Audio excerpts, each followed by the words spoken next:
The Undetectable Strongest Job, Rule Breaker 3, covering chapters 56 to 116. First things first. Soul rank. Hikaru's level had gone up after taking down the giant. So did Lavia, but judging by the numbers, Hikaru got more experience points. Soul Board Hikaru age: 15 rank, 41. Soul Board Lavia age: 14 rank, 29.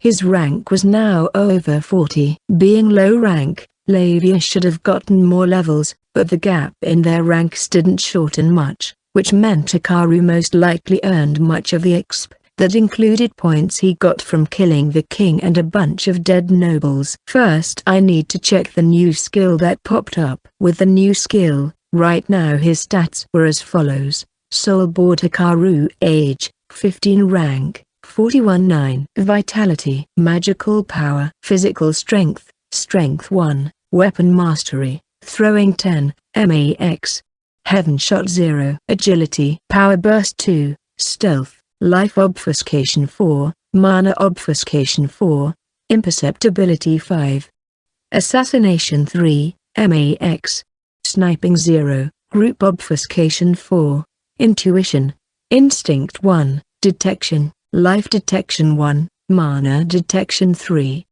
Mana detection expansion 1. He was curious about Heaven Shot. Heaven Shot, a skill that reaches the domain of God, a being who controls divine providence. Lose a part of what makes one human. Max 5. It doesn't really give me any clue as to what it is exactly. Compared to the other skills, it was rather disturbing. The description included words like domain of God and lose. All of a sudden the term God shows up. Then again, given that the soul board and guild cards might be related, it's actually strange that the word didn't appear until now. So what happens if I put 5 points on it? So far only Lawrence, the captain of the knights, had a skill with heaven on it. Looking back, his skill with the sword did feel godly. Did Lawrence lose something? He wanted to ask the man directly. It's annoying being in the dark. It kinda pisses me off. The shot in Heaven Shot bothered him as well. If he maxed bow, would a new skill appear called Heaven Bow?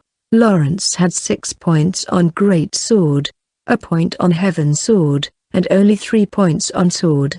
Wood Sword, Short Sword, and Great Sword all have the same Heaven Sword as an advanced skill?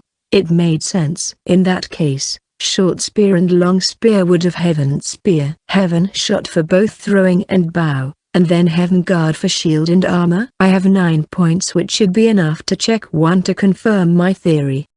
But I don't really feel like it. If I take the description literally, I might actually lose my humanity. For now, he decided to forget about the Heaven skills. Next his throwing. The description of his maxed stat was as follows. Throwing increased the accuracy of hitting a target with a thrown object. Max 10.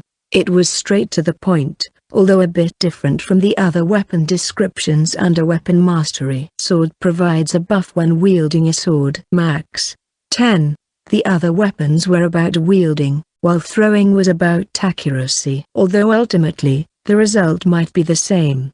As for sniping when firing a projectile at a target unnoticed, the attack will have a lethal buff. Max 3. It was similar to assassination with regard to attacking a target unnoticed. This raised a question.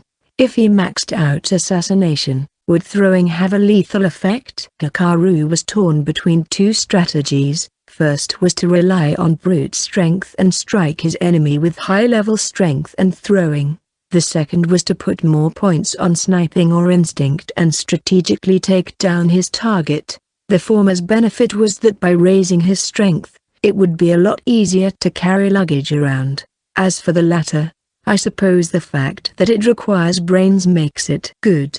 He'd probably turn brawny if he put more points on strength. Case in point, Lawrence, who had 16 points on it, was incredibly muscular. A situation might arise where I would have to forget about looks, though. He had a few options on how to spend his points. First, max out the rest of his stealth-related skills. He would have to spend 3 points for life, mana, and group obfuscation. Including sniping, that will be a total of 6 points. This is all based on the idea that I might gain another job class if I maxed out stealth. But that's all 2 rebounds per game. Like, what if, like Heaven Shot, I would end up having to lose something? No, wait. I don't even know if Heaven Sword has the same description. Second, put more points on strength and stamina and get strong physically. Third, magic. With 9 points, he could learn a fairly powerful spell. Fourth, learn art-related skills. But branching out into a completely different skill set at this stage seemed like a waste. Fifth, pour all points into instinct. He knew how useful it was. If he maxed detection expansion, he should be able to avoid all sorts of danger. He was having trouble deciding when they were attacked by the giant. He didn't hesitate to put all his points to throwing. I guess humans can't quite make decisions unless they're cornered. Seeing all these points is enough to make me hesitate. Hikaru put his soul board away. If there's one more problem, it's this: his guild card. After clearing the dungeon, he gained a few more job classes: Assassination God, Night Stalker 2 Stealth God, Darkness Wanderer 2 Throwing God, Deadshot 2 Ordinary Chaos God, Eye of the Storm 3 Wood Strolling God, Forest Walker 4 Labyrinth Exploring God, Dungeon Walker 4 Heaven Searching God, Sinner 4 Ordinary Town Night Burglar God, Town Thief 6 Wide Area City, Town, and Village People Rescue God, Civilian 10. He had one thing to say. What's this Sinner class? Deadshot he could understand. Basically always hitting one's mark. Nothing strange about Dungeon Walker either, although he was clueless as to what kind of blessing he would get from it. But Sinner? What gives? Heaven Searching. Is it related to Heaven Shot? Having read Heaven Shot's description, he had no intention of using the job class. Hikaru remembered he hadn't actually tried Eye of the Storm before. He had a feeling he'd cause some sort of an incident if he did. I'll try it one day. God, giants, god soldiers. The mysterious energy called holy mana. That dragon, it talked to me. What was it? Just like that, more mysteries. He didn't know if there would ever come a day when he would solve these mysteries. He might, however, get hold of useful information if he went to Scholarzard. It wasn't like he had to solve them, either. He had no reason to. But, my curiosity's killing me, he said. This is such an exciting world, he muttered before going back to bed. This is a lot fancier than I expected. It looks really good on you. But I haven't worn anything like this before. You'll get used to it. I'm sure your boyfriend will be delighted. Hikaru is not my boyfriend. All right. Please follow me. Ah, man. I can hear them all the way here. Hikaru thought as he waited. They were in one of the most famous boutiques in Forest. The door to the fitting room opened, and an employee stepped out of it, followed by Lavia, who was beet red. Hikaru found himself at a loss for words. Lavia was wearing the dress they had ordered to be custom-made 10 days ago. For Hikaru, 10 days was a long wait, but in this world, it usually took 1 to 2 months for custom-made clothes to be done. It used obias silk, a high-quality type of silk taken from a monster. Dirt didn't stick to it much, and with its lovely color when dyed, it was popular with first-class women adventurers. Like her eyes, it was as blue as the deepest lake, with beige and blue embroidery. She no longer wore a cap. Her hair, still short, had some spots of brown left after removing the dye. It should go back to its ladylike length and full silver color in time. A scarf with a checkered pattern, the current fashion in Forest, was wrapped around her neck. Apparently the baubles on the edges were part of the craze as well. She's so cute. Those were Hikaru's honest thoughts. He was captivated. When he first met her, her beauty seemed out of this world, the kind you'd only see in works of fiction. That was partly because her eyes were devoid of life and her skin was pale after being in house arrest for too long. But now that she walked outside frequently, her skin had retained its healthy complexion. She changed from plain beautiful to more adorable. How do I look? She asked. Well, you look very lovely, he answered with a bright smile on Lavia's face. They left the shop. The cloak, a pale brown color, the Dodorono maid had arrived as well. Made from leather from a camouflage dragon, it was incredibly light. It was so light, in fact, that the guild receptionist thought the package contained cotton. With nothing else left to do in Forest, they chartered a carriage to Scholarzade. Hikaru could afford one since he had the money. First-class interior design with first-class cushions. Even without these things, Lavia was in high spirits lately. She chose to sit beside Hikaru despite the fact that there was a vacant seat that could fit 4 people on it. She doesn't have to wear a cap and disguise herself as a boy. I guess that's why she's happy. Well, she's free now, after all. While her fine clothes garnered appreciation from the crowd, her looks had the same effect as well. She attracted attention when they walked the streets of Forest. Men called out to her, even though Hikaru was beside her. Fed up from turning them all down, he activated his group obfuscation. I have to think of what to do once we're in Scholarzade. They'd be separated a lot once he enrolled in the National Academic Research Institute. He planned to study anything related to stealth, and he didn't factor in what Lavia should do in the meantime. He wished for her to learn whatever she wanted. I guess we'll just cross that bridge when we get there. The carriage headed northward. Scholarzade was located about a 2 days' trip by carriage from Forest, a town sprawled at the foot of a mountain. The National Academic Research Institute was situated at the highest point. The peak of summer was right around the corner, and yet it was chilly when you were not under the sun. Hikaru recalled the one time he went to Hokkaido. Scholarzade's climate was similar, from the cool, refreshing air to the vast plains just outside of town. Ponsonia's capital was way bigger than Forest, but it was the opposite for the respective satellite towns. Scholarzade was much larger than Pond, with a population of around 40,000. It wasn't just because of it being an academy town. The town was important for the trade between the countries part of the Allied nations. Incidentally, Forest was located at the southern tip of the alliance, where the land was fertile and people could live comfortably. The northern parts were mostly mountain ranges and coniferous forests. Next, before they could enter Scholarzade, a guard had to check their guild cards. He looked at Hikaru's card, nodded, and asked him to touch the stone tablet that checked for any criminal record. Lavia showed hers, a rank G guild card, with a smug look, and the guard let her through without checking for anything else. What? Must be because I own a Ponsonian guild card.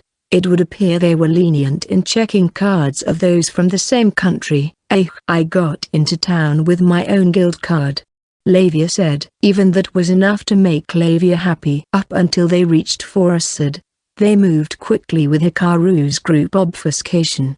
They got her card just a few days ago. Let's go, Hikaru said. Okay, Lavia replied. They both set foot into Scholarzade, the town center, or rather, its heart. The National Academic Research Institute, commonly known as just the Academy, was located at the northernmost part of Scholarzade.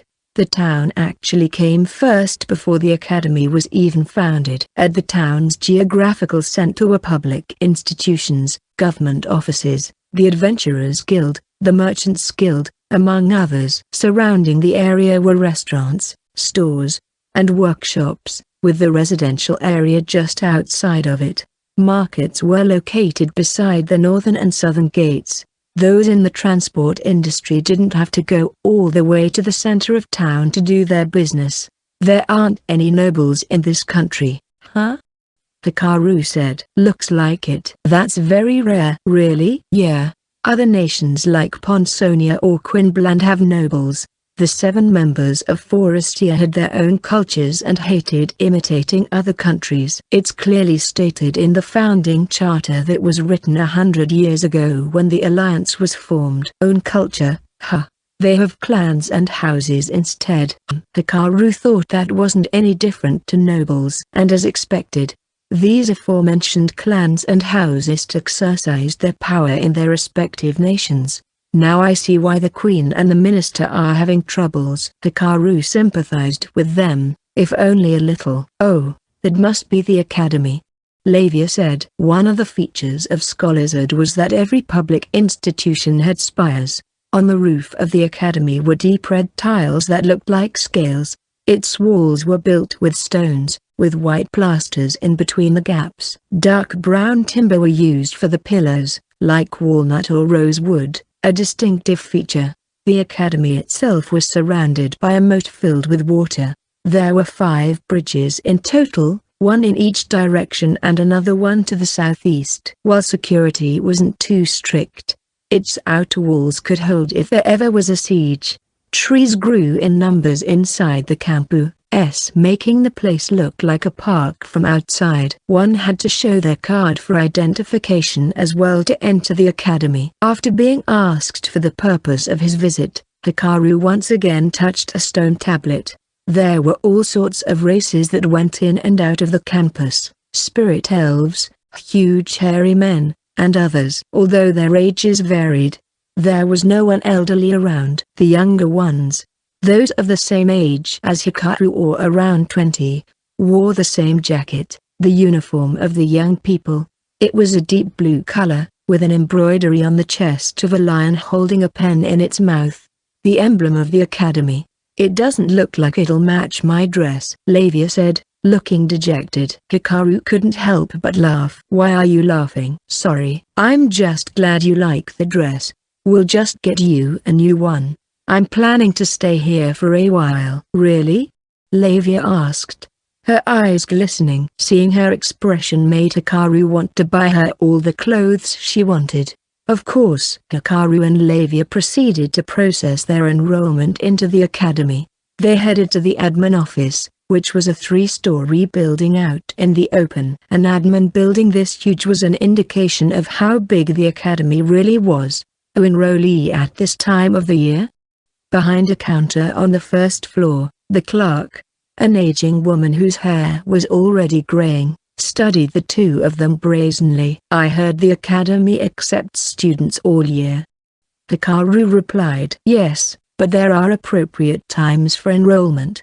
In the beginning of spring, or right before winter starts. Those who enroll in the summer are either outsiders or slackers. Apparently it was important in Scholarship, a place with long winters, how one spent the cold season. She was right about the two of them being outsiders, however. So what? I believe it's the academy's policy to not reject anyone, as long as they can pay the high tuition fees. Oh, you were worried we couldn't pay?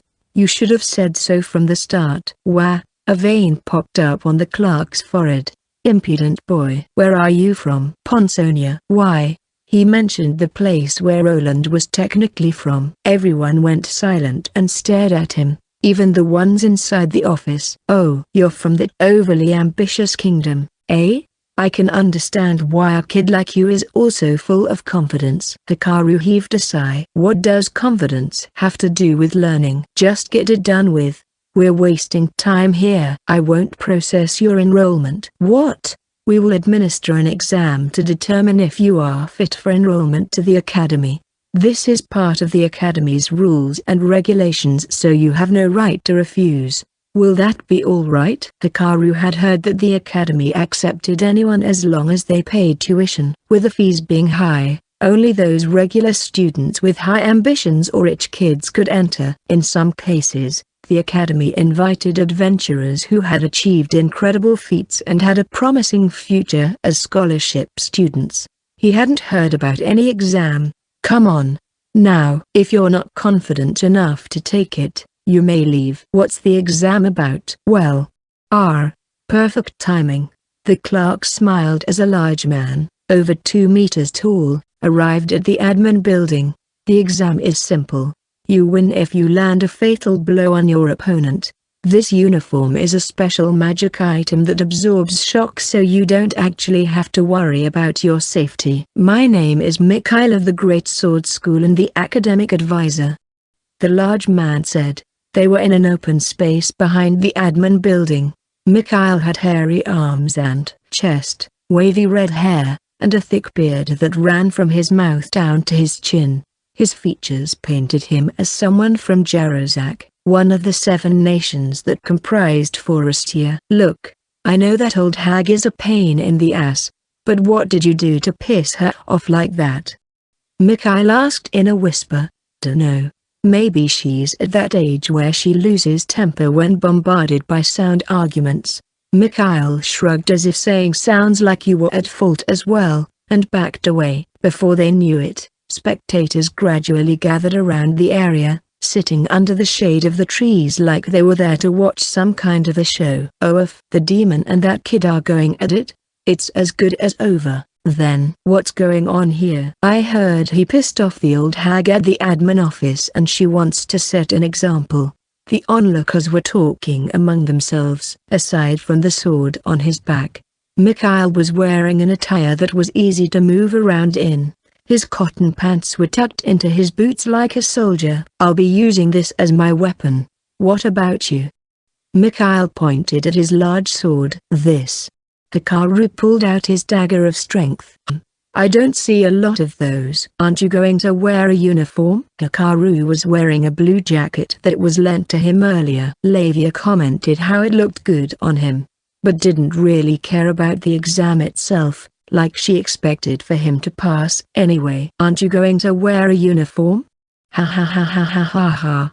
You're one funny dude. You're worried about me?" "Overconfidence can be the end of you, if you ask me. I'm genuinely surprised. You're quite talkative for a kid." "I'm fine like this. If I die, then it's just as you said, my overconfidence will have been the end of me." "Ha ha ha." He seemed to have found Hikaru's concern hilarious. He couldn't stop laughing. "Whoa, that kid just provoked the demon. Is he for real? He's dead." "Ignorance sure is scary." "Are they underestimating me because of my height?" Hikaru wondered. He still had time to grow, or so Hikaru wanted to believe, but it did bother him a bit. Nonetheless, he had no intention to lose this exam. No, this match. Soulboard Mikhail Jarzak, age 32, rank 2130. Vitality, natural recovery 2, stamina 3, immunity, disease immunity 1. Physical strength, strength 8, weapon mastery, sword 1. Greatsword 3, armor 1. He's the academic advisor. He's not even as strong as the commanders of Ponsonia's Order of the Knights. Hikaru seemed exasperated, but he actually somewhat misunderstood something. Ponsonia's Knights were the cream of the crop and trained by their own captain, Lawrence, the man known as a master swordsman. A first-class group of warriors. They were so strong, in fact, that the king himself thought he could destroy other countries with them on his side. By adventurous standards, Mikhail would be among the high-tier ones. The Jarzak on his soul board wasn't actually his family name. There was a custom in which most people with no family names used their nation's name instead. He wasn't a member of royalty. "Please start already," one of the staff watching by the sidelines yelled. A few of the admin staff had joined the spectators outside. Some were watching through the open windows of the building. "You don't actually have to win against me. If you show that you're strong enough, you pass." "All right, then. Let's begin. Is there a signal? We can start now." "Come at me from anywhere you like. You still have your sword sheathed. You can take the first shot, is what I'm saying. It won't be fun if I don't give you a handicap." Hikaru sighed. Being underestimated this much actually felt refreshing. "Okay, just one last thing, though, Gramps. You said you're prepared to die, right?" Yes, I did." "It's fine." Mikhail couldn't finish his sentence. Hikaru crouched down, picked up a stone, and threw it at an incredible speed. It was going straight for the middle of the professor's forehead, who blocked it in a hurry. "Ugh. What?" Mikhail couldn't believe his own eyes. For a moment, a split second, his own hand blocked his sight. After that, his opponent disappeared. A smack came at the back of his head and he lost consciousness. Mikhail dropped forward with a thud. "Ah! Damn!" That hurts. Hikaru wrapped his fist in cloth, but hitting the guy still hurt. He hit his stealth on, so if he used his dagger of strength, Mikhail would have died instantly, which is why he took the professor down with a punch instead, something he wasn't used to. Still, a punch to the back of the head could be fatal, so he asked the man beforehand if he was prepared to die. I think he's still alive. Yup, he's fine. If there's a crack in his skull, I'm sure magic can fix it, Hikaru said as he checked Mikhail's artery for a pulse and looked around. Dead silence had fallen in the area. Only the small sound of an applause from Lavia could be heard. I won, so this means the exam is over, right? Hey, are you listening? Hikaru asked an admin staff member, but they just had their eyes wide open, not responding at all. Come on, you better not tell me this didn't count. That would actually make me mad. He approached the staff member. Their eyes opened even wider, overcome with fear. And collapsed backward, mouth foaming. Eek! Someone call the medic. Everyone started moving the moment the staff member collapsed. Yo! Is this real? The demon just lost. Did you see what happened? I couldn't quite catch it. He disappeared, I tell you. That guy actually disappeared. So anyway, is the exam over? Eek! Hikaru approached other staff members, but they were terrified of him. Whoa! You're the ones who made me take this ridiculous exam. Why are you backing away? I am sorry. We don't have the authority to approve your enrollment. What? She said I could enroll if I passed the exam and you all agreed to that implicitly. Please don't be mad. I beg you. Or do I really have to kill Mikhail after all? Please don't. The medic attending to Mikhail shrieked as they rose to their feet, dropping Mikhail's head on the ground with a thud. Poor guy. Getting dragged in all this. Can I enroll or not? Oh, of course you can, the staff member said, teary-eyed. Hikaru wasn't completely satisfied, but his enrollment was accepted. Hikaru, what about me? Lavia asked. Oh, right. About Lavia's exam. There's no need for that. She's in as well. There you have it. Oh, thank goodness. Unlike you, I don't think I can hold back and not kill my opponent. Lavia's words instilled fear in the staff members even more. So, how did it end up like this? After the exam, Hikaru and Lavia were summoned by the principal directly. Upon entering the room, a woman past her prime greeted them with a smile, though her eyes were dead serious. Beside her were 4 armed professors. I've heard about what happened. What do you want? She asked. Enrollment. You can drop the act. Please give it to me straight. You brought up Ponsonia's name, a country at war, injured one of our professors, and caused turmoil among the admin staff. Are you trying to sully the reputation of this academy from the inside? Your methods are rough, I must say. Hikaru was starting to have a headache. Why can't they just let me enroll? I have the money. Tuition for 2 years was 500,000 galans for each student. So this is because of my guild card saying I'm from Ponsonia? We should be wary of suspicious people. Don't you agree? And you're plenty suspicious. Let me ask you, then, how do I get you to trust me? Who knows? That's for you to think about. Oh, I know this one. The devil's proof. She really has no intention of trusting me ever again, Hikaru thought. Good grief. What now? He glanced to the side to see Lavia staring at the principal scornfully. Hikaru drew a deep breath. Hey, Lavia, calm down. I can feel the disgust oozing from your eyes, he whispered.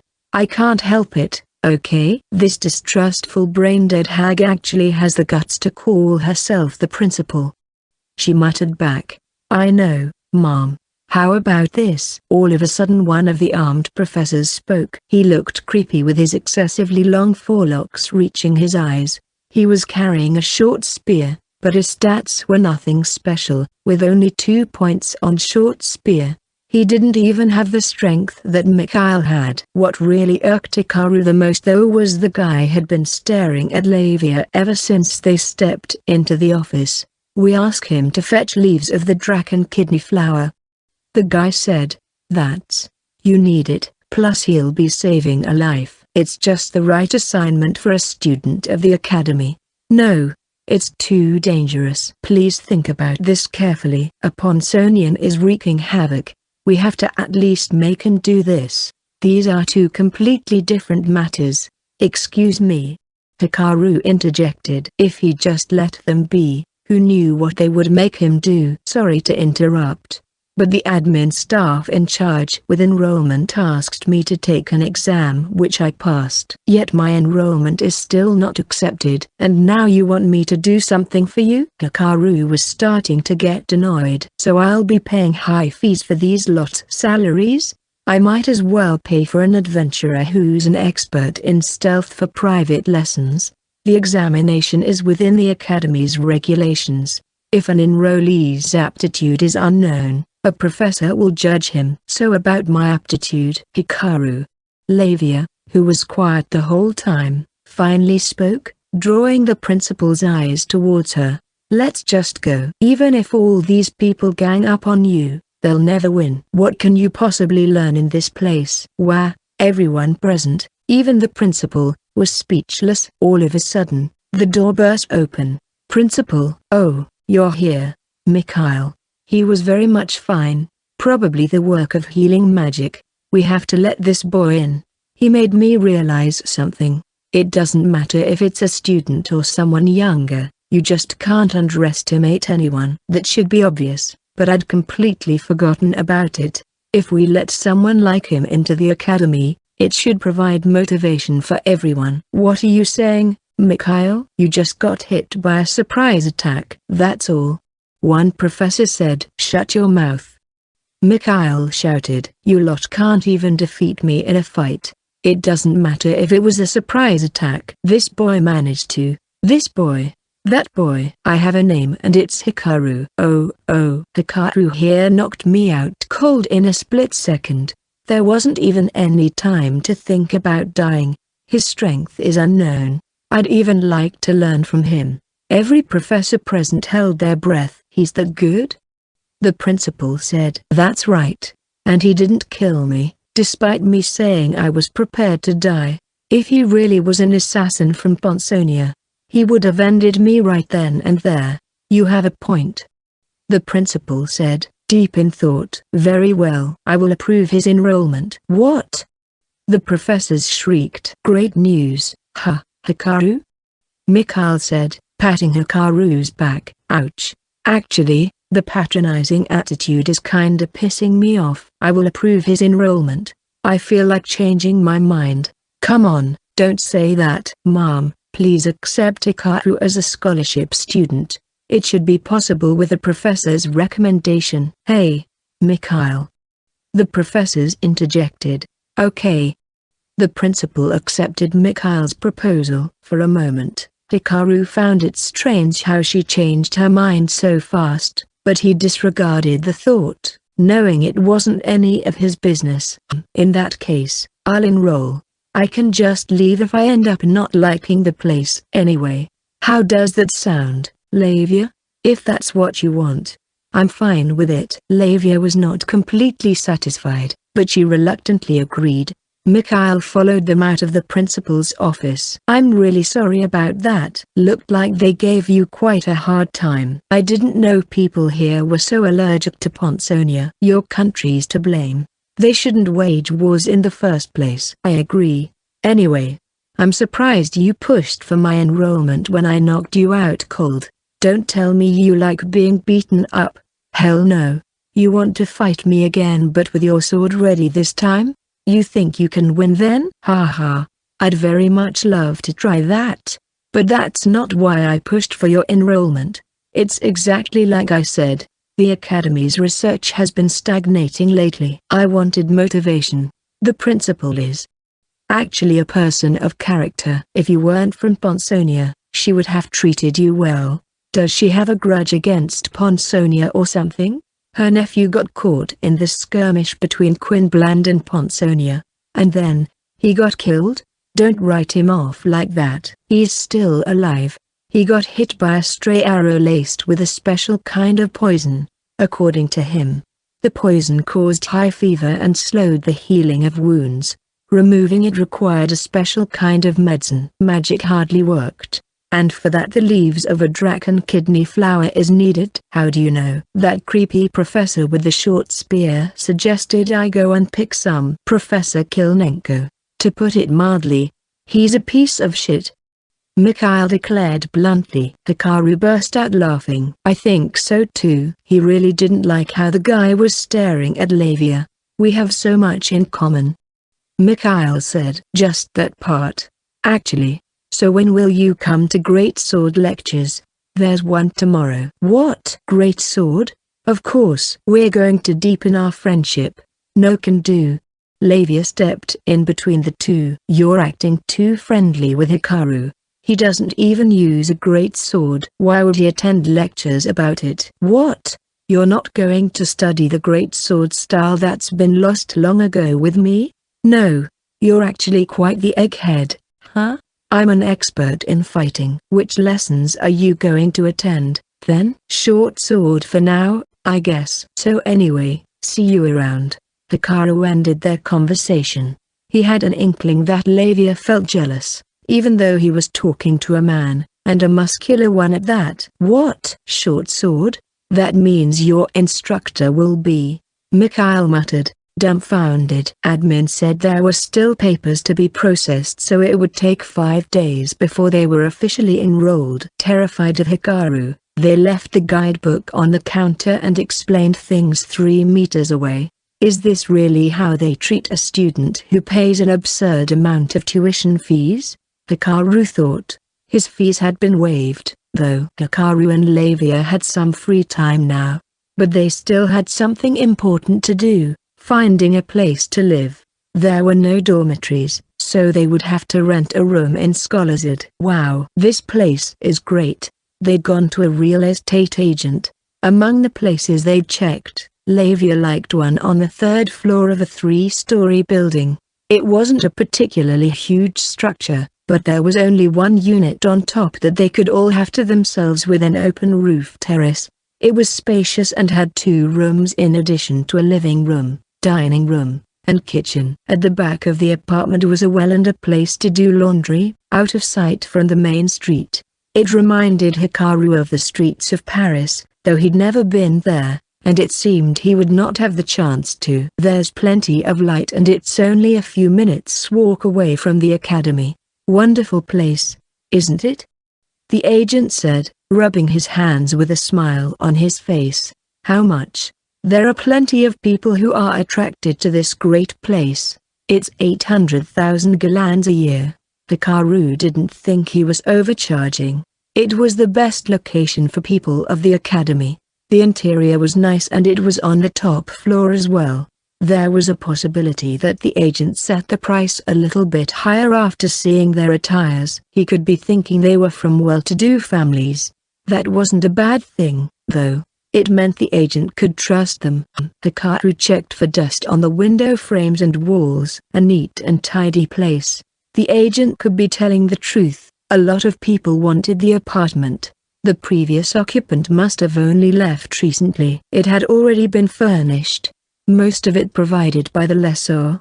Though the previous resident left their table and couch, all they really needed were new mattresses and beddings. They could occupy it starting today. How about 400,000 for half a year? It'll be the middle of winter 6 months later. Sir, we won't find a new tenant. Please rent this place for a year. 600,000 until spring. I have the option to renew the contract then. I might agree for 700,000. You're kidding, right? Do you even have someone who take this place at this time of the year? 620,000. How about 680,000? 640,000 galans. 650,000 galans. Fine. You have yourself a deal. Hikaru signed what seemed like a check for the contract, which glowed faintly when he held his guild card against it. One could withdraw money with it by bringing it to the Adventurers Guild. How convenient. He could see the academy's southeast gate from the roof terrace. Lavia was standing beside him. Are you sure about this, Hikaru? You spent quite a lot of money. We have plenty of funds. But if you're worried about money, want to go make some? They should have an adventurers guild here. Let's go. It seemed the countless undead monsters in the underground dungeon didn't diminish her love for adventuring. They made their way to the adventurers guild. Oh, this place feels different. The Scholars' Adventurers Guild's building was a peculiar structure. Shaped like a cylinder, the counter at the center was round as well. Alongside the wall was the request bulletin board. There were tables and chairs as well for meetings between adventurers. As soon as they set foot in the building, several adventurers turned their attention towards them. Some whistled as they saw Lavia, but none made any particularly aggressive move. That was most likely because most of them were older, their ages ranging from late 20s to 30s. Compared to the other guilds, there seemed to be more women adventurers here. Or maybe it's the race? The adventurers were grouped according to their race. Those with blue skins hung out only with their fellow blue-skinned brethren. There's not a lot of requests here, Lavia said. Well, this is a provincial town, Hikaru replied. Hikaru studied the rank key request bulletin board. Most of them were kill quests for monsters unknown to him as well as escort requests to towns he didn't know about. There were plenty of requests in which the academy was the client, asking for materials to use for lectures and research. The academy didn't just study martial arts, but sorcery and other fields as well. What's this? Plant hunter dragon kidney flowers. Leaf need as many as possible and preferably young leaves. Reward basic reward 500,000 gallons. Additional 100,000 if the leaves are in good condition. Client National Academic Research Institute. The request was most likely related to the matter Mikhail was talking about, although the academy itself was the client, not the principal. You there? You look very lovely. All right, you may join my party. Hikaru turned round to see three men, a blonde, a redhead, and a green-haired guy, wearing the academy's uniform. Judging from the fine clothes they were wearing underneath, they were from well-off families. They were older than Hikaru, though, about 18 to 20 years old. Lavia quickly hid behind Hikaru. Hey, I'm talking to you. Come here. I said I'll let you into my party. Say something. The blonde guy raised his voice at Lavia, who just stared at him in disgust. His friends simply sighed. It seemed the blonde one was prone to behaving rashly. Let's take a few requests, Hikaru said. If that's what you want. Lavia replied. You want to rank up too, right? Are you doing this for me? Yeah. Okay, let's do it. Lavia flashed a smile. Hold it. How dare you ignore me? The blonde guy interrupted. I'm Roy, a member of the Yellow Tiger clan and a student of the academy. Which requests should we take? Hikaru asked. Kill quests take time, so I think we should take the plant hunt requests, I said. Stop ignoring me. The guy reached for Lavia's shoulders, trying to make her turn around, but before his fingers could touch her, Hikaru grabbed his wrist. Who gave you permission to touch Lavia? Finally, you noticed me. You must be an idiot to seize my hand. Me, a member of the Yellow Tiger clan. Now, off you go. Roy tried to break free of Hikaru's grasp, but the powerful grip prevented him from doing so. What? Weaklings shouldn't act tough. Are you calling me weak? Soul Board Roy Yellow Tiger Romania. Age, 19. Rank, 219. Magical power, Mana 1. This guy's a pushover. Wait. He's a member of this so-called Yellow Tiger clan, but he has points on mana and not strength. This can't be happening. How can a brat like you pin me down? Because I'm stronger than you, duh. I'm of the Valiant Yellow Tiger clan. Looks like you didn't inherit the Valiant gene, then. Hikaru stepped forward, forcing Roy back. He almost fell over, but his friends held him up. Are you saying I'm a good-for-nothing? The guy seemed to have lost it, his red face turning even darker. Hey, stop it, Roy. That's enough. We're in the guild. The red and green-haired men tried to stop him. The adventurers noticed the ruckus and watched. "Shut up, shut up, shut up." Backing down after being made fun of is a disgrace. Roy couldn't finish his words. In a split second, Hikaru was behind him, and struck the back of his head lightly. He collapsed on the floor. What? The red-haired man had no idea what had just happened, but Hikaru wasn't about to explain anything. "Hey, Redhead, make sure you collect this nuisance," Hikaru said. "How about this request, then?" Hikaru took the memo off the board with a nonchalant look. After transcribing a few of the plant hunting requests, they entered the reference room. There was one in this guild as well, to study the local flora. For collection of materials, there was no need to take the request beforehand. They could just go straight to the counter after gathering the required items. It was only before noon, but they decided to leave tomorrow. They still had to buy bedding. Hikaru and Lavia were about to leave the Adventurers Guild when someone called out to them. "Excuse me." Wary, Hikaru turned around to see the green-haired guy. "May I ask you something?" He had long, straight hair tied at the back, quite different from the blonde earlier. This guy had an intellectual air to him. Soul Board League Green Ogre Mania, age, 19, rank, 411, magical power, mana 1, spirit affinity, earth 1, dexterity, tool mastery, pottery 1, intuition, insight, invention 1, intelligence, arithmetic 1. He appeared to be the scholarly type. Looking closely, the middle and ring fingers of his right hand had strange calluses, perhaps from making pottery. "You expect me to answer? You're with that blonde dude, right?" Hikaru said. "Ah.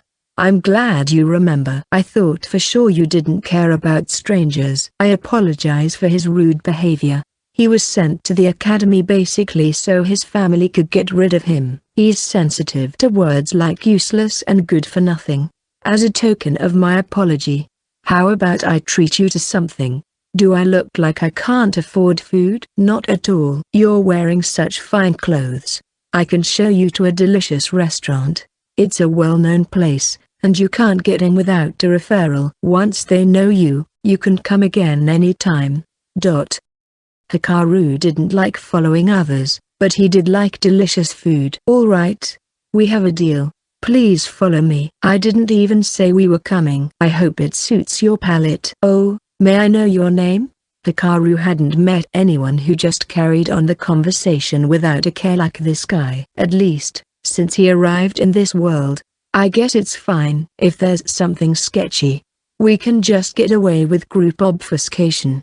Hikaru didn't think it would be more dangerous than the time they went to the underground dungeon. "This guy is something else, Hikaru. He just keeps on talking and doesn't budge an inch," Lavia said. "That's a strange thing to be impressed about. So your name is Hikaru. I'm League. I'm sure you don't need to know my family name. You can just call me League." The man barged into the conversation. Strangely enough, Hikaru didn't detest the guy. It could be because there wasn't much emotion in the way he spoke, or that he didn't care one bit about Lavia. Still, he remained cautious as he didn't really know what League was after. Walking down the streets with mana detection on, they entered the residential district. Each house was huge, like the nobles' mansions in Ponsonia's capital. League stopped in front of one such house. "This way. It looks like a normal house to me." "That's the best part. You can't enter unless someone from Romania invites you in. Then I can't come in afterwards." "That's not what you said earlier." "Sorry. I made a mistake," League said as he clapped his hands. He then crouched down and clutched his head. "Oh, no. What do? I don't know any other restaurants." "All right, I'll just have to cook myself. Cooking is similar to doing pottery. I can do this." "The numbers say everything's fine. It's pretty much like I have experience preparing a full dinner course." "Wait a second. I think I just heard you say something unsettling." League quickly stood up. "Let's go somewhere else, then. To my apartment." "No way. You haven't tried cooking before?" Have you? It's fine. What was that dead air just now? It feels everything but fine. The numbers say. There's no numbers whatsoever involved. Fine. Let's just eat here. I might not be able to come here alone later, but that's okay. It's still a fact that someone like you has to invite us in. The food is delicious, right? Yes, very. At least, that's what the rumors say. Rumors? Whenever I eat, the ingredients used just come to mind. I can't tell if a food is delicious or terrible. And you wanted to cook for us. League led them into the residence, and butlers and maid came to greet them. Meals were offered in separate rooms. They were recommended a room on the second floor, but Hikaru insisted on one on the first floor instead. He requested for a room with a window, saying he didn't like feeling locked up. I see. You're thinking my invitation is some sort of a trap. A reasonable assumption. I wouldn't even eat with a shady guy like me. Don't you feel sad saying that about yourself? Not really. Apparently, I'm not as emotional as the average person. He's a weird one, Hikaru thought. What's wrong, Hikaru? Levi asked. It's just that you're not joining the conversation. You looked pissed when I was talking to that musclehead. Now that you mention it, I don't really mind it. Wait, was I really that angry? Quite. What do I do? Am I possessive? I've never thought about it before. Being possessive is just a part of love. That's the prevailing view, at least. League, a not so emotional person, cut in. Love? That's. Lavia was getting flustered. She's so cute. When embarrassed, Hikaru thought. Their meal soon arrived. Cheese fondue, a local cuisine from Romania where League was from. It was made by melting cheese, thinning it out with white wine, and then mixing ingredients in it. Well, quite rare, don't you think? League said proudly. Let me just confirm this. Your hometown is located on top of a grassland plateau where stock farming and the dairy industry is thriving. Your people sell cheap dairy products like soft and hard cheese. You could also give a mass of cheese as collateral for a loan. Is that correct? You did your homework. I'm impressed. You're exactly right. Maybe some reincarnated soul taught them. I see. Did this culture see rapid spread at a certain point in time? Yes. There's a founder of the dairy industry. Their name wasn't Japanese, French, or Italian, but one from this world. I wonder if they were not from here. Now and then someone would get reincarnated or transported to this world and exert some sort of influence on it. But they didn't produce huge impacts, like maybe inventing the steam engine or discovering penicillin. Why was that? Hikaru assumed it was because this world had magic, gods, and their job class that provided benefits to the populace. People who were reincarnated or transported didn't possess some kind of broken abilities, like Hikaru's soul board. Silicate Anne seemed to be a skilled adventurer, but she was stuck at rank B. Although it was possible she was staying at that rank on purpose. Whether she was world famous, though. I have one more question. Do you know an adventurer named Silicate Anne? I don't. Are they famous? It's fine if you don't know them. Thanks, League. She was clearly not. In a world with magic and job classes, there was no need for technological advancement. It was an understandable sentiment. Rather than developing medicine, it would be much faster to just figure out how to use healing magic more efficiently. Then again, there are plenty of people who'd think of ways to earn money. If they brought culture from Earth to here, they could start a huge business, like gunpowder, guns, revolvers. Wait a second. Hikaru realized something. There was no doubt that there was a person not from this world during the ancient Poinxinia dynasty. He or she tried to turn the clock's hand forward quickly, but someone was against that, so they sent a giant to destroy their civilization. Assuming it was a god would be jumping to conclusions. We can't eliminate the possibility that some persecuted clan used forbidden sorcery. Or perhaps a different reincarnated being created the giant. League laughed as Hikaru was deep in thought. Thanks, League. I assume you calling me by name means you're warming up to me? Shut up. Don't get too carried away. It's completely fine. You don't need to hide your embarrassment. I can tell you're a very kind-hearted person." Bastard just can't keep his mouth shut, Hikaru thought, but he knew the real reason why League said those words. The people serving them had refined movements, were well-mannered, and treated League with utmost respect. There was no doubt that he was a very important man back in his hometown, and Hikaru was being rude to him. League thought the servants might act recklessly, causing some kind of an accident. "You're quite the thoughtful guy, League. Thank you for your kind words. You're a wise person as well, the best among all the people I've met so far." "Of course," Lavia interjected with pride. "How's the food, Miss Lavia?" "It seems aromatic. High-quality white wine was used to erase the smell of the cheese, but its strong taste actually affects the cheese's flavor. I think we can savor the cheesy flavor more if you use cheaper wine. I see you're something else as well, Miss Lavia." The chef must have considered the fact that you weren't from Romania. "Our cheese is a tad bit strong, so he must have adjusted the taste." "We should have checked before serving it," League said. "Please tell that to the chef." "Certainly, sir," a servant said, bowing deeply, and left. Now there were only 3 of them in the room. "I have a favor to ask of you, Hikaru." About time, Hikaru thought. There was no way he'd invite them to a meal without some kind of purpose.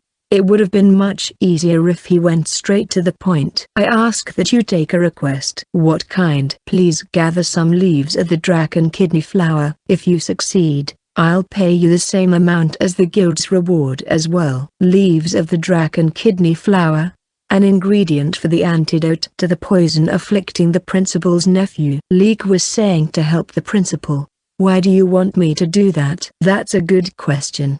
Is she from Romania?" "No. If she were, her clan could do something about her problem." "She's from Zubura." "Zubura? You don't know about the place?" Yes. Most foreigners don't really know about the Zubura. It's the smallest nation in the alliance. Romania, the biggest nation in terms of population and military strength, where clans had authority. Kirill and Ludenshire, both strong, but were on really bad terms with each other. Jarazak, a nation fostering its unique culture and home to a race of hairy people. Zubura, the smallest nation of them all. Yoruba, home to a blue-skinned race of people. Kotobi, a country that produced precious metals in huge quantities. See, it would be bad if a person from Zubura was killed by a Ponsonian. If Zubura asked for compensation from Ponsonia, that would strain diplomatic relations. But if a Ponsonian saved them, I think things will be settled peacefully. Did I say I was from Ponsonia? No, but someone from a neighboring country wealthy enough to come to Forestia can only be Ponsonia. Am I wrong? No, you're right. But will things really settle down if I saved the principal's nephew? It won't change the fact that he got injured by Ponsonia. That's true, but you see, people from Zuburo have a unique view on life. Forgive those who wish for forgiveness. You're telling me to ask for forgiveness? That would be better, but I know I can't ask you do that much. But you have the desire to rank up as an adventurer and there's a perfect request before you. You just need the appropriate reward to give you that push, correct? Why do you care so much about Zubura? You're from Romania. A very good question. I guess I'll have to explain things from the top. League said, taking a sip of his tea that was going cold. While we call ourselves the Allied Nations of Forestia, that is only in name. In reality, there hasn't been any sort of cooperation between the 7 nations. All the important positions in Forestia, the throne included, were filled through rotation.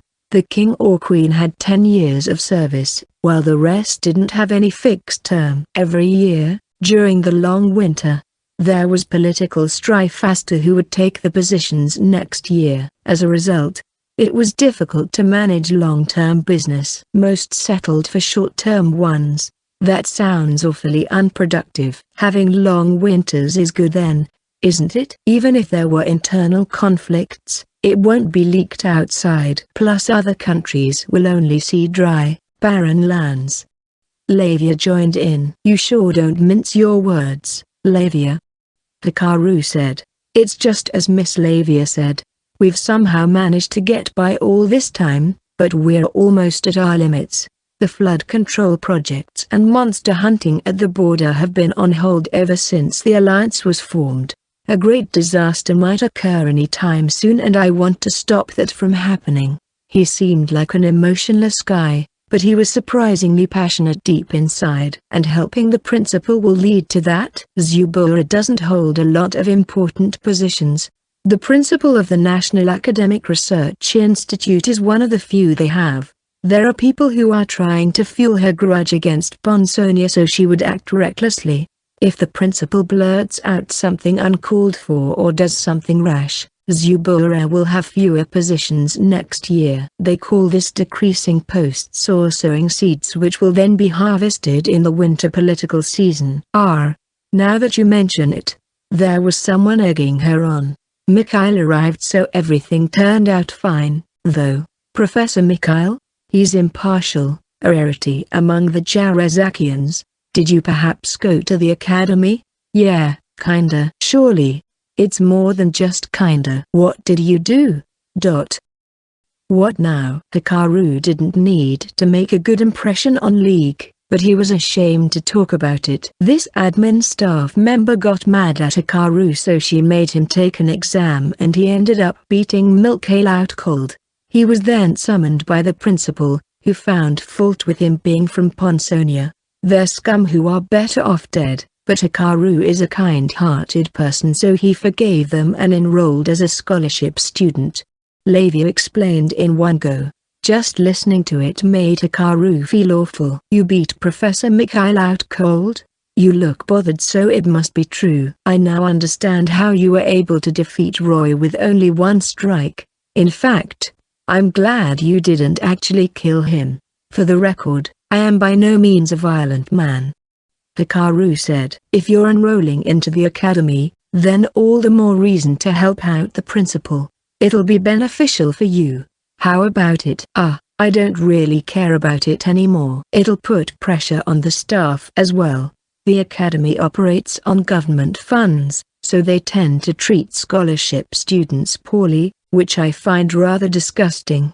But students pay high tuition fees to them. They're doing you a favor by letting you in. As for the professors egging the principal on, they're probably from Kiril and Ludenshire. We Romanians will keep an eye on them. Will you take the request? He's so persistent, Hikaru thought. It was probably a very important matter for him. No. The issue with the principal was more like a case of a tiny fish bone stuck in one's throat. It was nothing big. But then came a skilled individual, Hikaru, who happened to be from Ponsonia. So I'm like a lump of rice here to remove fish bones. I haven't even been here for long and people already have their eyes on me. Hikaru, please be honest with me. What is it you want? It's not money, right? Why did you come to the academy? If you're strong enough to defeat Professor Mikhail, I doubt you have much more to learn. If it's anything I can help with, I'll do anything. Well, besides combat training, I guess I want to study magic items. Magic items? What kind? I actually study them myself and am quite knowledgeable, if I do say so myself. Magic items? Not pottery? Yes, I study them as part of my pottery classes. Lee eyed him suspiciously. Quickly realizing his mistake, Hikaru further added, the callus on your fingers. Those are not from martial arts, right? Yes. This is from mixing pottery glazes. You're quite observant. Does the academy not teach you about magic items? I'd love to, but... League's expression turned sour. The professor is from Kotobi. What? Someone from a Romanian clan shouldn't learn from professors of the other 6 nations. Are you serious? Hikaru leaned back in his chair and heaved a deep sigh. You want others to do this and that, but you won't do things yourself? You wish for the 7 nations to progress, right? But you won't dare call someone from Kotobi your teacher. How is that progressive? You should set a good example for the others. Yes. You're absolutely right. But my parents actually take care of my finances. I don't care. First, you should learn to be independent. Next, you study under that professor from Kotobi. And then we'll talk. Hikaru stood up. Let's go, Lavia. Okay. Dispirited, League didn't even try to stop Hikaru. They spent the rest of the day buying beddings and tableware for the two of them. For dinner, they bought food at a stall for takeout and ate in their new home. Lavia looked really happy as they had dinner at their table. This looks like nighttime. Hikaru watched Lavia as she slept, wrapped in their newly bought sheets. We're a married couple. They've left Bonsonia, but Lavia showed no signs of leaving Hikaru. Nothing had changed since the day she said she didn't mind if they weren't on equal standing. He didn't know what to do. They were still young, 15 and 14 years old, but they did the deed. Lavia even acted like she belonged to Hikaru. I wonder if she changes her mind once we attend classes in the academy. Lavia, who spent most of her life locked up indoors, was finally free only recently. It would be cruel in a sense if he told her to do what she wanted. She wouldn't know how to live her life just yet. She might even have to rely on someone else for a while. Hikaru felt sick just thinking about how she would depend on someone else. So he thought they should try to live a relaxing life for now. In fact, that is part of the reason why he decided to go to the academy. Lavia would eventually figure out how to live her life if they took it easy. Would I recover though if she said she's leaving me? He wasn't so sure he would. Gotta stop thinking about these things. I should stop telling her that she's free over and over again as well. Life will be rough for you. You may be clever, but you're also reckless. Someday, somewhere, you might just die unexpectedly. He still remembered those words even now. Strangely enough, he didn't feel bothered. He was arrogant, but before Hazuki, his arrogance would all but vanish. Senpai, like you said, I died unexpectedly.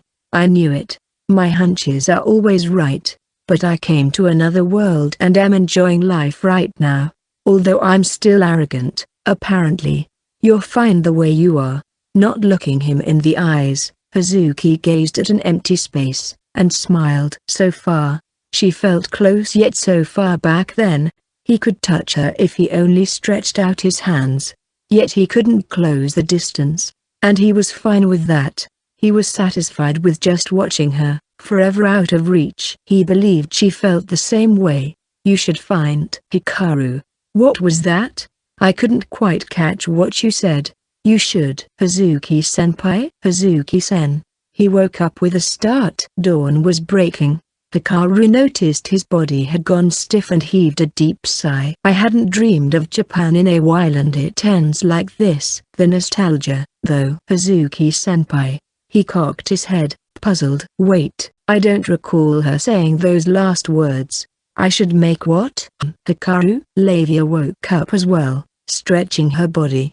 Not only did they have a wide terrace, there was a skylight above too. The sun had not risen yet, but the room was already bright.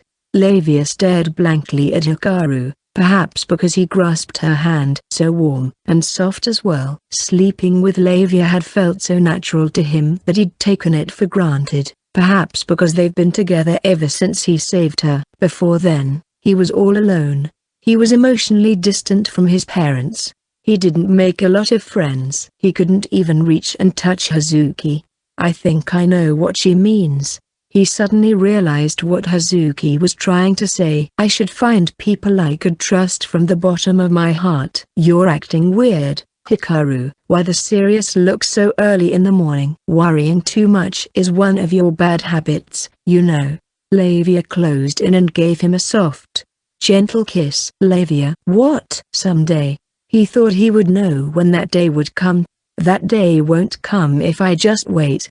If I don't make a move, that day will surely never come. I always had the opportunity, but all I did was put it off. What's wrong, Hikaru? Feeling exhausted? I'm sure you're wondering how I make myself disappear, or rather, how I hide myself from others. Hikaru began opening up about his secret. Lavia looked surprised. "You don't have to tell me if you don't want to," Lavia said. "I always knew I had to tell you someday, but the truth is, it didn't really matter. I could have told you any time if I wanted to.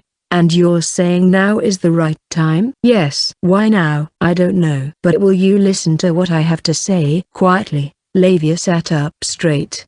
"Okay." Hikaru felt deeply grateful to her for giving him her full attention. "All right, here we go." "Where do I start?" "I guess from the top. Let's begin from when I met Roland and Zaresa in the realm of the departed." "The realm of the departed?" "I actually died once before." Lavia's eyes grew wide. Hikaru told her about Japan, the place he was born and raised, where people with black hair and eyes resided. Magic didn't exist, but it was a technologically advanced country. After his death, he was invited by Roland and Zaresa to this world. "And the condition was to kill Count Morgstad." "So that's why you killed him?" "I always found it strange." "Yeah, Roland was dying, and he wanted to desperately get revenge on the Count." "I know my story sounds incredibly crazy, but you don't look that surprised. A spell to travel between worlds. I've heard such sorcery exists, but I've really only read about it in books." "Huh, so it's surprisingly common." "Common?" I said I heard about it, but I meant in fairy tales. It's amazing how this Roland person studied it and made it work. He could only travel to the realm of the dead, though. If you could travel all the way back to your own world, would you go? I'm not sure. He never considered that possibility before. He thought it couldn't be done. Even Roland's spell could only let him travel to the realm of the dead. If it was possible and someone asked him if he would like to return, he wouldn't be able to answer. While this world had its cons, he was growing accustomed to living here. "I don't mind going home if you come with me." Lavia blinked in astonishment, not expecting his answer. "Please don't say those kinds of things out of nowhere," she said, beet red, and turning her eyes away. "But I'm glad." "I thought you found a way back to your own world since you started talking about this." "What?" "I thought you were telling me everything because you were going back." "I'm sorry. I should have been more clear." "There's one more thing I want to tell you about. It's my ability." Lavia nodded quietly.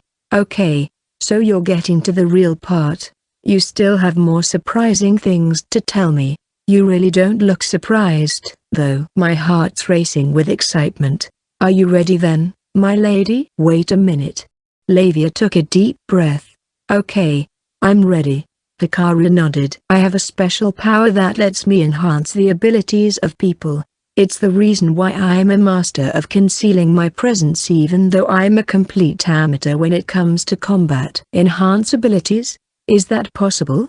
"The job class on the guild card does that as well, right? But that's because of the blessing from the gods. I think my power is similar to that." "Someone invented the guild card, right?" "I'm sure no one believed him at first." "You'll believe me once you experience it yourself." "Does your ability work on others as well?" "Yup. I'm thinking of improving your abilities too." Hikaru summoned her soul board and started explaining how the age and rank were related. "So that's why you move your fingers through the air sometimes." "What did you think it was?" "A habit when you're deep in thought." "Makes sense.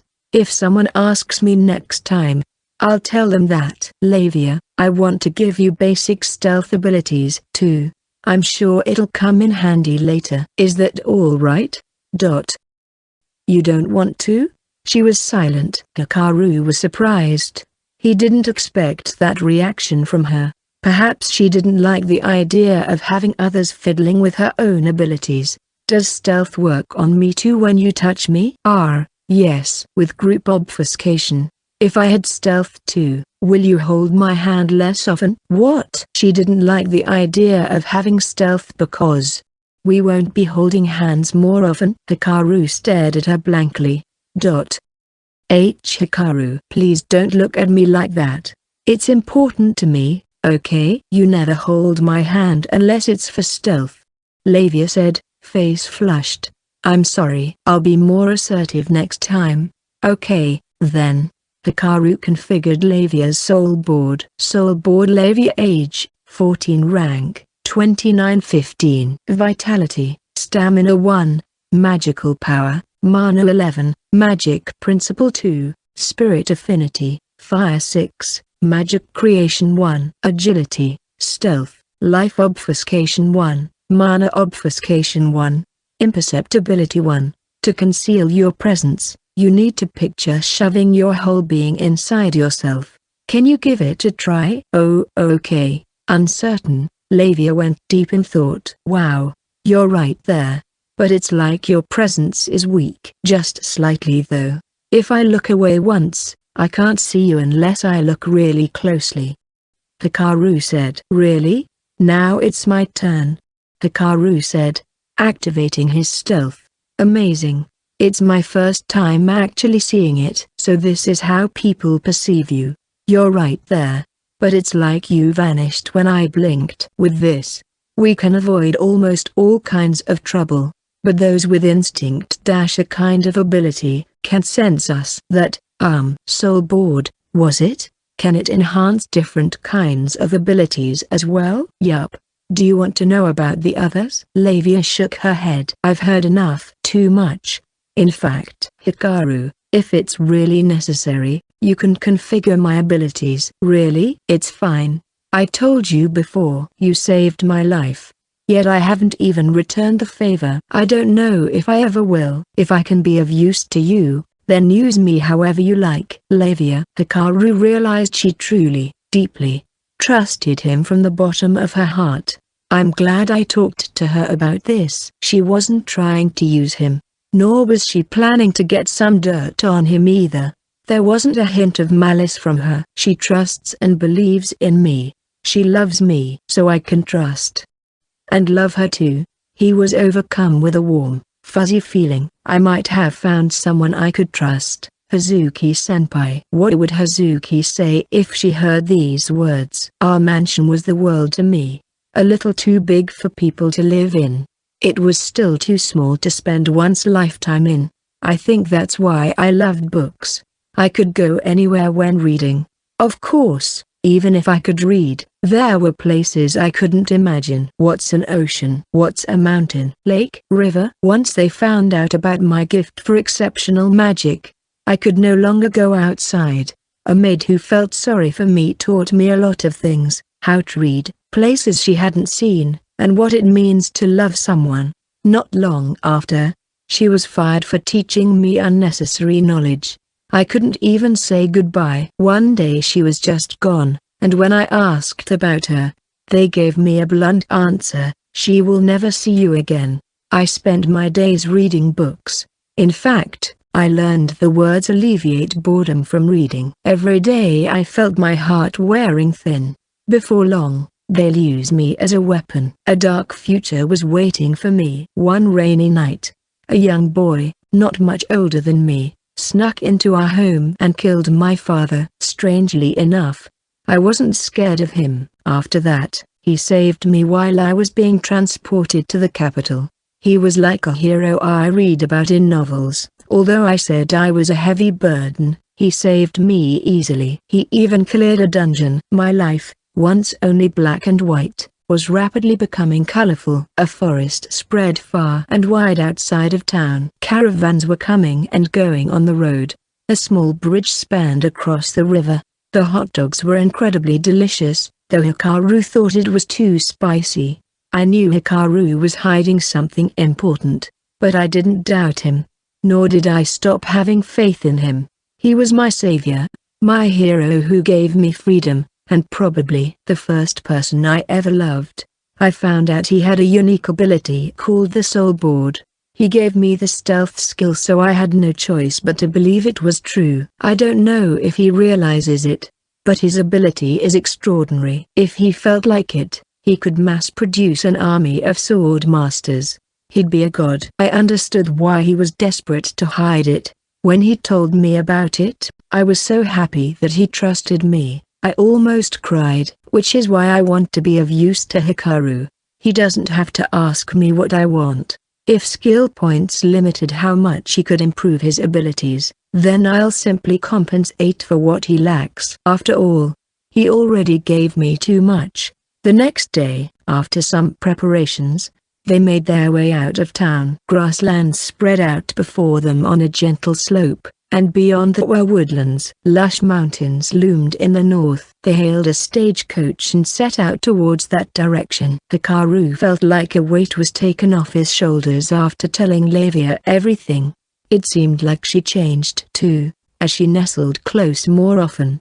They held hands almost all the time. After spending most of the day on the road, they arrived at a small town on the foot of a mountain. Having secured a room at an inn, they headed out for dinner. The town was basking in the orange glow of sunset. "That's a really big sun," Lavia muttered as she watched the sunset over the woodlands in the west. Sounds of children playing came from somewhere. The aroma of roasted meat drifting in the air filled Hikaru with hunger, and they entered a tavern. There wasn't any other place to eat. "Oh my." "Hello. Little customers. Traveling?" A stout proprietress came to take their order. "Something like that." "Anything you'd recommend?" "We'll just have that." "You got it." The place was about half filled. A red-haired woman carrying a lute, either a troubadour or a traveling musician, appeared in a corner of the tavern. She sat down on a stool, plucked her instrument's strings for fine-tuning, then started singing. A long time ago, there was a man who was descended from a phoenix. He longed for freedom and left his strict home. It was an epic with the man as the main character. The story contained words related to the Romanian clans like Yellow Tiger and Red Dragon. The proprietress brought them sausages, ham, and some vegetables, and they ate while listening to the song. The man who yearned for freedom was eventually called to fight for his motherland and lost his beloved brother in the war. Listening instead of reading is not so bad, Hikaru thought. Another song about Romania. I'd love to hear a decent song instead. The words came from a different table. This town was a part of Ludenshire. The people probably didn't like hearing songs about Romania. It's like there isn't even an alliance between the nations. They still think they're independent. The image of a green-haired man popped up in Hikaru's mind, a man who was worried about Forestia's future, at a complete loss on what to do. The man talked with a green ogre. The creature received the phoenix's blood and set off to stop the war. Green ogre. I think that's the name of League's clan. His eyes met with Lavia's, who was staring at him. Her hands had stopped, eyes fixed on Hikaru. What's the matter, my lady? I was just wondering what's on your mind. It's nothing important, really. Were you contemplating on whether to help this country? In that case, it really is nothing important. Why would I be thinking that? Despite saying it's none of your concern, you're actually kind to those who work hard. People usually say I'm arrogant. This is the first time someone said I was kind. Really? They just don't know how to judge people, she said, full of confidence and flashing a gentle smile. Lavia. What is it? Thanks for listening to me. I should thank you for telling me. I was really happy you did. Hearing those words, feeling her emotions, once again made him glad he told her everything. The song's over, Lavia said. You're right. There was no applause. Setting her lute against the wall, the woman headed to the counter and ordered tea. I'll go talk to her. I might give a helping hand depending on the info I get. Hikaru made his way to the bard. Excuse me, Mississippi, can I talk to you for a bit? And who are you? Are you from Romania? I want to know something about these clans. They left town early the next morning and set off on a mountain trail. The plan was to go up and be back down by sundown, then head back to Scholasad the next day. The first day of school might start 2 to 3 days from now. The mountain they climbed was barren, with only a few half-withered shrubs growing here and there. At times they'd spot greenery, most likely alpine plants. Hikaru checked if they were rare medicinal herbs. He had his mana detection on at all times. Once he detected mana, he would turn his ability off and confirm with his naked eye just in case. It was a kind of training for him. There were rarely any monsters, or rather animals, Only deer and mice. Phew. I'm exhausted. Hikaru said. Me too, but I feel like I have more stamina now. They sat down on tree stumps in an open space to take a break. Lavia's enhanced stamina most likely came from the 1 point Hikaru put on her stamina back in the dungeon. Maybe the dungeon helped. I actually enhanced your stamina using the soul board. Lavia stared at him blankly. That's incredible. You can do that too, huh? She said ecstatically. For Hikaru, it was not him who should receive the credit.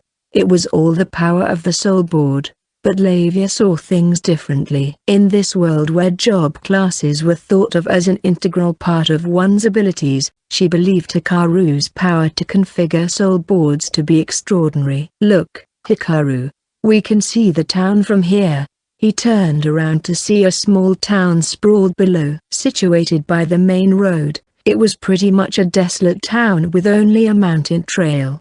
There was no such hobby as mountain climbing in this world. People only traversed the heights when necessary, gathering plants, hunting animals, or going to the other side of the mountain for some important business. Lavia, get down.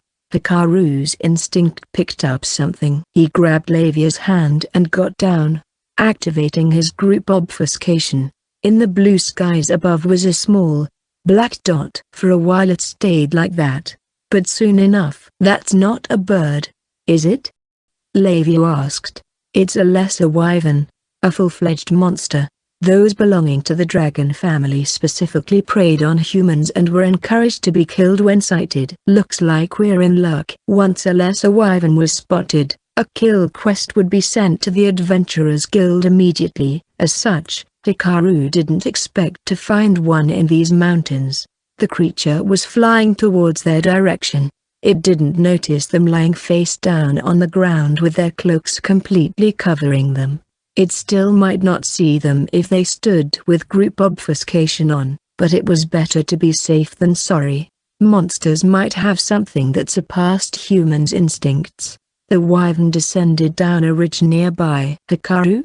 Your face says you want to go down there. Really? Yeah. I know it's strange. We're supposed to be here gathering magical ores and fossils since you have the ability mana flowing in them. Well, yeah. Lavia stood up with her hands on her hips and smiled broadly. We're going to collect leaves of the dragon kidney flower, aren't we? That's right. Dragons, lesser wyverns included, loved the fragrance of the dragon kidney flowers.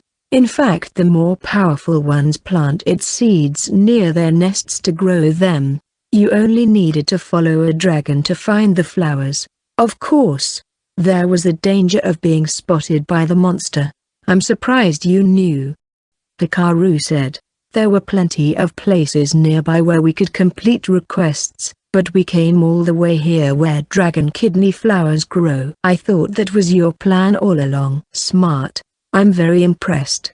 But why do you want to help the principal all of a sudden? I don't think you need to help someone as rude as her. That's a good point. He had a reason for doing this. Talking with League made him realize that Forestier's existence relied heavily on the balance between the 7 nations. The principal's home, Zubora, was especially small. It would be terrible if she lost her position.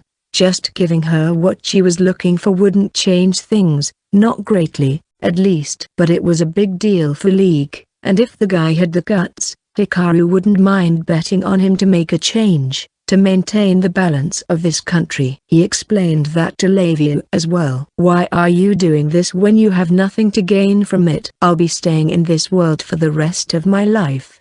I just want to make this world with you a better place. So I have my own selfish reasons for helping out. Hikaru. She grasped his hand tight. I'll help as well. Thanks. We'll have to see if that guy's actually studying under the professor from Kotobi. You want to see if he's really serious about changing this country, huh? Exactly. Oddly enough, Hikaru wanted to face this world with positivity. All because he told Lavia everything, and she accepted him for who he was. He would do anything for her, even eliminating threats to the peace of this world. All right, let's go after the lesser wyvern. They crested the hill. Down below was a dense greenery where the wyvern was lying down. Is it asleep? Hikaru said. Looks like it. Can you wait behind that boulder? Are you going alone? It'll be much easier for me to go alone. Just keep your stealth on while hiding. Though if I give the signal, I want you to blast it with all you've got. Okay. After taking Lavia to hide behind a rock, Hikaru started downhill. He could barely keep his balance with all the pebbles. Stones rolled down the slope. He went down carefully, adjusting his angle of approach so the stones wouldn't hit the sleeping wyvern. He turned around. Lavia should be watching him from behind the boulder, but he couldn't see her with her stealth on. If he strained his eyes, though, he could tell she was there. It was as if she blended in with her surroundings. So this is what stealth looks like.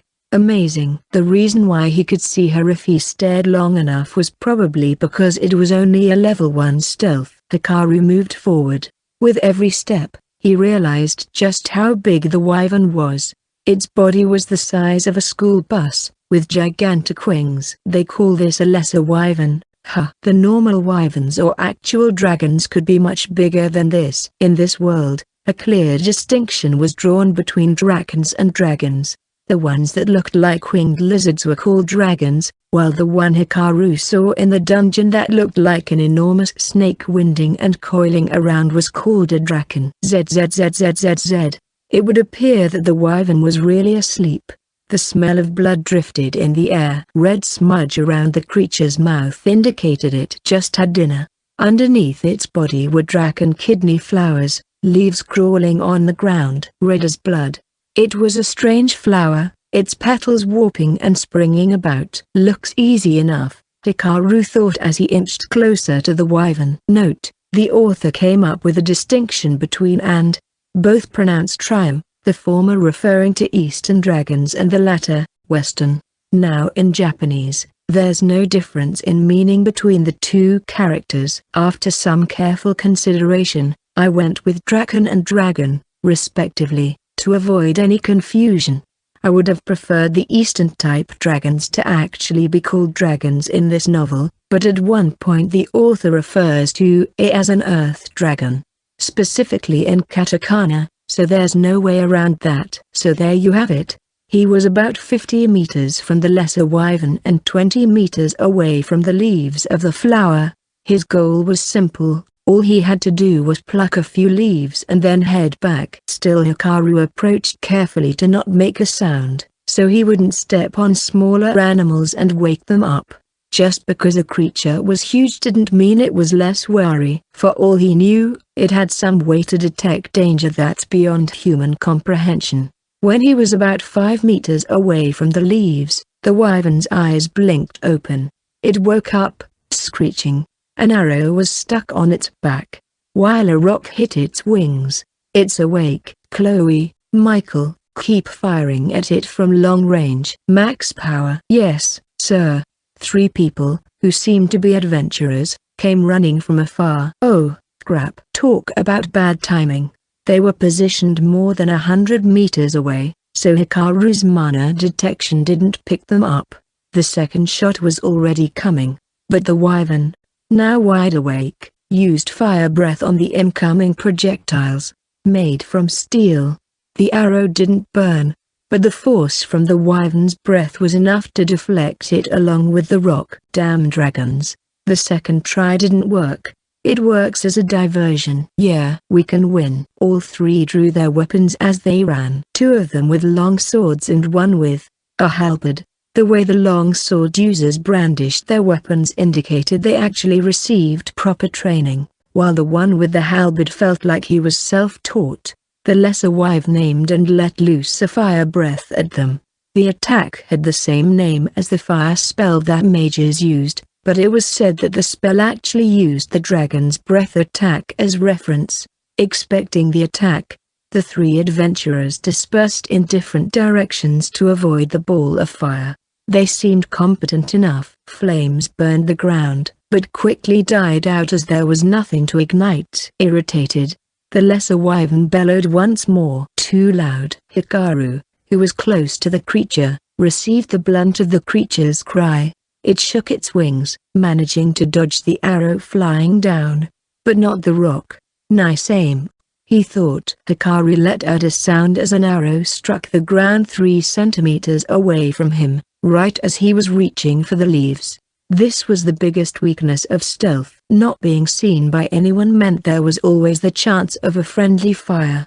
Can you please do this when I'm not around?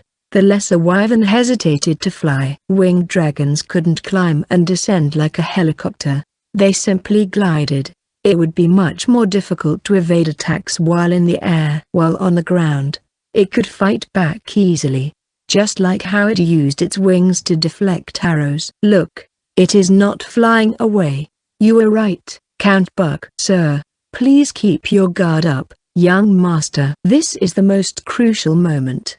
I know. After warning the pompous-sounding young man, the man with the halberd charged forward, easily dodging the wyvern's breath. He's good. Hikaru was impressed. The man was about to give his halberd a full swing, when the wyvern struck him hard.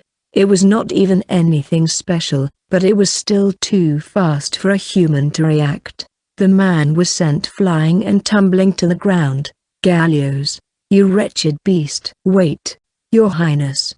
Don't stop me, Count Buck. We'll have to take that thing down anyway if we want the leaves of the dragon kidney flower. The 2 long sword-wielding men were confused at first. Then the young man, who they addressed as Your Highness, rushed towards the wyvern. Dragons sure are strong. Hikaru, on the other hand, was surprised at the monster's strength. The man, now on the ground and not moving, was quite skilled, probably as good as the Knights of Ponsonia. Yet the creature beat him easily. One attack was enough to knock him out of the fight. Your Highness? Huh? I can think of a few reasons why someone is addressed that way. The ruler of Forestia wasn't selected by hereditary succession, but rotation through the 7 nations. As such, no one would address the next in line as Your Highness or Crown Prince. Rather, people simply referred to them as the next king or queen. But old customs still strongly persisted in each nation. There were royalties and even nobles. Kiri, Ludenshire, Yoruba, and Zubura. There was only one among them that wanted the leaves of the dragon kidney flower. Zubura. And it sounds like a big shot came along. It'd be bad if he gets killed here. It wasn't just about the principal's position. He wouldn't be able to sleep at night if he let someone die in front of him. Die. The young man charged at a much slower speed than the halberd-wielding guy. His attack couldn't even reach the wyvern. Not by a long shot. He tripped and fell over. After all, they were on a graveled slope that even a trained soldier would have difficulty fighting on. The wyvern seemed to laugh as it was about to breathe fire once more. Count Buck, thinking it was the young royalty's end, closed his eyes. The young man watched in despair as the fire lit up inside the wyvern's mouth. Then all of a sudden, he noticed something strange from the corner of his eyes. The air appeared to warp with the flash of a blade. A dagger flew towards the lesser wyvern at an incredible speed. If there was anyone who was confused the most, it would be the wyvern. It didn't notice there was another human nearby. The dagger pierced its skin, cutting deep into the space between its bones. Just like that, the creature drew its last breath. What? The wyvern toppled over with a thud. A boy, much younger than him, stood next to it. I tried putting a point on sniping just to test it out. I wonder if I could have killed it without doing that. It might be a good idea to put more points on it for monsters. The boy muttered as he studied the wyvern. Excuse me. Oh, are you okay? Wait. Is the other guy okay? Right. Gallios. He stood up and ran towards the collapsed man. His comrade was already there. He's fine, Your Highness. He's alive. A potion should help him recover. That's good. Soon enough, their other comrades who were firing from long distance arrived. Arrows knocked in their bows. Are you all right, Your Highness? Who's that? Be at ease, Chloe. He saved my life. We should thank him rather than be wary of him. But I didn't see this man when we arrived. I was watching the whole time while you were engaged with the wyvern and then he just appeared out of nowhere. If he wished me harm, he would have just let me die at the hands of the wyvern. I apologize for my comrade's behavior. It's fine. Sensing the danger from the others, the boy quickly pulled out the dagger from the wyvern and put some distance between them. I'm a member of the Zubura royal family, Sylvester G. Zubura. I have a favor to ask you. You have the right to the materials from the wyvern. Of course, Your Highness. His comrades raised their voice. They dealt damage to the monster with arrows and spells, drew its attention. One of their men even got hurt. So why did they have to hand over the materials from the monster? This boy simply stole the kill from them. A lesser wyvern of this size would probably fetch over 1,000,000 gallons. Sylvester seemed to be pondering something. That dagger killed the wyvern in one shot. It must be quite a powerful weapon. Sylvester exercised extreme caution. He didn't know, however, that the dagger was something disposable that the boy bought for a mere 4,000 gallons. Can you let us have some leaves from the dragon kidney flower? We really need them. The boy sighed, brushing his hair. Before that, I don't know the proper etiquette when in the presence of a royalty. I might end up disrespecting you. You need not worry about that. I'm just an adventurer right now. Thank you. As for the leaves, you may take however many you like. Ah, really? Thank you. You're probably here for the same reason as me. Anyway, what do you mean? I'm here for a request to take the same leaves for the principal. Ah, so you took the request from the guild? No. The boy shook his head. It's a request from a clan of Romania, the Green Ogre. The mouths of everyone present, except Gallios, who was out cold, hung open. Forgive me if I misheard, but did you say Green Ogre? The boy nodded. It can't be. The Green Ogre clan is the head of all the clans in Romania. The Green Ogre was, in a sense, the royal family. Sylvester could not believe that Romania, essentially an enemy of Zubura, would help the academy's principal. He had made quite the gamble in forming the search party for the dragon kidney flower. It was extremely important for Zubura, a small nation, to acquire the position of principal of the academy, a place with cutting-edge research facilities and a next-generation educational institution. All the other nations had occupied the other important positions in Forestia. So when news arrived that the principal's nephew had suffered serious injuries, having been caught in the crossfire between Ponsonia and Queensland, they knew they had to do something. Unfortunately, competent adventurers had a tendency to move to Forestad. Once they arrived at the capital, they didn't return, like they caught some sort of disease that made them completely forget about their hometown. Zubura's population was steadily declining, the complete opposite of Romania, which accepted immigrants, and a nation that was still expanding even now. Sylvester announced that he would lead the search party, having knowledge of martial arts. To no surprise, Zubura's ruler and leaders were strongly against it, most of them the elderly. They had already accepted the slow and steady decline of Zubura. After all, they'd be gone before the nation completely fell. But the young Sylvester was different. Fortunately, he had a younger brother, so if something were to happen to him, he could leave Zubura in capable hands. He wanted to win in this gamble with his life on the line. Everyone in Forestia knew about the condition of the principal's nephew. If Sylvester, a member of Zubura royalty, heroically solved the problem, it could give a big boost to his own nation. He didn't mind dying if his death meant the others would change their mind. Sylvester was that much aware of the danger looming upon his country. Bringing many people would only draw attention, and he didn't want more to fall just because he himself was willing to sacrifice his own life. He told them they might have to fight a dragon and made them stay behind at the foot of the mountain, the opposite side from where Hikaru came from. While searching, they spotted the lesser wyvern flying about that seemed to be landing soon. They were in luck.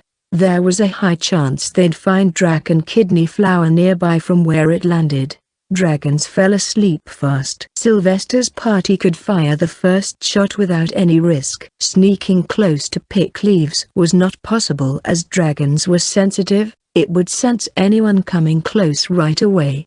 They didn't even consider waiting for it to wake up and leave. They thought luck was on their side, that they could win. Combine that with the report that the patient's condition was worsening. They became impatient. As a result, Sylvester ended up being saved by a mysterious boy. Your Highness, perhaps Romania is after the position of Academy Principal. Zamir said as he made Gallios drink a potion. He was a count and Sylvester's teacher in the ways of the sword. Ah, I knew you'd think that. For the record, this is a favor from League. From the Green Ogre clan. I find that hard to believe. That's understandable. But if I didn't mention that and instead say I only did it out of goodwill, you wouldn't believe me even more. You'd assume I was demanding gratitude because things just happened to work out fine. That's true, I suppose. But there's no reason for Romania to do this. Count Buck. Sylvester admonished him. But the Count didn't stop. They're just as nasty as Ludenshire when it comes to politics. They'd employ various means to apply pressure on people and secure positions for their clans. I see. The boy mumbled. He appeared to be unfamiliar with politics. This time Sylvester spoke. May I know your name? Where are you from? My name is Hikaru. I came from somewhere far, far away. Sylvester could tell there was something more in those words. What would you say if we wanted you to lend your strength to Zubura? How much would we have to pay? I don't intend to work for anyone at the moment. I have some business to take care of as well. I'll be leaving now. The lesser wyvern is too heavy for me, so I'll just take its eyes. Your party can take the rest. It would be a 1-to-9 split, I suppose. The eyes were used for making medicine so it could fetch for absurd prices, but compared to the rest of its body, their value was nothing. Its meat was delicious and its skin could be used to make accessories and excellent armor. I'll take some leaves from the dragon kidney flower as well. That was the request I got from the Green Ogre clan. Are they serious? Hikaru gave a shrug. He approached the corpse of the wyvern, took out a different dagger, and gouged the eyes out. He was getting used to dissecting. In a few minutes, he managed to take out the monster's 2 eyes, bigger than a fist, then wrapped them in a cloth before stuffing them in his bag. Farewell. Oh, the boy left. Michael, the mage, approached Sylvester. He's gone. Yes. I didn't even get to ask how he killed the lesser wyvern, Sylvester said. With his dagger, right? I haven't heard of anyone one-shotting a dragon with a dagger. That's true. Maybe he's an assassin hired by the Green Ogre clan. I don't think so. He had no reason to help the principal. His objective is unknown. You're right. If you took the leaves home right away and made antidote out of it, that kid won't get his reward. Do you think I'd do something that cheap? Sylvester said, glaring at him. My apologies, he said as he backed away. Wait a minute. What if that was his goal all along? He didn't have to tell us that he received a request from the Green Ogre clan. So why did he? To see how we'd react. What for? Your Highness, Gallios is awake, Count Buck called. That's great. Maybe I'm overthinking things, Sylvester thought. Hikaru and Lavia were at the Romanian exclusive restaurant in Scholazad. Dragon kidney flower leaves were on the table and sitting across was League with eyes wide open. This is, League muttered. It's what you wanted. How are things on your end? I'm now studying under the professor from Kotobi. Oh, Hikaru saw League in a more positive light now. The man was determined to make a change, to breathe new life into Forestia. Are you sure about this? The Green Ogre clan is quite powerful, right? So you knew. I thought you were unaware. I heard about it while I was out gathering the leaves. I ran into a bit of trouble though, but I was able to conduct myself properly thanks to you. Thank you, I guess. Anyway, what? You must see me in a new light now. He must have noticed the change in how Hikaru addressed him. I don't know what you're talking about. So about the reward. I'm sorry. I didn't expect you to bring what I wanted today. The money is still not ready. I can deposit it on your guild account, though. It's fine. I'm sure you'll have things to deal with. What do you mean? I told you I ran into some trouble. Yes. I met the prince from Zubura. What? I told them I was gathering dragon kidney flower leaves for you. They got the leaves as well and should be making the antidote right about now. You were going to talk to them sooner or later, right? Use this opportunity well. Good luck. Hikaru and Lavia exited the room, leaving League dumbfounded. What do you think? Lavia asked as soon as they were out of the mansion. I think it'll be difficult for them to pull it off. I see. Do you sympathize with them? No, but I like how they're trying to break the status quo. Why do you think it's difficult? Both of them are high-ranking people. If they work together, I think they can make an impact. I did consider that. That's why I induced Sylvester to get in touch with League. But we don't know just how much power League holds in his clan. Take that yellow tiger guy for example. He was pretty much kicked out of the house. Yes. I remember that guy. Plus it's extremely difficult to change a culture that's been established for ages. Let's say the king of Bonsonia says he will abolish the noble system. Do you think he can actually implement his plan? That would be a real challenge. There are too many people who benefit from the system. League is trying to do something similar to that. He could do it reliably, but in essence he's still trying to dismantle an established power structure. People will oppose his plan. The more he pushes for it, the greater the friction. And yet League was still determined to carry it out. Baby steps. What? It's a saying from my world. No matter how big the plan is, you must start somewhere. Even the smallest thing. When I asked League to study under the Kotobi professor, he really went and did it. Hikaru was starting to like the guy. Hikaru. What? I think you'll end up helping him again. I'll make sure to charge him a lot then. They returned to their home. The next day, Hikaru received 1 million galans in his account, and they started school the day after. They were wearing deep blue jackets, the uniform of the academy. Lavia went around a few stores to buy second-hand blouses that matched the jacket. Ordering a new one would take too much time, so they decided to do that later. Wearing a beige-colored blouse, she looked like a neatly dressed young lady. It didn't take long for them to reach the academy. Maybe I should have picked a place much further away. I'm not really getting the whole walking to school vibe, Hikaru thought. Ever since he told Lavia everything, it felt like a weight was taken off his shoulders.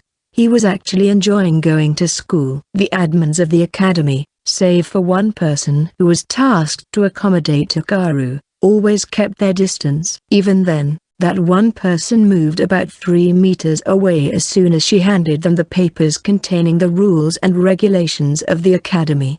Excuse me, Hikaru said. Why yes? Are there reservations for classes? They'd be attending the academy for a while. There had been some misunderstanding at first, and Hikaru wanted to be more civilized, but it appeared the other party didn't have the same idea. It's fine. You can attend classes freely. To use the research laboratory, you need to submit a research plan first.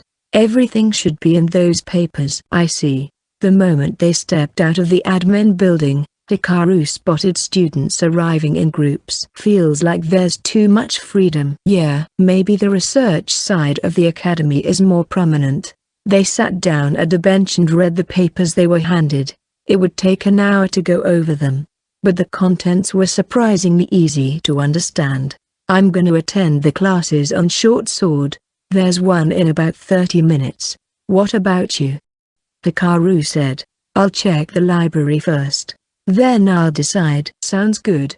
I know, right? If there were enough books in there, Lavia might just even get absorbed in reading and not attend any classes at all. They parted ways, with Hikaru heading to the lecture building where short sword class was being held. Young students and adventurers were about, but none really paid him any attention. There were much younger boys and girls, after all, carrying laboratory apparatus.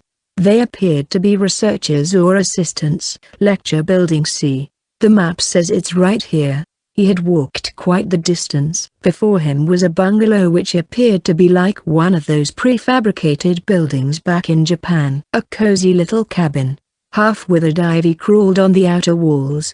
The flower bed had been neglected. Hikaru knocked at the door to no response. The door plate said Building C.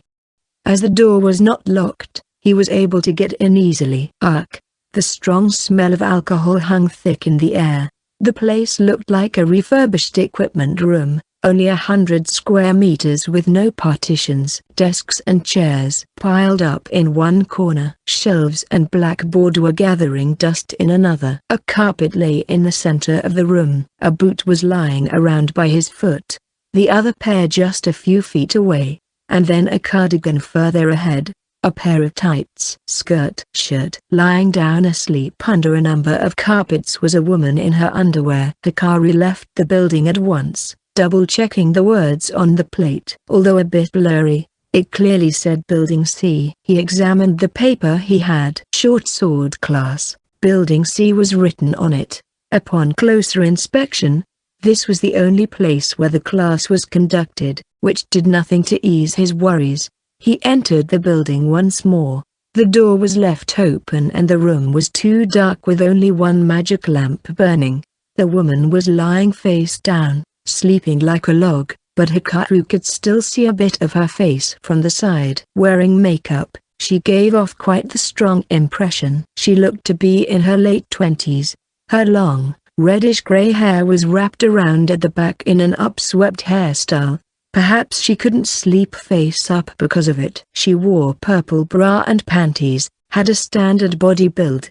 Her waist quite fine. If not for her current state, Hikaru's sexual urges might have been stirred. Unfortunately she was dead drunk and fast asleep. Where are the students and professor anyway? Don't tell me she's a student as well. Hikaru was filled with a sense of foreboding.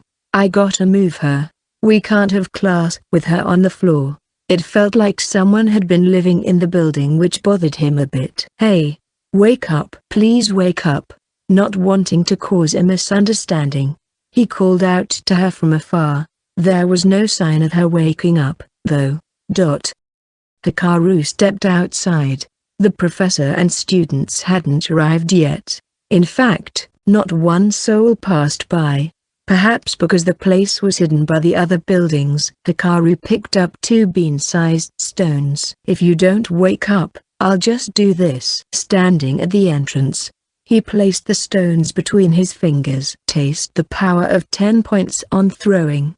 With a splendid form, the stones went straight for the holes on the woman's nose, as if being sucked in. She jumped awake. What's going on? Something's wrong with my nose. I can't breathe. Wait. What's this? Something stuck in my nose. Hikaru was already outside. He didn't want to see a woman pulling stones out of her nose. After about 5 minutes, he knocked at the door before going in. The woman was asleep. Something wrapped in tissue paper lay by her side. Oh. Still haven't tasted enough of my throwing, eh? Once again, Hikaru picked up some stones. They repeated the routine 3 more times. When Hikaru knocked at the door, yes, a lifeless voice greeted him. A woman with a dejected look on her face was staring at him as he stepped in. She removed one of the carpets off her. At least, who are you? I came for the short sword class. There's no such thing here. I don't think so. It's written here. Cancelled. What? I cancelled it. Oh, crap. Can you please bring a bucket? Hikaru ran out of the building, closed the door, and plugged his ears. One of her boots had been sacrificed. That woman is the short sword instructor. Finally recognizing that he had made a mistake. He had already suspected something was off, but he just refused to believe the possibility. Hikaru returned to the admin building. When he asked an admin, they said that drunkard is the short sword instructor. Her name is Milkrapes Vanquard. The admin wouldn't lie, but they refused to tell him more and insisted that he should just talk to her. Hikaru reluctantly returned to the C building. Although he didn't want to get close to her, he had to so he could check her soul board and find out about her name. Oh, you're the one who left me and ran. Milkrapes stood in front of the building with a test tube in her mouth. this time wearing clothes and sandals instead of boots. I think that was the best course of action I could take. Please don't talk. My head hurts. Oh, it's working. The hangover killer made by the medical guys really is the best. A byproduct of manufacturing antidotes, it was medicine used for boosting metabolism, but she didn't particularly care. Can I ask you a question now? Oh, sure. Shoot. Mr. Heartless. Are you the short sword instructor Milkrapes Vanquad? I hate that name. What? Milkrapes sounds awfully sweet. It only works when you're 5. Call me, Mil.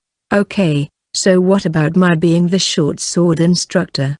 Are you here to make fun of me for not having any students? You don't have to. Ever since I took the position 2 years ago, I never had one, okay? You happy? I'm sorry to hear that, but I'm actually here to study the ways of the short sword. What? It was Mil who stared blankly this time around. Soulboard Milkrapes Vanquad, age 22, rank 25-24. Vitality, immunity, toxic immunity 1, perception, hearing 1, physical strength, weapon mastery, short sword 3, throwing 1, agility, stealth, life obfuscation 1, imperceptibility 2, dexterity 3, intuition, instinct 2. He didn't want to believe it, but she was indeed the real Milkrapes Vanquad. What did you do just now? Magic? No.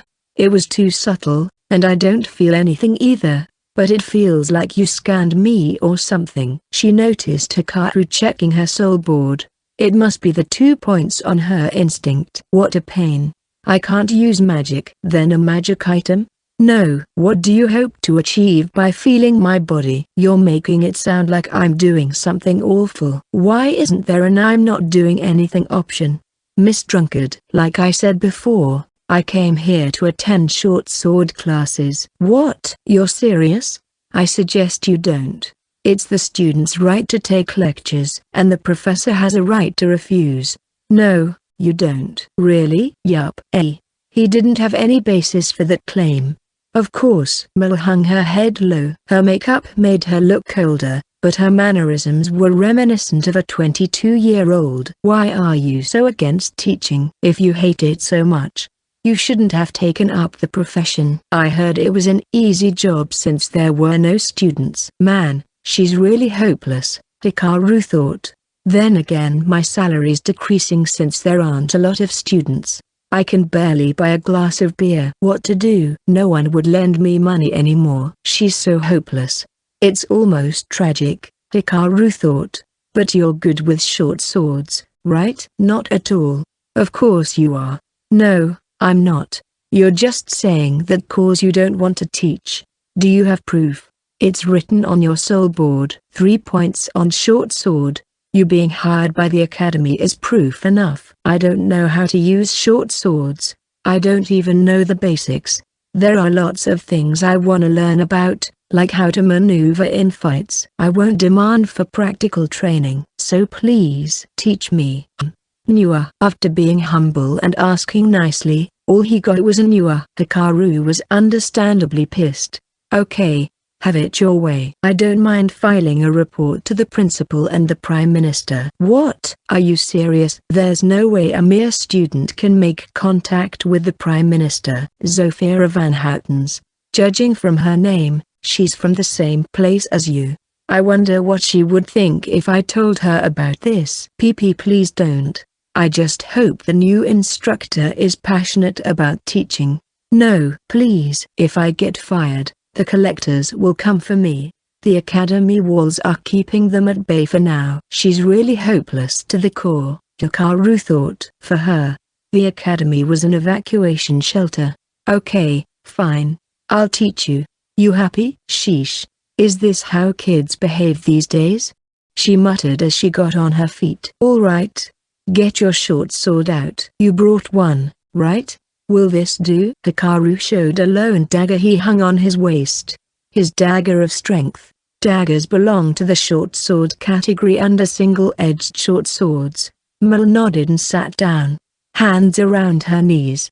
Incidentally, she was wearing a mini-skirt, exposing her panties. It's rare to see underwear and not feel anything, Hikaru thought as he held his dagger. He lowered his hips. The point of his dagger turned downwards. Not like that. He was off to a bad start. That was bad, huh? Absolutely terrible. You look like a complete amateur. Why would you even point your sword downwards? So it's easy to throw. Why would you throw your only weapon? What's the right way to do it? The right way to do it is to hide your sword along with the sheath. Don't draw it. Oh, you know what makes the short sword superior to other weapons, right?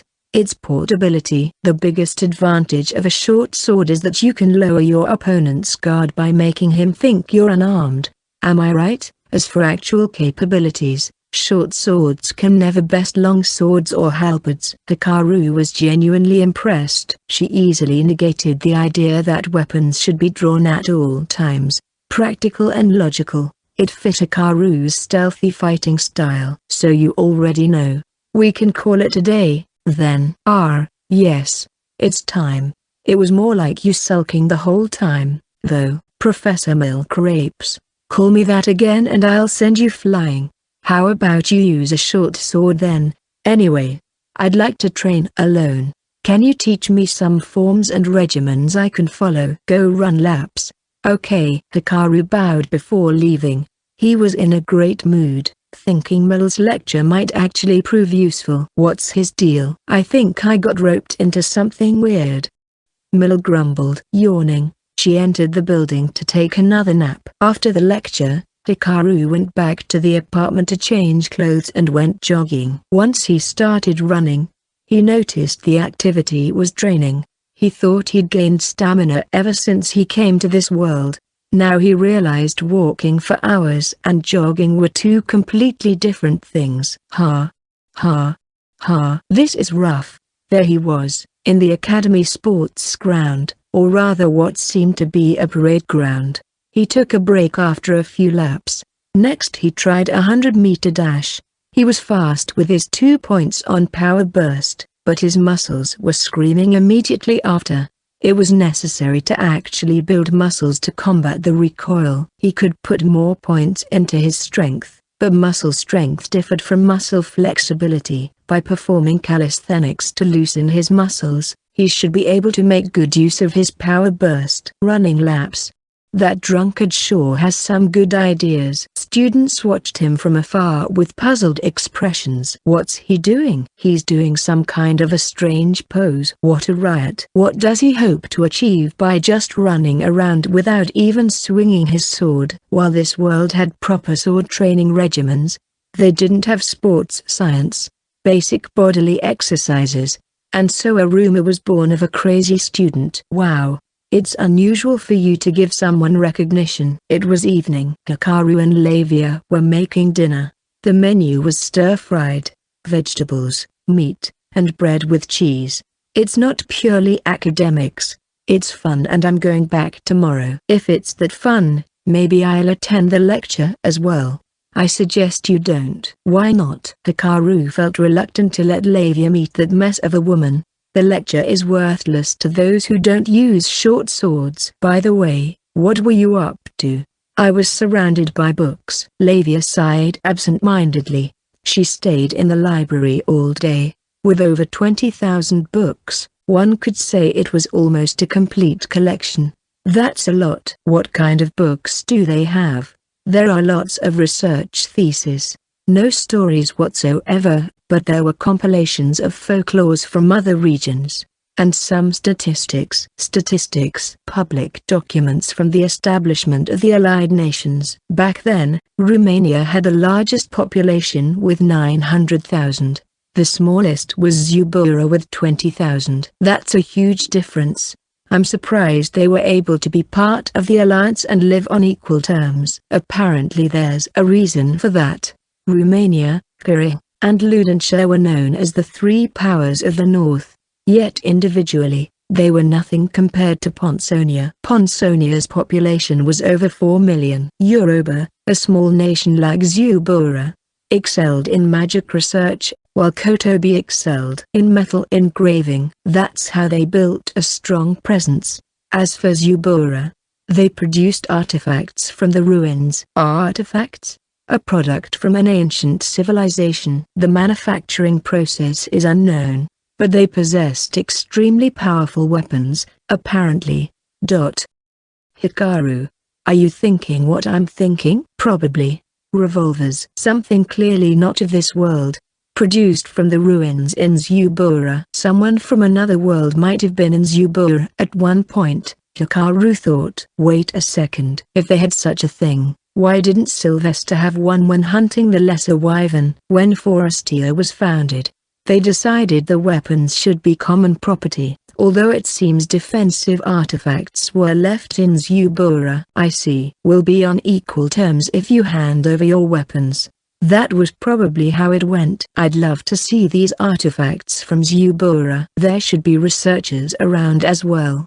They might be able to explain the mechanisms of the revolver. The next day, Hikaru arrived at Building C to find it locked, even though it was already time for classes to start. He tried using mana detection, but no one was inside. She bailed. Huh? Isn't the student supposed to be the one cutting classes? Left without anything to do, Hikaru started jogging. The next day, Mil still wasn't around. He trained alone. The day after, same thing. And the day after, still not here. Hikaru stood in front of Building C. I see. So that's how you wanna play. Ha ha ha. You thought if you kept doing this, I would eventually stop coming. Yes. Hikaru smirked. I will find you. He went back home and waited till dusk. Fully armed, Hikaru headed out to town. Woo. Ale so good. This is what I live for. Quite the drinker as always, Mil-chan. The manager smiled from behind the counter. They were in an establishment located 3 streets down the business district that only a select few in scholars knew about. Small, with only more or less 30 seats. It was always full. Customers lined up the counter like birds on a power cable. If you keep on chugging them down like that, no guy will buy you a drink. The man said. There's no one crazy enough to even think about doing that in the first place. Another chimed in. Damn right. Middle-aged men, who looked to be regulars, burst into laughter. Each one shouted over the noise in the tavern whenever they spoke. What did you say? If I tried, I'm sure I can get a few men. You old coots better be grateful I even talk to you. Yeah, right.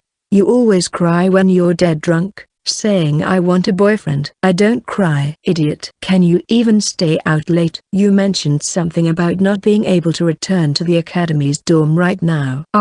Yes. They're remodeling it at the moment. I'm staying at a friend's place. Wow. You have friends? Why does that surprise you? I'll beat you up. Sounds of commotion and men's laughter rolled in the tavern. The night's still young. I'm gonna drink all night. You look incredibly lively. A voice came from behind. Of course I am. I woke up in the evening. What about today's class? I didn't even plan on going. Ahahaha. Mel laughed, waving her hand, before noticing the voice didn't come from the older men. That is very interesting, Professor Mil Crepes Vanquard. It came from the boy she met a few days ago. Mil trembled, being on the receiving end of someone's wrath from point-blank range. You taught me how to carry a short sword the other day. Now I have a question for you. Am I carrying one right now? If I am, for what purpose? Mil let out a shriek as she fell from her chair, her face frozen in fear. Oops, I didn't mean to scare her that much, Hikaru thought. How'd you get here? There's no way you followed me without me noticing. Oh, so that's what surprised her. If he hadn't activated his stealth, she would have noticed the moment he stepped into the tavern with her instinct. Hey, kid. If you're looking to start trouble, we won't just sit here quietly. Yeah. Well said, men. Throw this boy out. Mil said. She felt revitalized with the older men backing her up. Incidentally, her legs were spread open, and her underwear was in plain sight. Hikaru didn't even feel a tinge of sexual urge. Please, gentlemen. I'm a student of the academy. It seems the professor has been piling up debts from all her drinking and she has to pay them back. She'll receive her salary by teaching me, but should you wish to shoulder her debts, you may do so. What do you say? The men exchanged glances. All right. Let's drink some more. Oh, right. Something funny happened today. Oh, they left me for dead. What happened to our bond? Mel exclaimed. Hikaru smiled at her as she stood up, glaring at him. You reap what you sow. I'm never going to teach you ever again. Okay, I'm actually meeting the principal tomorrow. Mel quickly prostrated herself. I'm deeply sorry. I'll teach you starting tomorrow. I see. Then I'll cancel my appointment with the principal. Why, you're bluffing, right? You don't have any connection to the principal, do you? Hikaru smiled. Your smile is much scarier. Mel screamed, but not one person in the noisy tavern cared.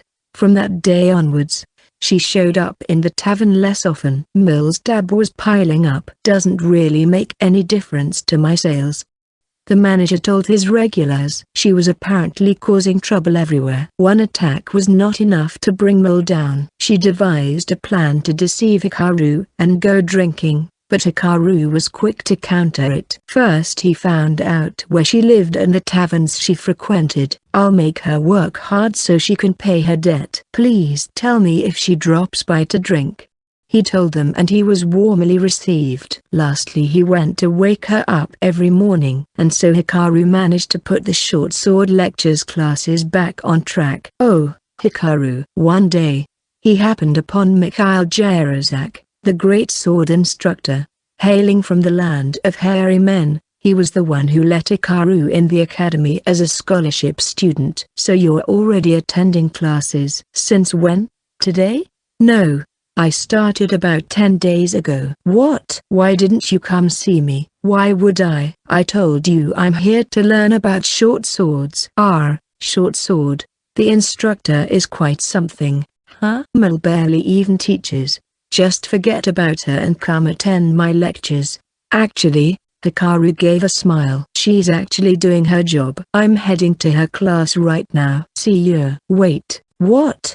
For real? Hikaru started walking, leaving the puzzled Mikhail behind. No, don't run like that. You're making a lot of noise like a goose waddling about. An expert makes less sound than a hair dropping on the floor. You use your knees and ankles as a spring to absorb sound. Make it so you can use it right away even while walking.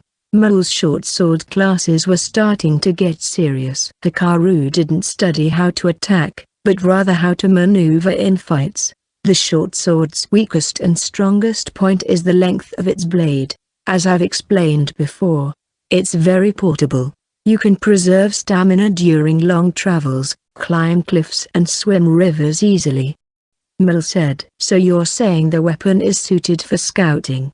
The best scouts don't even bring weapons. They just use their eyes and ears, and then focus on running with all they've got. I see. Do assault teams use short swords, then? Yup. Climbing walls under the cover of night, kill enemies, and steal their weapons. It makes sense to use short swords in such missions. They can just use the stolen weapons afterwards. I don't plan to enter the army, but thanks for the info. Oh? You want to be an adventurer? Building C was now neat and tidy, with a small blackboard and 3 desks and chairs. Yeah, something like that.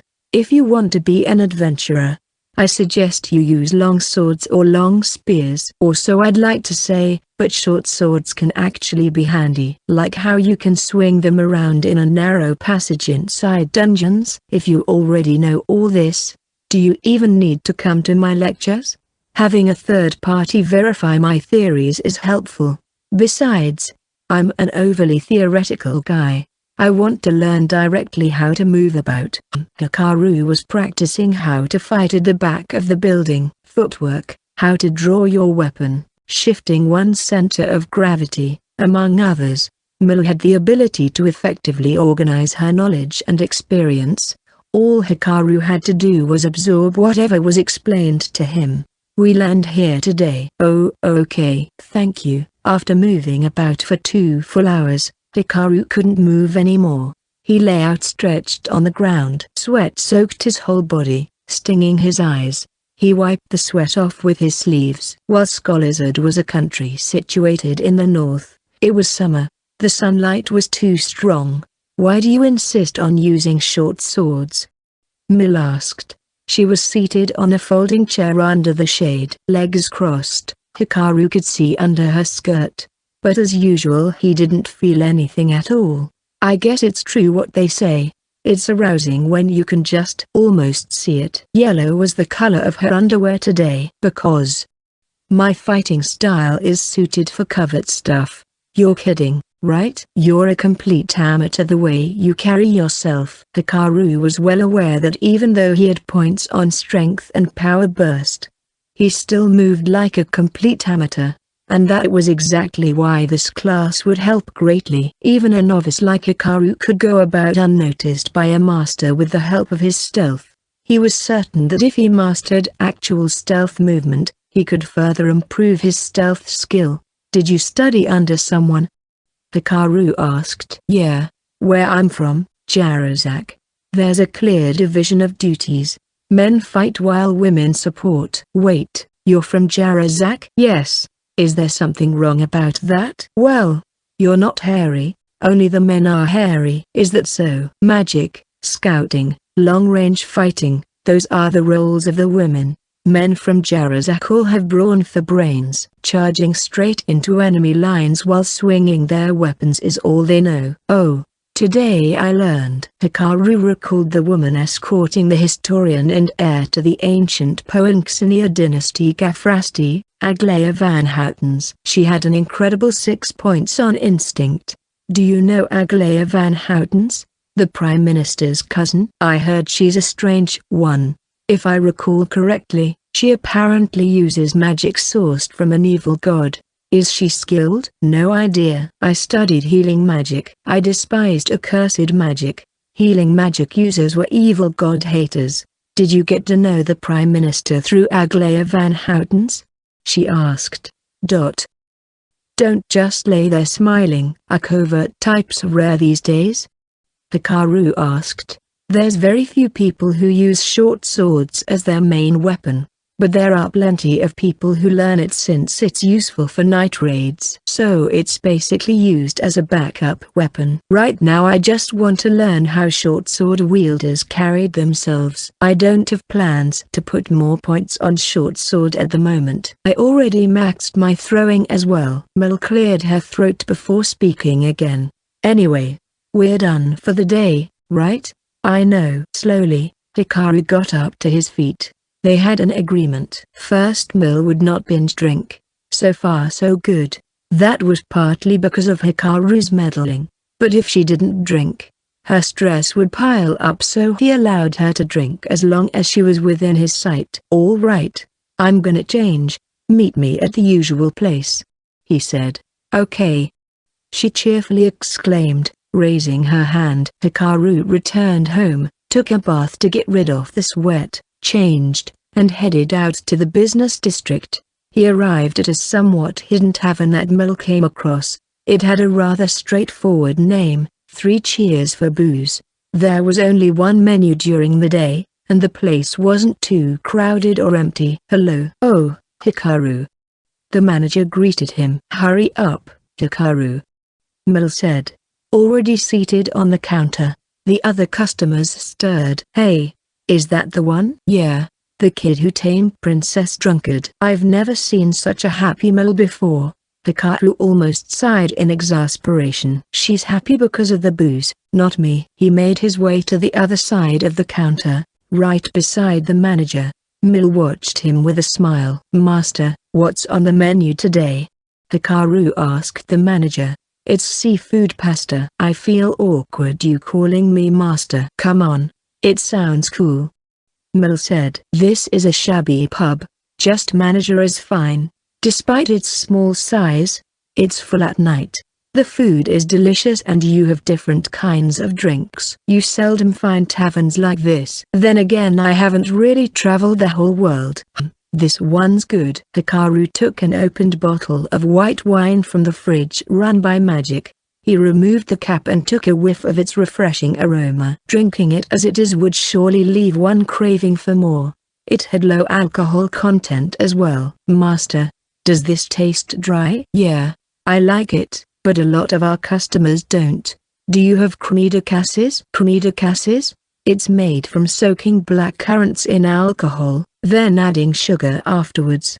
We have something like that, though it's made by soaking black plant berries in sugar and alcohol, not black currants. The manager took some out on a plate, and Hikaru tasted them. He could feel the heat from the alcohol on his tongue. It has a little too much sugar and alcohol, but the flavor is just fine. As always, Mill watched him with a smile as he was getting ready behind the counter. By the side, the manager prepared Hikaru and Mill's pasta. Once again the place was buzzing. Hey, what's that kid doing behind the counter with the manager? You don't know? He works as a bartender during the day.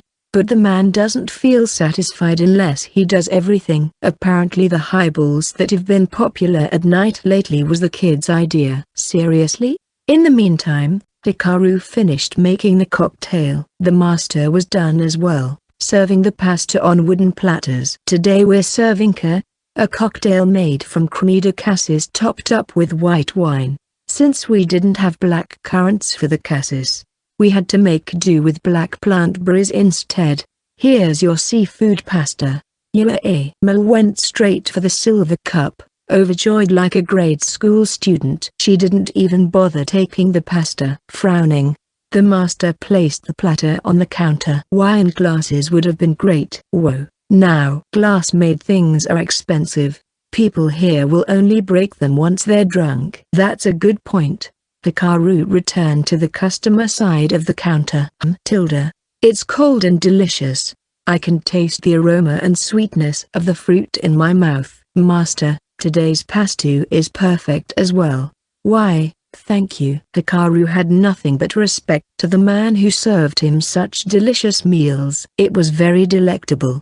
The pasta that Pasta Magic served back in Pond was great as well, but it took advantage of the quality of the ingredients and as such, it was expensive. This tavern was different. Hikaru could feel the ingenuity of the master. It was a tad bit salty perhaps because there were plenty of manual laborers around. While the garlic came strong, it didn't overpower the flavor of the seafood. Just the perfect balance. And it only cost 50 gallons. Too cheap, but not enough to put the place in the red. More, Mel said. You remember our agreement, right? Only 3 glasses. I know. More. Yeah, I hear you. Hikaru stopped eating his pasta and was about to get down his seat. Wait, Hikaru. I can do this. Please let me. The master said. Okay, it's all yours. The master mixed wine and cremida cassis skillfully. Hikaru made a deal with the manager. In exchange for free drinks during lunch, he would teach him how to make cocktails. Ale and strong drinks sold well at night, but the other liquors and wine were left untouched. The manager was more than happy to agree with the terms. As always, only the stronger cocktails sold well, but other cocktails that women could enjoy gradually started selling as well.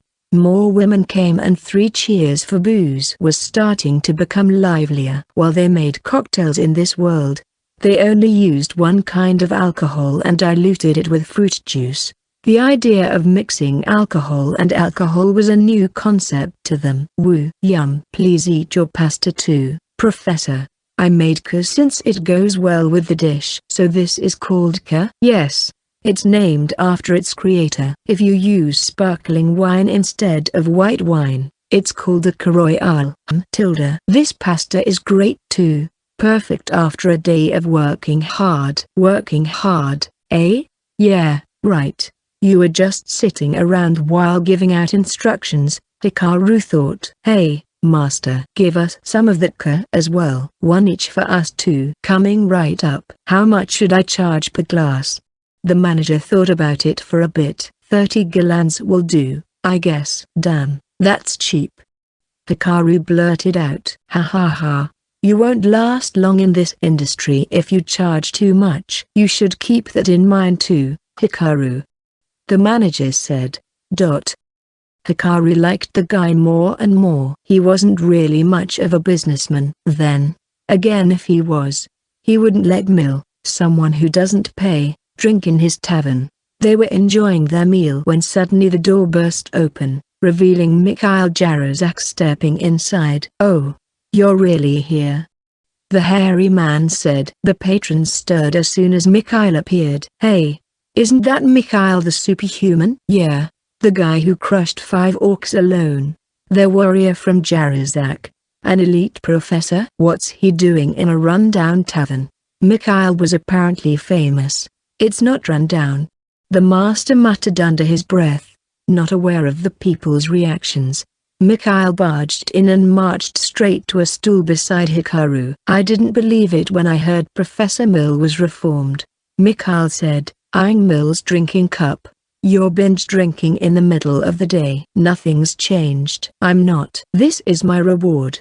Just 1 cup." "That's your 3rd cup, though," one of the customers cut in. "Hikaru, this is for your own good. It's not too late to study great swords." "Give it a rest, Gramps." "I told you I will not study great swords." The customers gasped as they watched Hikaru be rude to Mikhail. Even Mill caught her breath. Hikaru, don't pick a fight with Professor Mikhail. Nothing good will come out of it. He's scary.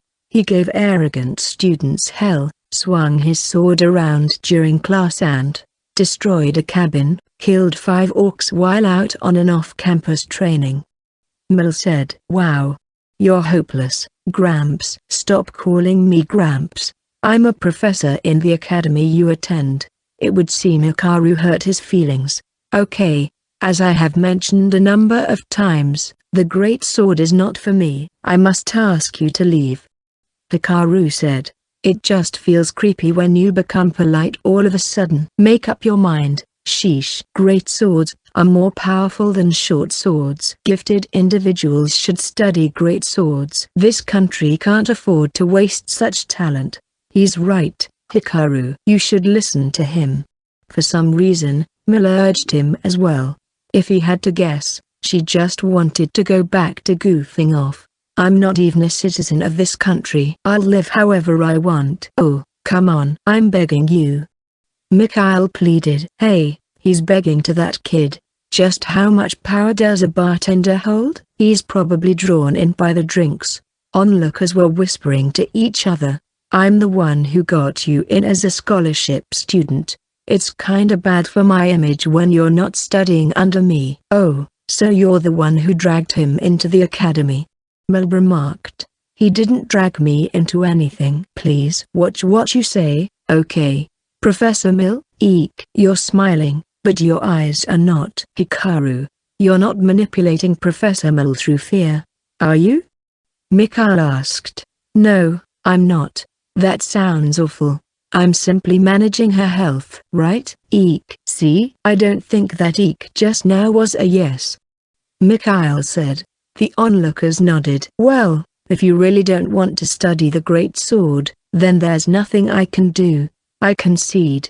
But one of the students said something troubling. "You mean one of your students?" "Yes," Mikhail replied with a sour look on his face. "Professor, you're here." Hikaru was about to ask Mikhail more questions, when the door burst open, revealing young, well-built men standing outside. They were probably the students Mikhail just mentioned. Hikaru realized not all of them were from Jarzak. One of them, a familiar face, was not hairy at all. "It's you, Roy Yellow Tiger Romania, the guy from the Adventurers Guild." According to League, his family got rid of him by tossing him into the academy. "Oh, you know each other, Hikaru?" Mikhail asked. "Not really. More like I beat him up." Mikhail looked astounded. "Professor, you used your recommendation quota on this coward? I don't believe it." Roy protested. "What do you mean?" the professor asked. "When I, a member of the Yellow Tiger clan, came to talk to him, he sucker punched me." "Goodness, can't let him get away with that." Rage filled the men's eyes. "Hey, Gramps," Hikaru said. "This is not my fault." "You brought this upon yourself," Mikhail replied. "Well, you brought them here." "You're calling the professor Gramps?" Roy and the others stepped into the tavern, immediately surrounding Hikaru, Mikhail, and Mill was about to run with cup and pasta in hand when Hikaru grabbed her by the collar and pulled her back. Professor Mikhail, I don't understand, why did you vouch for this rude brat? You're from Romania, right? Are you sure you should be studying under someone from Jarazak? Hikaru asked. There's nothing wrong with learning from someone strong. Roy answered. He was stuttering. League, who was from the Green Ogre clan, struggled before arriving at the decision to study under the researcher from Kotobi. Roy should be having trouble as well. Oh, that's right. He got kicked from his home, so he cast away his pride and identity to become stronger. Roy beat League to it. Not bad, Hikaru thought. He checked Roy's soul board to find only 1 point on strength and none on weapon mastery. I don't mean to be nosy, but perhaps you should study magic instead of great swords. What? You seem suited for it. Shut up. Shut up. Roy shouted. His face red. It appeared Hikaru had said something uncalled for. How do you know? You're right. Roy has aptitude for magic. Mikhail whispered in Hikaru's ear. Then urge him to study magic. The Academy's motto is independence and self-respect. Apparently his elder brother is a master of great swords and he wants to beat him or something. Ah, so he has an inferiority complex against his brother back at home. Let's fight, you and me. A legit, fair and square showdown. Roy exclaimed, pointing at Hikaru. I see no reason why I should accept. Shut up, kid. You're nothing but a dirt-poor bastard hanging out in this shabby pub. It's not shabby. The master said sharply. I'm just telling it like it is. This place is the perfect example of a cheap and nasty place. Hey! Hikaru said coldly. Mill shrieked. You can badmouth Professor Mill or Mikhail all you want, but I won't let you insult this tavern. What? Fine. You're on. I'll show you just how good the master is. Bring it on. Let's take this outside. Roy walked out triumphantly. Hikaru, Mikhail, and the other men followed. Are they having a cooking contest? The master muttered. I don't care. If something happens, I'm putting all the blame on Professor Mikhail. Master, one more cup please. I can't go on like this. Nice try taking advantage of the mess to get a 4th cup. No can do. Please. You have an agreement with Hikaru. Why are you siding with him when I'm the regular customer? Just go out and watch them. The master drove Mill out of the tavern. Since they couldn't swing weapons around in the middle of the street, they returned to the academy. A few people were present in the campus grounds, but none really paid them any attention. Hikaru faced Roy.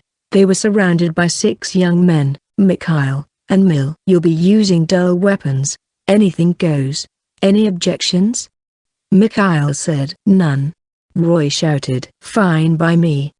Hikaru added. Roy and Hikaru nodded. Healers who could mend fatal wounds were constantly on standby in the academy, but there was no cure for an instant death. Hikaru, got a minute? Mill approached Hikaru. What is it?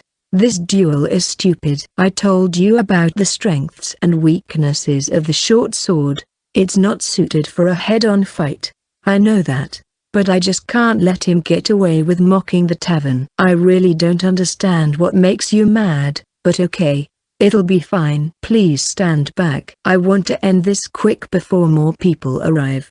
Be careful, okay? We have classes tomorrow. Professor Mill. She's changed the past few days. She was actually starting to look forward to class. Hikaru was impressed. I can't drink for free without you. Please give me back my sentiments. What are you talking about? It's nothing. Forget it. All right, Hikaru. Let's begin. Mikhail yelled. Give me a minute. Hikaru performed a few stretches to loosen his muscles. What are you doing? The professor asked. Stretching. Hikaru answered. Hey, isn't he that dude who always runs around? Ah, you're right. I've seen those strange poses. But damn, Professor Mill looks hot as always. I know, right? If she didn't teach short swords, I'd attend her classes. Hikaru could hear the other men talking. Hot? How is she hot? Hikaru thought as he finished his stretches. Okay. Were you trying to scare me with your strange dancing? Let's get this started already. I'll show you just how strong I am. Roy readied his great sword. Hikaru could see the tip shaking. Right. He doesn't have much strength. Ready. Hikaru held his short sword he used for training in his right hand. Straight and double-edged, it was different from the ones he regularly used. Begin. Hikaru took the challenge partly because Roy mocked 3 cheers for booze, but he had another reason as well. He wanted to test just how much he's mastered the things Mill taught him. If he fought Mikhail again, he would have to use his stealth's full potential. He didn't know if the things he learned would be effective then. Roy was the perfect test subject. Hikaru was pretty much an amateur, but so was his opponent. With a battle cry, Roy stepped forward. He held his sword above his head, about to swing it down. Whoa, whoa. Mikhail taught him this? He's full of openings, even a kid can dodge this. Hikaru glanced at Mikhail. The professor was face-palming. Apparently, Roy wasn't applying what Mikhail taught in class. With a twist of the body, Hikaru dodged the attack easily. Keep movement at minimum. Hikaru kicked the ground. That one was just to warm up. This time Roy tried an upward swing. But Hikaru was already gone. Use your ankles and knees to absorb shock so you don't make a sound. Make your body one with the wind. Hikaru circled behind Roy. His opponent staggered. His body could not keep up from the weight of his weapon. He doesn't see me. I should say something so I don't activate my assassination skill. Mill watched with wide, open eyes. Higher. Roy fell forward, letting go of his sword, as he was kicked from behind. That's enough. Mikhail stopped the fight. Why'd you stop the match, Professor? I can still fight. Roy protested as he got up. You fool. Mikhail's voice echoed in the distance. It was so loud, Hikaru's ears were ringing. You already dropped your weapon. You idiot. Hikaru kicked you when he could have used his sword. In other words, he went easy on you. Roy hung his head low. Damn, my ears hurt. Did it go? Well, I can't really tell since Roy is too weak. Hikaru-kun, that was different from what I taught you. Mill said. What? Really? I guess I can't really master it in just a short span. I thought I did well, but I guess not. No. I mean it in a good way. Good way? You did what I was going to teach you. You concealed your presence. You're full of mysteries. You have nerves of steel for an amateur and you have a good feel on things. Walking around while concealing my presence has become a habit of mine. What was that? It's nothing. Don't worry about it. Mill eyed him suspiciously. His movements in that fight were based on what he learned from the professor. To top it off, he was experienced in using stealth. His body was in the ideal condition. All he had to do then was execute his moves properly. Professor Mikhail, I want to go next. No, me. I can't sit around while he mocks the way of the great sword. The students raised their hands one by one, feeling fired up after witnessing Roy's loss. What do you say, Hikaru? Mikhail asked, smiling. His movements might have been a mere coincidence. It would be long before he could fully master them. Mill seemed to know exactly what he did and Mikhail as well. Most likely. In fact his face was saying I think he used a much crazier move during our fight. Hikaru wanted his body to remember the current sensation. Mock fights with the other students would be perfect for that. He checked their soul boards. They were stronger than Roy, and one of them even had a point on great sword. All right, sure. You heard him. Isn't that great? The students nodded, eyes glaring. The men from Jarazak were especially fired up. Oh, before I forget, Hikaru said as Roy was starting to leave. Roy, you better apologize to the barkeeper first. Besides the principal, there were 3 more people in her office, professors and the head researcher, hailing from Kiri, Ludenshire, and Europa. A knock came at the door. Do you have an appointment with someone today, Mom? Professor Kilnenko asked. A short spear instructor. He was from Ludenshire. Acting like he owned the place, he opened the door. Oh, my. His expression turned serious, clearly not expecting the guest. The principal requested to see me. League Green Ogre Romania entered the office. The men from Kira and Europa looked surprised as well.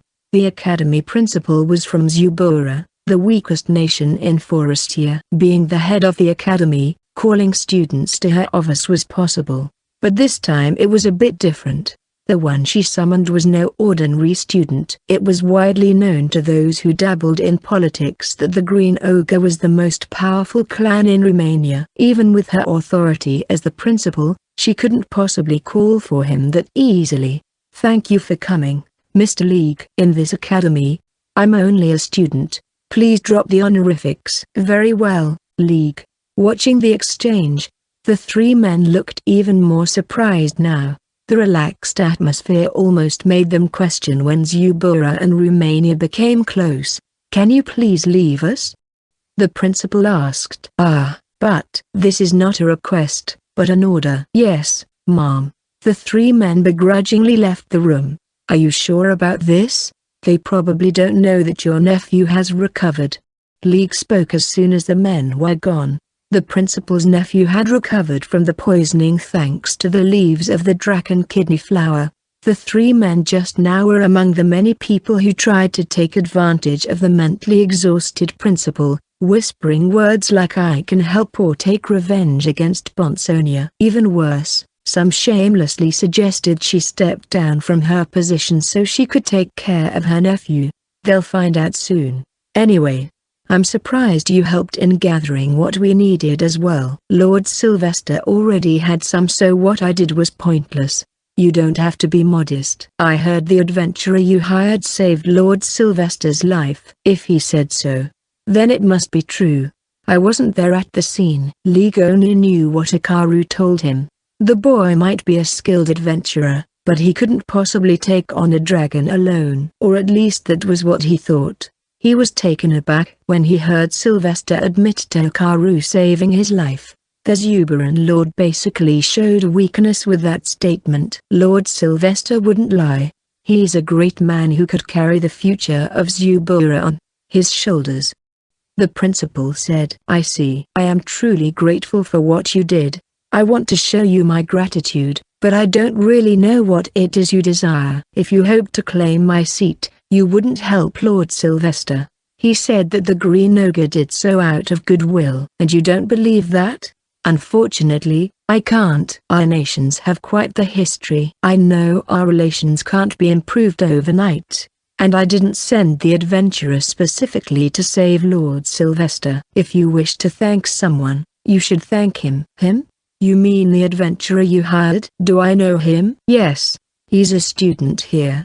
She sounded delighted, half rising from her seat. "I didn't know we had such a gifted student." "What's his name?" "It's Hikaru." "What?" "He recently enrolled to the academy." The principal suddenly sank back down to her seat, as though feeling dizzy. "Does he have black hair and eyes?" "Yes." "And young?" "Yes." "I see now why Professor Mikhail took a liking to him. That man doesn't care about personality as long as someone has talent." League couldn't help but smile after hearing the last part. "True, Hikaru has a bit of a twisted personality. You sound like you two are close." "Not at all. I can't even let my guard down when talking to him. He might just stab me out of nowhere." "Why did you ask him to do a job, then? His skills are the real deal." The chair creaked as the principal straightened her posture. "Very well. I'll make sure to thank Hikaru when I have the time. But since you're the one who sent him, I want to somehow repay you. I can't give you my seat." "Will money do?" "No need. Like I said, I did it out of pure goodwill." "I know that's hard to believe, so how about this? If I'm in trouble, I would like to request your assistance. Any way you can help. The principal studied him suspiciously. "Are you scheduled to have some sort of trouble?" League heaved a sigh. It's hard to have a conversation with someone who feels suspicious about everything. "I told you, we have a complicated history. Do you want me to be more specific?" 260 years ago, Romania deceived Ubura and took our land.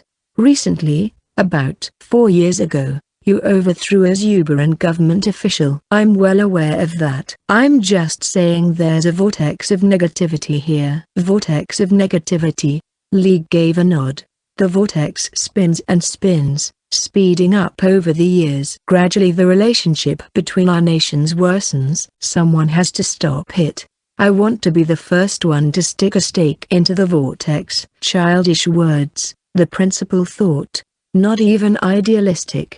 But these words came from a young man from the Green Ogre clan. She could tell he was serious. I'd like to believe you, but I know my words are hardly convincing.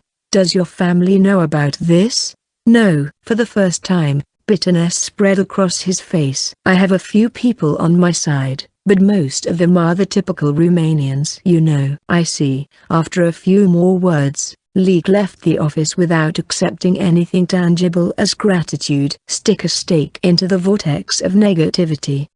The principal muttered under her breath. After leaving the office, Leek headed straight outside. As he passed by the campus grounds, he noticed something. Professor Mikhail had his arms crossed, roaring with laughter, saying sloppy and put your backs into it. Professor Mill was behind him, fast asleep under the shades. What drew his attention was the students lying sprawled on the ground, gasping for air with practice swords by their side. Roy was among them and the student from Jarazak who was the strongest in the great sword class. Hikaru? Wearily, the boy with the black hair and eyes, stood up. What's this? Only Hikaru got back up. You lack stamina yourself, Hikaru. Mikhail said. I've been fighting non-stop. Yeah, but they didn't even land a blow on you. That's just how I fight. Man, these guys are tough. I kicked them a number of times. Want to fight me next? No way. I'm completely out of gas. I'm heading home. Hikaru started limping back. What happened? Lee asked as he caught up to him. Don't talk to me. I feel like throwing up. So you get exhausted too. You look like you had fun. Get your eyes checked, then. I feel awful. I'm all sweaty and dirty. You look refreshed, though. Shut up. So you got to experience things that friends do. Not at all. I'm sure Roy was happy that you spent time with him. League. Is this some sort of a payback? You're overthinking things. League followed Hikaru all the way home. It might look like he was poking fun at Hikaru, but he was actually worried. The young man didn't know just how strong Hikaru really was. But the amount of stamina he had was just right for his age, so he decided to walk him home. He was disappointed, however, to find out that Hikaru's home was close. For the record, I didn't ask you to walk me home. Hikaru apparently noticed League's concern. Of course, I just wanted to. Okay, cool. I won't think much of it, then. Hikaru said and entered his apartment building. I won't think much of it. I suppose gaining other people's trust is not that easy. League said as he turned back. Hikaru achieved great results from the mock fights. He now knew that his body actually recalled the things he learned. He devoted himself into the classes more and more, while Mel grew lazier each day. There had been slight changes to the short sword lectures as well. Roy, the student from Jarazak, and even League, attended them. Mill, who was from Jarazak, was strict with her fellow countrymen, but acted timidly around Roy and League, who were from Romania. So hot. Today was a holiday in Scholazad where winters were long. The academy only had 2 rest days per month during summer. Conversely, during winter, school would be off for months. Hikaru and Lavia were out in town. While they had furniture they needed, they were still missing a lot of things. Hikaru, you look tanned. Really? Hikaru would attend classes in the morning and worked out in the afternoon to increase his stamina. It wasn't too hot overall, but the sun was still strong. His skin had gained a healthy color. Lavia wore a wide-brimmed hat. Her arms and legs sticking out through her bright green dress were barely tanned. Well, you've been staying at the library all this time. They have a great mechanism to bring in sunlight indirectly. The bookrest gets bright, but it's not hot even indoors. They still relied on the light from the sun for light. Lavia's skin was white as always, as the air conditioning and light reflection in the library worked well. I'm glad you like the place. I want to see the short sword classes as well, but there's just too many books I want to read. Well, I don't think you should come. The place smells sweaty anyway. Where are we going today? You're not buying anything in particular, right? No. I just need to pick up the clothes I ordered. Then let's go there first. They made their way to the shop. Hikaru caught his breath the moment he saw Lavia with the clothes on. How do I look? Skirt as blue as her eyes, tied around the waist with a belt for easier movement. Long sleeves beautifully adorned.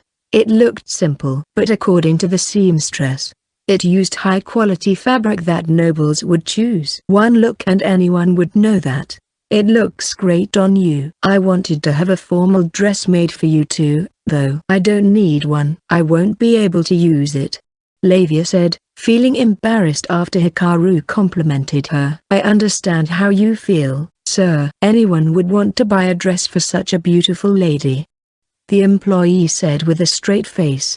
Part of Hikaru wanted to buy one for Lavia, but the rational part of him said it would be useless once they left Scholarsed. Isn't it too hot to be wearing that in the summer, though? It's for winter. With a look of regret, Lavia went back to wearing her dress. Hikaru ordered a few more clothes for Lavia for the long winter. After telling the employee to deliver them home, they left the shop. Is there something you want? Lavia asked. It's not really a great place for couple shopping, but I want to buy weapons and armor. Hikaru bought his current equipment from Pond.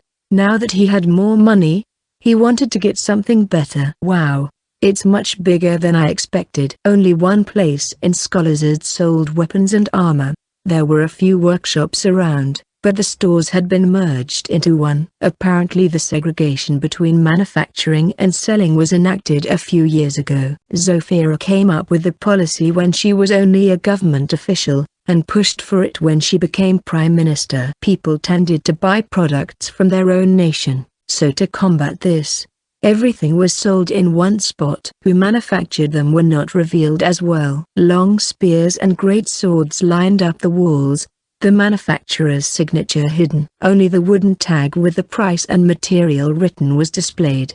In another shelf were bows and arrows. They sold throwing knives as well. Although very few, there were short swords on display too. They're mostly used as backup weapons, so it makes sense, I guess. Most of them were sold in sets with long spears and swords, with emphasis on their lightweight. Hikaru was not sure they were powerful enough. I want something I can use for a long time. He glanced around and spotted a corner selling second-hand goods. Chipped long swords, maces with torn grips and leather, items that have been used for a long time. As such, they were dirt cheap. Something caught his eyes. What's that, Hikaru? It is quite a strange design. He took the weapon. It's a wakizashi, a weapon with a curved blade about 50 centimeters long. The shape of the handguard and grip reminded him of a Japanese-style sword, but it was quite different. Specifically the motif. The crest was something from this world. Hikaru drew the blade from its sheath. It looked dull from being neglected for a long time. I sense mana. Although faint, it tripped his mana detection.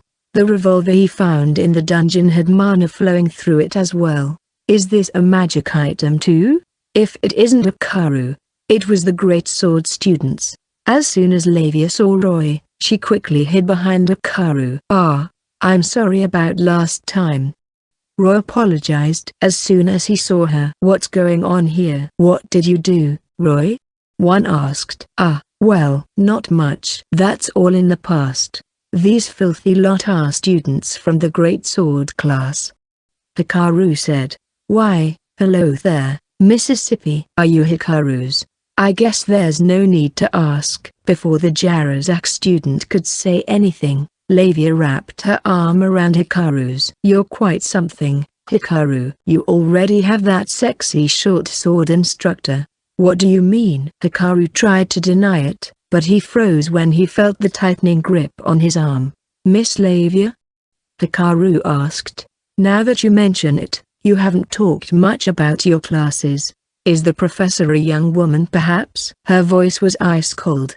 Yeah, but she's not sexy yet. I'll attend classes with you starting tomorrow. Ah, sorry?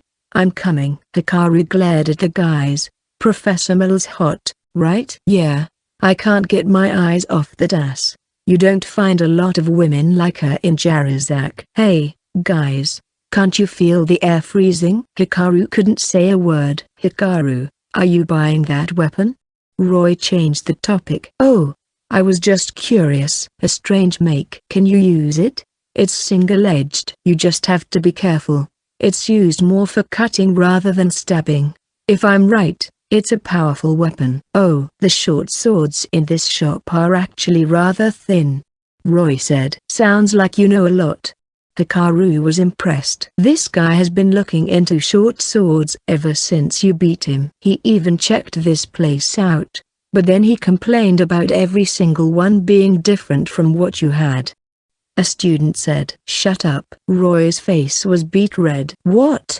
You a fan of mine now? Oh, of course not. Don't get the wrong idea. A male dear, huh?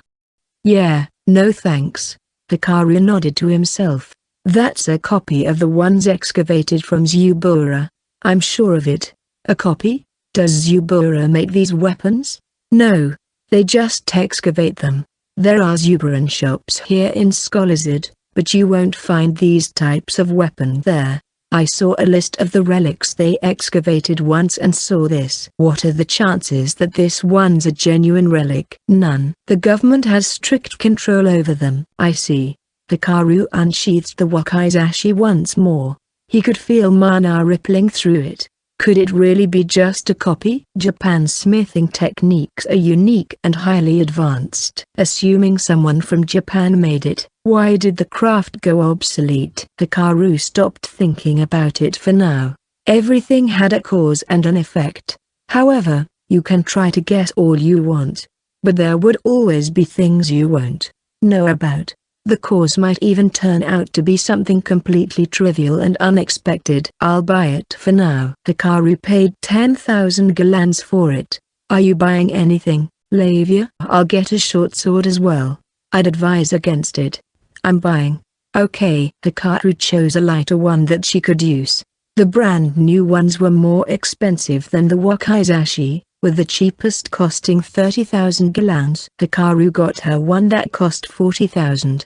The sun was high up in the sky by the time they exited the store. I'm hungry. Let's grab something to eat, Hikaru. One Jarazak student said. Who says I'm eating with you guys? Come on. We eat lunch together every day at the tavern. Yeah, because you just tag along uninvited. Don't be such a hard ass. One guy placed his arm around Hikaru's shoulder. Sweltering, Hikaru tried to push him aside, but another guy did the same from the opposite side. Let's go. Food tastes better with more people. Yup. You just want to get in the way of our shopping, don't you? Damn right.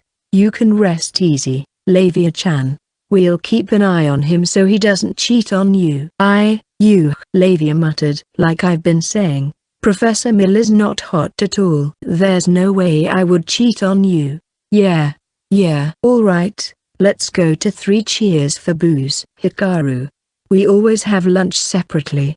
So you've been going to a pub all this time? Look, you made her mad again. What are you guys gonna do about it? Well, it's the truth. Nothing we can do about it. Why are you running? The students ran away from Hikaru. No, rather, from Lavia. Hikaru tried to change Lavia's mind, but she insisted, so in the end they had lunch in 3 Cheers for Booze. Lavia met Mill for the first time, who was dead drunk. Hikaru snapped at her, to which she replied, come on. We have the day off. See? She's not hot at all. Hikaru said. I'm surprised to see there's a woman you're close with. I must keep an eye out. Lavia answered. It was the exact opposite reaction than what Hikaru hoped for. After lunch, Hikaru grabbed Lavia and used group obfuscation to throw off his pursuers. Damn it! Where'd they go? I'm calling my countrymen for backup to help with the search. Don't let them get away. We can't let them have a fun time together. Us Romanians will lend a hand as well. Now that's what I'm talking about, Roy. What's going on with those guys? Romania and Jarazak sure get along well. Hikaru and Lavia entered the cafe to catch their breath. The customers here were 80% women. Those guys would never come here. Lavia suddenly chuckled, and Hikaru eyed her dubiously. You've really blended in with the academy. They just love barging into my private space. Hikaru looked displeased, but the truth is, he didn't really mind. Oh, if it isn't Hikaru. A familiar voice. Leek, the young man from the Green Ogre clan. He had company. A lot of them. A friend of yours, Lord Leek? I see you're quite famous outside of Romania too. My lord. Lord Leek, so you know a great place like this. Lord Leek, there are vacant seats over there. I'm sitting next to Lord Leek. Hey, no fair. They were all women, 6 of them. Ah, see you at the academy. Leek said, feeling awkward, before getting dragged by the women. Wow, so women will flock to you if you're a member of the most powerful clan in Romania. Lavia said. Hikaru, on the other hand, didn't feel right about all this. Hey, Roy. The enemy of all men was right here all along. How can I describe this tense atmosphere? The butler stood in a corner. Heavy pressure.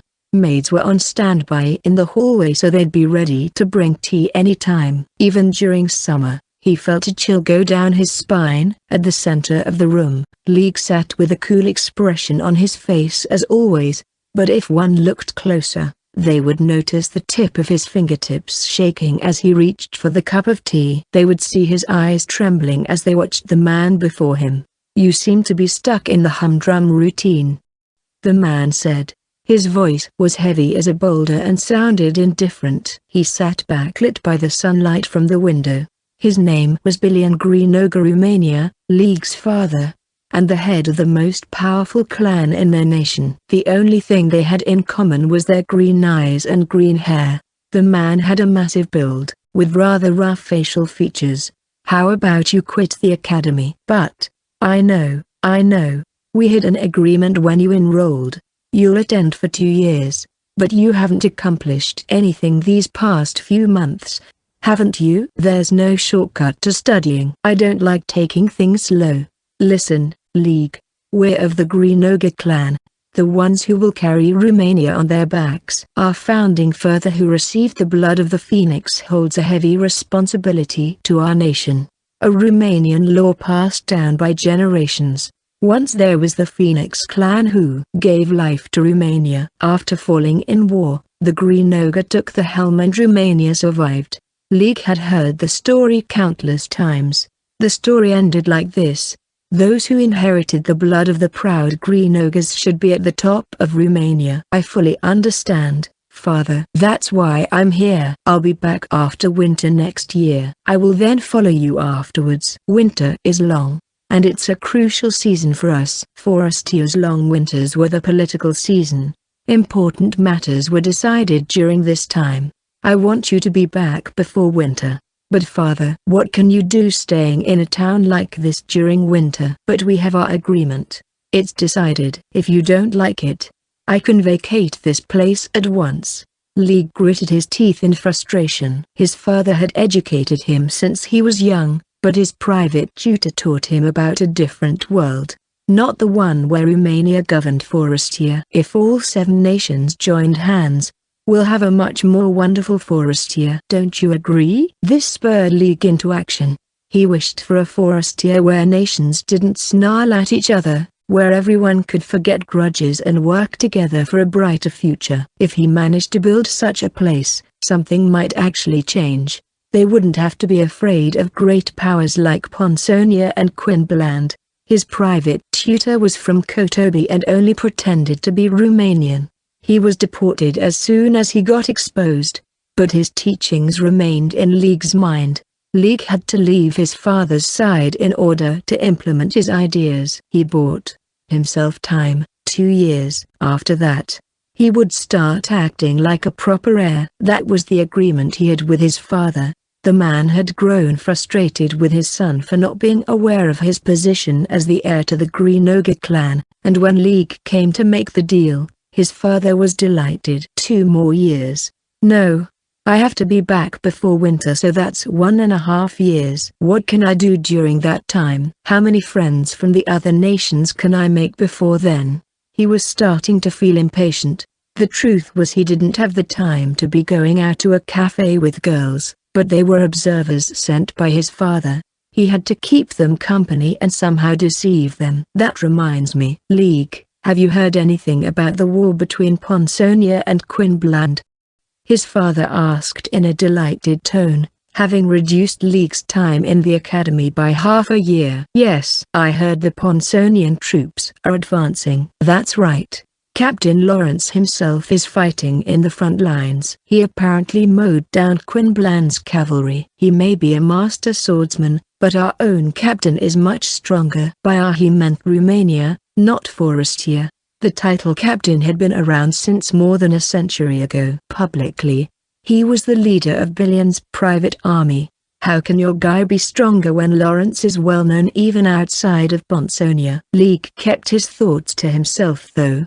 He didn't want to ruin his father's good mood. If he said it out loud, the man would only say you don't know anything and you'll know whether you like it or not once you start working with me. He knew that all too well, based on experience. But before Ponsonia could occupy Quinbland's suburbs, their troops retreated. What? League expected Ponsonia to force their way through and expand their territory. They would then enter a ceasefire with Quinbland and there would be stability in the next few years. In the meantime, he would bring Forestier together. Did Quinbland do something? I don't know. We don't have any information about what happened. What did the Prime Minister say? That witch, huh? She insists she doesn't know anything. But I'm not buying it. Something's fishy ever since they dealt with our man. Man? You mean the 7 representatives with the Queen? League was talking about the political advisors that served Queen Marquido. No, I meant a spy. What? A spy? Right. I haven't told you about it. I sent a spy to gather information on Her Majesty. Really? League was about to rise to his feet. What his father did was a serious breach of trust. But he managed to stay calm. Billion chuckled. I like how you're always composed, he said as he gave a smirk. His father was testing him, thinking he wouldn't be fit to lead the clan if he would lose his cool at every little thing. Though he wouldn't put it past his father to actually send someone to spy on the Queen. His father who believed that Romania was supreme and Romania should lead Forestier. Good luck with your studies. Billion stood up and left. Lavia started attending the short sword classes as well. I can't believe there's someone even more nitpicky than Hikaru, Mel said, disappointed. How dare you go all the way here to make out? We'll teach you a lesson, the great sword students said. They showed up from time to time. As always they ran out of stamina without even landing a blow on Hikaru. It looks like you're actually attending the classes. Lavia, on the other hand, lay sprawled on the ground, and out of breath for 2 hours. She copied Hikaru's basic training regimen. Lavia, I think it was a bad idea for you to attend when you don't have much of a stamina. I have stamina. Technically she had 1 point of stamina in her soul board, but that was it. This was different from all the walking and running they did on their journey. The training required constant power bursts. She was completely exhausted. Can you walk? You should go home and rest. I can't. She tried to get up, but she could barely move her arms. She couldn't even roll over. Without much of a choice, Hikaru picked her up and carried her in his arms. What are you doing? Let's get you home. Hikaru, I'm not letting you down even if you say it's embarrassing. I can't let you lie down outside. Our place is close, so just hang in there. But you must be exhausted too. You're not that heavy. Lavia buried her face in Hikaru's chest from embarrassment. The other students who were on the ground too saw them. Damn it! Why did you come here to act all lovey-dovey? They're trying to end us for good. I know now. I will never beat Hikaru. Hikaru ignored them and turned his attention to Mill. We're leaving, then. Okay. Looking forward to lunch. You mean looking forward to booze? Both. You gotta have food with booze, you know. Ah. Is there a man out there who would carry me like a princess too? There's none for someone who treats an actual meal like an appetizer. Hikaru said. I'll have you know there are plenty of men who want a blunt woman like me. You need to get your eyes checked. The people from Jarazak seem to find you attractive at least. The other students slowly got on their feet. Professor, you may jump into my arms. No. Me. If you land a hit on Hikaru, sure. She said. Hikaru and Lavia left. Hikaru? Yes? How do you have so much stamina? Did you put points on your soul board? Nope. I have 0 points on stamina. Really? I've been doing some self-training and learning techniques that minimizes the use of stamina. At first, Hikaru put all he got in dodging great sword attacks. With 2 points on power burst, he was quite fast, but it drained too much stamina. Now he was learning to dodge attacks with minimal movement and performing attacks to break the opponent's balance. That was how he'd been playing around with the other great sword students. Can I do it too? I don't think you have to learn these techniques. You just run as fast you can when it's time to escape. You're a spirit magic user, so I want you to focus on hiding, just like me. I guess maybe I should teach you how to fight with your stealth. Lavia? She was already fast asleep. Can't really blame her. After staying indoors for so long, that must have been too much for her. Hikaru smiled broadly as he watched her sleep. He lay her in bed and left a glass of water by the bedside table. If the short sword classes would help her be more fit, then it was worth it. League didn't show up today. Lavia was fast asleep, so Hikaru headed to the tavern for lunch. The geese were present as well, although worn out. Where's League? Hikaru asked Troy. He's from the Green Ogre clan. I don't know everything about him. Roy answered. There was a hint of inferiority complex in his voice.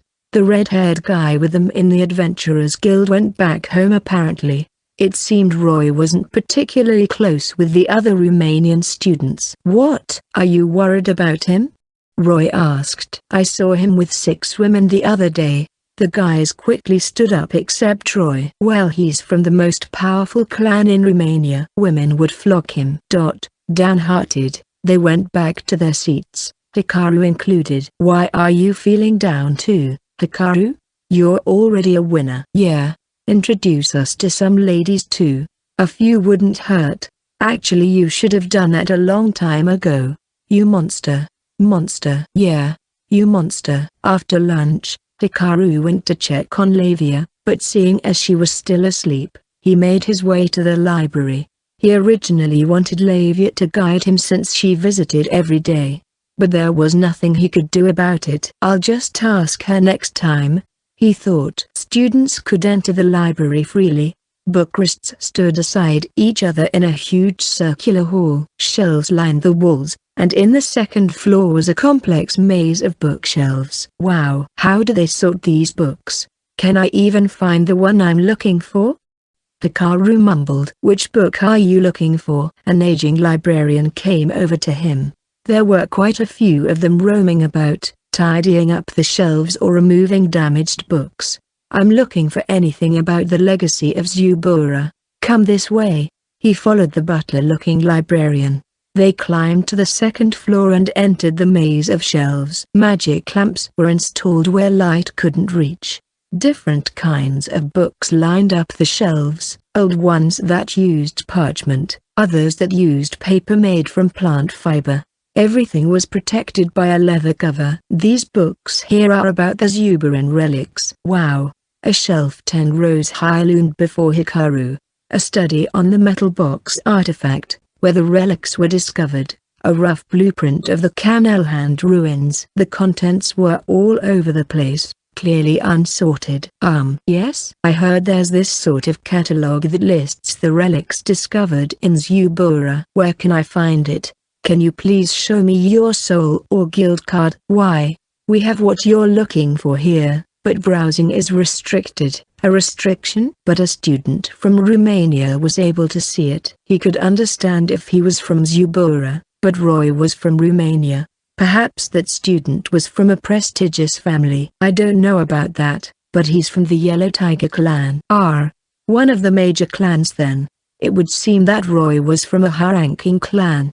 I'm not actually from Forestia. Is that so? Unfortunately, I can't show the catalogue to you. Is there something you can do about it? None, I'm afraid. It's just the rules. Where is it located? I can't tell you that. TSK. If he knew where it was, he could use his stealth to sneak in. Unfortunately, I cannot guide you any further. If you don't have any more questions, I'll wait a minute. A voice said. Surprised, the librarian turned around. What are you doing here, Mom? Hikaru was astonished as well. Show the boy the list. I'm giving him permission. The academy principal ordered. The librarian led Hikaru to a private room where one could handle precious, old books. It was spacious, yet bleak, its walls bare, and furnished only by a bookrest, a table and a chair at the center. Eating and drinking is not allowed inside. You can't use quill pens as there is a chance you might spill ink. Use of pencil to take notes is allowed if you have approval, the librarian said, casting a glance at the principal who stood beside Hikaru. Do you need to take notes? The principal asked. No. There you have it. Very well. The librarian bowed his head respectfully then left. An armed guard stood at the only entrance to the room, perhaps to prevent people from taking books out or damaging them. A book with a gorgeous binding sat on the bookrest, its size midway between an A3 and B4 paper. Zubura Relics Catalogue presented to Forestia was written on it. Hikaru opened the book to a preface. Apparently the book contained a list of all the relics that Zubura surrendered to the government when the Allied Nations was founded. There was no table of contents. A detailed drawing of the item took up most of a page's space, and written below it were the item names, descriptions, and owners. PFFT. Hikaru almost burst out into laughter as soon as he saw the first page. A mask with glaring eyes and long nose. The drawing wasn't colored but it was most likely red. It's a Tengu mask. He knew right away that the one who made the relics was Japanese. Why make this, though? Demon Mask was its name. The description read a mask made of metal. Most of the paint had worn off, leaving behind a dull brown color. Application unknown. No monsters or races with long noses existed in the past. The formal description made him want to laugh even more. Hikaru, do you know what this is? No. I just thought it looked funny. He had to be careful since the principal was watching beside him. Why is this mask the first item on the catalogue? It's the item they excavated the most. What? They've found about 100 of these demon masks so far. What are you doing, man? Do you love Tengus that much? Are you sure you should be here? You must be busy. Hikaru asked. I am. But I have to provide hospitality to the one who saved my relative and an important person from my hometown. What do you mean? Lord Sylvester and League told me about what you did. Oh, is that so? He didn't expect that at all. Those two stood almost at the top of their respective nations. Hikaru didn't think they'd openly admit that an outsider helped them out. Hikaru, Lord Sylvester and League are both great men. Even though they're still young, they're righteous and hold proper views. I don't think their type will survive in Forestia. He knew how Queen Markido and Zofira were having a hard time dealing with politics. The center of the government was a place of lies and deceit. Are you worried about them? Not really. You've changed. I wonder what happened when you were applying for enrollment. You were like a thorn that pricked anyone who dare touch you. Am I a sea urchin or something? Sea archer? It's nothing. There might not be sea urchins in this world. Hikaru had a vague idea of his sudden change. It was because he told Lavia everything. But does it really look like I've changed that much? Let's continue. Please go ahead. She didn't pry deeper. Hikaru went on reading. Items he thought were clearly from Japan included a statue of the Buddha, bell, and a teacup. One item, its use unknown, piqued his interest. It's a radio. It had an antenna and a knob used to turn to change frequency. Clearly not brought from Japan since it was made of wood and metal, not plastic. Its name was Metal Box. Well made. It even had speakers. Why'd they make this? With the use of radio and radio waves, an information revolution would definitely occur. But a radio tower was necessary for them to work. In the first place, this world didn't have electricity. Long-distance communication, almost like a telegram, was done through sorcery with the use of an expensive catalyst. Are you interested in that? The principal asked Hikaru, who'd been staring at the picture. It says here usage unknown. What do you think? This is a very strange relic. The weapons in the next pages are not as complex as this item. A magic item researcher in the academy had been studying this metal box, but they haven't had any noteworthy results. Where did they find this? In the back regions of Zubura, inside a tower where they found a lot of other relics. A tower. It must be a radio tower, then. But that doesn't make any sense. How old are these relics? Hikaru asked. 800 to 1,000 years before Zubura was even founded. Let's say these things were 800 years old and the person who made them back then knew about radios. In Japan, 800 years ago would be the Kamakura period. The time periods didn't match. Does that mean time flows differently here than on Earth? Or perhaps time periods are connected randomly? But that only raises more questions. If someone from Japan got sent here after me and ended up in the past, that would result in a parallel universe. The flow of time here is just different and irreversible. I think that makes the most sense. Hikaru? You're not reading the rest? I thought for sure you wanted information on weapons and such. How is that? Well, you came from Ponsonia. I don't think you're related to the army, but I heard you're quite strong. It's only natural for those who seek power to seek artifact-class weapons. I see. I'd be lying if I said I wasn't interested in them. Hikaru flipped the page. Weapons and more weapons. Rifles, shuriken, pistols, and cannons. What makes these weapons superior is that they're all magic items. Oh, the blade of this sword extends when you pour mana into it, and this star-shaped throwing weapon disappears for a moment if you load it with mana. The sword's design was unfamiliar to him. It looked similar to the wakizashi he bought. Maybe the one I bought is actually the real deal. I'll check later. Are these magic effects really that rare? They haven't been replicated until now. Oh, Hikaru was genuinely impressed. Whoever made them must have worked really hard. What about this one? It says you need to load it with mana beforehand. The weapons Hikaru wanted to see. Pistols and rifles. We believe this is a magic item that allows one to load magic in it and then shoot it out afterwards. We have plenty of things like this everywhere. Really? Yes. We have items which you can use to store magic in and use it afterwards. It doesn't have to be shaped like these. They could be rings or staffs. Yes.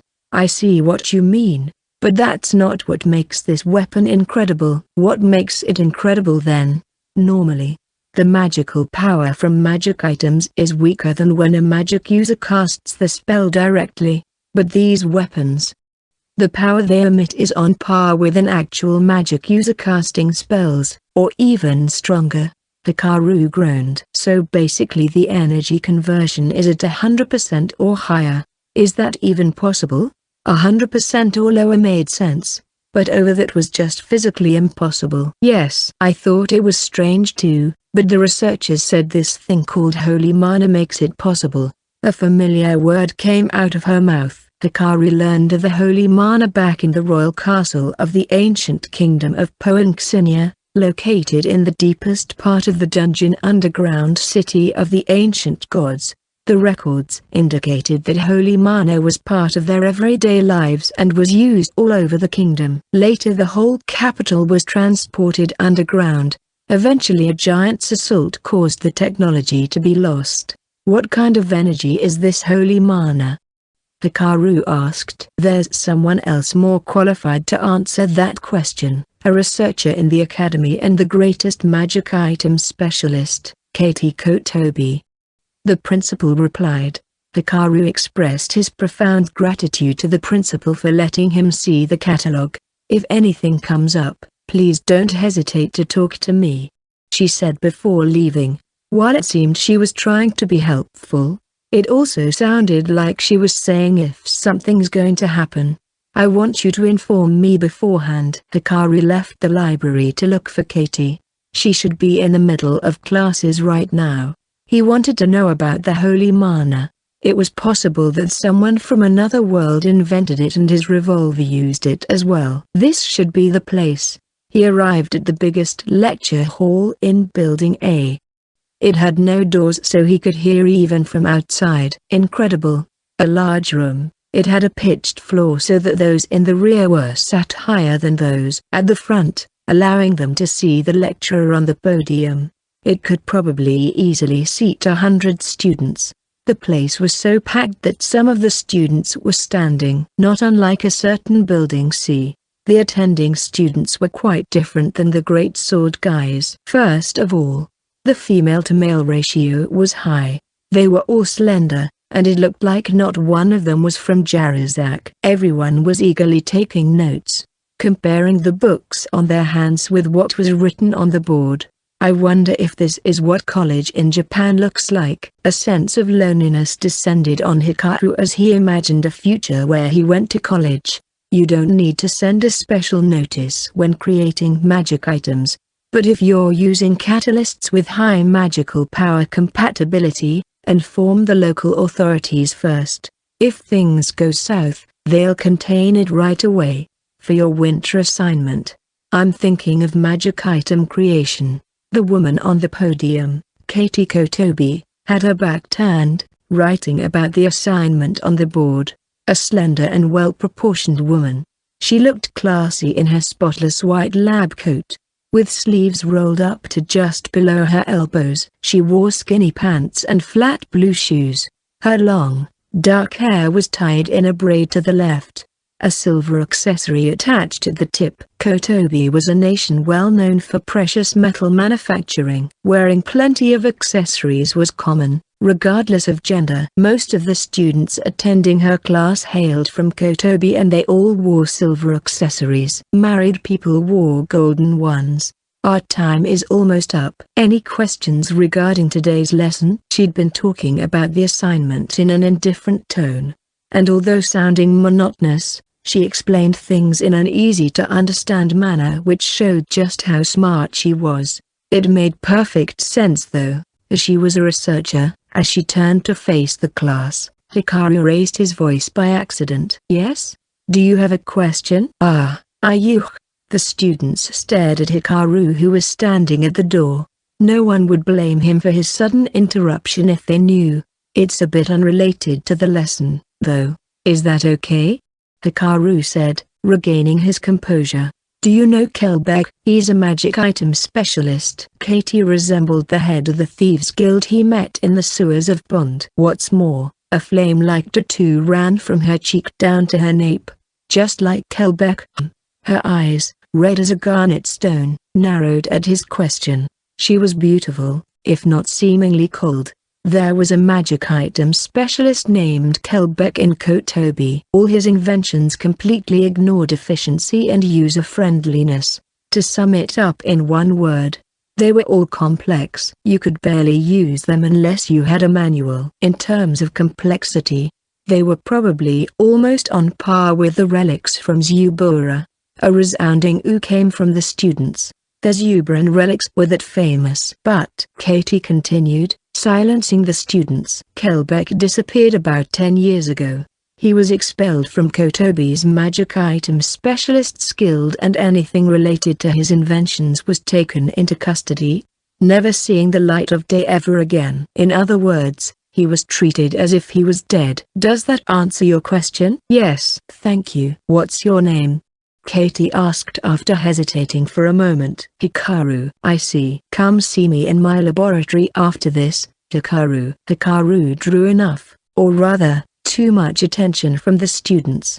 The majority of the students were staring at him, whispering among themselves. Hikaru left the lecture hall and sat on a bench in the hallway. As soon as classes were over, students rushed out of the room. Hikaru. League called to him.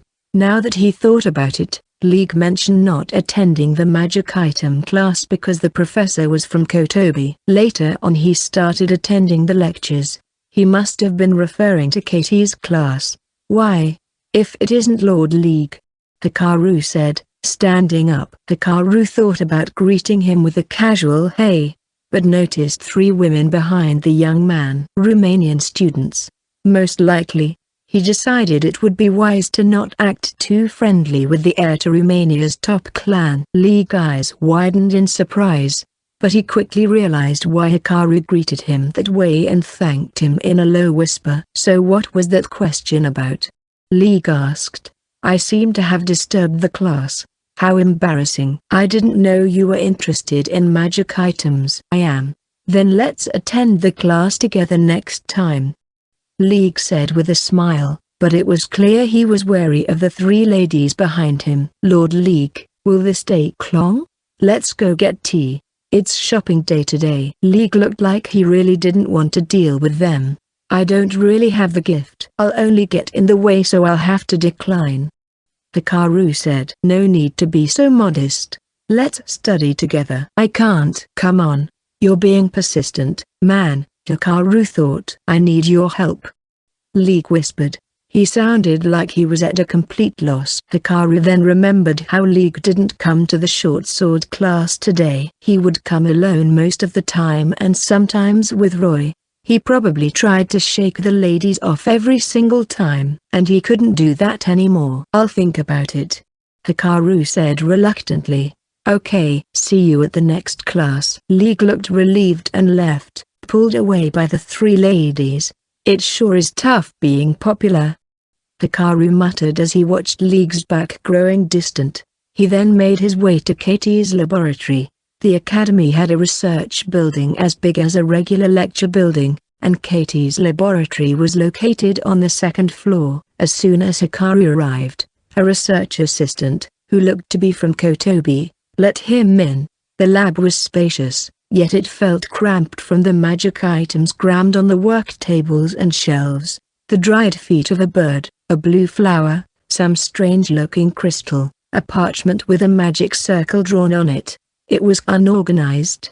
Unthinkable, considering Katie's neat appearance. Sorry for calling you all the way here. Please leave us, everyone. Katie said. The research assistants looked surprised. They thought they were part of this meeting. They eyed Hikaru inquisitively. But we're your assistants, Professor. We need to listen to anything related to your research. It's a private matter. We're not going to talk about my research. So please leave us for a bit. Hearing the word private, they looked even more surprised. Having no other choice, they left the room. But not before shooting glares at Hikaru. Are you sure about this?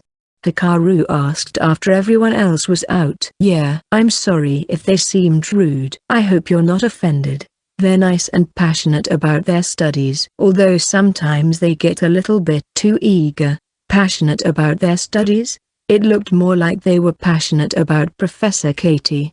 They're eavesdropping right outside the door, though. What now? Hikaru could clearly see them hugging the wall with his mana detection. Katie groaned, frowning. It should be somewhere around here. Here it is. Rummaging through the unorganized tables, she took out a string with jewels on both ends. Hold the other end. What's this? A magic item that cuts off sound. Sound can't leak outside, but we can't hear anything from out there either. Oh. Impressed, Hikaru grabbed the other end of the string. He felt strange, as though a membrane surrounded them. All right, then. Are you a student here? I haven't seen you before. I enrolled about a month ago. Do you want to become a magic item specialist? No, I came to you because I wanted to ask you something about my brother Kelbeck. Wait, brother? Oh, I thought you knew. The head of the Thieves Guild and a professor from the academy are siblings? I didn't. I just thought you looked similar. Did you perhaps meet my brother? Yes. I had no idea about his past, though. I see. Can you tell me how he's doing? Sure. In exchange, I would like to ask you a few questions. About what? About holy mana. Katie's brow twitched. Very well, she said. Hikaru told her everything he knew about Kelbeck. It didn't look like he was hiding the fact that he was lurking in the sewers of Bond, though he wasn't making it known, either. Katie wasn't even aware that Kelbeck was in Ponsonia. I see. The Thieves Guild. That sounds just like him. Why did Kelbeck leave Forestia? Because of annoying conflicts. Kelbeck was becoming famous in Kotobi as a magic item specialist. Naturally, there were those envious of his gifts. Eventually he got fed up of the constant clashes and left Kotobi. It feels good to finally know. I'm sure my brother can find success anywhere. He seemed to be involved in some dangerous stuff, though. Kelbeck would invent magic items that no one knew how to use and make people trace them back to him. He would then show how it worked to blow their mind and demonstrate its complex mechanism. That's how he does things, how he sells himself. He's quite the character. Hey, interesting guy, right? She sounded indifferent, but her smile was very ladylike. She doesn't look like that grim-looking Kelbeck, but somehow she resembles him. Thank you for telling me about my brother. You may ask your questions. If you don't mind me asking, why are you interested in holy mana? Pure curiosity. Will that do for an answer? Not a lot of people know about holy mana. They call it unrealistic and something out of a fairy tale. I'm the only one seriously doing research on it. Many call me mad and laugh at me, but the relics from Zubura had traces of holy mana, right? To be more precise, the words holy mana were written on one section of the walls and instructions on how to use the relics. Apparently there's still power left in the weapons, but the government is keeping them. Aren't you studying those relics? There's no way they let a mere researcher lay a finger on them. In fact, they won't let anyone touch them at all. I said they were keeping the relics, but it's more like they sealed them. I think the only time the seals get broken is when a power like Ponsonia attacks us. Really? With the knowledge and technology lost, holy mana was now only a product of one's imagination. Something that wasn't real. I think I can trust this woman. She's up front when talking to me. A guy she just met. I don't know what she's thinking deep inside. Of course, but I won't get any information if I keep things to myself either. Hikaru made a decision to trust her. Professor, I want you to keep this a secret. What is it? I probably have a weapon that uses holy mana. What? It sounded as if she didn't believe him, like he was just mistaken. Whatever. Here. Hikaru took out his revolver and put it on a table. Katie raised her eyebrow quizzically. It's a revolver that shoots magic when the trigger is pulled. It is 6 types of bullets: fire, air, water, earth, holy, and evil. The last one is just my guess, though. The magic it shot out was extremely powerful, so I thought maybe it used holy mana. Wait a second. Where'd you get this? In a dungeon in Ponsonia, the underground city of the ancient gods. That's a high-level dungeon. Does this really use holy mana? That's what I said.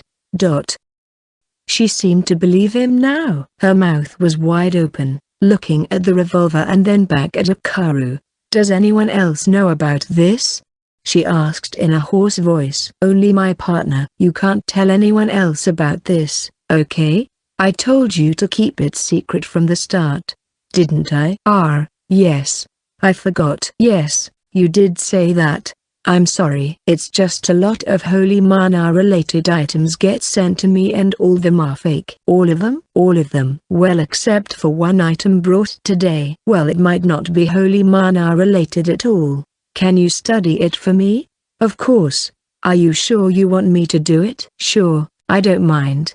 I know nothing about magic items. I have a little bit of knowledge about sorcery, though. But magic items and sorcery are pretty much the same. Really? I think my specialty is just a bit different. Hikaru's knowledge of sorcery was limited to what was in Roland's memories, the art of crossing worlds.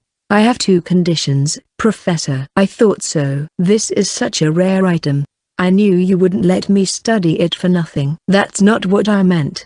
First, please don't publicly announce the results of your study. You can only tell someone about it with your consent. Mine and my partner's. Her name is Lavia, by the way. Sounds like you don't want a lot of people knowing about this. It could be dangerous. After all, Po and Xenia's demise weighed heavy on Hikaru's mind. How a giant attacked it. Whose wrath did they incur? He thought it would be best to keep everything about the Lost Kingdom and the Holy Mana secret until he found answers. All right. That's fine by me. What's the second condition? Study the bullets and revolver separately. The weapon can't be used without the bullets, so this is for anti-theft measures. It's not that I don't trust you. Of course. That's only natural.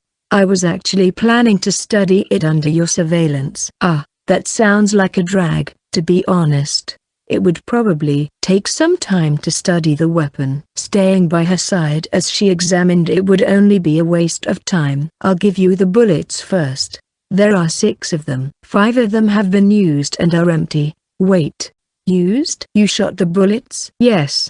But why? What a waste.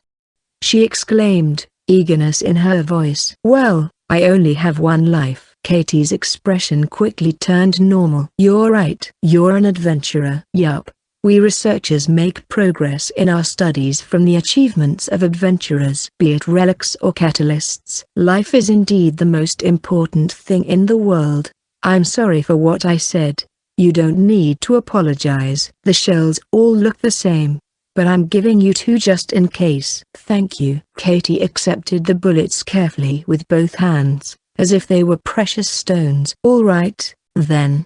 Tell me more before I start studying these. What kind of magic came out of them? Their shape, size, everything. Katie's eyes were sparkling as she readied her pen and paper. Hikaru gave a wry smile. She's a researcher at heart. All right, he thought. I think it's better if I told you about the time I found the revolver. Not sure if it'll help, though. Oh. You got something interesting for me? There was this holy mana ball beside the revolver. It seemed like a mass of pure energy. Katie was silent for a full 10 seconds. You actually came across holy mana? She yelled. Fortunately they were holding the magic item that prevented any sound from leaking outside. It took an hour for Katie to ask Hikaru various things down to the smallest details.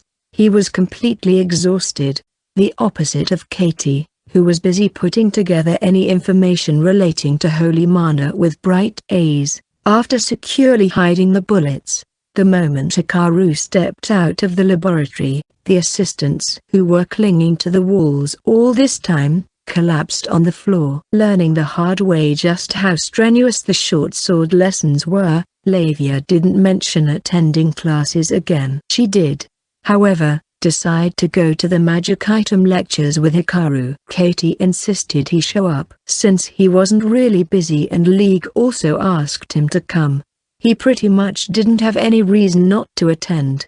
Thank heavens, you're here, League said.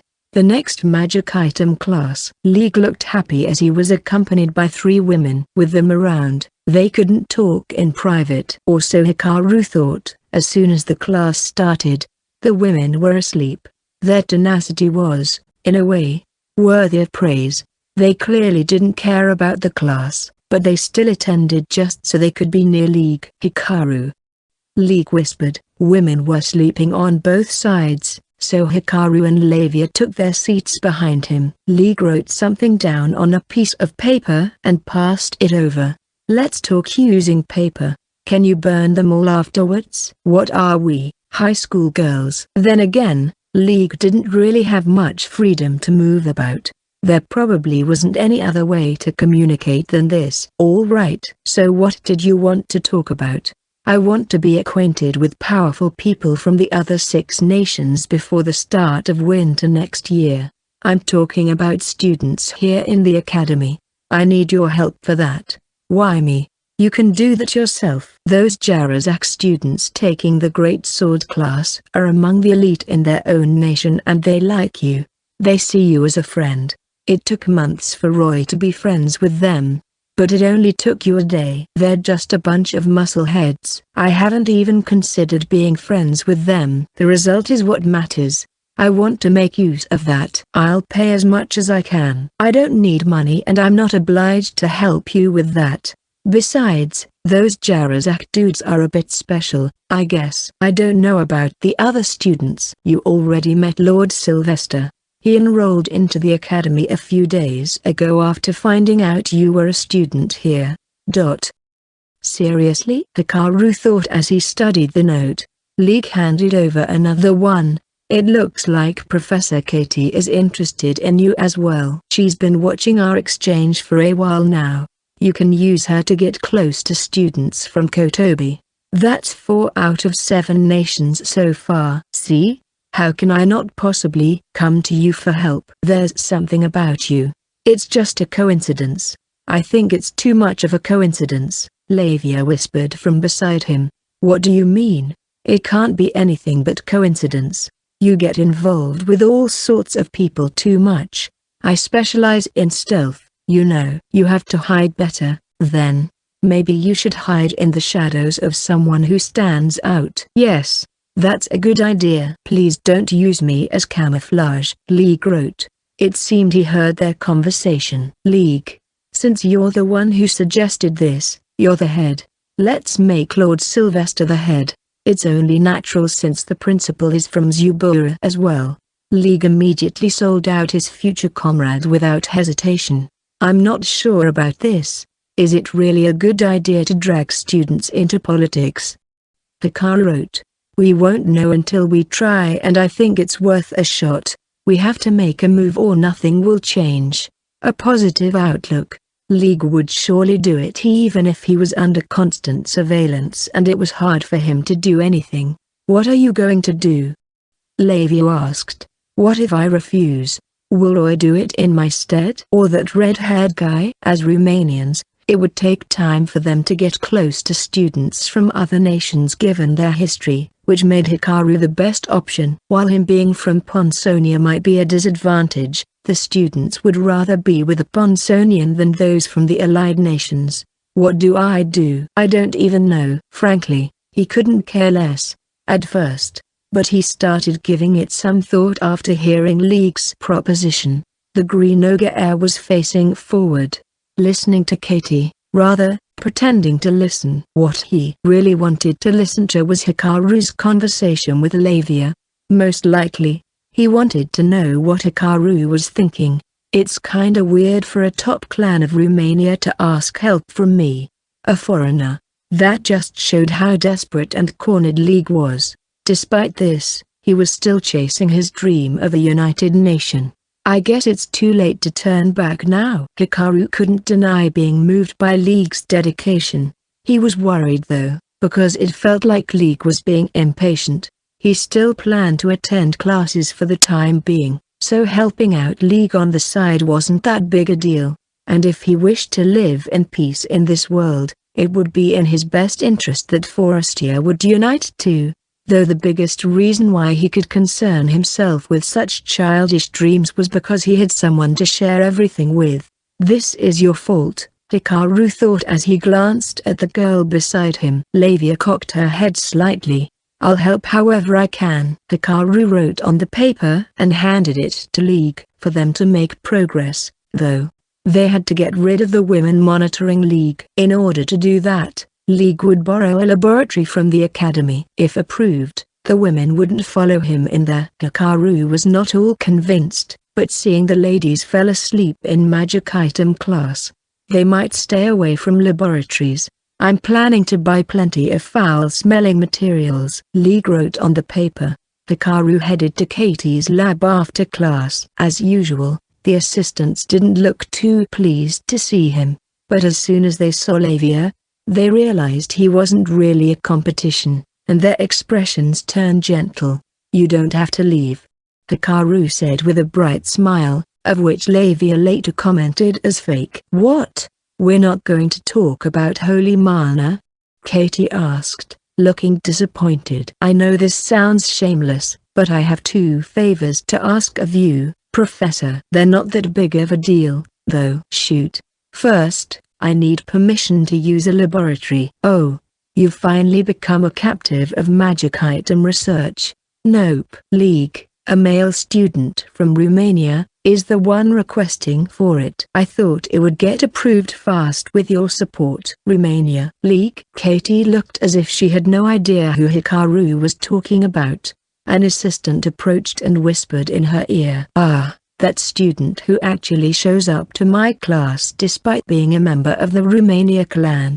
Is it that unusual?"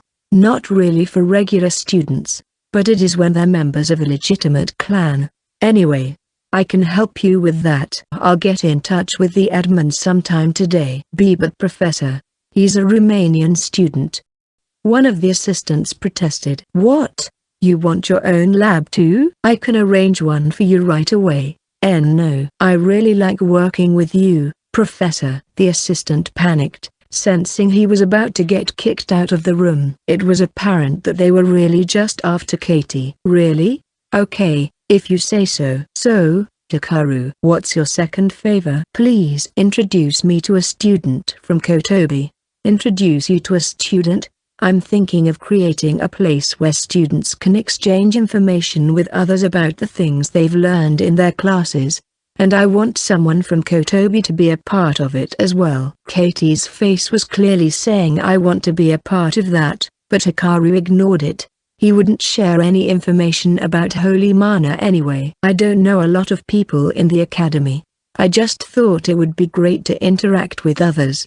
I'm sure you will introduce me to a wonderful student." "Right, everyone? Of course. I'm sure the professor can do that," the assistants replied. "All right, then. I know just who you're looking for," Katie said. "My sister." After setting up plans to introduce Hikaru to Katie's sister, Hikaru and Lavia left the lab. Apparently Katie's family was quite famous in Kotobi, a nation that processed precious metals and exported jewels. It had plenty of mining towns. Those who owned mines, in particular, had a right to speak in Kotobi, and Katie's family owned 2. The only ones left are Kiri, Ludenshire, and Yoruba. What to do? Hikaru thought. "I might have someone from Yoruba." Lavia said. "You do?" "You know how I stay at the library all the time." "Well, I made a friend there who's from Yoruba. They mentioned that their family has a few people in the government." "That's just who we're looking for." While listening, Hikaru felt just a little bit upset that Lavia never told him about a friend. "I guess I didn't tell her about Professor Melitha." "When did she make a friend?" No, stop. I'm being possessive." "That's not cool." "What's wrong, Hikaru?" It's nothing. I wanted to introduce you to them one day, but I couldn't really find the opportunity." "I'm sorry." "You don't need to apologize." "But you looked sad." "I wasn't." "Really?" "Yup, for real. Don't worry. You're number 1 in my heart." "I am not worried about anything. Also she's a girl." "Really?" Hikaru felt relief somewhere within him. Lavia smiled. Sensing that Lavia saw right through him, Hikaru tried to hide his embarrassment. "All right. Can we ask this friend of yours for help, then? Now I'm dragging you into this as well. Is that okay?" "Of course. I told you, I'll always follow you as long as you don't reject me." "What are you going to do next? Do you know someone from Ludenshire or Kiri?" "From Kiri, yes." "I'll be gone for a few days, though." "Where are you going?" Lavia asked. The 2 walked down the long corridor. To be precise, there were 7 other people as well, but they just watched the pair with their mouths shut. "I'm exhausted. I never thought dealing with Bonsonia would be this complicated." Queen Marquito Maralka Kiril said in a weary tone. Prime Minister Zofia van Houtens, who was walking beside her, smiled. "How about I make you some tea, then?" "Oh, that would be great." Everyone, We're calling it a day. You're all dismissed. There, Queen said, turning around. The 7 political advisors smiled silently, bowed, and then left. They're too obedient. It's strange. Marquido said. I agree. Maybe they sent more spies.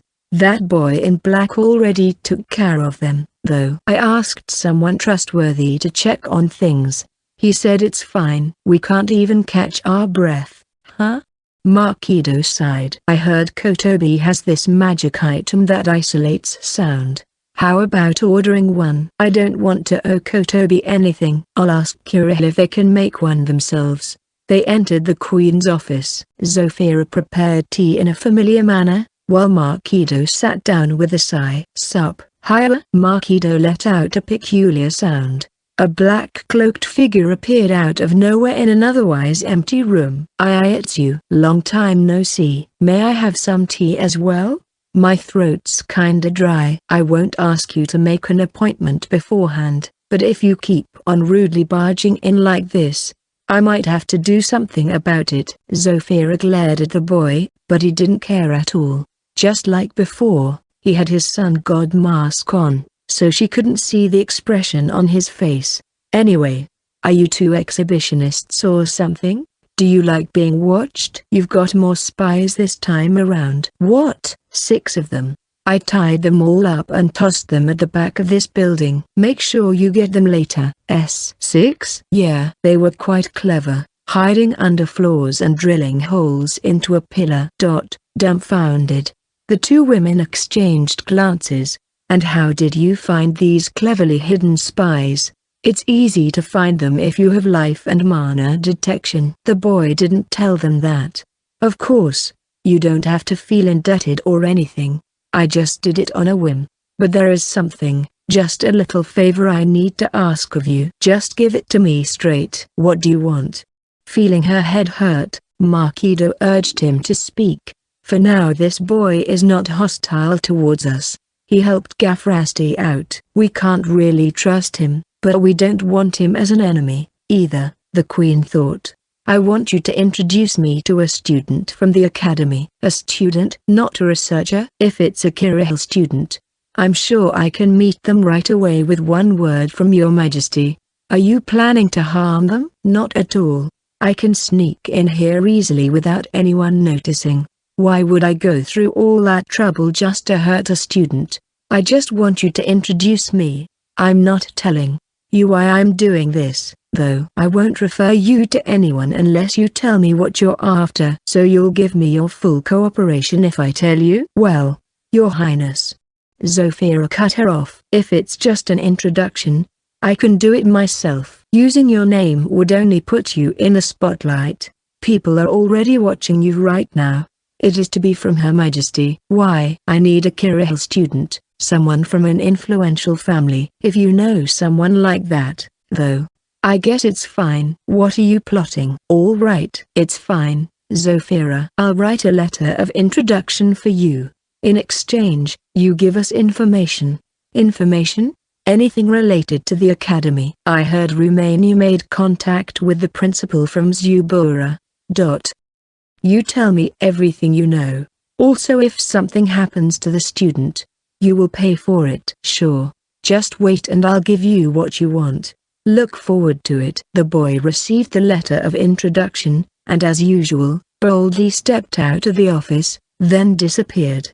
Just like he said, 6 spies were tied up behind the building. What do you think, Zofia? It's hard to imagine that he rounded up spies and snuck into your office alone just to get a letter of introduction. I'll look into it. Please do. The 2 women were seriously discussing things. The truth is, Hikaru simply didn't know anyone else from Kira. By the time Hikaru returned to Scholazad after his trip to Forasad, Lavia was already done talking to her friend from Europa. It worked out all right, and she agreed to meet League. All right. I guess it's time for me to meet the student from Kira. With the letter in hand, Hikaru made his way to the admin building. Even now the staff were still scared of Hikaru, hugging the walls as soon as they saw him. A trembling woman approached the counter.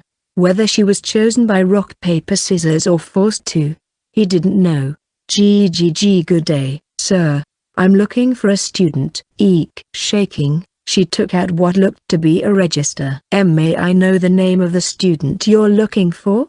It's Claude Zahard Kirill. Eek. She flipped through the pages. Hikaru realized that her shrieks meant affirmation. 8 years indeed enrolled in the academy. Can you contact him? We can only pin a poster at the bulletin board in front of the building. That would take too much time. No one really came to the admin building unless they had business here. Do you know which classes he is attending? Eek. The woman ran her trembling fingers through entries as she read them. I don't know about regular lectures, but for classes that involve the 9 weapons, professors keep a record of their students' names. I bet Professor Mel doesn't even have my name recorded. Is Claude's name there? Why yes. He's attending short spear classes. As soon as he heard short spear, Hikaru dug through his memories. Who's the instructor? It's Professor Kilnenko. Kilnenko, the man Professor Mikhail said was a piece of shit. Hikaru met him twice in the principal's office. Kirill and Ludensha are like cats and dogs, right? Since the queen is introducing me to him, this Claude guy must be from an influential family. Why would he study under a professor from Ludensha? Hikaru couldn't quite wrap his head around it. He made his way to where the short spear classes were held, a small open ground surrounded by trees, making it hard to be seen from outside. Class was going on when he arrived. About 20 students surrounded Kilnenko. What I'm about to teach you is one of the moves of the Dragon Cloud short spear technique, the most famous in Ludensha. Activating his stealth, Hikaru moved closer. He checked the soul board of each student from behind and found nothing noteworthy. At most they had 1 or 2 points allocated. It must be this guy. Soul board Claude Zahard Kirill, age 18, rank 712, vitality, stamina 1, magical power, spirit affinity, air 1, physical strength, strength 1, weapon mastery, sword 2, willpower, mental strength 1, charisma 1. He had unlocked more fields compared to the other students. Wait a minute. He has 2 points on sword and he's attending a short spear class? A Kirill student studying under someone from Ludenshu is already strange enough. Claude was blessed by a body over 180 centimeters tall. Well built. He had a calm and collected look to his face. His hair was blonde. His eyes, red just like the queen's, were fixed on someone, and it wasn't Kilnenko. Hikaru tried to talk to Claude as soon as class was over, but Claude didn't bother changing and headed to a secluded place with his practice weapon in hand. Hikaru was about to call out to the guy, but something felt off. Then a girl appeared from behind a tree. The two were having a fun chat. They were extremely close, holding each other's hands. I knew it. Hikaru held back the urge to tear his hair out. The girl was carrying a short spear as well. In other words, she was in the class too, and the one Claude was staring at the whole time. Soul board Luca Lord Grad Ludenshu, age 16, rank 28, magical power, mana 1, spirit affinity, water 1, dexterity, tool mastery, pottery 1, intuition, insight, music 1. Her name had Ludensha on it. Either they were lovers or one step short of being one. Despite hailing from enemy nations, the girl had short, blue hair and wore glasses, something unusual in this world. She looked to be the quiet type, but she had fun when talking to Claude. I thought something was strange. So basically he's taking the class to be with this girl. Leek himself hesitated attending lectures by someone from Kotobi. It would have been much more difficult for Claude since the professor was basically an enemy. Still, his relationship with Luca came first. He was either gutsy or brainless. They were about to head deeper into the woods. When Hikaru made his move, he wouldn't be able to talk to the guy if he let them go. Claude, Hikaru said, deactivating his stealth. Startled, Claude turned around. Luca quickly hid behind him. She was small enough that his whole body blocked her from view. Who are you? Claude shouted, grasping his short spear tightly. As expected, they were on their guard. It made sense. He witnessed their tryst, after all. No need to be alarmed. Then again, I guess you would be. Someone referred me to you. Please read this letter. Hikaru took out the letter from Markido and moved closer. Cautiously, Claude snatched the letter and scanned it. Wait, what? He glanced back and forth from the letter and Hikaru. Hikaru had not read the contents of the letter as it was properly sealed. What's wrong, Claude? Luca asked, unable to just stand around. It's a letter from the Queen. What? Look. Am I allowed to? The contents are nothing serious. Luca studied the letter. Her gaze went back and forth from the letter and Hikaru. Now you know I'm not an enemy, Hikaru said, thinking the letter cleared things up. Do not trust him. If there's trouble, notify me immediately. Even if there's none, notify me anyway. Be wary of a masked man in a black robe.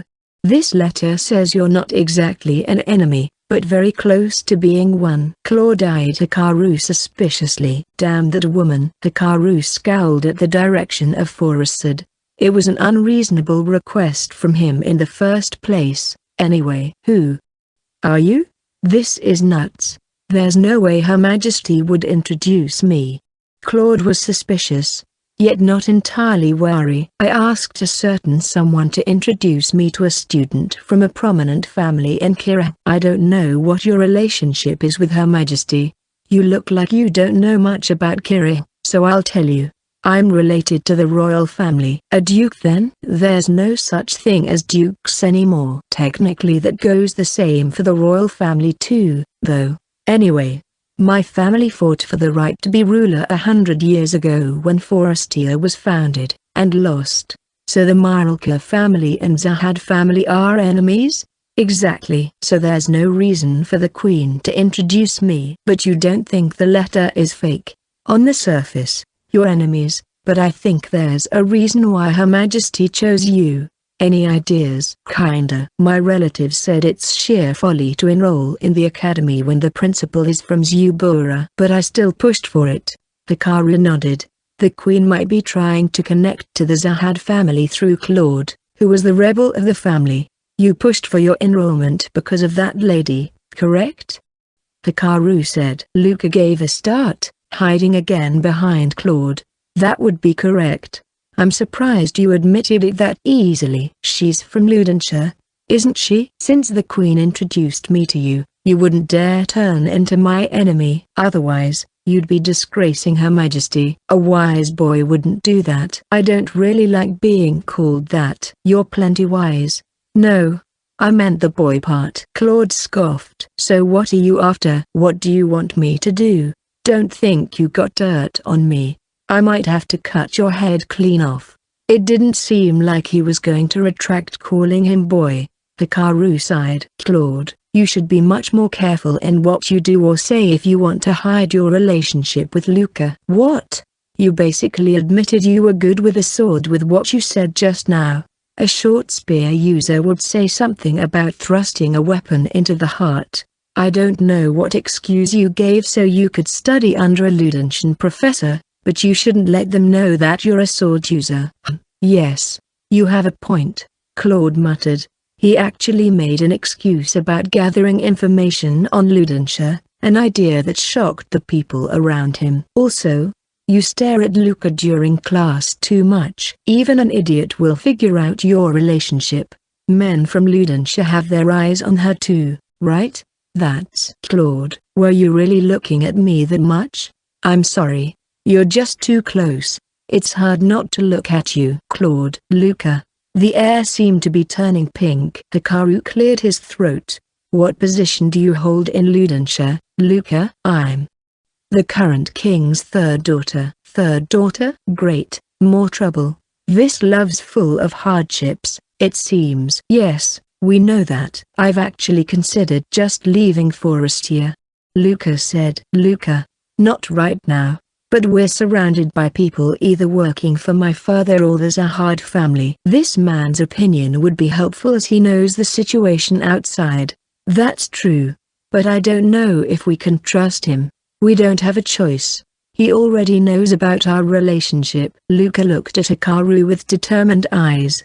I'm getting dragged into more trouble. It was, however, too late for regrets. Hikaru, since you're asking Claude for help, can we ask for help in return as well? That's a tough question. I'm not actually the one who needs your cooperation. What do you mean? I suppose I can tell you now. My job is supposed to be done after introducing you to my client. Hikaru had gone too far now to turn back. This benefits the both of you as well. There's an alliance of students from the 7 nations being formed right now. The couple listened carefully to what Hikaru had to say. Back home, Hikaru groaned just as Lavia returned from the library. Why the frown? She asked. Well, League asked me to introduce students to him, right? But I think I'm getting dragged further into this whole thing. You didn't think this would happen? Well, I never thought it would be over after I introduced him to them. But still, you met Claude today, right? Claude's a hard killer. It must be because I found out about his story. Hikaru told Lavia about Claude's position in Kiri, how he was a relative of the queen and that their families were enemies, and about how he was in a relationship with Luca, the third daughter of the ruler of Ludenshire. I thought the monarchical system was abolished when Forestia was founded, but it seems it still remains.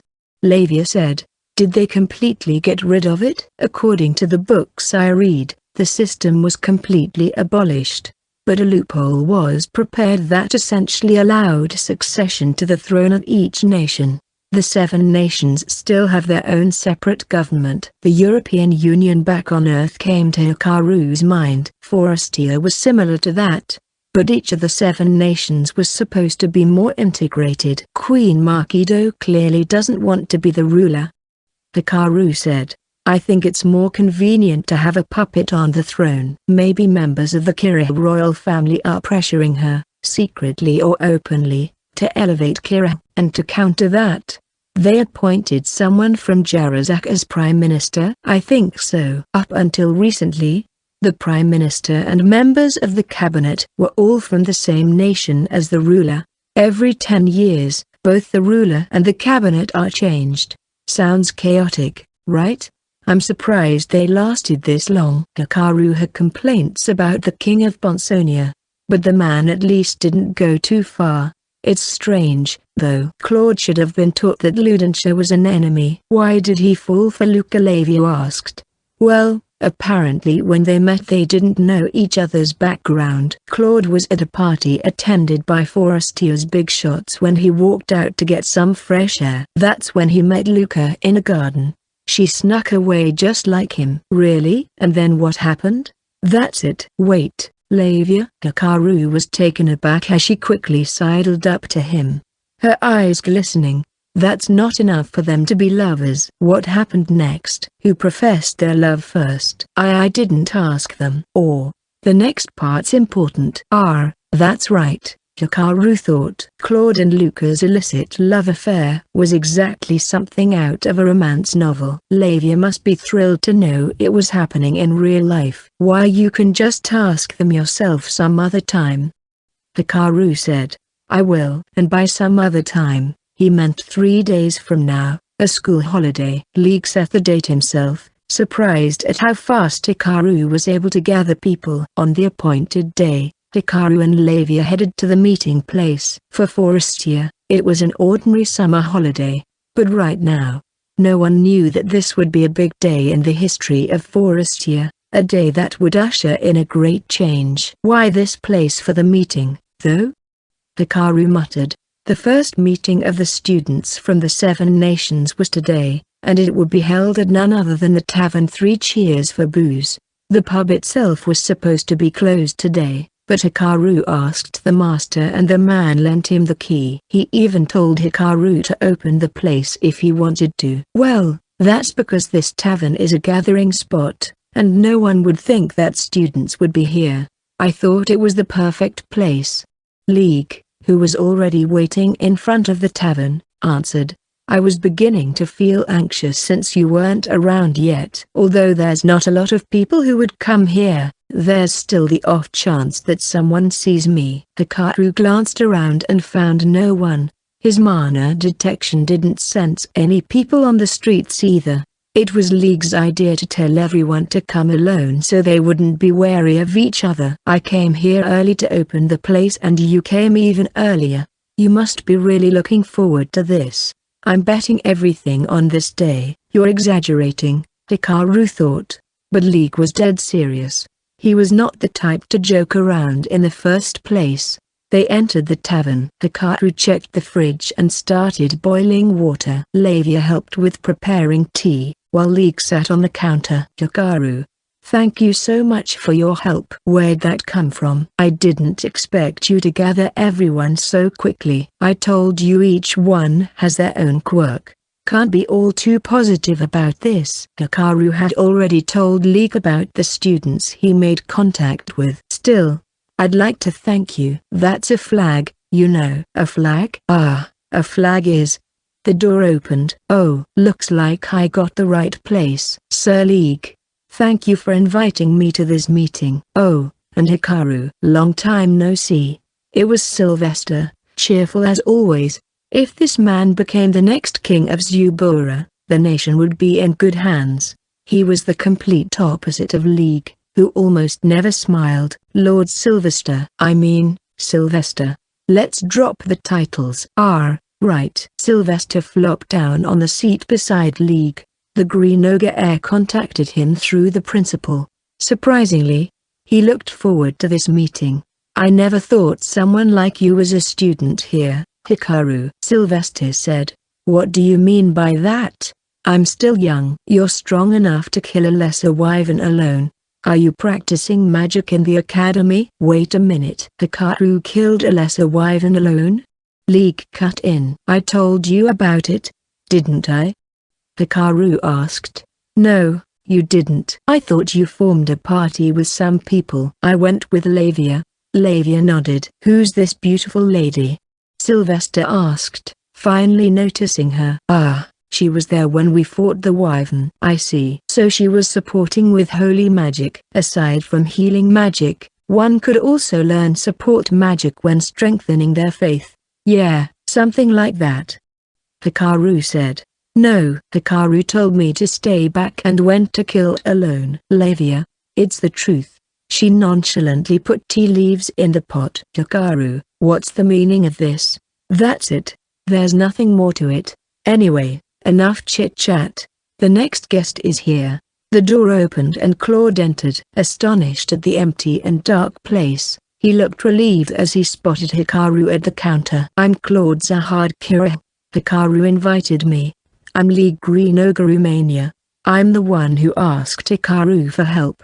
Thank you for coming here today. And I'm Sylvester Zubura.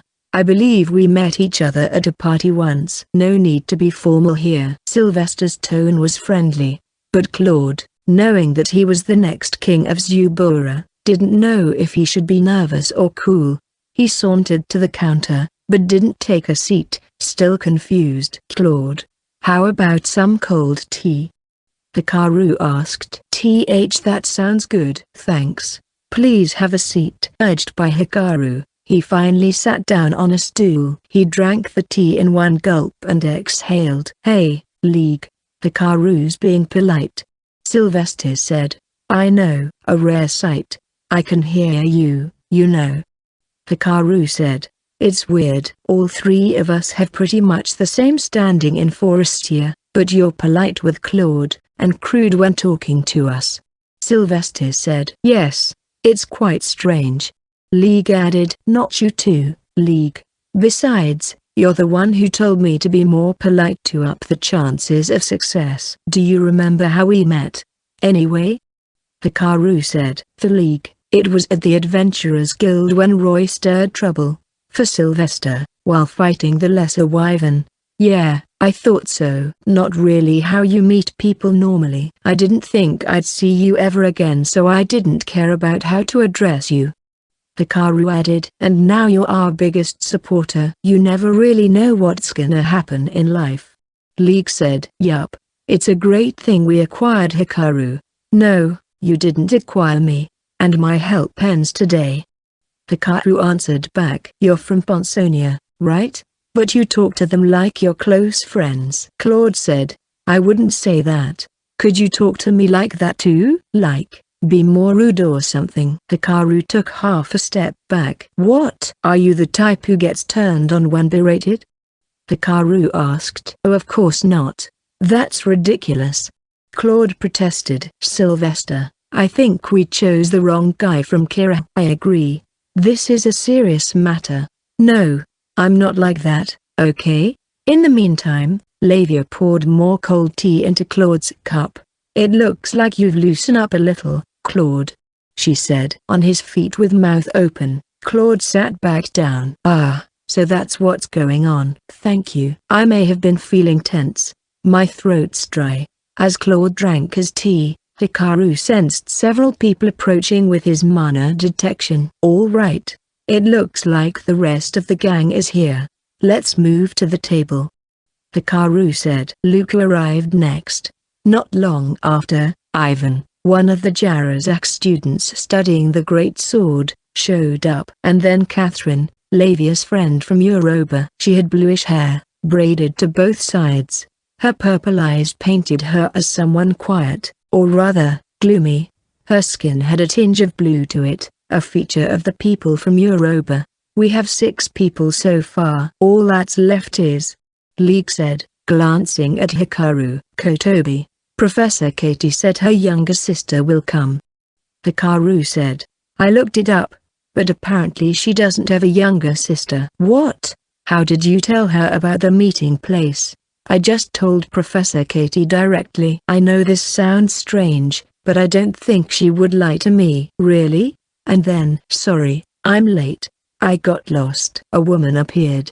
She looked cold-hearted, with a tattoo of a flame on her face. Is that you, Professor? Hikaru asked. No, it's her sister, Katina. She answered. No, it's definitely you. Nope. My name is Katina. Hikaru checked her soul board. Katie, if you keep on fooling around, I might have to do something about this. Hikaru rolled up his shirt to show the revolver. Wait a second, Hikaru. Katie approached him quickly, putting her arm around his shoulder. It sounded interesting, so I wanted to be part of it. I told you we needed a student. Oh, come on. You're exchanging ideas, right? It won't hurt to have a professor's opinion too. I'm sure I can help. I'll show you. Don't tell me you wanted to participate because you thought this meeting would be related to the holy mana. Oh, of course not. No, Hikaru-san. League spoke. I think it's fine. Opinions from non-students will be valuable. You heard the man. Katie exclaimed, pointing at League. The words beautiful, but hopeless came to Hikaru's mind. Fine, Hikaru said, heaving a sigh. And so the meeting, attended by 6 students and a professor, began. Participants, in order of power. League Green Ogre Romania, heir to Romania's most powerful clan Claude Zahard Kiri. A young man from the Zahard family, an enemy of the Myralka family where Queen Markido comes from. Luca Lord Grad Ludenshaw, Ludensha's 3rd princess Ivan Jarazak, the son of an elite swordsman in Jarazak. Catherine Europa, daughter of a family whose members hold many posts in the government. Katie Kotobi, a professor in the academy. She's from a family that owns some of the richest mines in Kotobi. Sylvester G. Zubora, Crown Prince of Zubora. Hikaru, observer. Lavia, waitress. Thank you all for coming here today. League started. Before we begin, I'd like to make a rule. We are not to use honorary titles to address each other. We're all students. Oh, there's one professor. But when talking to fellow students, I think it's best if we drop any title. You may, of course, speak politely. 7 people sat on a table, facing each other, with League sitting at the head. Oh, that sounds great. I'm not really good at that, you know. Ivan Jarazak immediately approved. A student of the Great Sword, Hikaru only found out he was the son of a skilled swordsman in Jarazak when he was requested to attend the meeting. Other than Ivan, Nobody else said anything. League continued on with a nod. We have very limited time, so I'll get straight to the point. League talked about how the 7 nations worked separately. How decades have passed and the Forestian government doesn't even function properly. And in the meantime, the flood control project and other defense-related operations have been untouched. I believe you are aware of all of this. Ivan looked puzzled, but the rest wore expressions that indicated they knew. Lavia went around to pour tea, while Hikaru distributed snacks. There was really no need to serve them food, but they just somehow ended up doing it. I know what you're thinking. Forestia isn't doing anything, but our nation is. The 7 nations operated on their own. They collected taxes, improved their military, and developed their own technology independently. Forestia itself didn't collect taxes. Traveling was easier.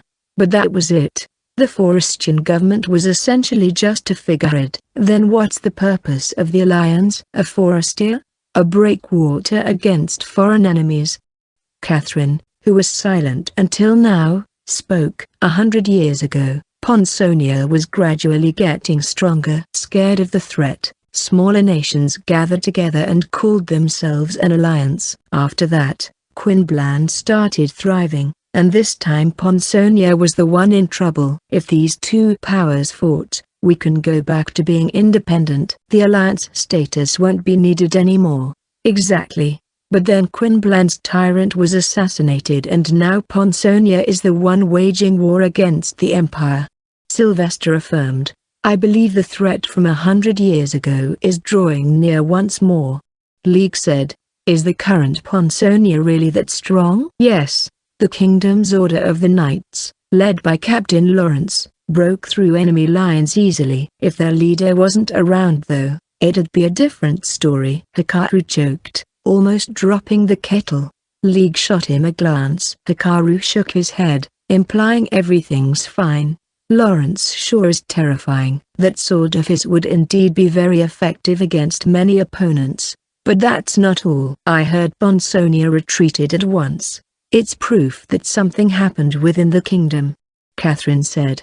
I'm surprised you know. But we don't know exactly what happened. With Lawrence still around, Ponsonia is still superior. League added. Hikaru nodded. It was definitely Gafrasti. Lavia stared at him. What? Hikaru whispered.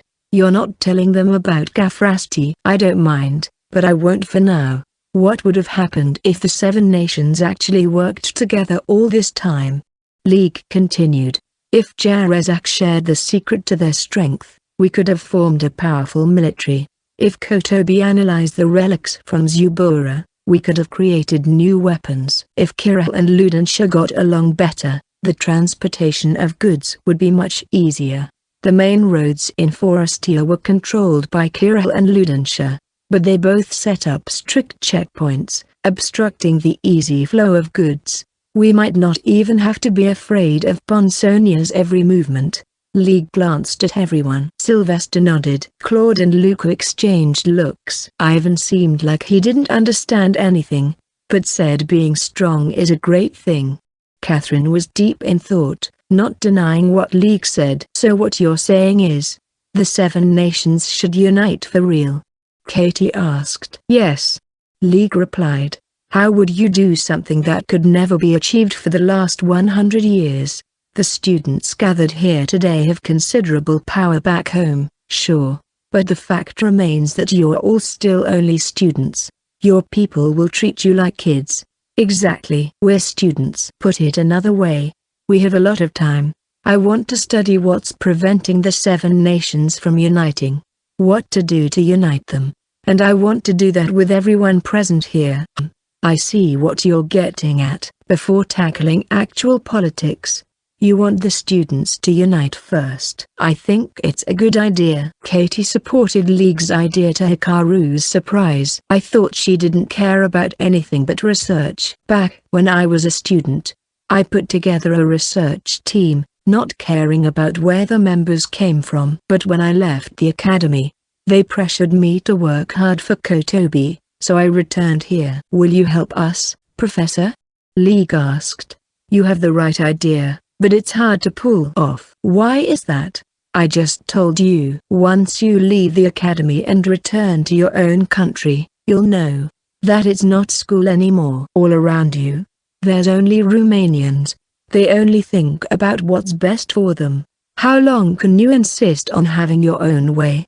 A normal person wouldn't last a year. After all, your friends are on the other side of your borders, suffering just like you. I see. I'll have to trust you on that since you've experienced it yourself, League said. Claude and Luca looked disheartened. But it's okay, League added confidently. What do you mean? I also don't think Forestia can be changed that easily, but we can create a student alliance that will survive until the next generation. Taking it slow is fine. I want to build a relationship that transcends borders. I want to make friends like you did. I think the academy can be more than just a research institution. It can be a place to nurture young people who will carry the next era on their shoulders. That sounds grand. I believe my role is to first create a student alliance, an organization that will last generations. I'll return to Romania in the future, but I won't forget my goal. I swear I'll become someone who will hold influence over the academy so I can protect it. Hopefully the alliance will still function even after I die. This is my job as the heir to the most influential clan in Forestia, League just said after I die without hesitation. That meant being attached to the academy for 30 to 50 more years. Even Katie was at a loss for words after hearing his determination. She didn't expect this meeting to be so meaningful to him. Quit trying to do things on your own, League. Sylvester broke the silence. I'm from Zubora, so I don't hold much power. But each country has one vote in the government meetings, and I'm the only one here who's almost guaranteed to be their nation's next representative. I'll be king of Forestia 3 decades later. If you're still up to it then, I can more than help you out. Sylvester. Sylvester's words held something that made people feel relieved. It must be the charisma of the crown prince.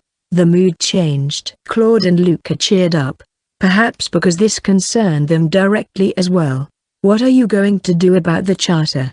Catherine asked, ripping apart the positive atmosphere. The Charter of Forestia. It is clearly stated that each nation doesn't lose any interest upon the foundation of the alliance. To modify or amend the power of the government, all 7 nations must agree. This is the same as not giving Forestia any power on its own. After all, each nation will always prioritize itself. I don't think my plan limits the interests of each country, but you'll rub people the wrong way. Hikaru and Ludenshire, especially, will rage for sure.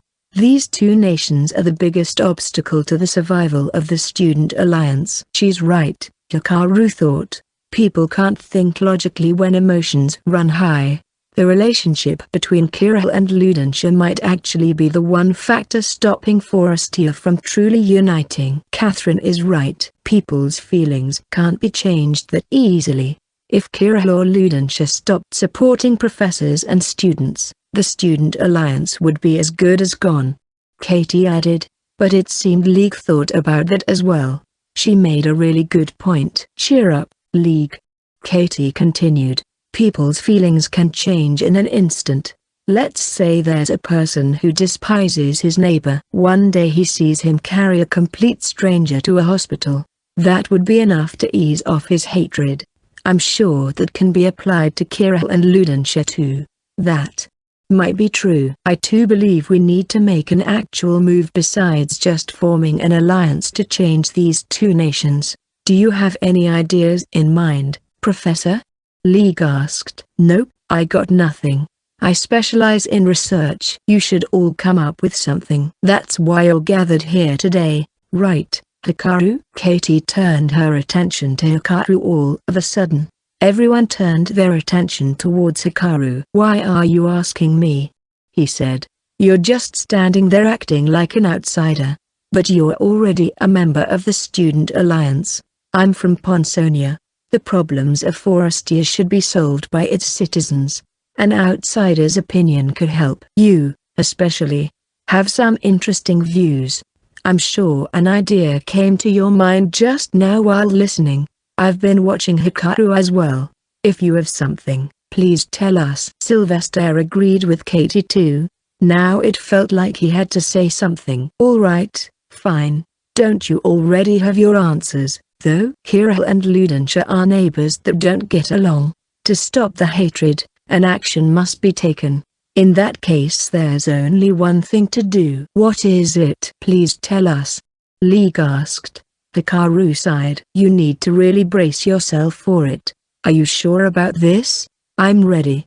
"I'm sure you are, but, whatever, the easiest solution is love." "Love?" League asked. "Man, hearing you say the word love just makes me cringe," Ivan remarked. "That's why I didn't want to say anything." No. I'm not making fun of you or anything. Please continue." "That's it. You just have to show love," Hikaru added. League was taken aback.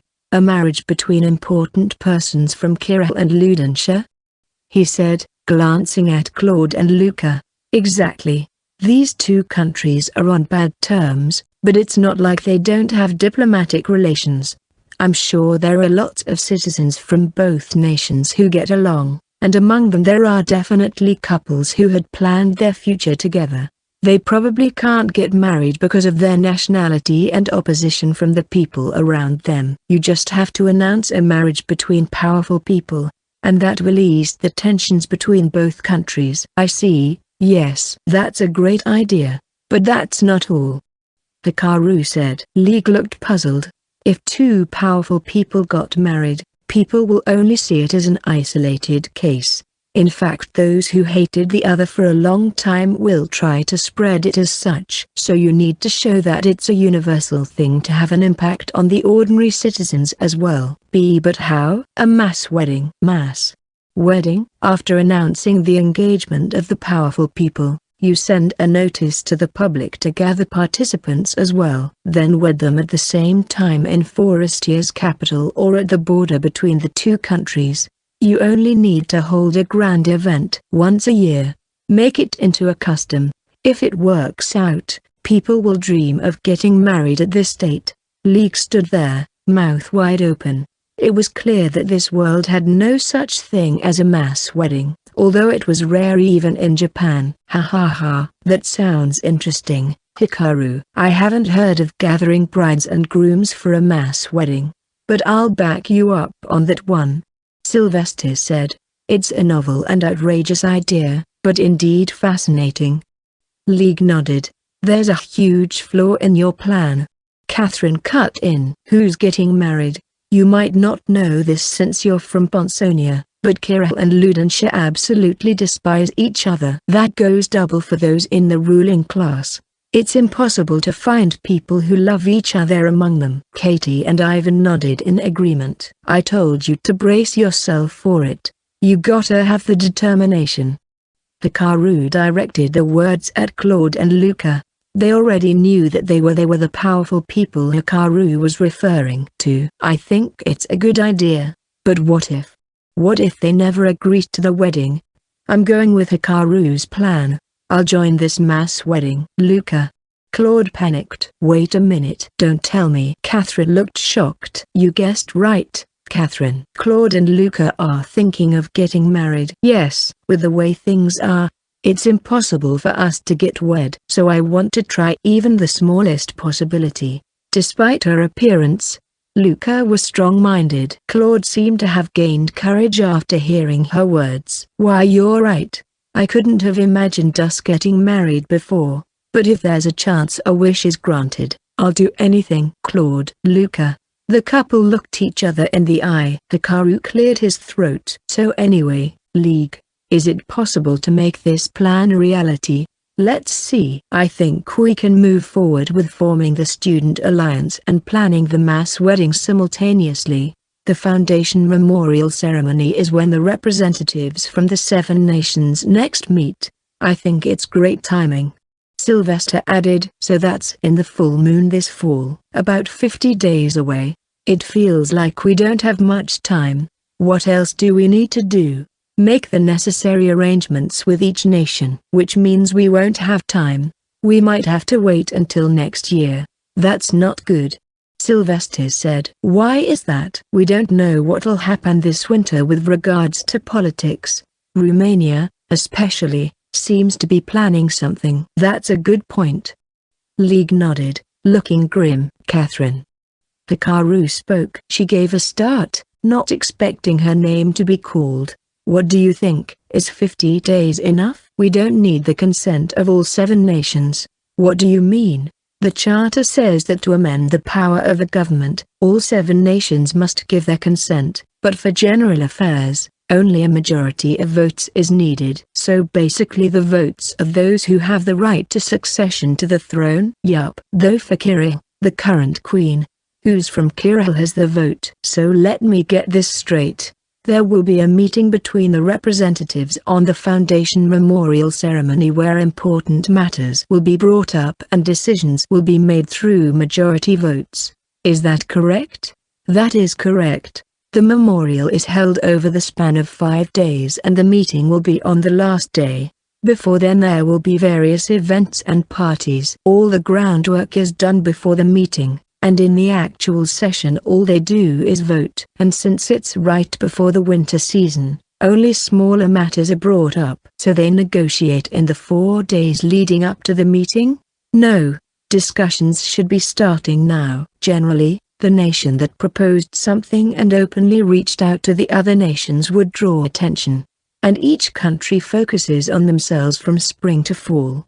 There's not a lot of adjustments done during the ceremony. But we're students. If we go back home and make our move, other nations won't really pay attention.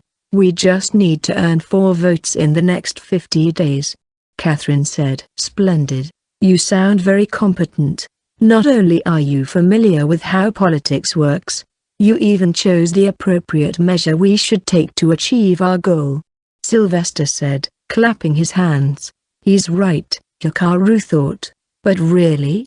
You should think about what you just said. Sylvester, Zubura's next leader, went to fight a lesser wyvern.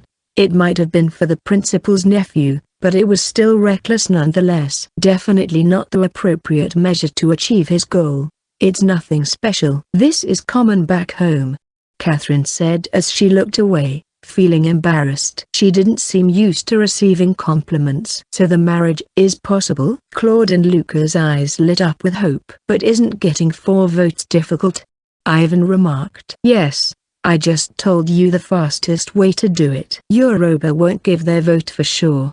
They can't see the short-term gains and losses from this proposal. So to avoid unforeseeable risks, they will oppose it. I don't think Kirill and Ludenshaw will agree to it either. That's 3 votes gone. Claude and Luca looked dejected. Zubura will approve the proposal. I'll convince my father, Sylvester declared. Kotobi should be fine. Though it's up to Zubura and Hikaru. Katie said. Up to Zubura and me? What do you mean by that, Professor?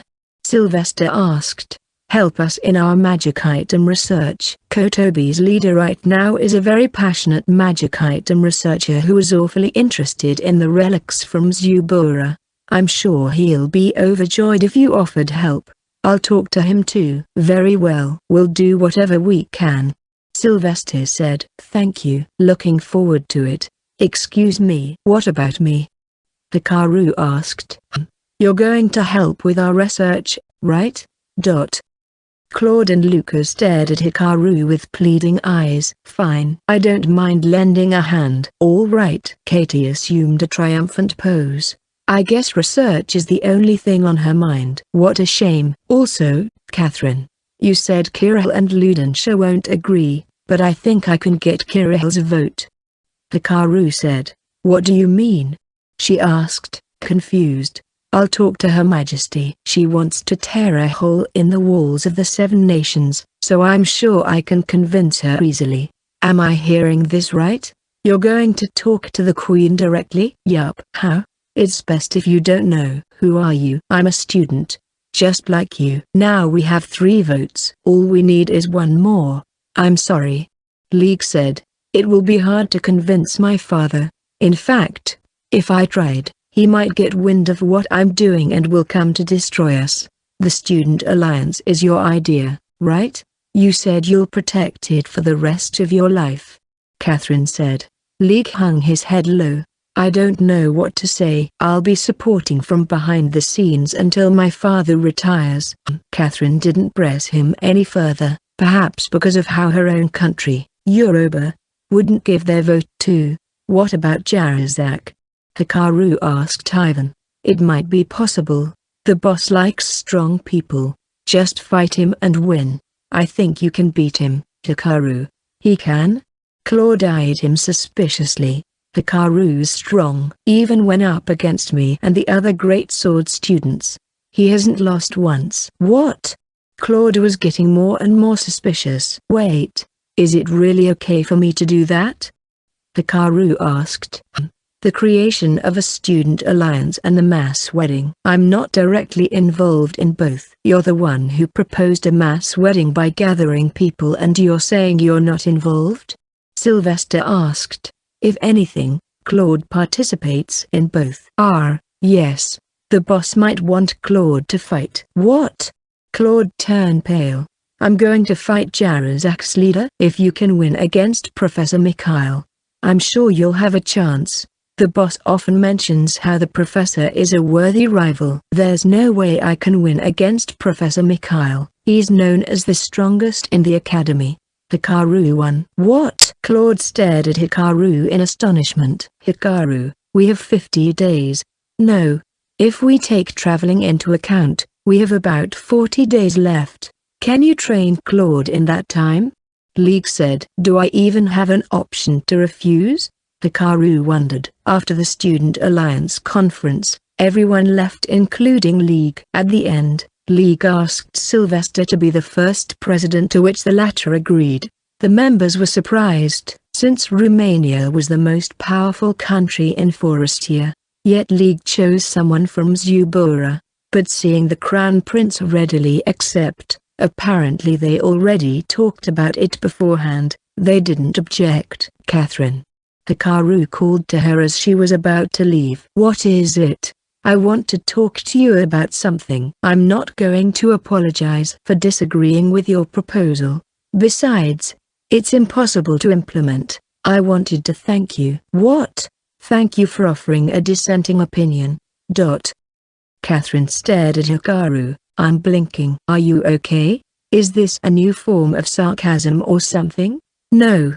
It's extremely dangerous to proceed with a meeting without anyone opposing or analyzing risks. In that sense, you were a great help. It's no big deal. I just pointed out what I thought was wrong. You would have agreed if the others disagreed, though. Am I right? Hikaru seemed to have hit the mark as she went silent. He thought Catherine didn't just express her opinions because of her negative personality. As proof of that, when asked how to realize the plan, she offered ideas. She had the ability to analyze important points, not just express her own personal opinion, and think about the direction of the meeting. Nothing less from someone who comes from a family of government officials. I see it now. Romania isn't the one we should be wary about, but you. Catherine said. What are you talking about? League is a great man. He's smart too. Ponsonia sure is a terrifying kingdom. They have the master swordsman, Lavia, a sensitive lady of letters, a cunning guy like you. Hey, Catherine. Lavia cut in. See you at the library, Lavia. She said and then left. Strange friend you got there. She seemed the quiet type when we were talking in the library. What did she mean by a sensitive lady of letters? No comment. Oh, come on, tell me. It's not fair that she knows something about you that I don't. No comment. Lavia strolled to the other side of the counter, beet red from embarrassment. Grinning, Hikaru followed her, and the two of them washed the dishes. Anyway, we got more problems now. Lavia chuckled. Why are you laughing? You're the one who suggested stuff. You might end up helping with the mass wedding too. I'm sure they'll handle that. But you're the only one who knows anything about it, I guess. To be honest, I was surprised to hear you say you're going to convince the queen yourself. You didn't seem that interested in what League is doing. My role is to convince the Queen. At least, that was my plan. I expected that Queen Marquido's assistance would be needed for the Student Alliance's activities, but I didn't think we'd need it that quick. What about helping Claude? Hikaru's hand stopped as he was wiping a cup. You're asking if I'm using the soul board or not, right? Yeah. There's no doubt that tweaking his soul board is the quickest way to make him stronger. How much stronger would he get? Hikaru shrugged. Very strong. Really? I think he can become the strongest swordsman in the whole continent. You're joking. It's true. Claude had 12 points available. He already had 2 points on sword. Add 8 more and he would have 10 points. After that, just put more points on his strength and he'd be the strongest swordsman around. Ponsonia's Captain Lawrence had 6 points on greatsword. With 10 points on sword, it wouldn't be an overstatement to say Claude would be the strongest. Hikaru wore a serious expression, and so did Lavia. That strong, huh? He would excel in one field for sure. I don't want to use it if possible. It would be too obvious that I did something. But then we won't get Jarazak's vote. I should maybe help him just enough that it wouldn't seem unnatural. Or I'll just say he's hypnotized. Either way, I need to see him fight for real first. For some reason, Claude's trained during short sword class. Or, sheesh, more students? Mel said, sounding irked. She was sitting on a chair under a shade just outside the storage room, i.e., lecture building C. Claude, Luca, Sylvester, Ivan and his friends were present as well. Catherine was probably in the library with Lavia, and Katie in her laboratory. It appeared Lee couldn't lose his watchers, the girls. All right, Claude. Show me what you've got. Hey, Hikaru, isn't this supposed to be my class? Mil asked. You'll get your turn later. Hikaru said. For now, I want Claude and Ivan to fight. Wait, I'm not fighting you? Claude asked. He wanted to know if Hikaru really was strong as they said. You're going to fight a great sword user. Ivan is the better choice. All right, leave it to me. Ivan yelled as he stood up. Go, Ivan. Don't you dare lose to Kira. His friends were cheering him on. Good point. All right, I'll fight Ivan with all I've got. Wait a minute. Hikaru stopped Claude as he was readying his short spear. You're going to use a one-handed sword. Short spear is not exactly your forte, is it? How do you know? We don't have much time. We should work on what you're already good at. Claude hesitated. As for why, Ivan gave the answer. Hikaru, a sword is no match against a great sword. What do you mean? A one-handed sword is just an inferior version of a great sword. The latter has faster swinging speed and power. Say that after you've hit me at least once. Why, you're not normal, okay? Yeah, you're a special case. The onlookers said. Hikaru nonchalantly ignored them and turned his attention back to Claude. Then all the more reason to try with the one-handed sword. How are you so confident? It's true what Ivan just said. My weapon is just a smaller version of the great sword. It's mostly for self-defense and formality. That's exactly what the opponent would think. And that's why you have a chance to win. Really? There's no way to get instantly strong in a short amount of time. But by studying the opponent, there's a chance you can win in an all-or-nothing fight. I see. You might be right. All right. Let's try with a one-handed sword. Thank you. Oh, and one more thing, Hikaru. What is it? Could you not talk to me politely? You're my teacher right now. But at least talk like we're equals. Hikaru thought about it for a bit. All right, sure. I won't hold anything back, though. Bring it on. Claude was fired up, but Hikaru simply sneered. Seeing his smile, Ivan and his friends yelped. The devil just smiled. They screamed. All right, let's begin. Ready? Claude and Ivan stood 5 meters apart, facing each other. Ivan had a great sword, while Claude had a one-handed sword with a blade about a meter long. Both were practice swords, but they would still hurt. Fight. Claude immediately tried to close the distance, thinking Ivan had his guard down with the tip of his sword on the ground. Don't think it'll go that easy, Claude. Ivan quickly raised his sword, flinging sand into Claude's face. Caught by surprise, the latter closed his eyes. Ooh! Ivan took one step, ready to mow his opponent down with a full swing. Block it, Claude, or you're dead. With two hands on his sword, Claude tried to block the great sword, but the force overpowered him, sending him tumbling a few meters away.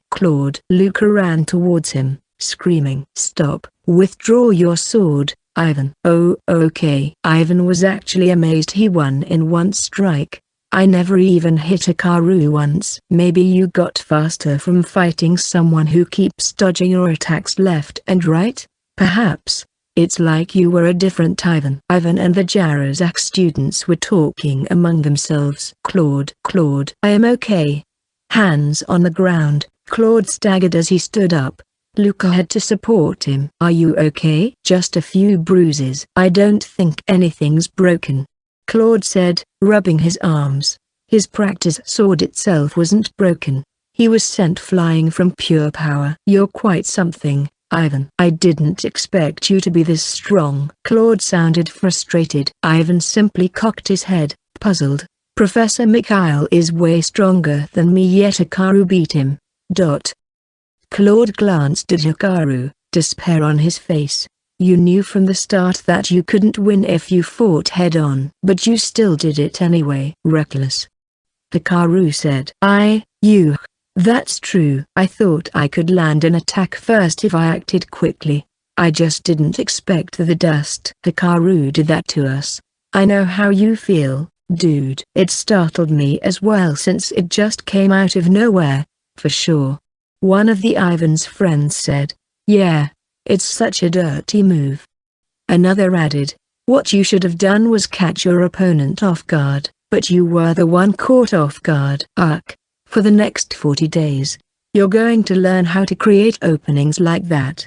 There's no way you can win fair and square. On the 30th day, you'll practice with Professor Mikhail, and after that you'll have to hold your ground once every day. Can I really win then? Right now you absolutely can't. We'll have to increase the weapons in your arsenal. Weapons? Yup. Here, hold this shield. Claude was a surprisingly obedient student. He'd been fighting Ivan and the other Jarazak students with his one-handed, round shield. At first, Luca was nervous, but soon she got used to it, or perhaps she just gave up and accepted what was going on. She offered ideas like jumping to the opponent's side or picking up some stones beforehand. Claude and Ivan's fights were getting interesting, both of them never letting their guards down. "Things are looking great," Sylvester said. "Great how?" "Right now he only has a 10% chance of winning against Professor Mikhail." "That low, huh?"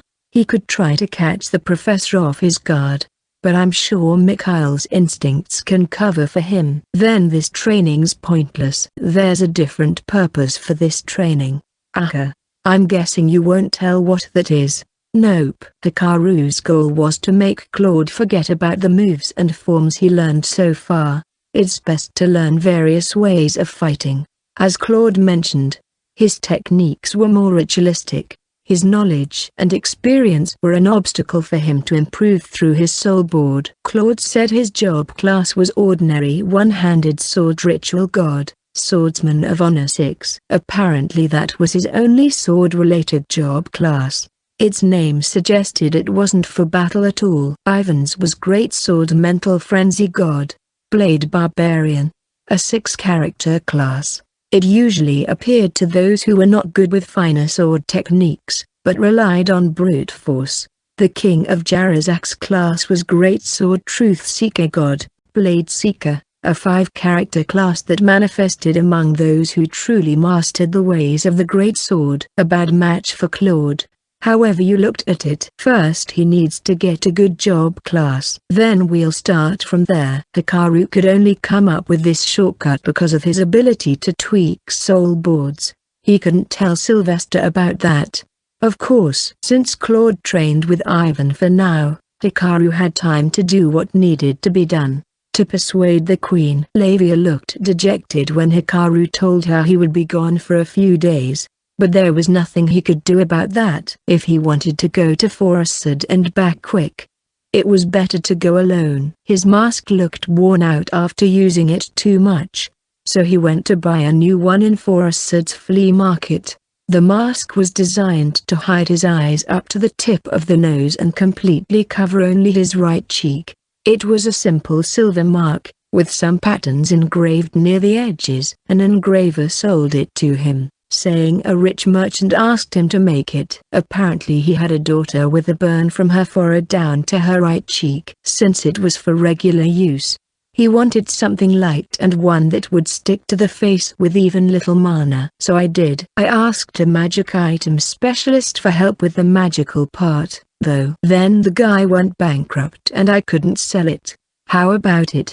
I'll sell it to you cheap. The man said. It cost him 500 gallons. When he put it on, he could indeed feel it sticking to his face.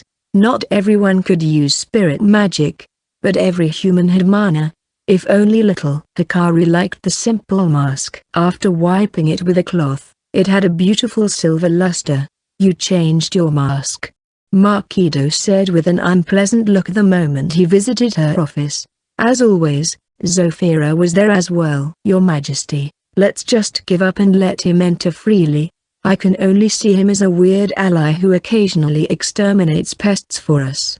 You make it sound like I'm some kind of oddball who likes bugs.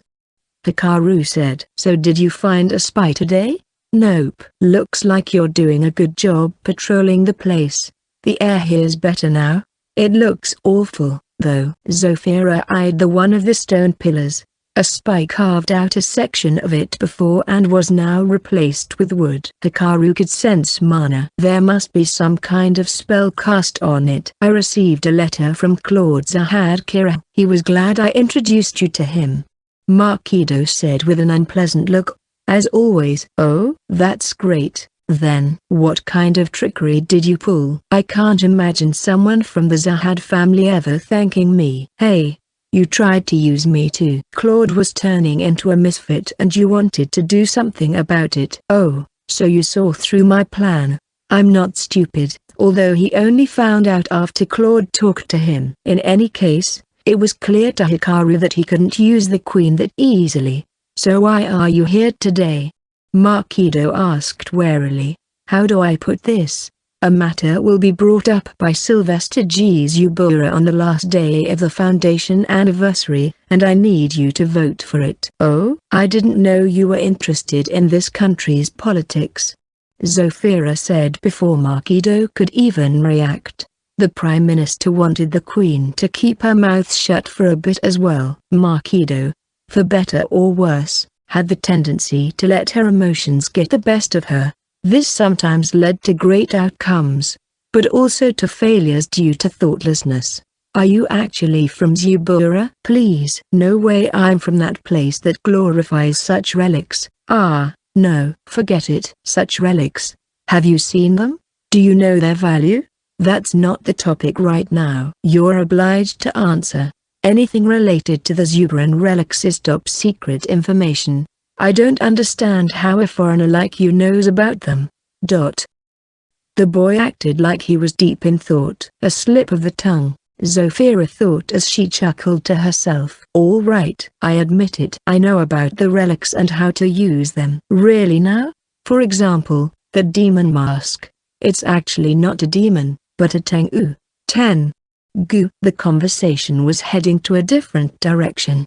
At first, Zofira thought the boy snuck into some estate and saw the relic. After all, he was skilled in moving covertly, but she was wrong. All of a sudden they were talking about the demon mask. Zofira had seen it before. It had a long nose and modeled after a demon. Excavated over 100 years ago, it was thought to be a religious item. The fact that he brought up such a delicate item meant he knows something that we don't. Doubt started filling her. They say the Tengu is a guardian deity of mountains, or that it's a mountain demon. It dresses like a monk and has a red face and long nose. It's quite popular as a mask. Popular? They found those masks in Zubura and nowhere else. Not here, at least. Not here? I didn't come here to talk about that. I'm good as long as I've proven that I'm not from Zubura. I don't want you lumping me in with those guys who think those masks are actually important. But that's enough, Zofira. Zofira wanted to get more information out of him, but Makido stopped her. From what I've seen, this man is wary of you, which is why he changed the topic and baited you with information about the relics, all in order to confuse you. Wah! Zofira glanced at the boy who wore a smug grin. I am terribly sorry, Your Majesty. It's supposed to be my duty to stay calm. It's fine. Like you said, this is no ordinary man. He surprises us and takes out spies probably for some future leverage. His goal is to put us in the palm of his hands for his demands. An extremely self-centered man. I'm humbled by your kind words, the boy said brazenly. Queen Makido rarely openly judged someone, especially not in front of them. Get yourself together, Zofira. Zofira focused herself and turned her attention back to the boy. She had unknowingly taken him lightly due to his appearance. If you want to meddle into Forestier's politics, you should first tell us where you're from. Then explain this matter that's going to be brought up at the meeting. Her Majesty will make a decision after that. Okay. The boy, to their surprise, took off his mask. Black hair and black eyes. His appearance matched the description Claude gave. My name is Hikaru. As you know, I'm from Ponsonia. Right now, I'm a student in the academy. Hikaru felt relief. So far so good. His first plan was to throw them off. If it worked out, then he would proceed to the next step. If they managed to calm down, he would explain things properly. Talking to someone calm was better than dealing with someone overly cautious. He tried a few tricks as well. He wanted to find out if they knew about someone named Hikaru. Based on their reaction, they didn't.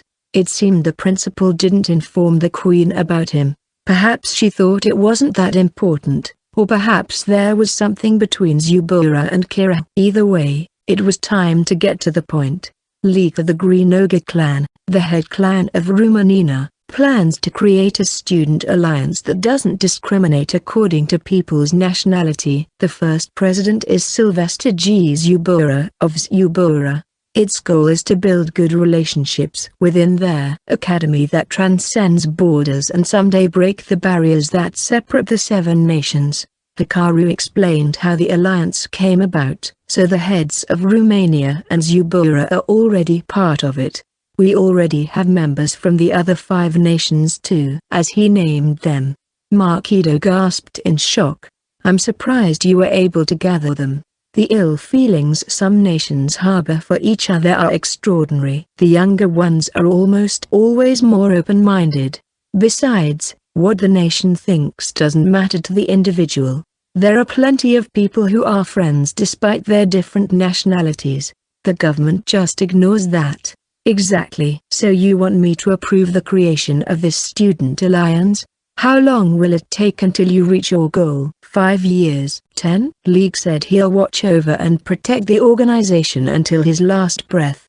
Makido had a distant look in her eyes.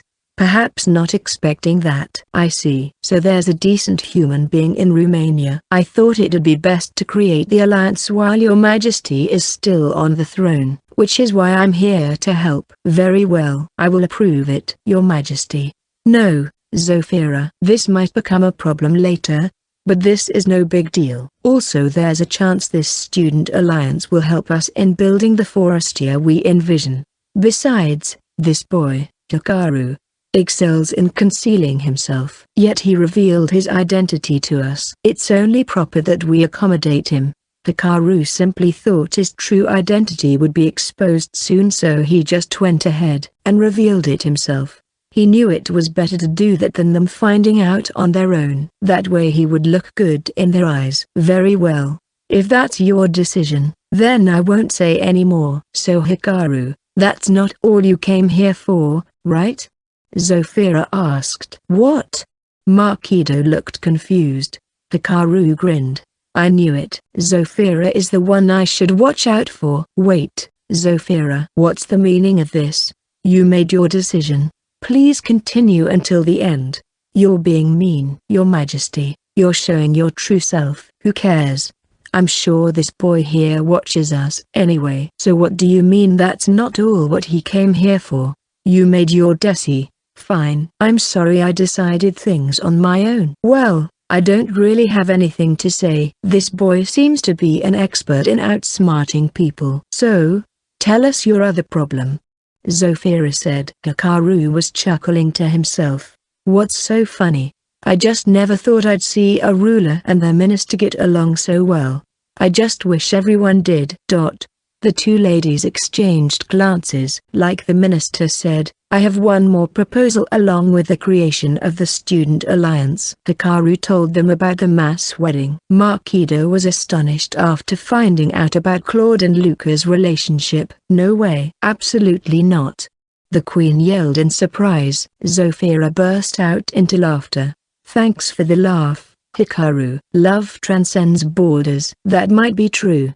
As you can see, Her Majesty is confused at the moment, but I'll persuade her later to vote for it. Thanks. You owe us one, though. I know. Finding spies is not enough to call it quits. I'll pay you back before my debt gains interest. Good. Why are you two so calm? A marriage between a man from the Zahad family and Ludensha's third princess? Are you serious? Be quiet, Your Majesty. People outside might hear you.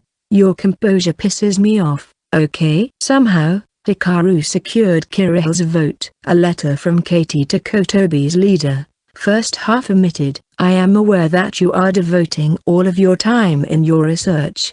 As I picture you working hard, I cannot help but be inspired to continue my own research too, even though I am not as competent. The other day, I made remarkable progress in my area of study. I might one day share it with you, but for now, I'm keeping it in my mind. I pray that you achieve great results in your research. Your loyal servant, Katie Kotobi. Letter from Kotobi's leader to Katie. First half omitted. I'm curious about the contents of your letter. What is this progress you wrote about? You have a duty to disclose it. I request that you make it clear what area of study you're referring to in your next letter. We sent you to the National Academic Research Institute because it is there that your research will see progress. You have a duty to disclose it. Otherwise, it is better for you to leave the academy. We have plenty of positions for you here. But first, you are to report about your progress. You have a duty to disclose it. Alchemy King. Letter from Katie to Kotobi's leader. First half omitted. I did not expect to receive a reply from you in just 3 days. I deeply appreciate your interest and concern. Incompetent as I am, I have spent my days not being able to produce results that would measure up to your expectations. However, the progress I made this time around had cleared away my concerns. I am looking forward to the day I can share it with you. Classes will continue just before winter. As soon as the first snow falls, I will start preparing for my trip home. I know you are engaged in a grand study that far surpasses my imagination. I would be honored if you could let me see your wisdom in action one day. Your loyal servant, Katie Kotobi. Letter from Kotobi's leader to Katie. First half omitted. Why aren't you following instructions? First of all, it took 5 days for your letter to reach me. I understand you are absorbed in your research, but we are the ones supporting your studies, so I expect a reply from you as soon as possible. Once again, I ask you to tell me what kind of progress you are talking about. You are to send me a summary in your next letter. You have a duty to disclose it. Alchemy King. Letter from Katie to Kotobi's leader. First half omitted. I am overjoyed that you sent a letter overnight via a fast horse. In the face of such honor, I do not know how I could possibly present my research results. I am both terrified and excited about my return home this winter. I hope I will be able to please you. I am aware that you use your spare time between government work to continue your studies. And yet you still produce enormous results every year, and I cannot help but be filled with awe and respect. Your loyal servant, Katie Kotobi. Letter from Kotobi's leader to Katie. First half omitted. Write down which area of study you are talking about. Write down specifically what kind of progress you made. Reply as soon as possible. 3 days is too slow. Use a fast horse. Alchemy King. Letter from Katie to Kotobi's leader. First half omitted. I feel deeply honored that I am receiving letters from you in rapid succession. But I believe you already have 4 beautiful wives. I am nothing but a plain woman. I humbly ask that you do not send me too many letters so as not to elicit any misunderstanding. You are the star of Kotobi, blessed with gorgeous wives and brilliant sons. I pray that I get an audience with you back at home. Your loyal servant, Katie Kotobi. A message from Kotobi's head sent through magic transmission. Forget it. I'm heading there right now. Don't you run away. Alchemy King. Professor Katie is looking for me. Trembling, an admin staff called out to Hikaru.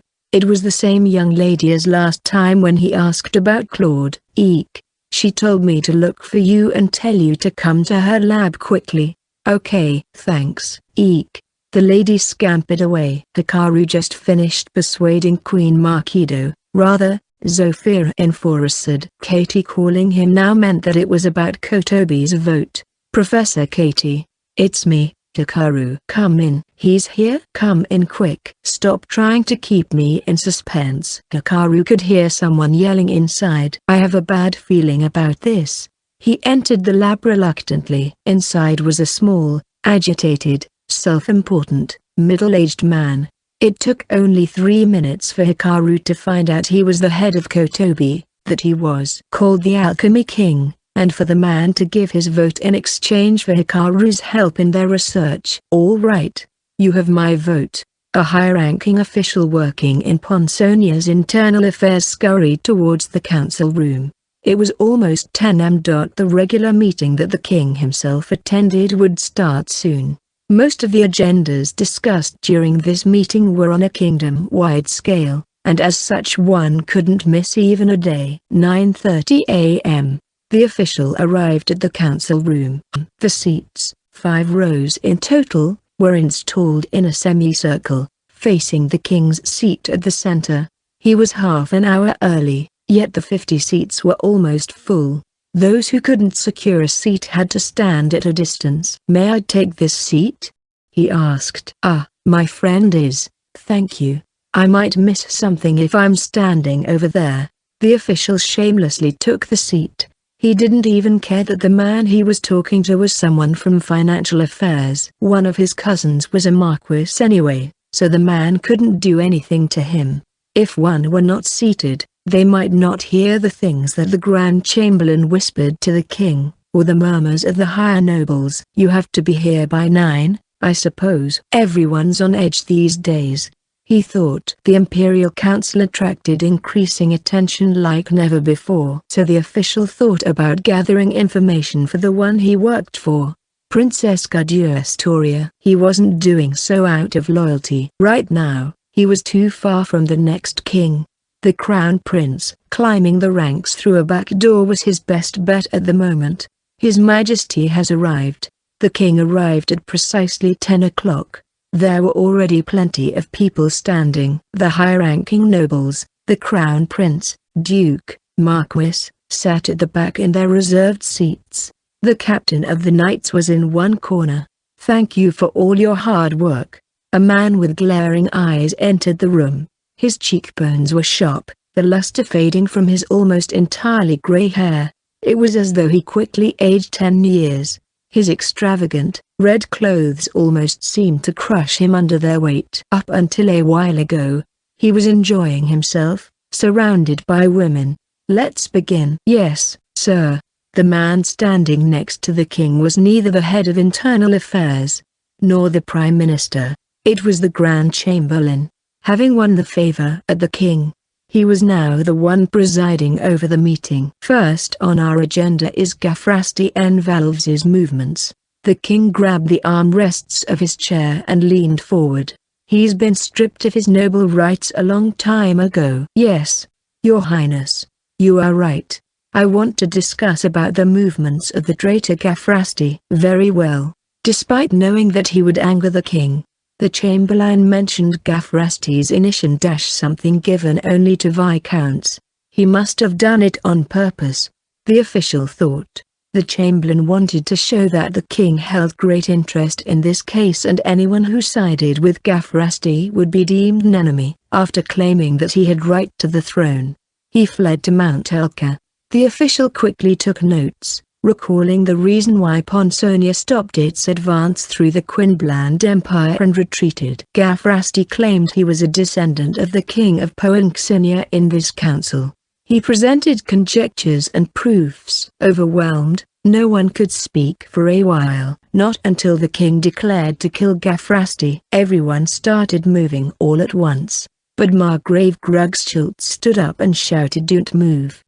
The knights standing guard in the conference room froze, intimidated by the leader of a military faction. "This is quite interesting," the Margrave said. "We should investigate this. Mount Elka? That's Grugschult's territory." "Exactly." So they were working together. "We don't know that yet. The place Gafrasti fled to was part of Margrave Grugschult's territory." By questioning the legitimacy of the current ruler, the historian could have been arrested and charged with treason. Grugschult backing him up gave him time to escape the royal capital safely. His whereabouts were unknown after that, but most people assumed he was under the Margrave's protection. As a noble who had his domain in the borders, Grugschult possessed a powerful army. His men weren't part of the force that invaded Quinbland. They were ordered to be on standby in case of a counterattack. Due to a shortage of troops in the royal capital, they couldn't suppress the Margrave. By the time the kingdom's forces, including Captain Laurence, returned, Grugschult was already back in his place. "Who else is siding with Gafrasti?" "1 count, 3 viscounts, and 11 barons," the Grand Chamberlain answered. They were people who, after the incident, didn't answer the summons to the royal capital, saying they were sick or that there was trouble in their domain. They might actually be telling the truth, yet they're still labeled as enemies. Huh. The official's mood turned gloomy. It felt like the king was a bit too sensitive about this case. "Are you here, Laurence?" "Yes, Your Majesty. I want you to take the order and bring me back Grugschult's head. Can you do that?" The king's straightforwardness shocked the people present. "Wait. Is he serious? Dispatching troops internally? They will be up against the Margrave. Even the master swordsman can't fight the kingdom's own powerful army." But Laurence wasn't in the least bit perturbed. "I can." "Very well. Please wait." A voice rang out. It came from a young man with condescending eyes, wearing an indifferent expression. "What is it, Austin? You have every right to be furious. Grugschult and Gafrasti are both fools trying to oppose your rule. But there's no need for the master swordsman to go himself. You sound like you have a plan." "I do." Grugschult foolishly suggested to verify Gafrasti's claim. "So we'll just tell them to come so we can do that." Ridiculous. Clearly he didn't mean what he said. "There is no way he will come. If they don't, that's fine. They want to verify the legitimacy of your rule. I'm sure their claims are all nonsense anyway, but we're going to tell them that we'll oblige." "As you said, Grugschult won't come, which will expose him as a liar. It is said that he's popular among our forces because of his honesty. If we impugn his reputation, we can prevent chaos after he's subdued." "Oh, not a bad idea," the official thought. He might have gotten a hint from someone, but he's onto something. No one loses anything with his plan. "We should go with this." "No, I beg your pardon, Your Majesty. I said we're not doing any foolish verifications. No petty tricks whatsoever." Mouth gaping, the prince couldn't say anything. The official didn't expect the king's answer either. No one believed Gafrasti's words. In fact, it came as a surprise that Grugschult trusted a historian, which is why the prince's suggestion was great. It was also a chance to show the king's magnanimity.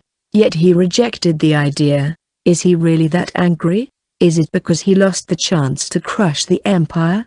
The official didn't know that Gafrasti's claims were true. that the current king was not a legitimate descendant of Poeng Senior, that the king was the only one who was aware of this and that he was scared of even a simple verification. Lawrence. Yes, sir. You will depart today and kill Grugschild. Understood. Father. How about we gather some information first? I believe there are people among the special forces who excel at gathering intel. Ruining Grugschild's reputation would do us good in the future. No, I'm not redirecting the special forces over there. Father. Go, Lawrence. As you wish. After saluting, Lawrence left the room. The conference room was in an uproar. And it was understandable. There hadn't been a civil war, calling it as such was surely appropriate. As big as this in decades. Wait a minute. The official looked puzzled. The prince was right. The king's special forces should be free right now. It would be best to send them to gather intel. Dispatching Lawrence would be too risky. What did he mean by redirecting? Strange. The special forces would have been an indispensable asset in the invasion of Queensland. Yet they weren't deployed. Are they on a different mission? He couldn't recall any case that would require the deployment of the special forces. Among the recent big news were the invasion of Queensland and the murder of Count Morgstad. I thought the culprit was the daughter and she was kidnapped. I did hear something about the special forces being sent after her, but they couldn't possibly still be on that case until now. Silence. The Grand Chamberlain continued the proceedings like things were of no concern to him. Next on our agenda is the increase in monster activity during summer. Every year in the Great Forest of Unelporten, where our kingdom, Queensland, and Forestia meet, monsters multiply rapidly starting from spring, and this year is no exception. We've been sending troops every year.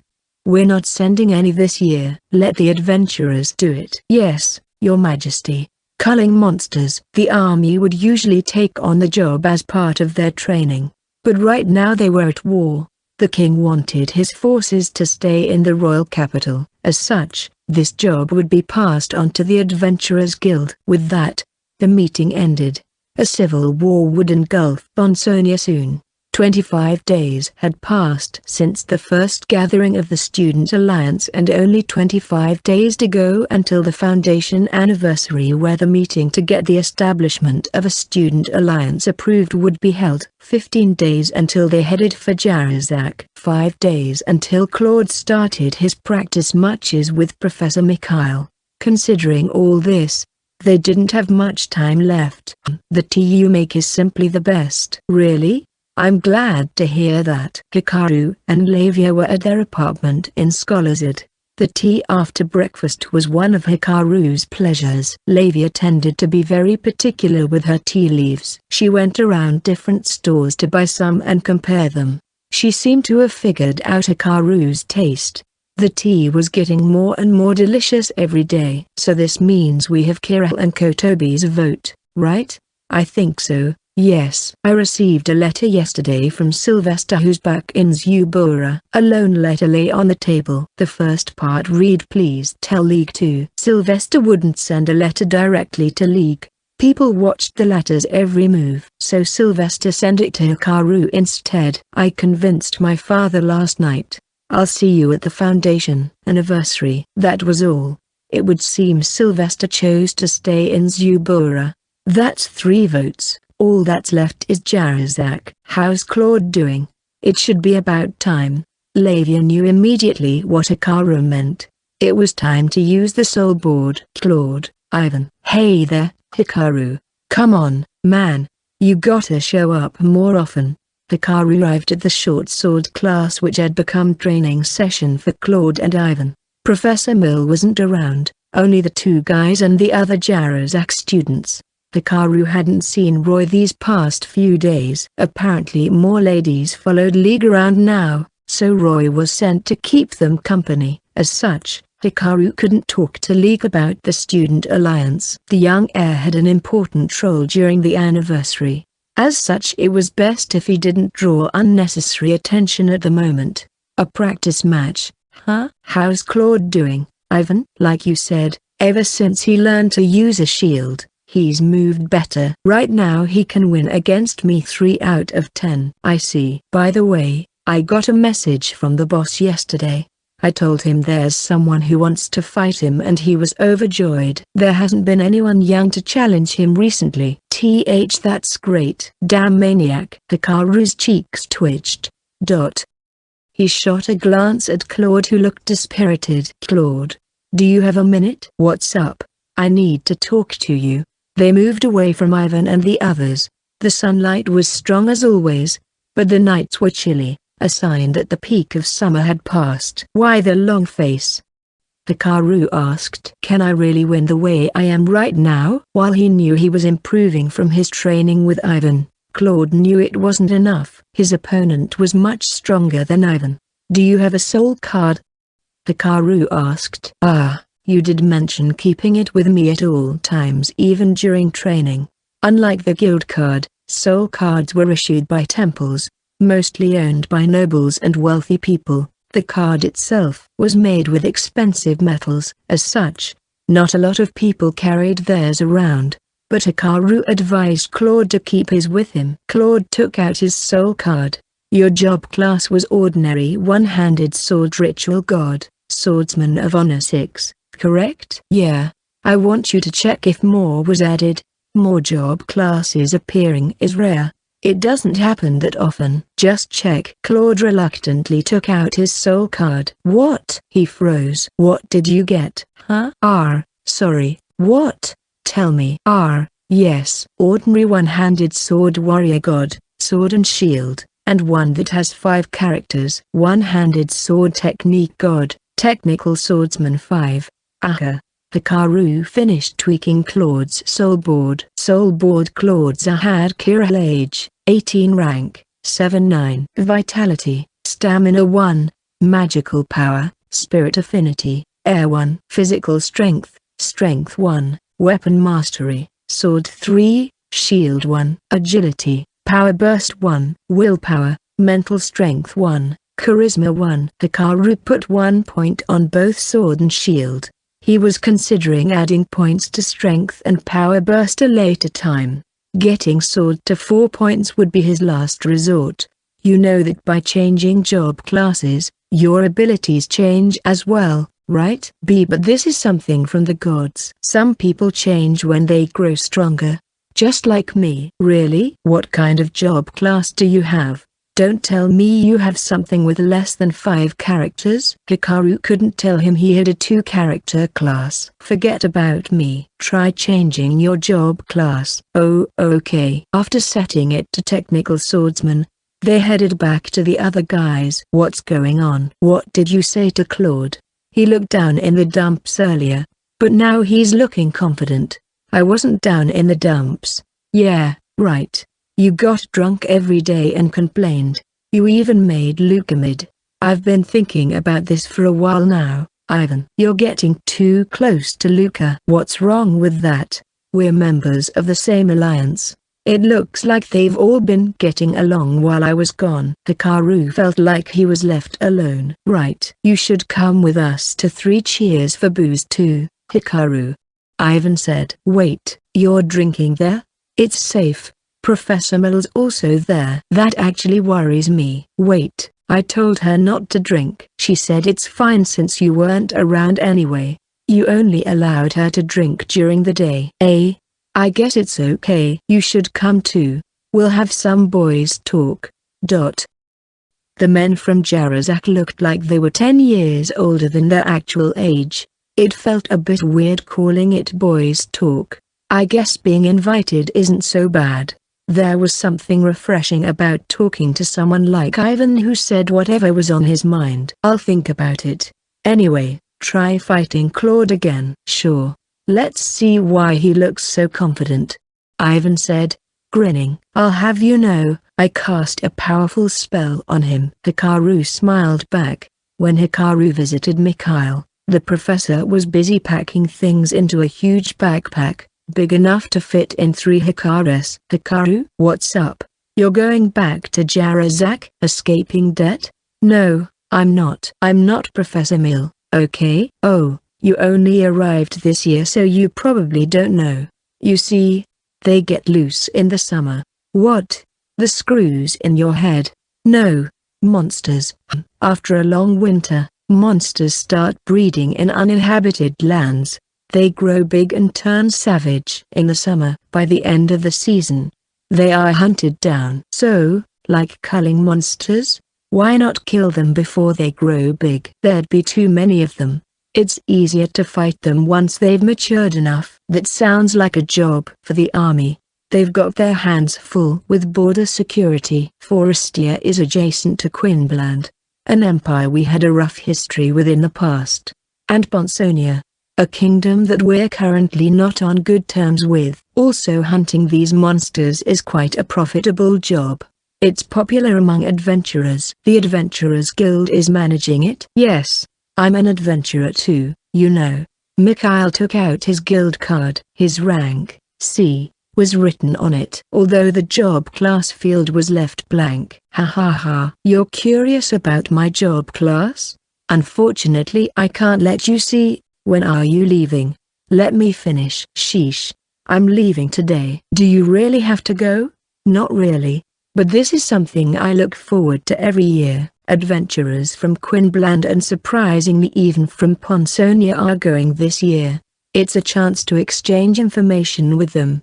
Most of all, I can fight with my life on the line. Since you're asking, I take it you want something from me? So you finally want to attend my classes? Nope. There's someone I'd like you to fight. You want a rematch? You should have said so sooner. Man, I've been itching to. Not me, a student from Kira. What? If he's from Kira, then he's not one of my students. I'd rather spend my time heading to the border and fight some monsters. Man, all you think about is fighting. How long will it take for you to clean up those monsters? By average, it takes about 10 to 20 days. Then no. Why are you deciding how I spend my time? Hikaru was sure the professor would say yes to a practice match. He just didn't expect him to go out killing monsters. But he had a plan for this. In about 10 days, said Kirill, student will travel to Jarezak to fight the king. What do you mean? He plans to win. Of course. I trained him. After all, strictly speaking, it was Ivan who trained him and all Hikaru did was tweak Claude's soul board. You trained him personally? Mikhail looked interested. I'm training him so he can win against Alexei Jarezak. I need him to fight you as a warm-up and gain experience. Win against the boss. True, if he can win against me, he might have a chance to defeat the boss. Folding his arms, Mikhail groaned, his face saying that it wasn't possible. By the way, he fought Ivan yesterday and won 10 out of 10. What? Mikhail's eyes widened. The professor knew Ivan was the strongest among his great sword students. You're lying. There's no student around who can completely dominate Ivan. I'm telling the truth. After setting his job class to technical swordsman, Claude was able to skillfully dodge Ivan's sword and won 10 times in a row. It was as if he never had difficulty at all training in the first place. Later, the other Jarezak students wanted a shot, to which Claude obliged. While he lost some due to fatigue, he won against most of them. Apparently it was much easier to fight without a shield. So right now he trained to see how far he could go with only his sword. Does he use a great sword? Nope.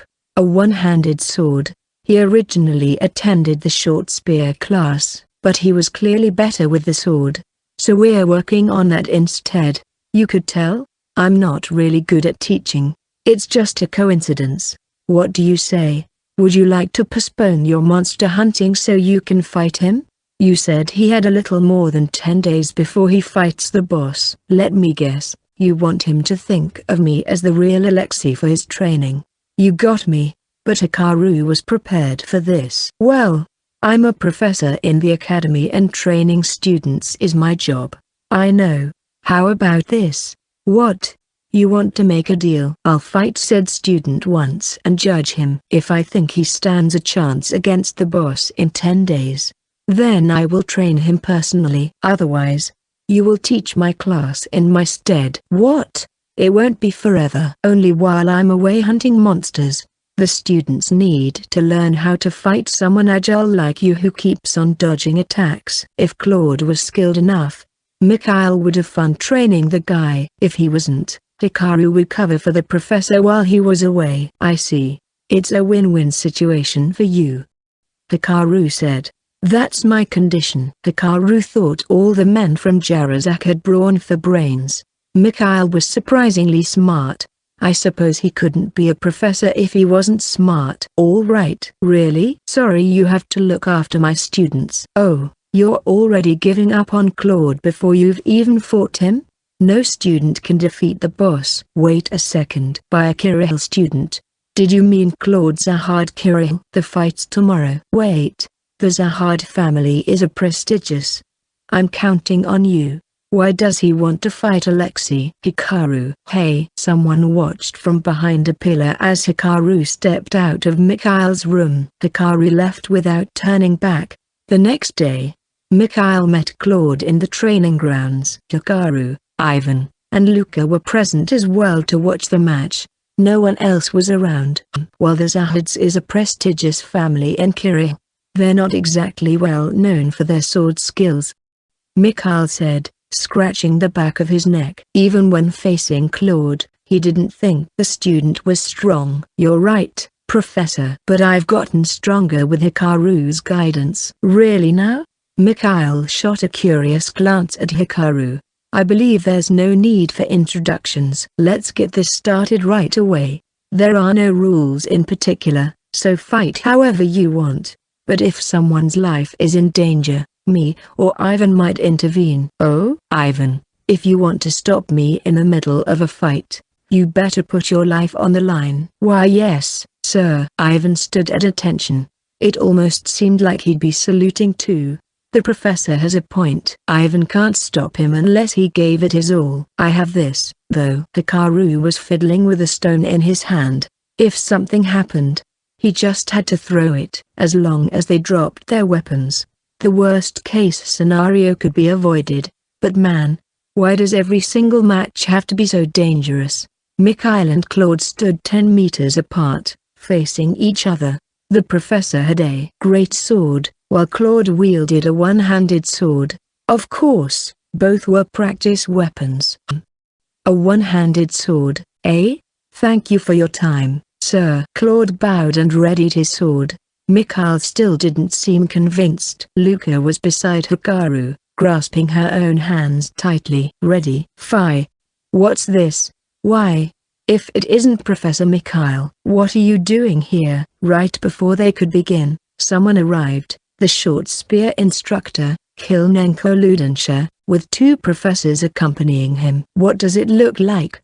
It's a practice match, Mikhail answered angrily, annoyed after being interrupted right before the fight started. I see. A practice match. I'm afraid I can't approve this. Please call it off right away. What? Are you serious? Instructors and students are free to hold practice matches. Claude Zahad Kirill is my student. Really? Claude nodded silently. I was wondering what you've been doing since you haven't attended my classes recently. So you were studying the one-handed sword, eh? Forget that useless weapon and return to my classes. I'm sorry, Professor. You want to drop out of my class? Kilnenko's eyes narrowed. How dare you insult me, boy? Claude gave a start. You should be grateful I even allowed a filthy Kirill student like you in my class. Did you think you can just drop out like that? I plan to submit a formal notice of withdrawal. Leave the academy at once. Sir? If you leave the academy right now, then I won't say any more. But if you withdraw from my class and still wish to stay here. The other 2 professors lined up beside him. One was a long spear user while the other one used a bow. Both were probably from Ludensha as well. Surely you didn't think you could get away scot-free after bringing me disgrace? Kilnenko said. Claude gritted his teeth in frustration. Kilnenko glanced at Luca who watched nervously. Princess Luca. Why yes? Please come over here. A nasty rumor might start spreading if you stay around people from Kirill and Jarazak. Claude and Luca were at a loss about what to do. Ha ha ha ha. But Hikaru just laughed. Man, you're one funny dude. I believe your name is Hikaru. Kilnenko said. You were eavesdropping on my conversation with Professor Mikhail yesterday, weren't you? I was wondering what you were going to do, but you actually came here just to quibble. What a riot. And you have a rotten attitude. I guess we'll just have to fix that. Ah, that sounds like a great idea. Hikaru turned to Mikhail. Professor, there's no special authorization needed for a practice match between a student and instructor, correct? Yes. But if the professor in charge of the student objects, then there will be no fight. How about this, then? Me, Claude, and Ivan will fight Professor Kilnenko and his pals. It'll be a knockout format, and if we win then we proceed with our original plan of you training Claude. If we lose, we'll leave the academy. What? Claude was shocked. Hey, don't just drag me into this without asking me. While Ivan complained, he was actually grinning. You dogs, you think you're hot shit? Veins popped on Kilnenko's forehead. Fine, we accept those terms. I'll run you pests out of this academy.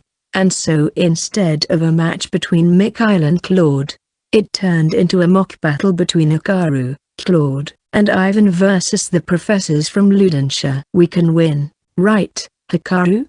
Ivan asked before the fight. Why'd you have to do that without asking us first? Claude was mad. Relax. Hikaru said, trying to calm him down.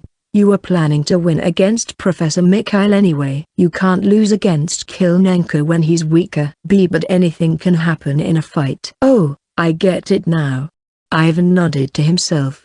Since hanging out with Ivan, Hikaru noticed that he wasn't just a musclehead either. He was smart as well.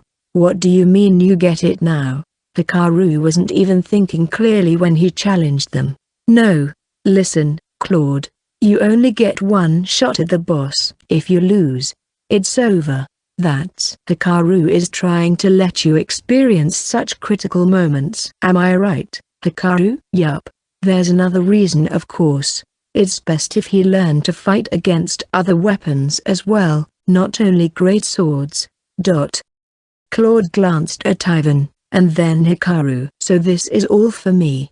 No, it's not, you idiot. So don't take it all upon yourself. It's for the Student Alliance. As an alliance, we gotta help each other out. Thanks, man. They fist bumped. Things were going well so far. To be honest, I really just want to legally beat the crap out of Kilnenko, Hikaru thought. But I guess I can't tell them that. Claude would go first, then Ivan, and Hikaru last. Oh, so you're the first victim. I thought you would use your friends to wear me down first, then fight last. Kilnenko was the first fighter on the opponent's side, already the main event first. Huh? Hikaru thought. Claude looks calm. Even when provoked, the young man was composed. A good mindset. Luca, standing beside the referee Mikhail, was actually the one fidgeting nervously. Thank you for everything, Professor. Claude said. So you think you won already, huh? You're as obnoxious as they get. Sparks seemed to fly about as they glared at each other. All right, both parties, get ready. Fight. Mikhail's voice rang out. Kilnenko made the first move. A thrust with his short spear, as expected from an instructor. His attack was smooth and quick. The difference between a one-handed sword and a short spear was, of course, the length of the weapon and how one would use it, slicing and thrusting, respectively. If one extended their sword against a spear thrust, the latter would hit first. It made sense, therefore, for Kilnenko to do a thrust, taking advantage of his weapon's reach. Hikaru smirked. That's too obvious, though. With a clang, the spear's tip was deflected upward like it had a life of its own. Kilnenko was shocked. Seeing the opening, Claude quickly closed the distance and slashed downward. Mustering all his strength, the professor jumped to the side to dodge, but with his stance broken, he rolled to the ground. Please stand up, Professor. I prefer not to cut down people who are on their knees. Kilnenko turned red from Claude's words. Ivan whistled in surprise. You were just lucky. The professor stepped forward and launched a barrage of attacks, but Claude parried each strike casually with his sword. Why can't I hit you? Kilnenko's face grew even redder, but there was no sign of him ever landing a hit. That's got to be really frustrating. Ivan muttered. How can Claude even dodge so easily? He just got better with the sword. I can see that, but he just casually brushes the weapon aside like it's nothing. That's because Kilnenko's weapon is long. Please explain. The longer the weapon, the less force at the tip. Take the first thrust for example. While it has high piercing power, it's weak against forces from the sides. That's why even a one-handed sword can deflect it easily. Oh, it's also difficult to dodge downward swings from great swords where the wielder has to put power into it with both hands. Plus the weapon's heavy. So that's why during our training, he backed away from my downward swings, but deflected my thrusts and side swings. Exactly. I think a short spear is better used with a shield. Why doesn't Kilnenko use one? Apparently because it's lame. Excuse me, what? Claude told me that he said it's best to use a single short spear and that's it in class. When asked, he ultimately answered you only look dull with a shield. Hey, Ludensha, are you sure about sending a guy like that to the academy? While it wasn't Hikaru's problem, he felt just a bit worried. I think that's enough. I can still. How many more times do you have to pick up your weapon? All in all, Claude had knocked away Kilnenko's weapon 3 times. It's over, Mikhail said. With rugged breath, Kilnenko hung his head low, hands on the ground. Damn it, Claude. You could have at least hit him once. Hikaru muttered under his breath. Did you say something? Ivan asked.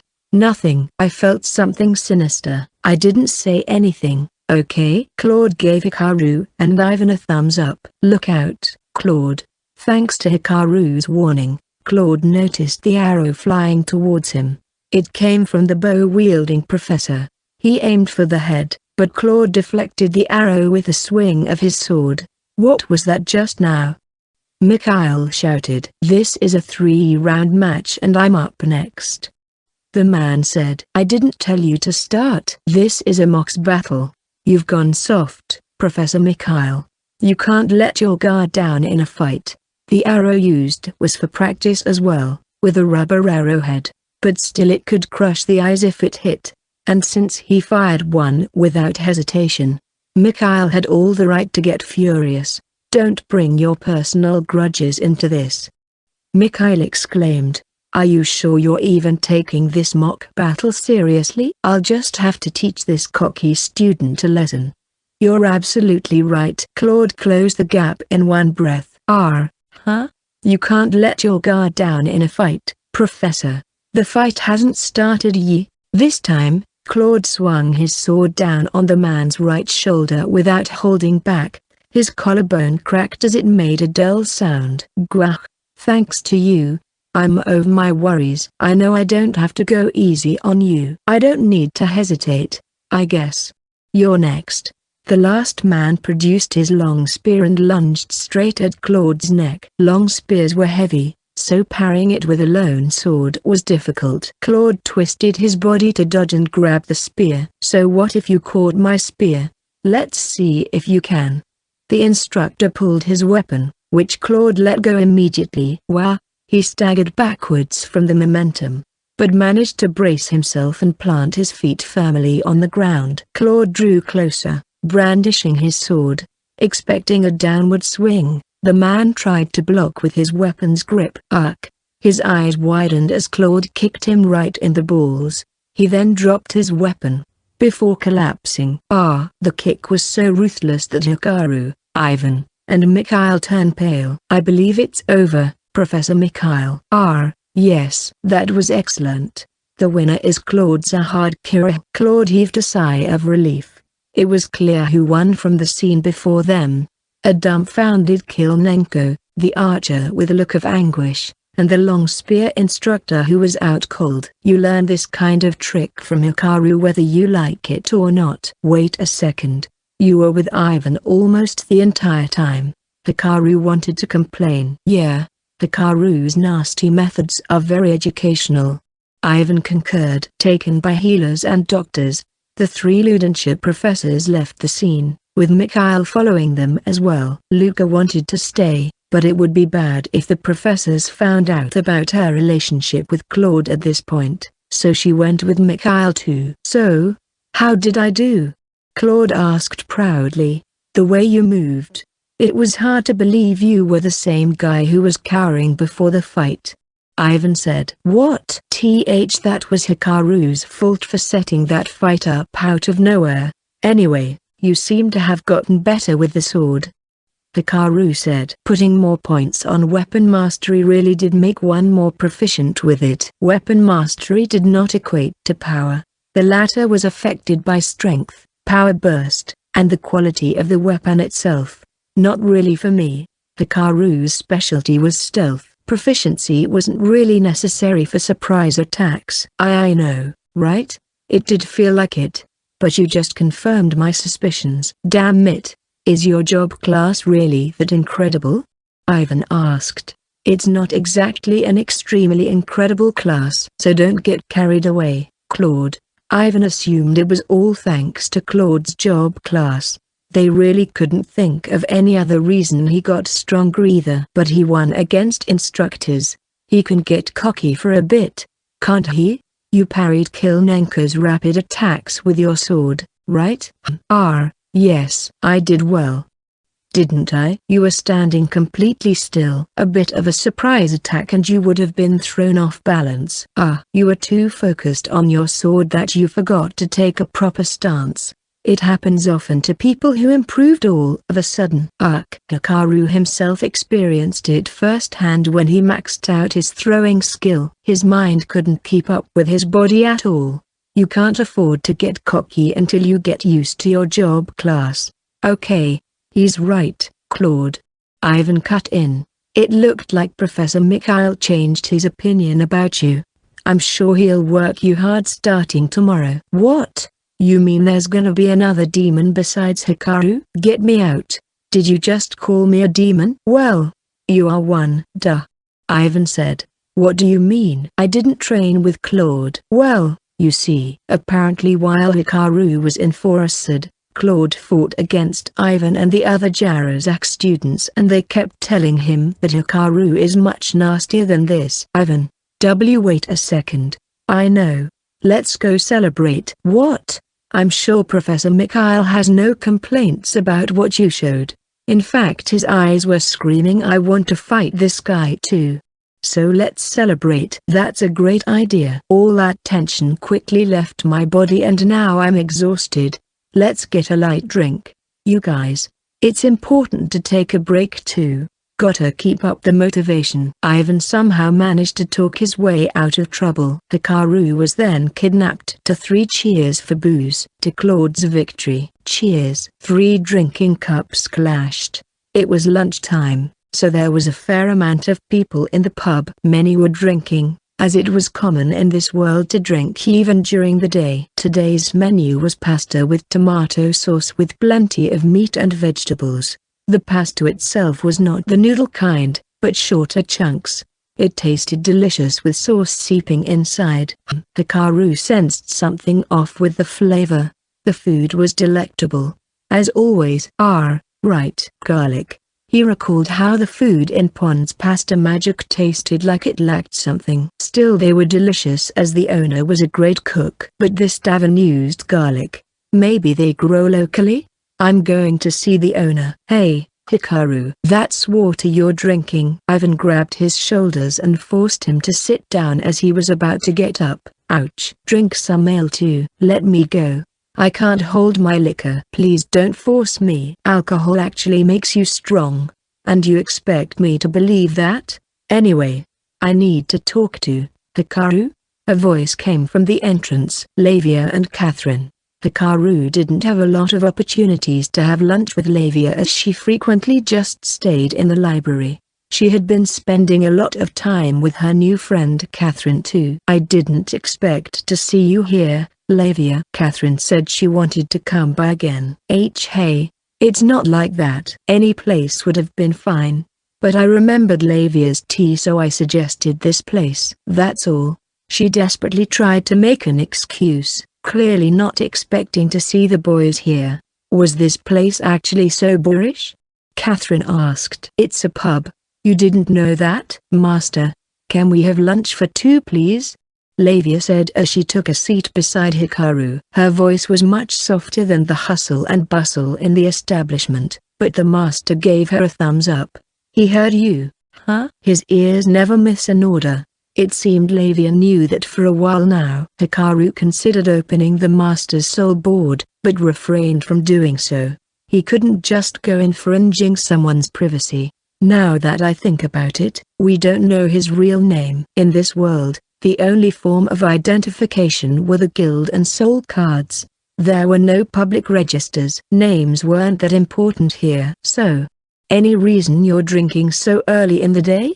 Do you even have the luxury to be doing this?" Catherine sat down beside Lavia and shot an icy glare at Claude. The young man groaned as he put back the cup he was about to drink on the table. "Not my problem," Ivan muttered, downing his ale. "Come on, man.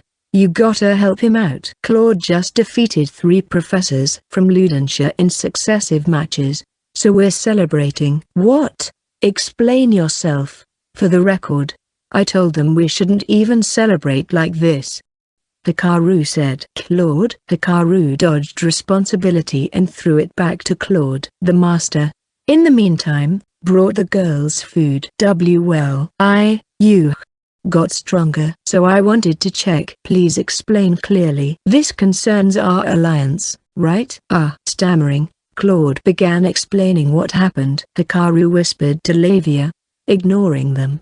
"I'm surprised she said our alliance." "She's working hard, you know." "She's checking records of past Foundation anniversaries in the library and what matters were brought up in the meeting. And she's making notes for our plan." "Really?" Hikaru thought she didn't care, but Catherine was actually quite proactive. "All right, I get it." Claude finished explaining. "You should be grateful to Luca. She should be telling them right now that you got sick of the Ludenshire professor so you quit his class." "Really?" "Of course. I'm impressed she went with Professor Mikhail. She wants to put in a good word for you so they don't at least suspect your relationship with her." "She's a girl who can pull off something like that. That's my Luca." Catherine's expression hardened as Claude started mooning over Luca. "She wouldn't have to do all this if you didn't do anything stupid. You should be more aware of your actions." I'm sorry." "You too, Hikaru." "Me? You knew Professor Kilnenko would interfere and you let him be." Apparently Claude even told her that part. "Damn it, man." Hikaru scowled at Claude, who gulped down his ale, feigning ignorance. "I knew he would poke his nose into our affairs sooner or later. So I thought, might as well deal with the problem sooner. You could have done it after the anniversary." "I thought about that, but we were in a rush as well." It's extremely important for Claude to be able to fight Professor Mikhail. "I had some other, rather violent options too." "Like Kilnenko could have been involved in an unfortunate accident last night." "Would you have preferred that?" Claude turned pale. "You even considered that?" "Damn. You really are the nastiest one around," he said. "What's this unfortunate accident about?" Ivan didn't seem to get it, but Hikaru refrained from explaining. Catherine heaved a sigh. "I guess it's true. Whether this alliance works out is up to you," she said. "Me? Why?" Hikaru asked. "Sylvester said so before he went back to Zubura. He was even worried if you went the wrong direction, the alliance could collapse. He's exaggerating. I just hope his worries don't turn into reality." Catherine stared at him. Lavia then grabbed Hikaru's arm. "I don't care if it's you, Catherine. I'll get mad if someone badmouths Hikaru." "I'm not criticizing him. Remember Rose Knight Paradise? The powerful knight, while reliable, is also dangerous." "What? Rose Knight Paradise?" Hikaru asked. It's the book that triggered my first conversation with Catherine. Do you want to read it? Sure. If I have the time. As they were talking, the door to the pub opened, and a large man appeared. Professor Mikhail. The moment he spotted Claude, he yelled, "Let's have a practice match." That's one more step forward, Hikaru thought. Hikaru finally met League the day before Claude's departure to Jarazak, 11 days before the Foundation anniversary. Hikaru, please read this before the ceremony begins. League showed up at his house alone early in the morning and handed him a bunch of papers. What's this? The bylaws of the Student Alliance. I think I covered almost everything. But it's my first time drafting something like this, so I might have missed something. This is right up Catherine's alley. I know. It'd be great if you went over it with her. I see. Better not to get in touch with her directly. Yes. I apologize if I offended you, but I don't think of you as a mere messenger. I want you to read it as well. I'm just an amateur.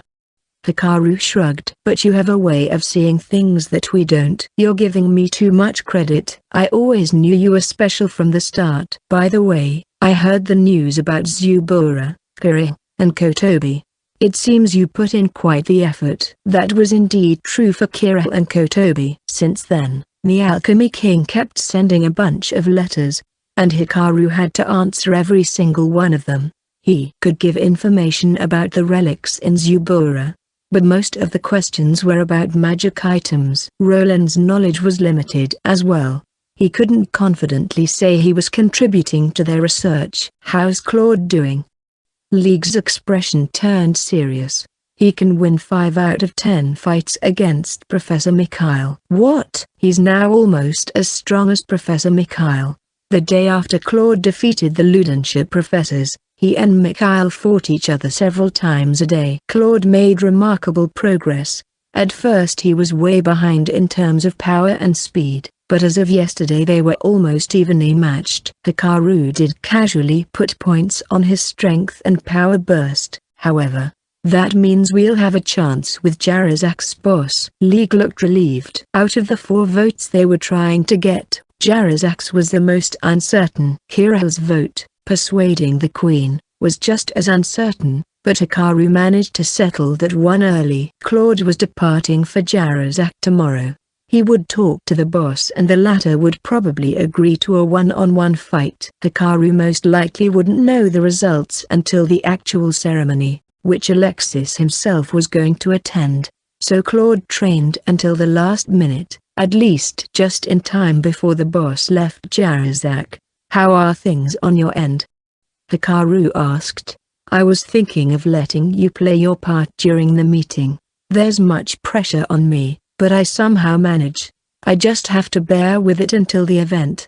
I'm leaving Scholars today and going home to Romania. Sounds like you're busy. Yeah, I need to be prepared since I'm going with my father. So what is it you want me to do? I need you to speak up during the meeting. What should I talk about? Romania will object to the creation of the Student Alliance strongly. Oh, Hikaru's plan was as follows. The moment Zubura made the proposal, League would object before anyone else could. He would make it look like he was really against it. Then Sylvester would refute him. Basically they would argue back and forth and as much as possible, without anyone else butting in. If you draw the argument long enough until it's time to vote, we win. But we don't know what Ludenshire and Europa will do.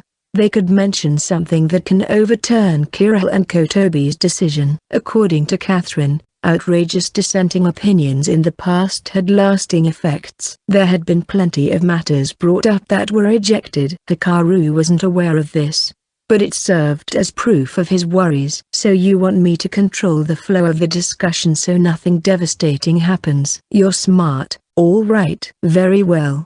I'll do it. Hikaru thought League was the only one who could do something like that. As Romania's next leader, if he stated his opinion, most people wouldn't say a word. Thank you, Hikaru. For what? You knew I couldn't do much for the Alliance right now, so you prepared the biggest stage for me. I have no idea what you mean. You really don't want other people giving you credit, huh? I will never forget this. Say that after the alliance is actually established. Okay, then. I'll wait until then. Then League left. I guess it's too obvious. Huh? Well, he's a smart guy. While the Student Alliance was League's idea, he couldn't really make a move. And that weighed heavy on the young man's mind. Unfortunately, if he did something, it might draw the attention of his nation, and soon enough they would find out about the alliance. If that happened, the alliance could be shut down even before the ceremony. The students had to make sure that the formation of this organization would be a surprise. They would then get 4 votes. Until then no one else could know about any of this. It was their only path to success. I'm sure League can handle it. Hikaru arrived in front of Building C where Claude and the Mikhail trained. They would draw attention at the actual training grounds, so they mostly fought here, a place that the academy practically abandoned. Are you nervous? Hikaru asked Claude. Claude was the only one around today. Ivan was busy getting ready for the trip back to Jarzak with Claude and Luca. Bringing Luca would involve the risk of drawing Ludensha's attention. But Ivan insisted that to convince the boss, they had to bring her with them. Not really, strangely enough. I never thought I'd get this strong. I always wished to get stronger, you know. You must be happy. I suppose. I'm happy not for myself, but because I can protect Luca now. Claude gave a smile. Bragging about your love life? Ha ha ha. Luca's the best. Thanks, Hikaru. For what? I thought getting married to Luca was impossible unless we left Forestia. But it's not like we hate this place. Hikaru heaved an exasperated sigh. Here we go again. Thanking me before we even succeeded. Please stop saying that. You can thank me when everything's over, okay? You're setting up a flag. A flag? Claude asked, when Mikhail arrived at an incredible speed. Claude. Oh, Hikaru. You're here too. Perfect timing. What's wrong? The professor wore an unusual look that Hikaru couldn't even joke around with him. Sorry, but we're canceling today's fight. Something bad must have happened, Hikaru thought. What happened? I told you about the monster hunt, right? Yeah, the one where adventurers set out to the border. Apparently the team that went there suffered a catastrophic blow. Catastrophic? Did they fail? Simply put, yes. An emergency request has been issued requesting skilled adventurers to head to the site. Mikhail paused to moisten his lips. The place is overflowing with monsters. At this rate, Forestia could be on high alert soon. Damn it. There's only 10 days before the ceremony. It might even get cancelled. Cancel the ceremony. That meant the meeting would be cancelled, and the subsequent postponement of the proposal to create a student alliance until after winter. The season of politics, when no one knew what would happen. Claude simply stood there, staring blankly. Please tell me more, Professor. Hikaru said. 3 days ago, the Adventurers Guild from 3 different countries had formed joint subjugation teams to hunt the monsters in Unelporten. As of this moment, however, their headquarters, located at the edge of the Great Forest, was in a state of chaos. They broke through the front lines? The chief asked. He was the head guild master in Quinbland, in charge of all the guild's branches throughout the empire. A rank B adventurer in his younger days, he had an active career. But before he reached 50, he lost his right foot to petrifaction and subsequently retired. When the first report arrived, he thought it was some sort of a misunderstanding. The monster's abnormal growth in numbers happened every year, and every year it was almost always at the same location. The guild dispatched subjugation teams led by rank C adventurers annually to hunt them. I want details. Tell me more. Yes, sir. The guild staff who went with the teams gave his report. While in the middle of fighting a mass of goblins, green wolves, and plant-type monsters, something unusual occurred. Forest barbarians, more than 10 of them, appeared. 10. The chief was dumbfounded. A party of rank C adventurers could only take 4 or 5 of those at max. I see. So the problem is the appearance, or said forest barbarians. No, Sir, that's not all. What? I caught a glance of it in the deeper part of the forest. The staff shivered. A dragon. The chief thought the staff was simply seeing things due to fear. Dragons lived deep in the mountains, in places where humans had not set foot on. Unimportant, while a big forest, was bordered by 3 countries. If a dragon inhabited the place, it would have been spotted long ago, but his assumptions would soon be proven wrong. More and more reports arrived. It wasn't just forest barbarians, dark night wolves, tyrant snakes, and dark pixies, monsters that were too much for C-ranked adventurers to handle, appeared in double digits.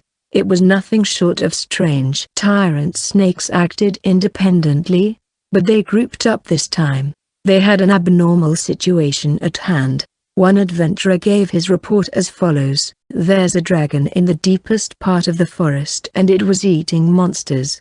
The creatures were forced to leave the forest." A dragon, for some unknown reason, had gone berserk and preyed on monsters. Fearing for their lives, the creatures tried to leave the forest. Monsters that would normally be found only in the deepest parts of unimportant formed groups. Perhaps their instincts kicked in, and escaped. The chief immediately sent notice for an emergency request to each country's main guild office. If the monsters escaped, nearby towns would be in danger of being attacked. Adventurers Guild from all 3 countries sent word to all adventurers rank D and above, requesting them to hunt the monsters in an important. I see. Hikaru had his hand on his chin as Mikhail explained the situation to him. Will high-ranking adventurers be there? Well, adventurers usually don't just stay put in a town. Most of them are out there clearing requests.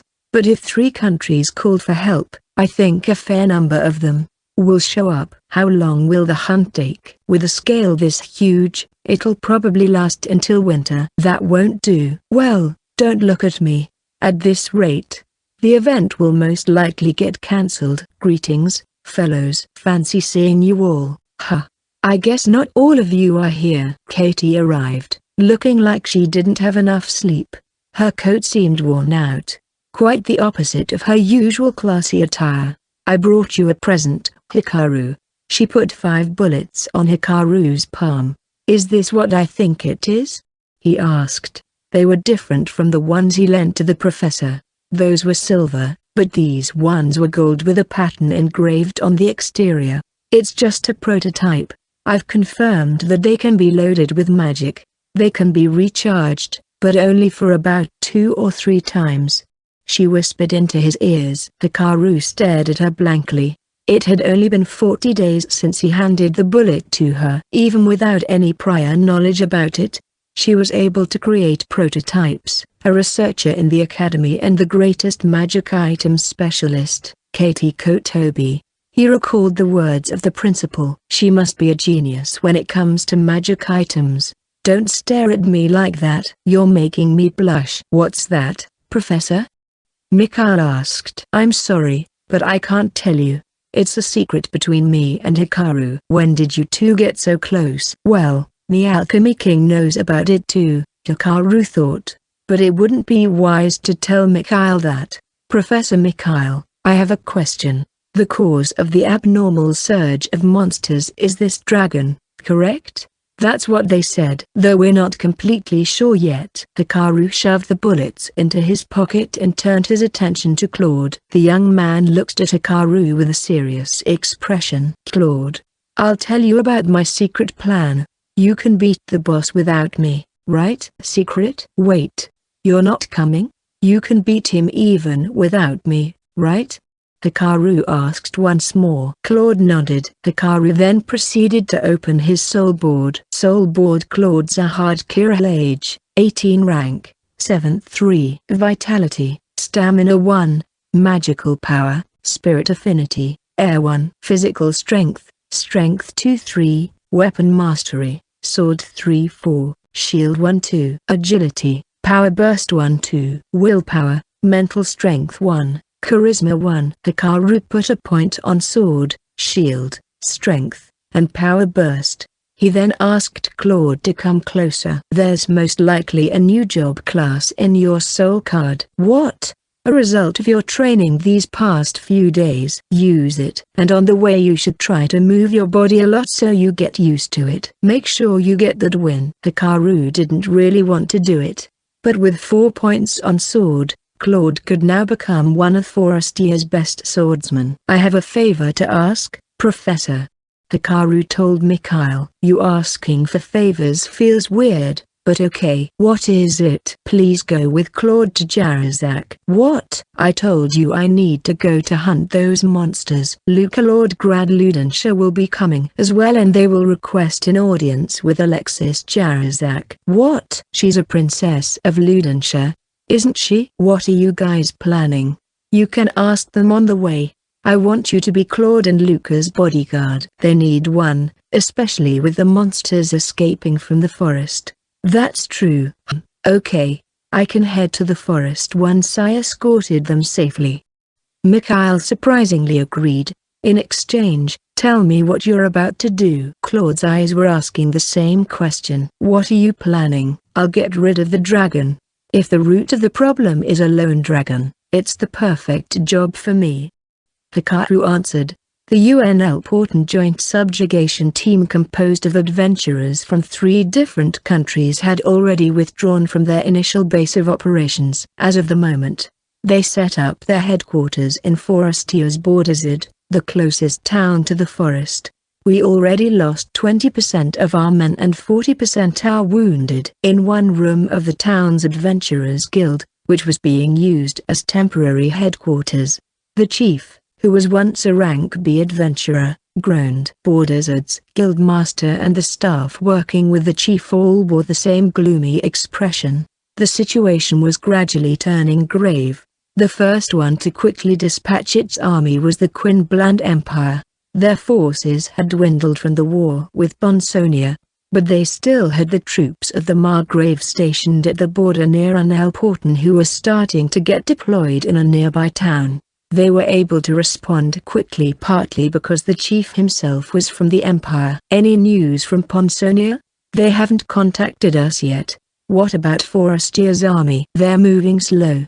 Actually it feels like they're not moving at all." "Maybe the report from the guild hasn't reached the government yet," a staff said. The chief glared at Borderzid's guildmaster, but the latter held his ground. "You said to just send the same number of people like every other year, and so we did. Now after scrambling to take refuge here, you want us to send more?" The guildmaster said. "You better watch your mouth."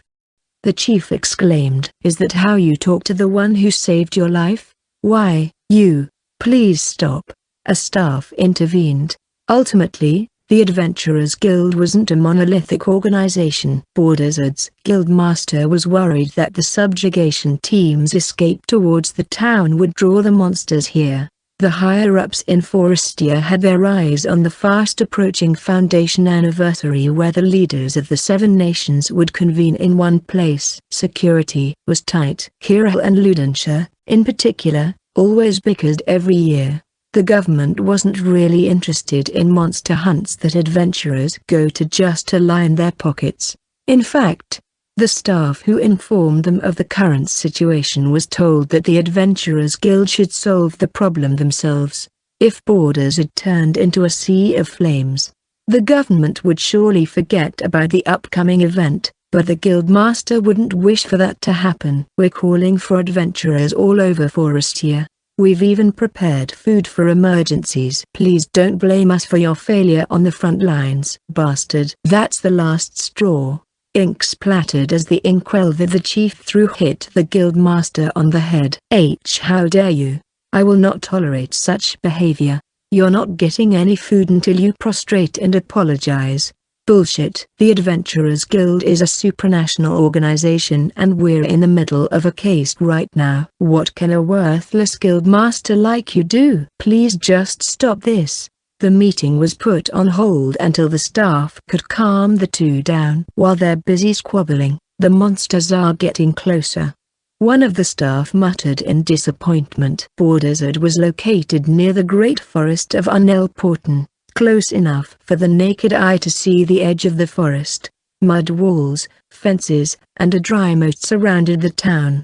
The place looked like a fortress in the middle of a battlefield. Yet it was actually quite big. It covered an area of 1 square kilometer, with a population of 4,000. There were small farms inside and the most people lived in housing complexes. Despite this, people continued to live here for 2 reasons: the bounties of the forest, and its proximity to Quinbland and Ponsonia. Is it true there are too many monsters this time? Who knows? Maybe they're just exaggerating so they won't be held responsible for their failure. But I heard rank C adventurers from Forestia were severely wounded. Adventurers were charged with patrolling. The top of the surrounding wall was wide enough for 4 people to walk abreast. Only a few soldiers were stationed in borders so as not to provoke the neighboring countries. There were plenty of adventurers around, however. Most, if not all of them, had their eyes set on the Great Forest. Man, I wish I was high-ranked. I'd be rich by now. Big words. You're only rank F. You moron. But from what I heard, Ponsonia didn't impose any restrictions with regards to rank, and Quinbland required adventurers to be at least rank F. Really? Maybe that's why the subjugation team failed? It's probably composed of weaklings. The men talked as they walked on top of the wall. What's wrong? Look at the forest. Do you see something? A wide plain spread out in the direction the man was pointing. Beyond it lay a green line, the edge of the forest. And clouds of dust were rising to the air. Then out of nowhere, they heard the roar of a beast. They're coming. One man muttered hoarsely. Monsters are coming. Send word right away. Where to? To the guild. Where else? Hurry up, you idiot. Okay. The most dangerous day in the history of Borders was about to begin. No. No. Why? Stay away from me. The poison will spread. I can't live without him. People's cries rang out. The stench of blood, vomit, and antiseptics filled the air. Wounded adventurers who couldn't be admitted to the already full hospital were laid down on the floors of the town hall. Closed off and isolated to prevent disease and poison from spreading, the place was dark even though it was the middle of the day. Ah, you're awake. Paula held the hand of her best friend lying down before her. There were 2 of them. Pia, who, despite having a confident air to her, cried herself to sleep at night. And Priscilla, with her ample bosoms that drew the eyes of men, who always seemed to wear a blank expression. Yet her skill with the bow would put grown-ups to shame. Priscilla still had not woken up, only Pia. Paula, where am I? We're in Borders in Forestia. We managed to escape all the way here. I see. Pia's vision was blurry. She couldn't even see Paula's face clearly. It's going to be alright. I'll heal you with my healing magic. Pia laughed weakly. Thanks. I know your magic is effective. You got it. Paula lied. She had been using healing magic for hours. But all it did was prolong their lives, not heal them. Pia's left flank had been ripped open after a log thrown by a forest barbarian hit her, trying to protect Paula. I'll protect you, Paula. She uttered those words cheerfully all the time. Tears rolled down Paula's cheeks. Idiot. You didn't have to protect me with your life, you crybaby. Dummy. Paula coughed and blood dripped from her mouth. She ran out of mana some time ago, but she kept her magic running with sheer willpower. Paula? It's okay, Pia. I'll heal you. Quickly wiping the blood off with her cuff, Paula resumed her chant. She glanced at Priscilla, who still hadn't opened her eyes. Her other friend got inflicted with some sort of poison that her magic couldn't neutralize. All she could do was prolong Priscilla's life, who almost looked dead. Color drained from her face. The only proof that she was alive was the faint rising and falling of her chest. Pia's forelocks stuck to her sweat-drenched forehead. Paula was soaking from cold sweat. She had a feeling that the moment she stopped using her magic, her friends would die. Oh, God. She got blessed with healing abilities after praying every single day back in her village. God, please. I don't care about my own life. Just please let my friends live. Desperately, she prayed to the heavens. all the while continuing her chant. She felt her body freezing down to the core. Her bones creaked, screaming in pain. Her head ached, as though needles were being thrust into her skull. "You can stop. You don't have to die too," Pia muttered in a low whisper. Her slightly opened eyes closed. She had fallen asleep. She might not wake up ever again. The thought crossed Paula's mind and an indescribable fear gripped her heart. "No, I won't let you die, no matter what. I'll do anything, everything," Paula pleaded to the gods. "Please, I beg of you. I offer you my everything. So please, please give me a miracle. I was just passing by and I thought I heard a familiar voice." Groggily, she turned her head. "What happened to them? They're seriously injured." Hikaru-sama? In Paula's eyes, he was like a miracle sent from heaven. "Hikaru-sama." Paula clung to Hikaru all of a sudden and he almost fell backwards, but he somehow managed to stay on his feet. Paula looked ragged, her clothes dirty, her hair and face a mess. "Do you want to save them?" The question brought her back to her senses and she let go. Yes. Her eyes were serious. Genuine. "Are you prepared to give up everything except your life?" "I am," she answered with not even the slightest hesitation. "You'll never see these two ever again. Or rather, you'll never be with them. You will devote the rest of your life to me. And only me. Are you okay with that?" "Yes." "If you can save them, then I don't mind." "All right." Hikaru closed his eyes, as though steeling himself, and opened them again, holding Paula's gaze. "From now on, you will be one of this world's most powerful healers. Your mana capacity will increase as well. People will want you so much. In fact, that many will die. So I suggest that you keep a low profile as much as possible." Paula gulped. Strangely enough, she didn't doubt his words one bit. "Close your eyes. The moment you open them again, your life will change." Paula closed her eyes shut. In that moment, her life was starting to head into a completely different direction. Hikaru arrived at Borderzid, the closest town to Unelporten that day. The moment he passed by the town hall where the wounded were being treated, he had a terrible sense of foreboding. His instinct tingled. He stepped inside, and the smell of the stagnant air almost overwhelmed him. Then he heard a familiar voice. "Paula." 3 girls who left their village. They formed a party with young men from the neighboring village which broke up after they encountered a horde of goblins. After saving the girls, Hikaru ended up having dinner with them. Paula, in particular, seemed to have taken a liking to him. It did sound like they needed money, Hikaru thought. They probably joined the monster hunt for the reward. But he couldn't blame them. If it was like every other year, even beginner adventurers like them could help by carrying monsters slain by high-ranked adventurers, or taking down the small fries. It was simply ill luck. Nothing more. Nothing less. Perhaps that was what spurred him to approach Paula, to meet her again. He learned that her 2 friends, Pia and Priscilla, were at death's door. Soul-bored Paula Noru, age, 17, rank, 813. Magical power, Mana 2. Willpower, Faith, Holy 4. Healing Magic 2. Support Magic 1. If I modify her soul board, she can heal them. But once points had been spent, they couldn't be taken back. If he increased the power of her healing magic, what would she do afterwards? What if she turned into an enemy? What if she told people about Hikaru's ability? This is a simple problem. Do I trust her, or do I let them die? I guess it must be fate that always brings us together. "Do you want to save them?" he asked. Hikaru steeled himself and decided to trust her. If he deemed her to be not trustworthy, he would kill her with his own hands. Paula didn't hesitate for a second. He felt her resolve, her determination to save her friends even if it meant giving up her own life. "Close your eyes. The moment you open them again, your life will change."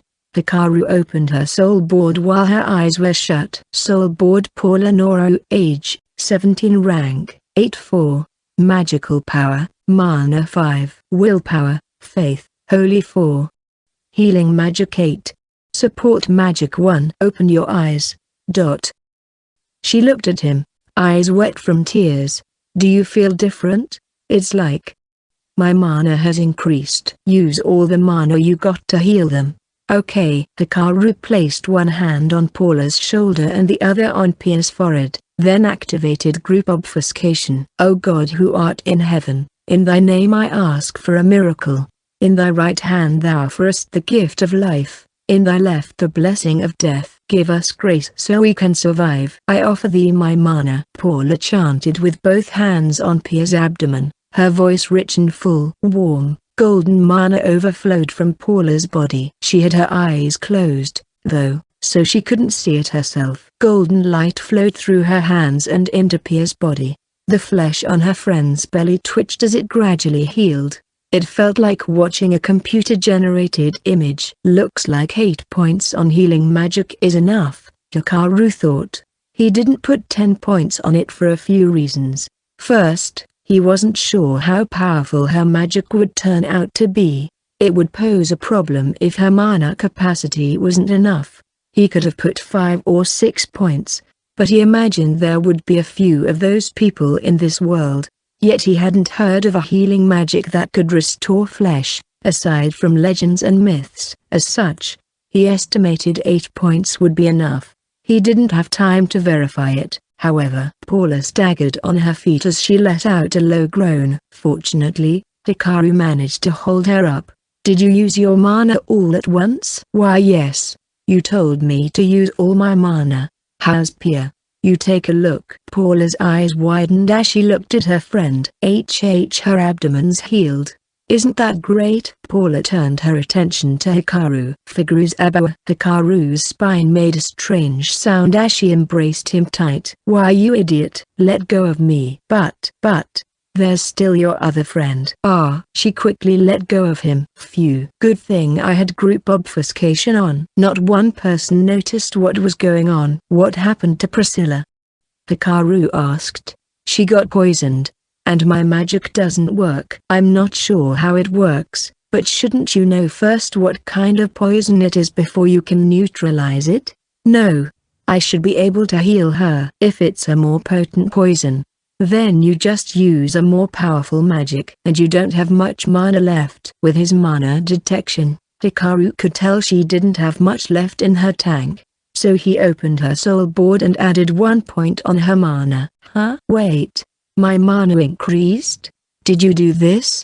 Just use your magic on her quick. Oh, okay. As Paula cast her magic, color gradually returned to Priscilla's face. Thank goodness. At long last, Paula felt relief. Softly, she closed her eyes.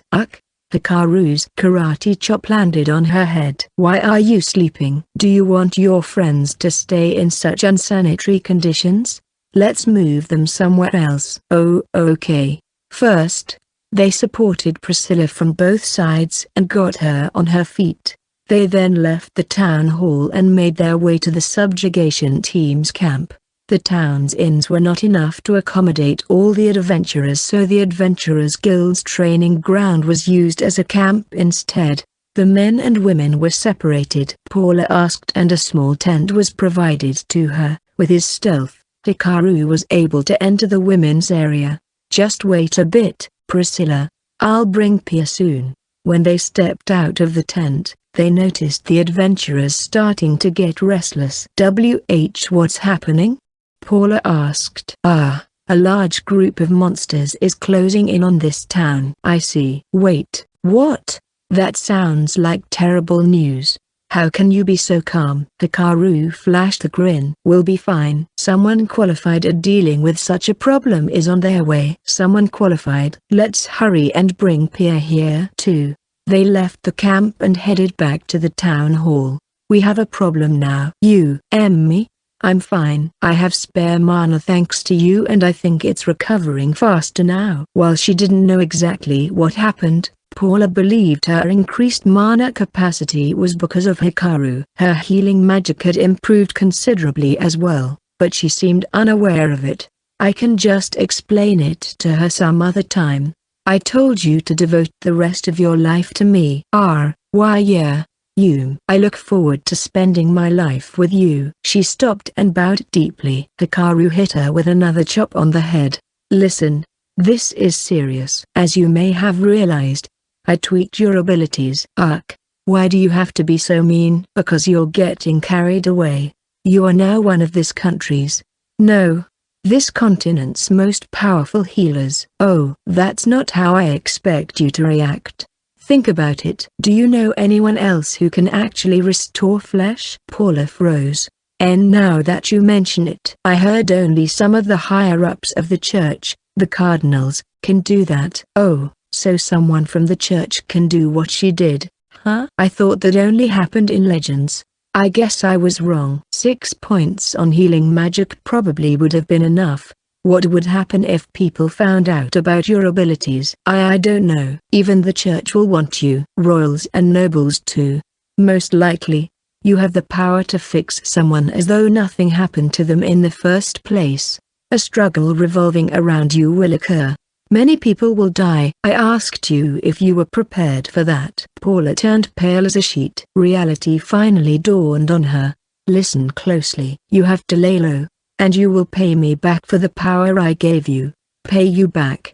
How many more times do I have to save you?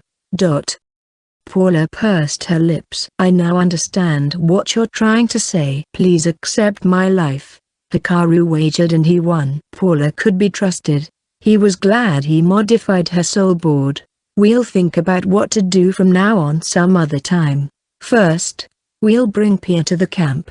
You stay with them until they wake up. Once they do, flee somewhere safe and then say your goodbyes.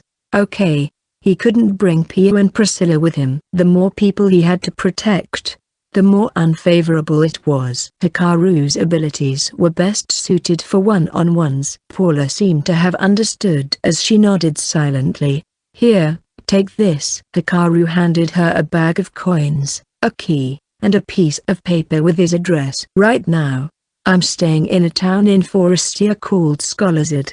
I want you to head there. You can split the money with Pia and Priscilla. Send them back to your village. I'm sure you've realized by now that you're not exactly fit to be adventurers. Are you sure I can go with you? I'm keeping you for my own reasons. I've always wanted a healer by my side. I see. Are you disappointed that I'm treating you like a tool? No. You saved my friends' lives. I have no complaints whatsoever, she said in a clear voice. Good. What are you going to do now? I will end this mess. And how? Let's move. Oh, okay.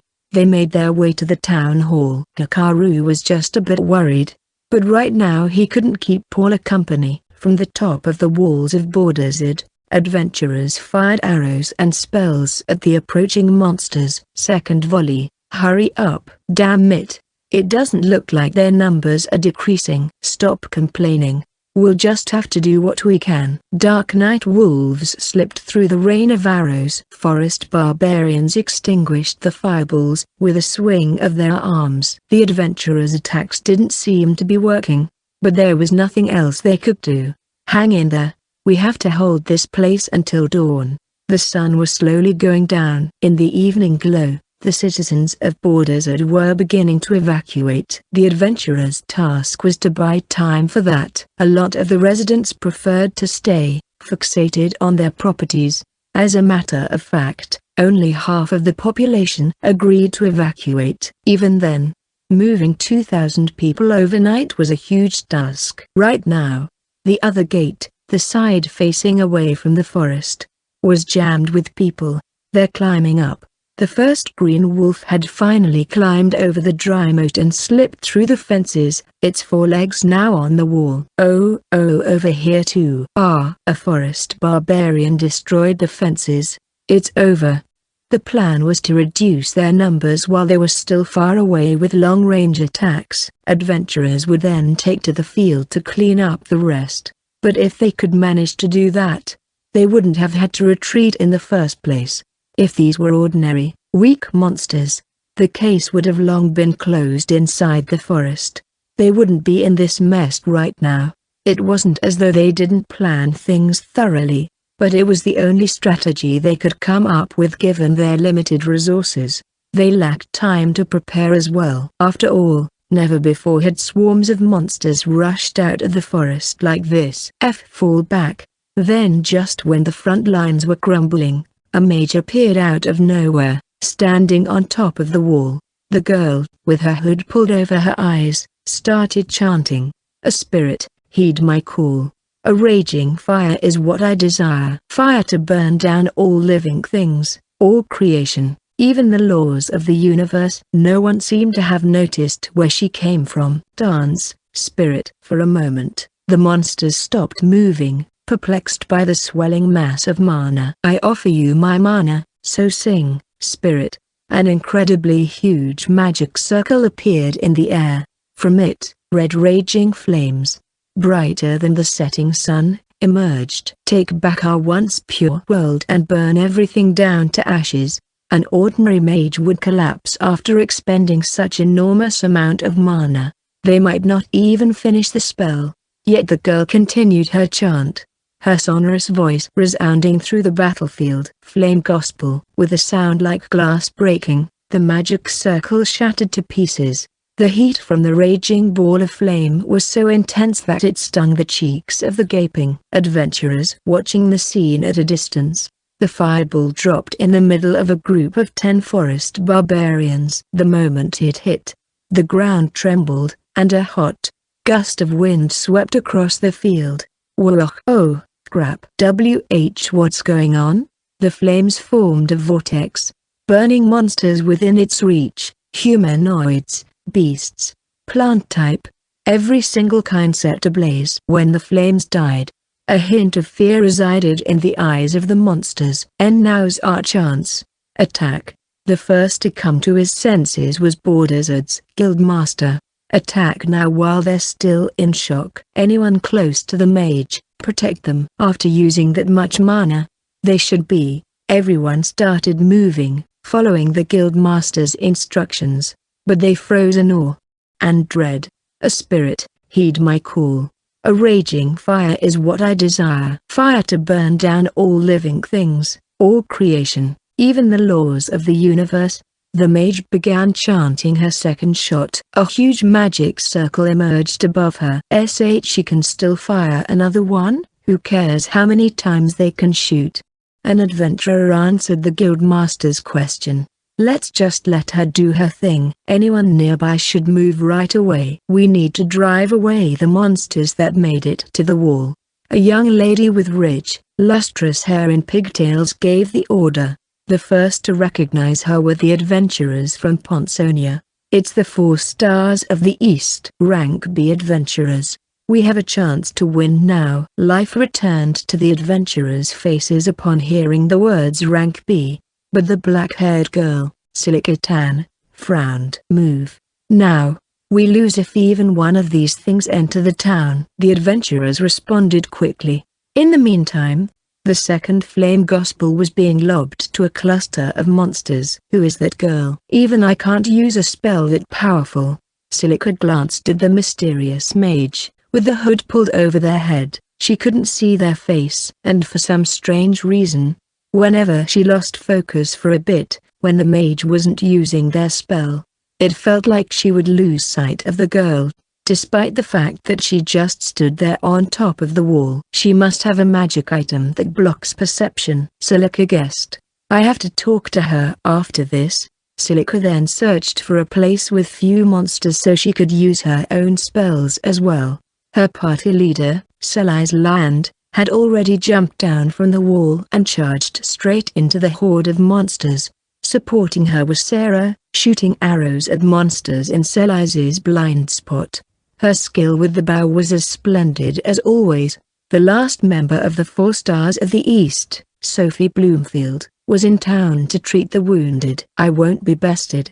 With the appearance of these key characters, the tide of battle was beginning to turn.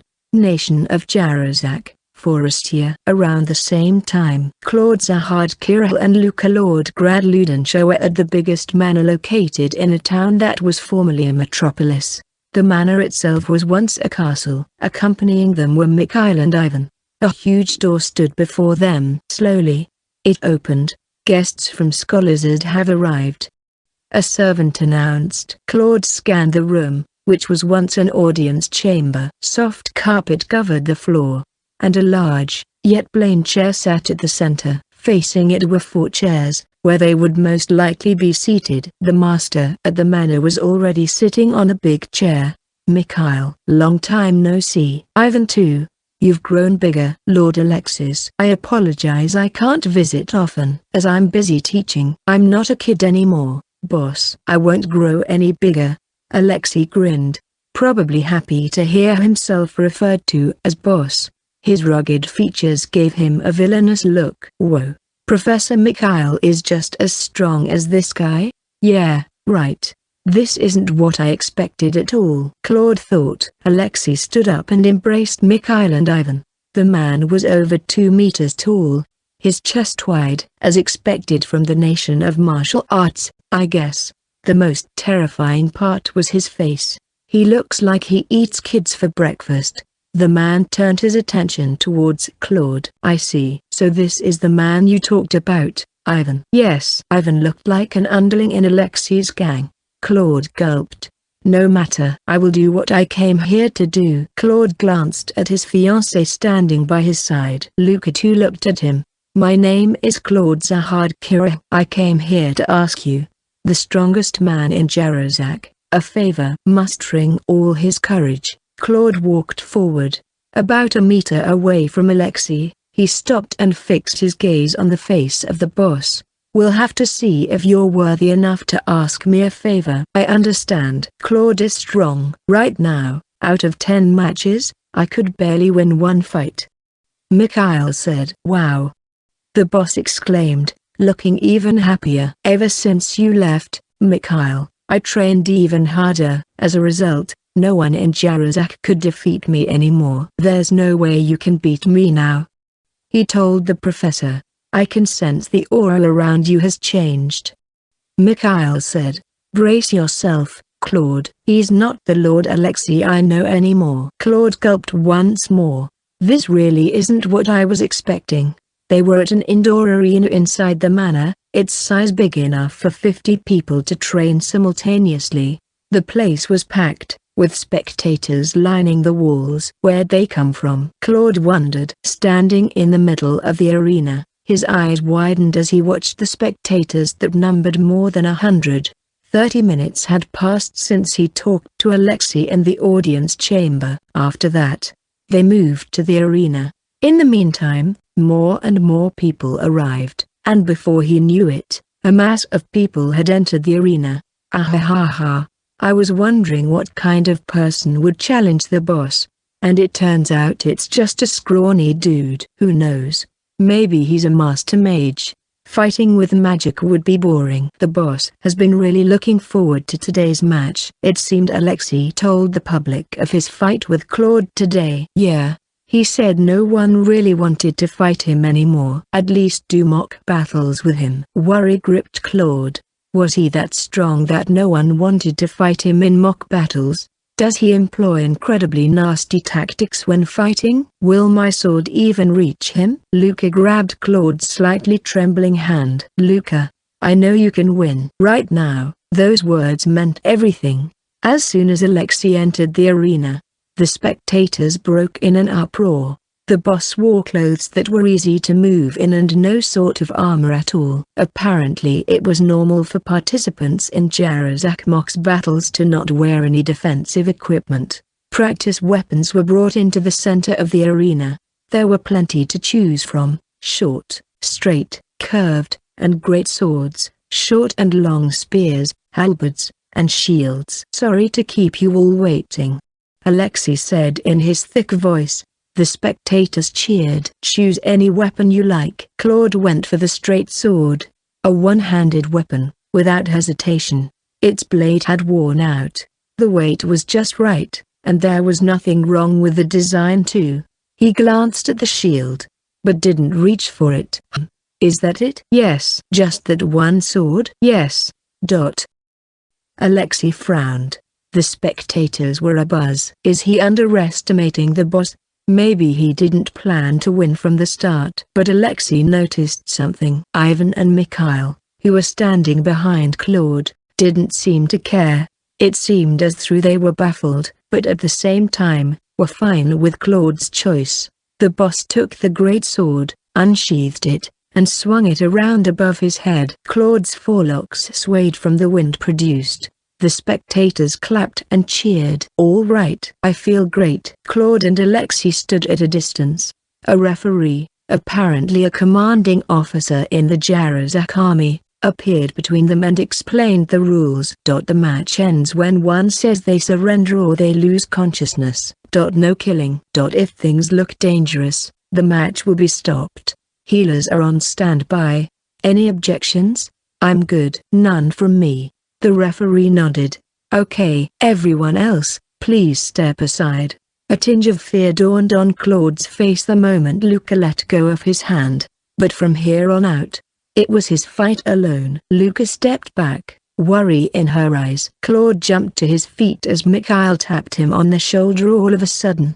Just do your usual thing. If you do that, I'm sure you'll win. Huh? What? Alexei had gained more muscle. But you will win. You're getting married, right? Yes. Good. Mikhail flashed a grin and backed away with Ivan. The boss got stronger, but if I fight like I always have, I'll win. Claude understood the meaning of the professor's words, but he couldn't agree with them right away. He trained with Mikhail every day on their 3-day trip to Jarzak. Like Mikhail said, he could win 9 out of 10 times. But that also meant there was a 10% chance he would lose. He didn't understand how doing what he always did would win him the fight. No matter. I still have to do this. I have to win. He steeled himself. Amidst the roaring of the crowd, Claude and the boss stood facing each other. Ready? Claude raised his sword, pointing it towards Alexei. The boss lifted his great sword in one hand and placed it on his shoulder. Fight. They both moved at the same time. Alexei quickly closed the distance in long strides. Whoa! With a roar, Alexei raised his sword from his shoulder and swung it downwards in an arc. Halfway down, he held the grip with 2 hands, increasing the speed of the swing even further. The rule stated no killing, but a swing like this would cut Claude's body in half. But Claude could see everything clearly. A diagonal downward swing. Even Mikhail didn't do such a simple move. The professor's swordsmanship was beautiful and smooth. Even though his primary weapon was a great sword, he was indeed worthy of the title professor. He's slower than the professor. Alexei, who was stronger than Mikhail, was slower. The thought caused Claude to hesitate for a moment. This is my chance. Then he was quick to react. Twisting his body, he dodged Alexei's attack. In that split second, he struck the boss's blade with his sword's handle. With the swing parried, Alexei's body pitched forward. Then, don't move. Claude had the tip of his sword on Alexei's throat. I surrender. The boss, his face red, accepted his defeat. The cheering ceased, followed by a stir. What was that? Did you see that? What the hell just happened? Almost none of the spectators grasped exactly happened in that short moment. Damn it. You got me, kid. I thought you'd resort to some surprise tactics. I never expected you to shut me down head on. Using dirty tricks will come to bite me back in the future.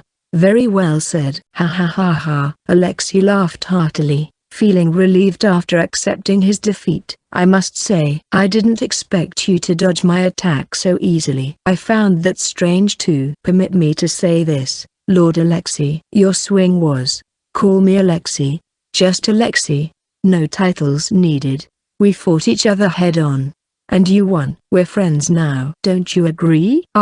Yes. That's awkward in and of itself, but okay. I'll be honest. Your swing was. Please don't be offended, but it felt slower than Professor Mikhail's. What did you say? Eek. Alexei glared at Claude, causing him to lean back. Please don't scare him, my lord. Mikhail stepped in. Mikhail, what kind of things did you teach this kid? Don't tell me you agree with him. I believe what he said to be true. What? You said you trained hard. You gained more muscle. But you became slower. Alexei looked confused, so Mikhail explained further. There were necessary and unnecessary muscles. One could carry heavier stuff with more muscles, but the more unnecessary muscles, the slower one's movements would be. But against great sword users like me, power is more important than speed. If I fought you, I would have lost. Mikhail said. Still, no ordinary man can parry my attack from the side like that. That's what makes him incredible.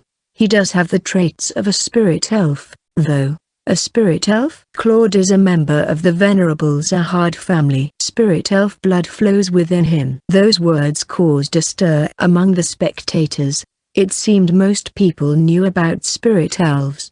The queen herself, Marquido, was one.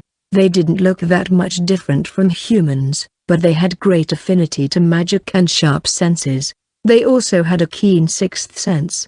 I think it's thanks to my job class, rather than my blood. Claude touched the soul card in his pocket. Hikaru was right. I got a new job class. The new class popped up after Hikaru added another point to Claude's sword, but the young man thought it was a product of his training.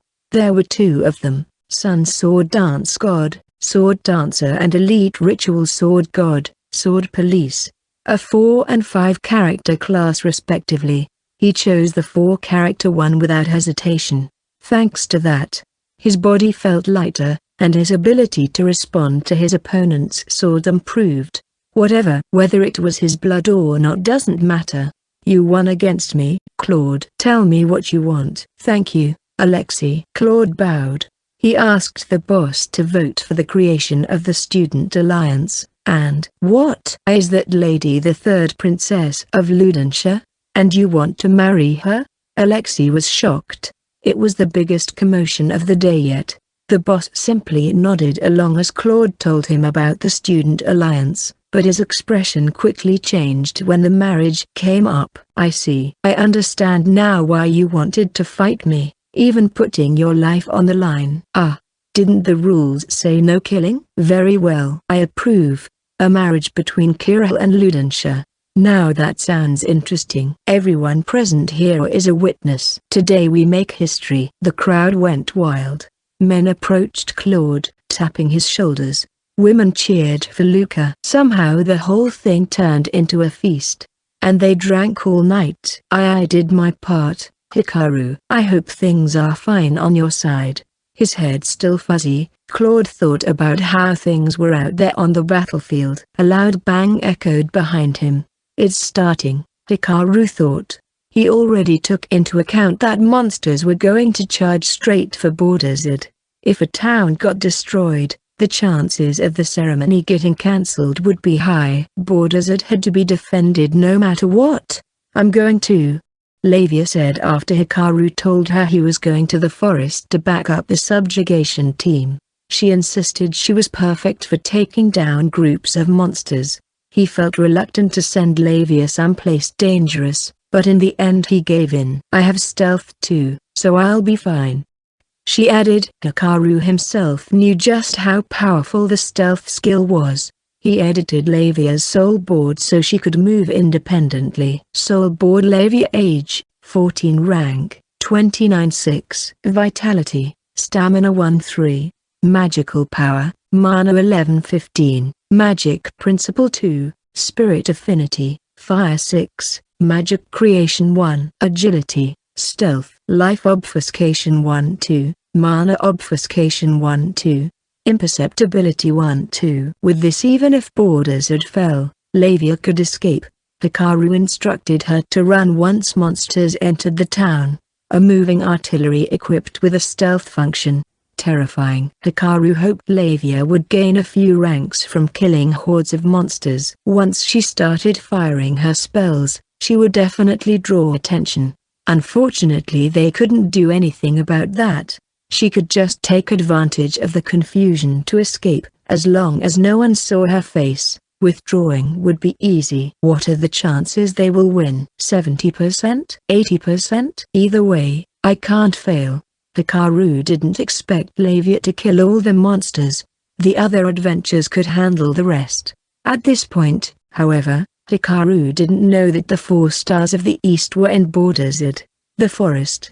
The sun still stood high in the sky. After traversing the wide plains, Hikaru set foot into the forest. He used detection to sense monsters nearby, proceeding onward while avoiding monsters moving in groups as much as possible.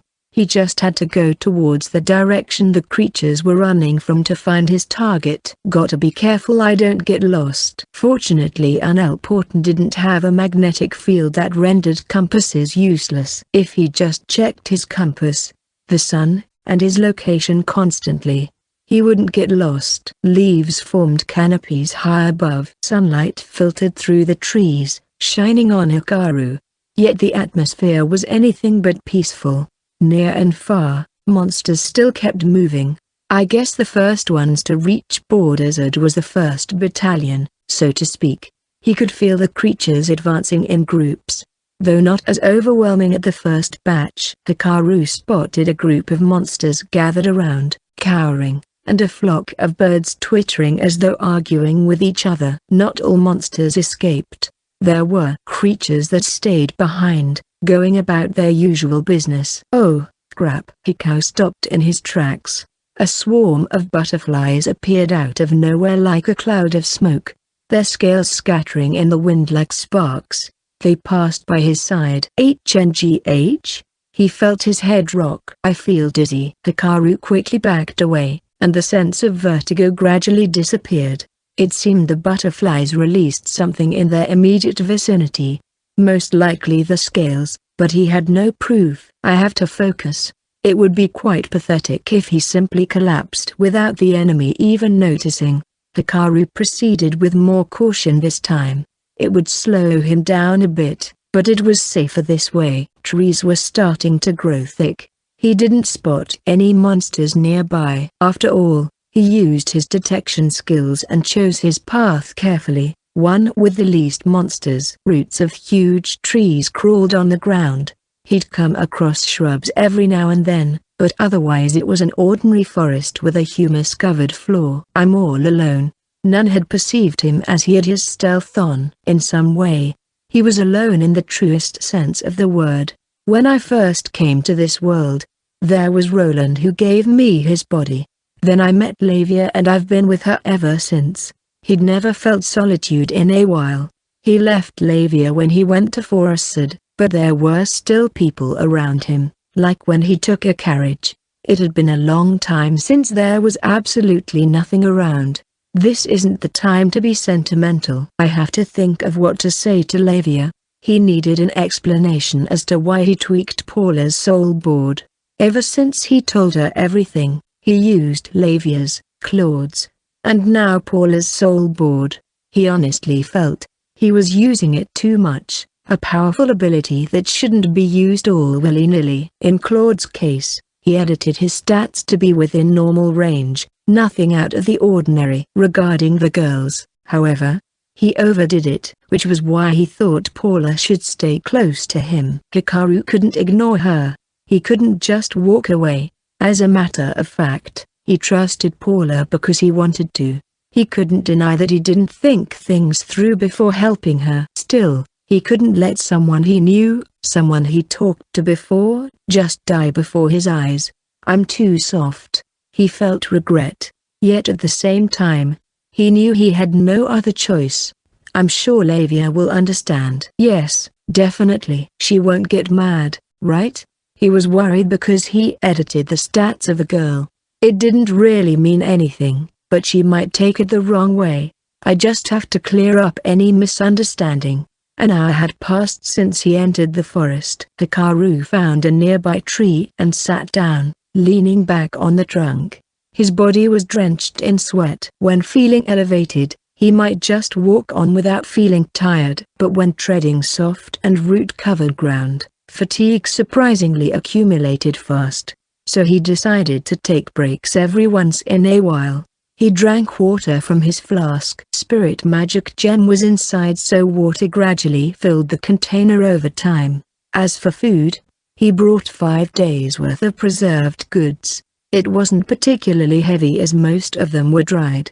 3 days to get there and 2 days to get back. I sure hope my guess is right. Traversing Unel Porton on foot took 20 days. The adventurers' subjugation team's camp was located a day's trip away from Borderside. From there they proceeded to hunt the monsters and spotted the dragon. Hikaru then estimated that the dragon's location would be at most 3 days away from Borderside.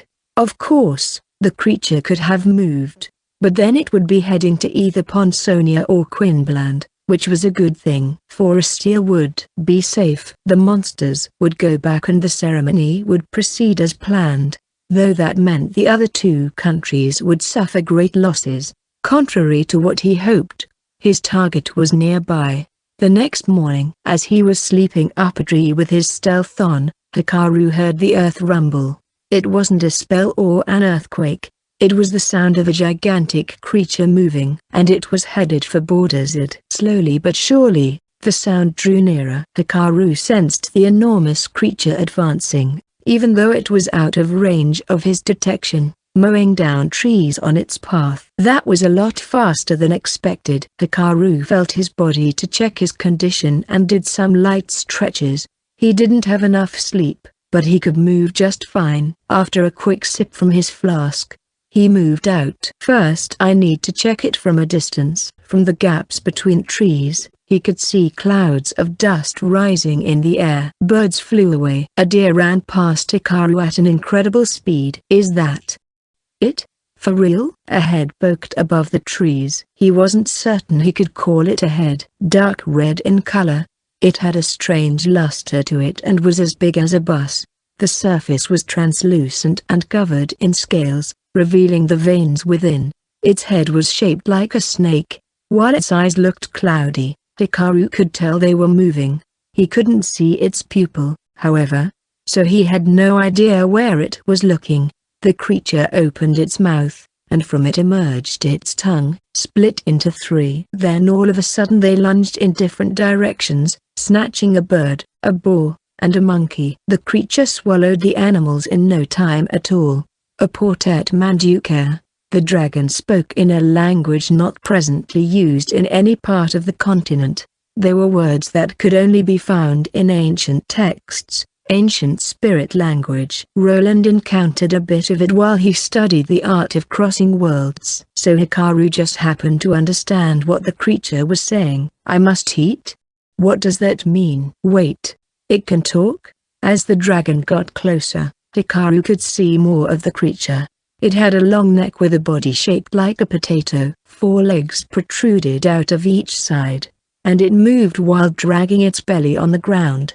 Its tail was incredibly long, extending all the way out of his field of view, measuring over 50 meters from head to its trunk. It was a monster in the truest sense of the word. What's that? The lower part of its belly was whitish in color and looked to be elastic, as something seemed to be poking it from inside. Hikaru didn't know what it was at first, but after seeing it a different angle, he finally realized. Its stomach. It expanded into the shape of a human. Its stomach was bulging from the creatures it swallowed. Hikaru had tolerance with the grotesque since he dissected animals, but this was a bit too much. He grimaced and swallowed hard. A portet manduca. Something was off. Its body bulged out too much that it had trouble moving. Yet it still continued to eat. Is someone controlling it? No. It's afraid of something. The dragon turned its head around at times, watching for its surroundings. Non-tamen, the creature muttered. Something is out there. And it's enough to scare off this gigantic creature. Hikaru put his brain to work. Living things eat to get energy, but this dragon is eating too much. What happens then? Then the dragon's body trembled and its back split. Hundreds. No. Thousands of tentacles emerged from within. While they were only thick enough for both hands to grab, they were long, ranging from 5 to 10 meters. I see. To grow. Hikaru muttered. The dragon preyed on living things to grow. It all made sense. The monster wanted to develop further, to transcend whatever it was scared of. Unfortunately, I can't have you do this. Hikaru grabbed the revolver hanging on his waist. I don't know what you're so scared about, but I'm stopping you here." The Borders Adventurers Guild was bursting with joy. They had repelled most of the monsters and only a few were left. The subjugation team took turns to finish off the rest of them. Everyone thought they had won, including the chief of the subjugation efforts. The chief and Borders's guildmaster were having a friendly chat, as though all the criticism and blaming from yesterday never happened. "Ha ha ha. The subjugation team did great. I recall you not cooperating with us. The adventurers were vital to the defense of Bordersed. I'll include the fact that you didn't take command in the front lines in my report. We can cancel the request for backup we sent to other countries. We'll tell them that thanks to the subjugation team's efforts, we managed to drive the enemy back." "Yes." "With this the foundation ceremony will proceed as planned. I'm sure the people in the government will be happy to hear the news. Let's tell the residents we managed to drive the monsters away and get them back to town right away, thanks to the efforts of the subjugation team, or Borders's walls." Ha ha ha ha. Bwah ha ha ha. The guild staff shivered as they listened to the conversation of the two men who didn't know what the other was thinking deep inside. Out of the blue, one staff who was part of the recon team barged in. Word arrived from the survey squad that went to check the situation in the forest. "A huge dragon is headed this way. Evacuate immediately," were his last words before he fainted from exhaustion and shock. Silence descended on the room. Everyone realized that the real threat was coming. As soon as the recon team spotted the dragon, they immediately turned back. It was the right decision. The dragon's tongues were quick, scooping up animals on the ground with ease. If they got even closer, they'd get eaten before they could even send word of the monster's approach. "Good. Go back. You made the right choice." Hood covered and hid her purple hair. Her arms and legs were wrapped in stretchable cloth. On top of that, she wore clothes made of light but sturdy monster materials. Sarah of the 4 Stars of the East. She wasn't part of the recon team. Instead she entered the forest to gather information for her party. Experienced in scouting missions and moving through forests, she was fast. Quite unlike Hikaru, even though they had similar stealth abilities, she only left Bordersed at dawn. Judging by the color and its overall form, it's definitely an earth dragon. She climbed up a tree swiftly to check the monster. Right now the dragon was 200 meters away. Since she possessed stealth abilities too, she could get close without being in danger. She could see the creature's head sticking out of the trees from her vantage point. Its body was partially visible through the trunks of trees too. "But I thought earth dragons were more slim." "They don't have that many legs either, and definitely no tentacles." Sarah had seen an earth dragon once, deep inside a dungeon. She only regarded it from a distance, but she could never forget its small but wide appearance, its slimy surface, and the huge body. It looked exactly like how one would expect a walking dragon to look like. Her party was exhausted from exploring the dungeon, so they couldn't engage it. "I guess it's a subspecies of earth dragons. In the first place, they're called earth dragons because they lurk underground. I think it can be stopped with a barrage of spells since it moves so slow. Maybe with the help of that girl from yesterday, we can pull it off." "Ah." But Silica mentioned she couldn't find the girl anywhere. As she muttered to herself, something unexpected occurred. "What? Who's that?" She couldn't sense anyone nearby, but she knew someone's there and they're trying to fight the dragon. That was what her instinct told her. She had 5 points on it in her soul board. For someone who developed their skills on their own, it was quite a high number. Her instinct saved her life countless times before. "This is madness. You can't win. We have to form a defensive line and fire spells from there." A battle was about to break out of which she would be a witness. Later on she would tell the story, but everyone only took her words with a grain of salt. Sarah couldn't guess what was going to happen next, but her instincts told her someone was trying to engage the earth dragon. She knew it was strange since she couldn't sense anyone nearby, but her instinct rarely failed her. That dragon's huge. Are they going to use a monster of similar size to fight it? A beast tamer could do it. But I don't see any gigantic monster around. Is it underground? Sarah quickly glanced at the roots of the tree she was on. But the same ground stretched out down there. I guess not. Maybe they're going to use transportation magic? Nah. They say transportation magic doesn't exist. How, then, would they fight? My hunch was wrong, then? That's unusual, but I guess that's the most logical conclusion. The Earth Dragon advanced steadily, one step at a time. Sarah could feel the area around her shake. I guess now's the right time. We have to abandon Borderside and get to a town with proper walls. Then we'll dig a pitfall trap. She jumped down to the ground without making a sound, then started running towards Borderside. An explosion. What the? She turned around and was hit by a shock wave. Wind turned her hood inside out, whipped her hair and robe around her, and then she saw the Earth Dragon's face burning. The creature's roar made the air tremble, but it only lasted for a short amount of time. Two giant fireballs fired in succession hit the dragon square in the face. Blaze of flames fountained into the air with each impact. The long-necked creature lurched backward, but the spells hit it at exactly the spot where it retreated, as though the caster knew its head would be there. Both shots hit their marks. When the explosions stopped, the Earth Dragon collapsed on the ground. Its charred head turned towards the sky. The earth shook, trees snapped, and a cloud of dust rose into the air. Is it dead? No way.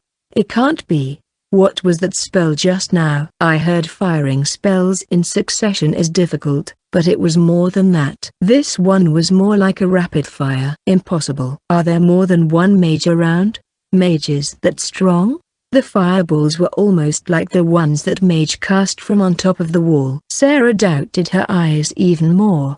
Two more explosions. Flames climbed from the Earth Dragon, its entire body ablaze. They can still cast spells? She was hesitating whether to check the situation or not. The smell of burning flesh drifted towards her. Dash, dash, dash. Then her ears picked a soft sound. Sarah's hearing wasn't anything special, but she learned how to analyze and isolate sounds after much training, which is why despite the sound of trees burning and birds flying reverberating through the forest, she managed to catch the sound of its voice. The dragon spoke. Sarah moved. She was about 150 meters away from the monster. Concealing her presence, she advanced slower than usual as she did not want whoever fought the dragon to sense her. It was frustrating. She took longer than normal, and by the time she reached the Earth Dragon, there wasn't a single living soul around. The monster was dead, though its body still burned. Its tentacles, especially, were flaring up. They're not here, Sarah muttered in surprise. Whoever fought the dragon was here up until a while ago, but they completely disappeared. She came from the direction of Borderside. If someone fled from the scene, she would have passed by them. A chill ran down her spine. She had felt this sensation once before, back when they were investigating the disappearance of a count's daughter in Pond. Sarah, who concealed her presence, hitched a ride at the back of a merchant's carriage to investigate outside. No one should have noticed her, but she thought otherwise. A boy with black hair and eyes, much like her party member Silicatan, approached the carriage she was on. It appeared as though he just stood there absent-mindedly, but the moment she passed by him, she thought she saw his lips curve slightly. She froze. A second later, his face returned to the same blank expression, so she passed it off as just her imagination. What if that boy actually saw me? It would mean that her ability to conceal her presence was not flawless, that he mocked her for not knowing that. Sarah felt uneasiness and fear. It was as if she was being manipulated by a mysterious being. She turned her attention towards the Earth Dragon and noticed something. Its body almost entirely burned. One couldn't normally take its scales, that could turn to gold, and skin. But there was one part that didn't get that burned. Its throat. An upside-down scale grew in that one spot called an inverted scale. It had been ripped off. The scale itself was just like any other, but behind it lay Dragonstone, an object that stored mana necessary to make dragons move. And that stone was gone. So they took the best loot they could get. It was said that a Dragonstone as big as the tip of a pinky finger could be exchanged for a bag of gold coins. The one from the Earth Dragon was the size of a rugby ball. Sarah couldn't even imagine how much it was worth. They could sell the meat of the dragon, of course, and there were plenty of uses for its bones. The Adventurers Guild would gladly collect them. Unfortunately, someone already took the best spoils. Borderswood should be safe now, but I feel like we lost. Sarah turned her back on the Earth Dragon and made her way towards Borderswood. She needed to report back to her party members and think about what to do next. Hikaru was relieved his strategy worked out fine. Surprisingly, he managed to take down the Earth Dragon without much effort. Great job, Professor. While Hikaru and Lavia were on their way to Borderswood, they tested the revolver's new bullets. 5 of them. They managed to store Lavia's fire spell inside too. He was worried that 5 shots might not be enough, but it was apparent he had nothing to worry about. First he fired at the head where its brain was. There was a possibility that it died in one shot. Hikaru already had 3 points on his snipe skill. Snipe when attacking with a projectile without the target noticing. The attack will have a lethal buff. Max 3. Once fired, fire loses power fast. As such he couldn't shoot at a distance. Instead he lay in wait on the Earth Dragon's path, waited for it to get close, and fired at the right distance. The creature screamed and raged. Hikaru couldn't stay steady on his feet, but 10 points on throwing was nothing to sneeze at. 2 more direct hits and the Earth Dragon collapsed. And since the monster didn't notice him, his attacks had the snipe buff. Hikaru could still hear the creature's heart beating. So he fired the last 2 shots into its body and burned it. With his life detection he saw the flicker of life slowly burn out from the monster. As Tenem Mori, so this is where I die, the Earth Dragon muttered. Its face was charred black. The grumbling voice came from deep within its throat. Etoxidi Pushas Quambrasans Draco, killed not by Draken, but by a man. And it drew its last breath. Hikaru sensed someone approaching and quickly collected the inverted scale. The moment he found out he was going to fight a dragon, he looked up what valuable materials he could get. He glanced at the direction where the person was coming from, but he couldn't see them. Perhaps because they had stealth as well. Mana detection made it clear where they were though. Hikaru distanced himself from the mysterious individual and withdrew from the battlefield. They shouldn't have seen his face. They were too far when the fight broke out and he had his hood on. Plus his stealth was active. That dragon mentioned a draken. Drakens are gigantic snake-like creatures, like the one in the ruins of Poinxinia. Are dragons and drakens enemies? It sure felt like it. Wait. He suddenly realized something. He released a dragon some time ago. Dragons started becoming active recently. Are the two related? He wondered. I have no idea. Hikaru shook his head. No point in pondering something you know nothing about. All he had to do now was return to Borderswood, meet up with Lavia, and take Paula. Lavia should be fine. The problem is Paula. I sure hope you don't start stirring up trouble. Hikaru prayed. The atmosphere in the conference room lightened when word reached the Forestian government that the Earth Dragon had been taken care of. Queen Marquido showed appreciation to the Forestwood Adventurers Guild executive who came to give the report. Good work. We only did our job, Your Majesty. Thank you. So which country's adventurer killed the monster? If they're from Forestia, we might have to hold a parade for them. We still don't know who did it. You don't? Actually, we received 2 reports via magic transmission. First is from the Joint Subjugation Team and the second from Borderswood's Guildmaster. Borderswood, the town where the incident occurred, right? What did the report say? The subjugation team's chief said the subjugation team was successful, while the guildmaster said the success could be credited to the town's protective walls. Marquido glanced at her 7 advisors representing each member of the allied nations. They were the Queen's Watchers. Borderswood is formerly a part of Ludenshire, correct? The Queen asked. That is correct. What do you think the reports mean? If we assume they want to show their power to you, someone from Kiri, then I believe they're saying Ludenshire has high walls that mere monsters can't break through them. The man said in a patronizing tone. Not even helpful at all, Marquido thought. I would love to see a wall that can stop an earth dragon.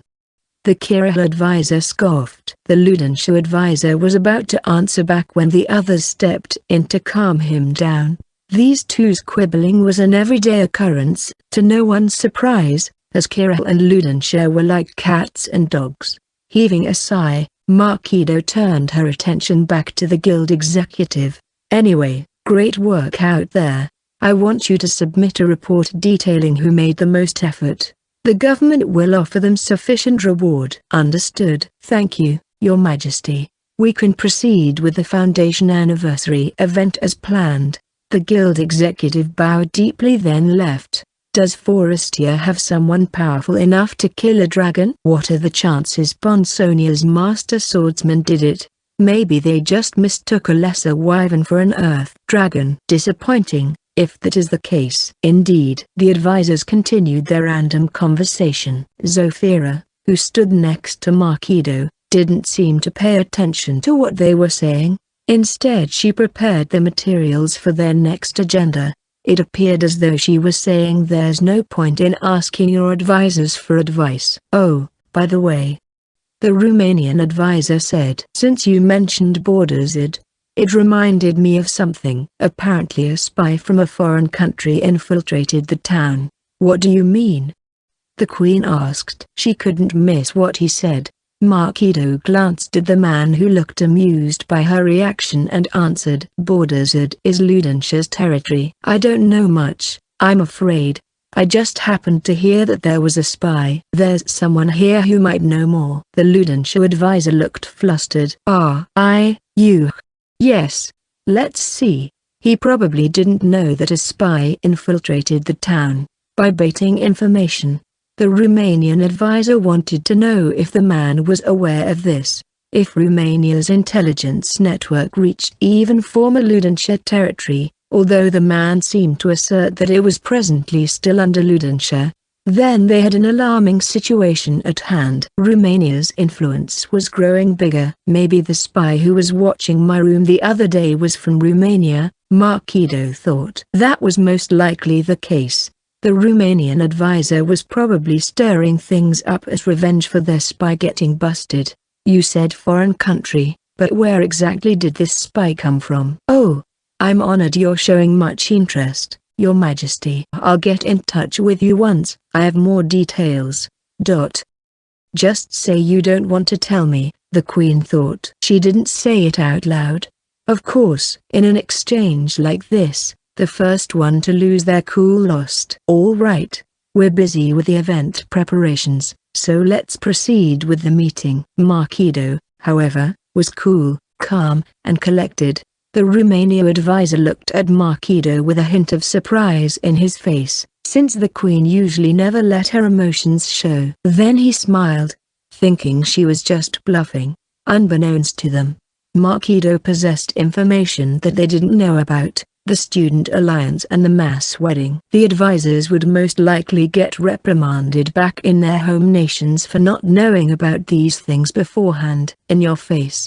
Marquido almost wanted to stick out her tongue. Let us go back in time, right before Hikaru fought the subspecies of Earth Dragon. It was early morning in Borderswood and Paula was nodding off inside a small tent. Huh? Paula? Paula quickly snapped back to her senses and noticed Priscilla. Her eyes slightly opened. Priscilla, you're awake. I thought I got badly poisoned. You're okay. Everything's fine now. Are you hungry? I'll bring you breakfast. Oh, okay. Paula left the tent.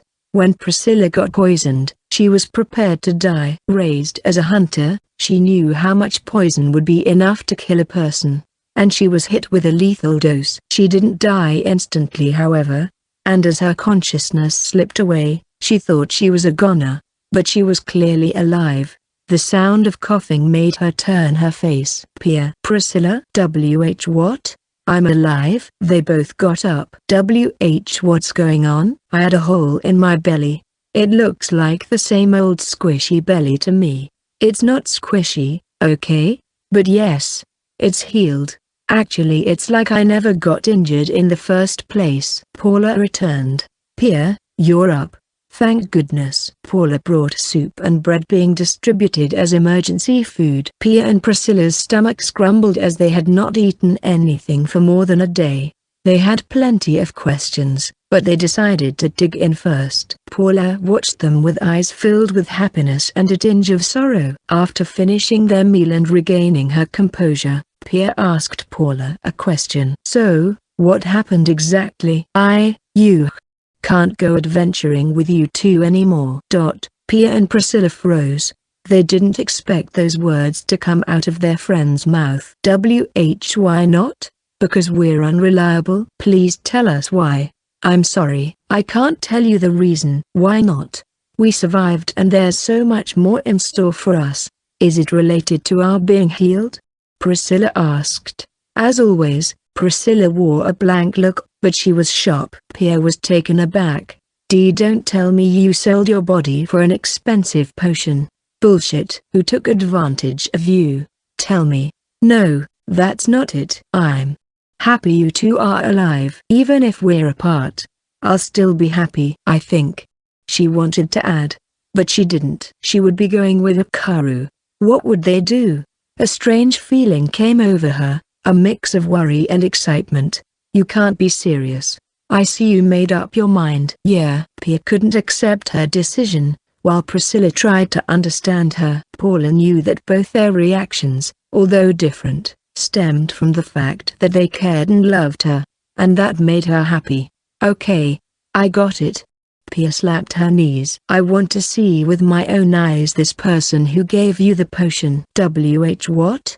I'm the one who will protect you. Wait. You're getting the wrong idea. I didn't get any potion. Impossible. I'm sure it was a very expensive one. It completely healed our wounds. No, you are healed because of my magic. Her tongue slipped. What? Your magic? Her friends regarded her. Paula couldn't talk her way out of it. She grew pale. What do I do? Hikaru-sama told me not to tell anyone. Sophie Bloomfield of the 4 Stars of the East was a healer with luxuriant, green hair that swayed in the wind. She usually stayed with her party, but during large-scale battles like the one in Border Z, she provided support. The amount of healing provided by healing magic was proportional to one's focus and faith, and as such it wasn't suited for use in the front lines. Thank you so much, Lady Sophie. Wow. That wound healed in an instant. An angel sent by the gods. A saint. Sophie had been using her healing magic non-stop all night in the town hall, which had turned into a field hospital of some sorts, and was exhausted. Yet her gentle smile and her ample breasts, a close match to those of Priscilla's, that seemed to envelop everyone, gave the people relief. Lady Sophie, please take a break. A guild staff attended to her with courtesy. No staff was foolish enough to disregard a rank B adventurer who could heal severely wounded people and save their lives. I can still go on, she said in a silvery voice. But the staff wouldn't back down. At this rate, your body will give in first. We're almost done healing all the seriously injured. Really? The staff was telling the truth. They were finished with the severely wounded. All that was left were the ones with minor injuries and those that were beyond saving. If my magic can prolong their lives, then I will keep at it. Once healers from temples and hospitals from all over the place arrive, they will be saved. Lady Sophie, the staff wiped the tears in his eyes. News about the battle in Border Z had spread to various places. They made it through the worst part, but how many healers would arrive? Sophie didn't accept payment for her healing. The staff had never seen such a benevolent person as her before. He even thought she deserved to be called a saint. Next, adventurers from Ponsonia named Pia and Priscilla. Okay. There was no one on the bed. It says here injured abdomen and comatose due to poison. Maybe there's been some kind of a mistake. Sophie said. No, that can't be. When I came to check on them, they were in a terrible state. Quite strange. The staff mumbled the rest of his words. He thought perhaps they didn't make it and their bodies were already transported elsewhere. Ah, it's those three. The staff noticed three girls entering the town hall, the adventurers Pia and Priscilla, and their attendant. They were walking normally. He thought he mistook them for other people, but when he saw Pia's arm ripped open around her belly, he knew for sure it was them. Really? But they look fine to me. The guild staff was confused, but what happened next baffled them even more. The girls made their way to those past saving, Pia dragging her friend against her will. Pia and Priscilla then pulled out a huge cloth and used it as a partitioning screen to hide themselves. What are they doing? Are those the ones you said were severely injured? Sophie asked. Yes. They're supposed to be wounded and in bed. Their friend drew a long breath and sighed, looking around restlessly, and crouched down to hide under the cloth. Then Sophie's body froze. She sensed magic, healing magic. She exclaimed, "What? Is that girl using healing magic right now?" I think she's a novice healer." Novice? She is using the most basic of spells, but she's proficient and the mana she's using is absurd. Lady Sophie. Sophie started running and the staff followed her in a hurry. When the girl rose to her feet, Pia and Priscilla looked shocked. "You there? What are you doing?" Sophie couldn't suppress her desperation, and the girls gave a start. They then quickly fled the scene. Sophie stood still in front of the adventurer lying down, not chasing the girls. What was up with those girls? Is something wrong, Lady Sophie? This patient? Yes? If I recall correctly, their left arm should be missing from the elbow and their right femur petrified. Am I right? Let's see. The staff flipped through his list of injured people. You're right. They're completely healed. What?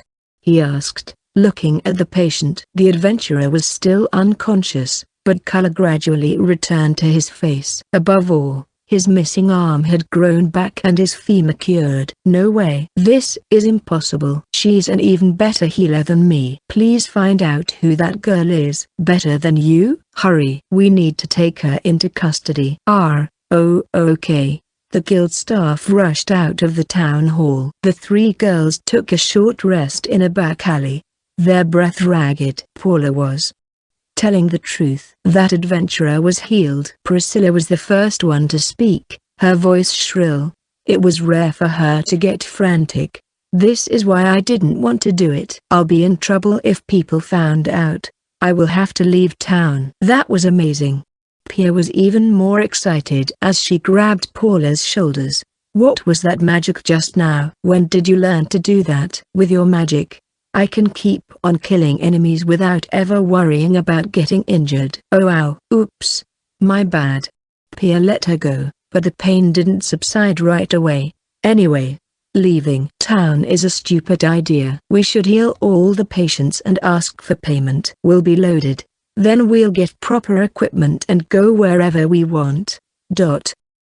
Watching Pia completely change, Paula finally realized the foolishness of her actions.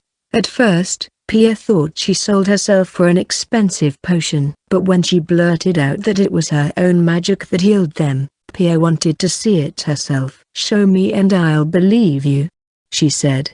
"I'll do it only once," Paula answered without much choice. "I'll make sure no one else sees."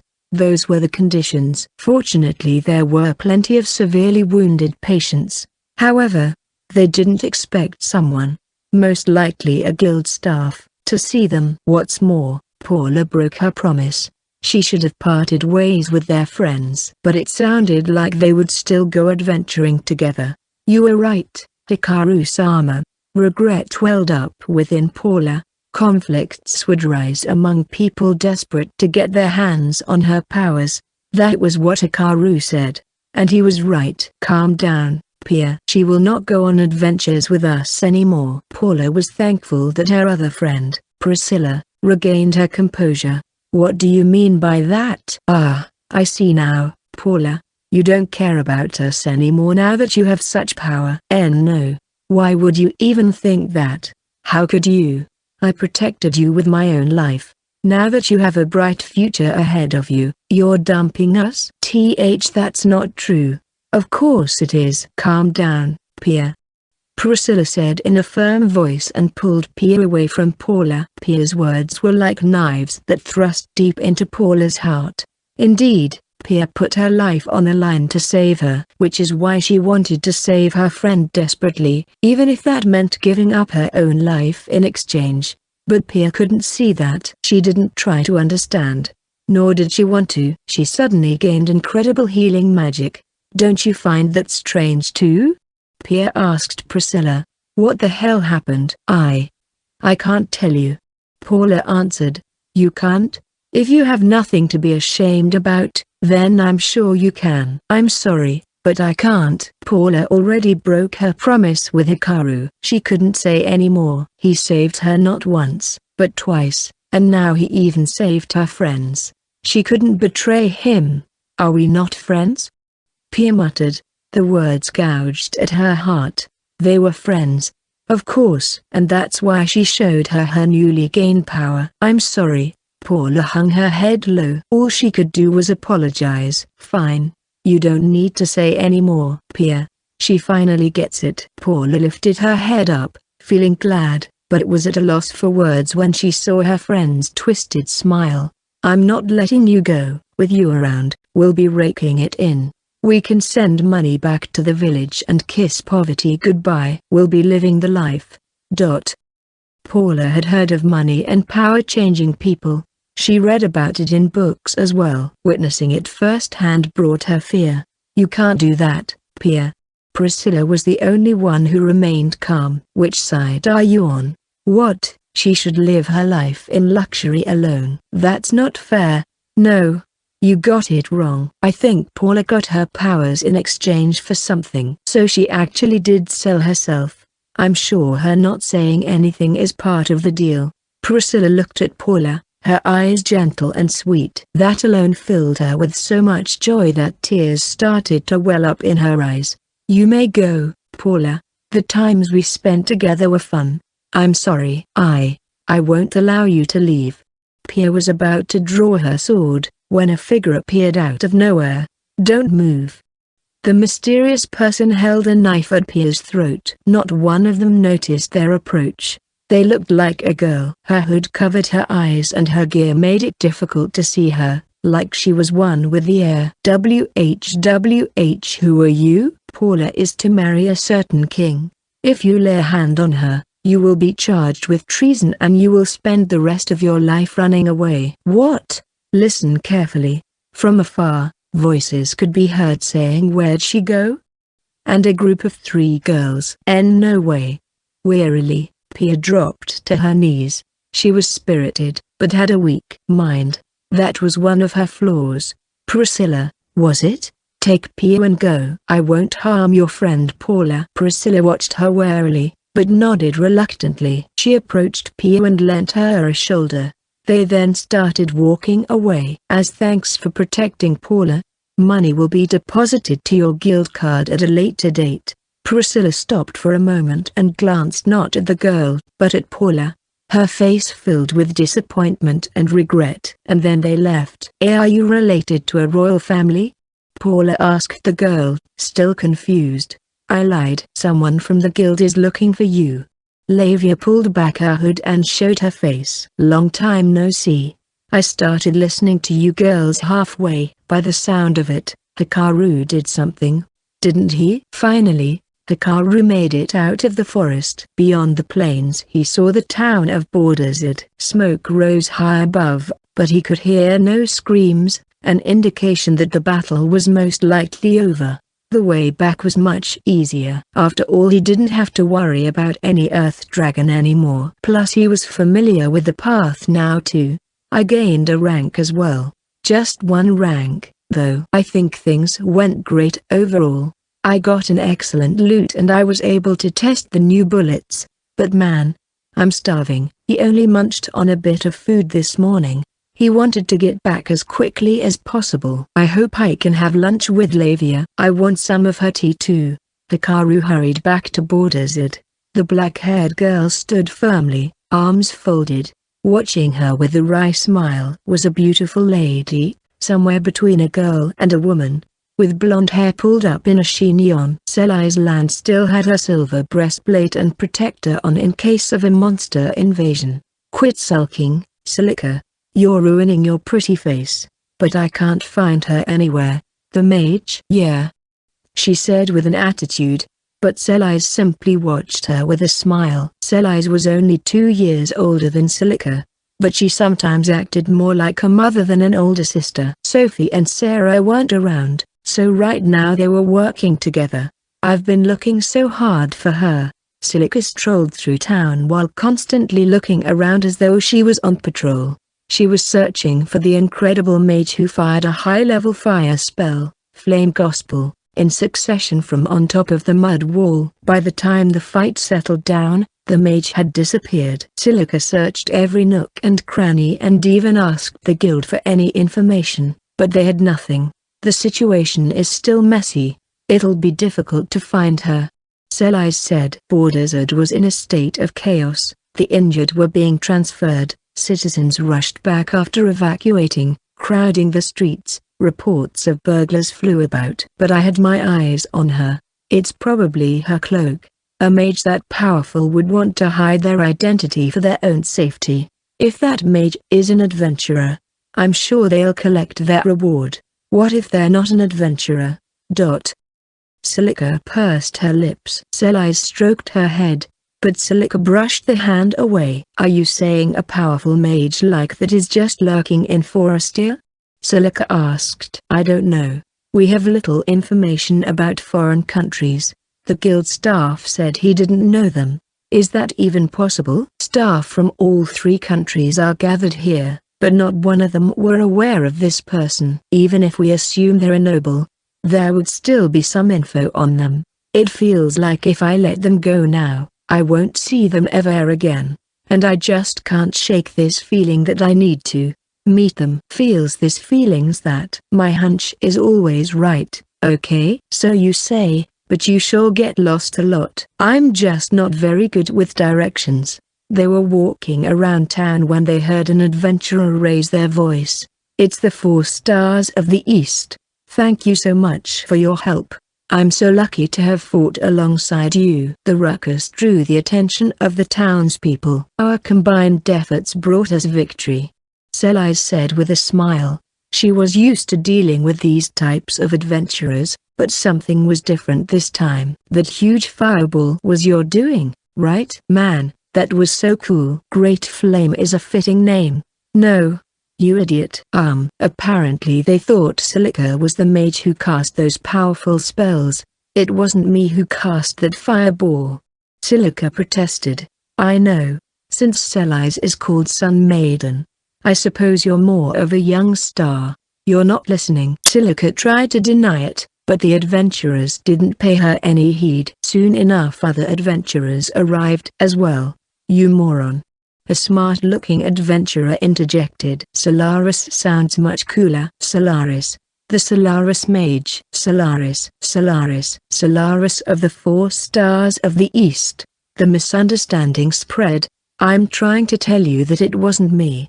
Celica exclaimed. What? It's not? One person finally realized they made a mistake. But still that magic was amazing. Or not. Apparently. Solaris mage. People's chants surrounded the ladies. Like I said, I suggest you give up, Celica. Anyway, let's get away from here for now. Selais wore a stiff expression on her face. Celica gave up on trying to correct the people. She thought it would all die down sooner or later anyway. Selais pulled her away from the adventurers. The people were still in an uproar, not even noticing the ladies were gone. The joy of their success in defending the town still remained within them. Most likely. Did you feel it? Selise asked. I did. A gaze as filthy as sewer water. While they were surrounded by adventurers, they noticed someone was watching them. They didn't know who it was. The person disappeared, but the revolting sensation remained. Ever since they formed their party, they got more and more sensitive of people's gazes.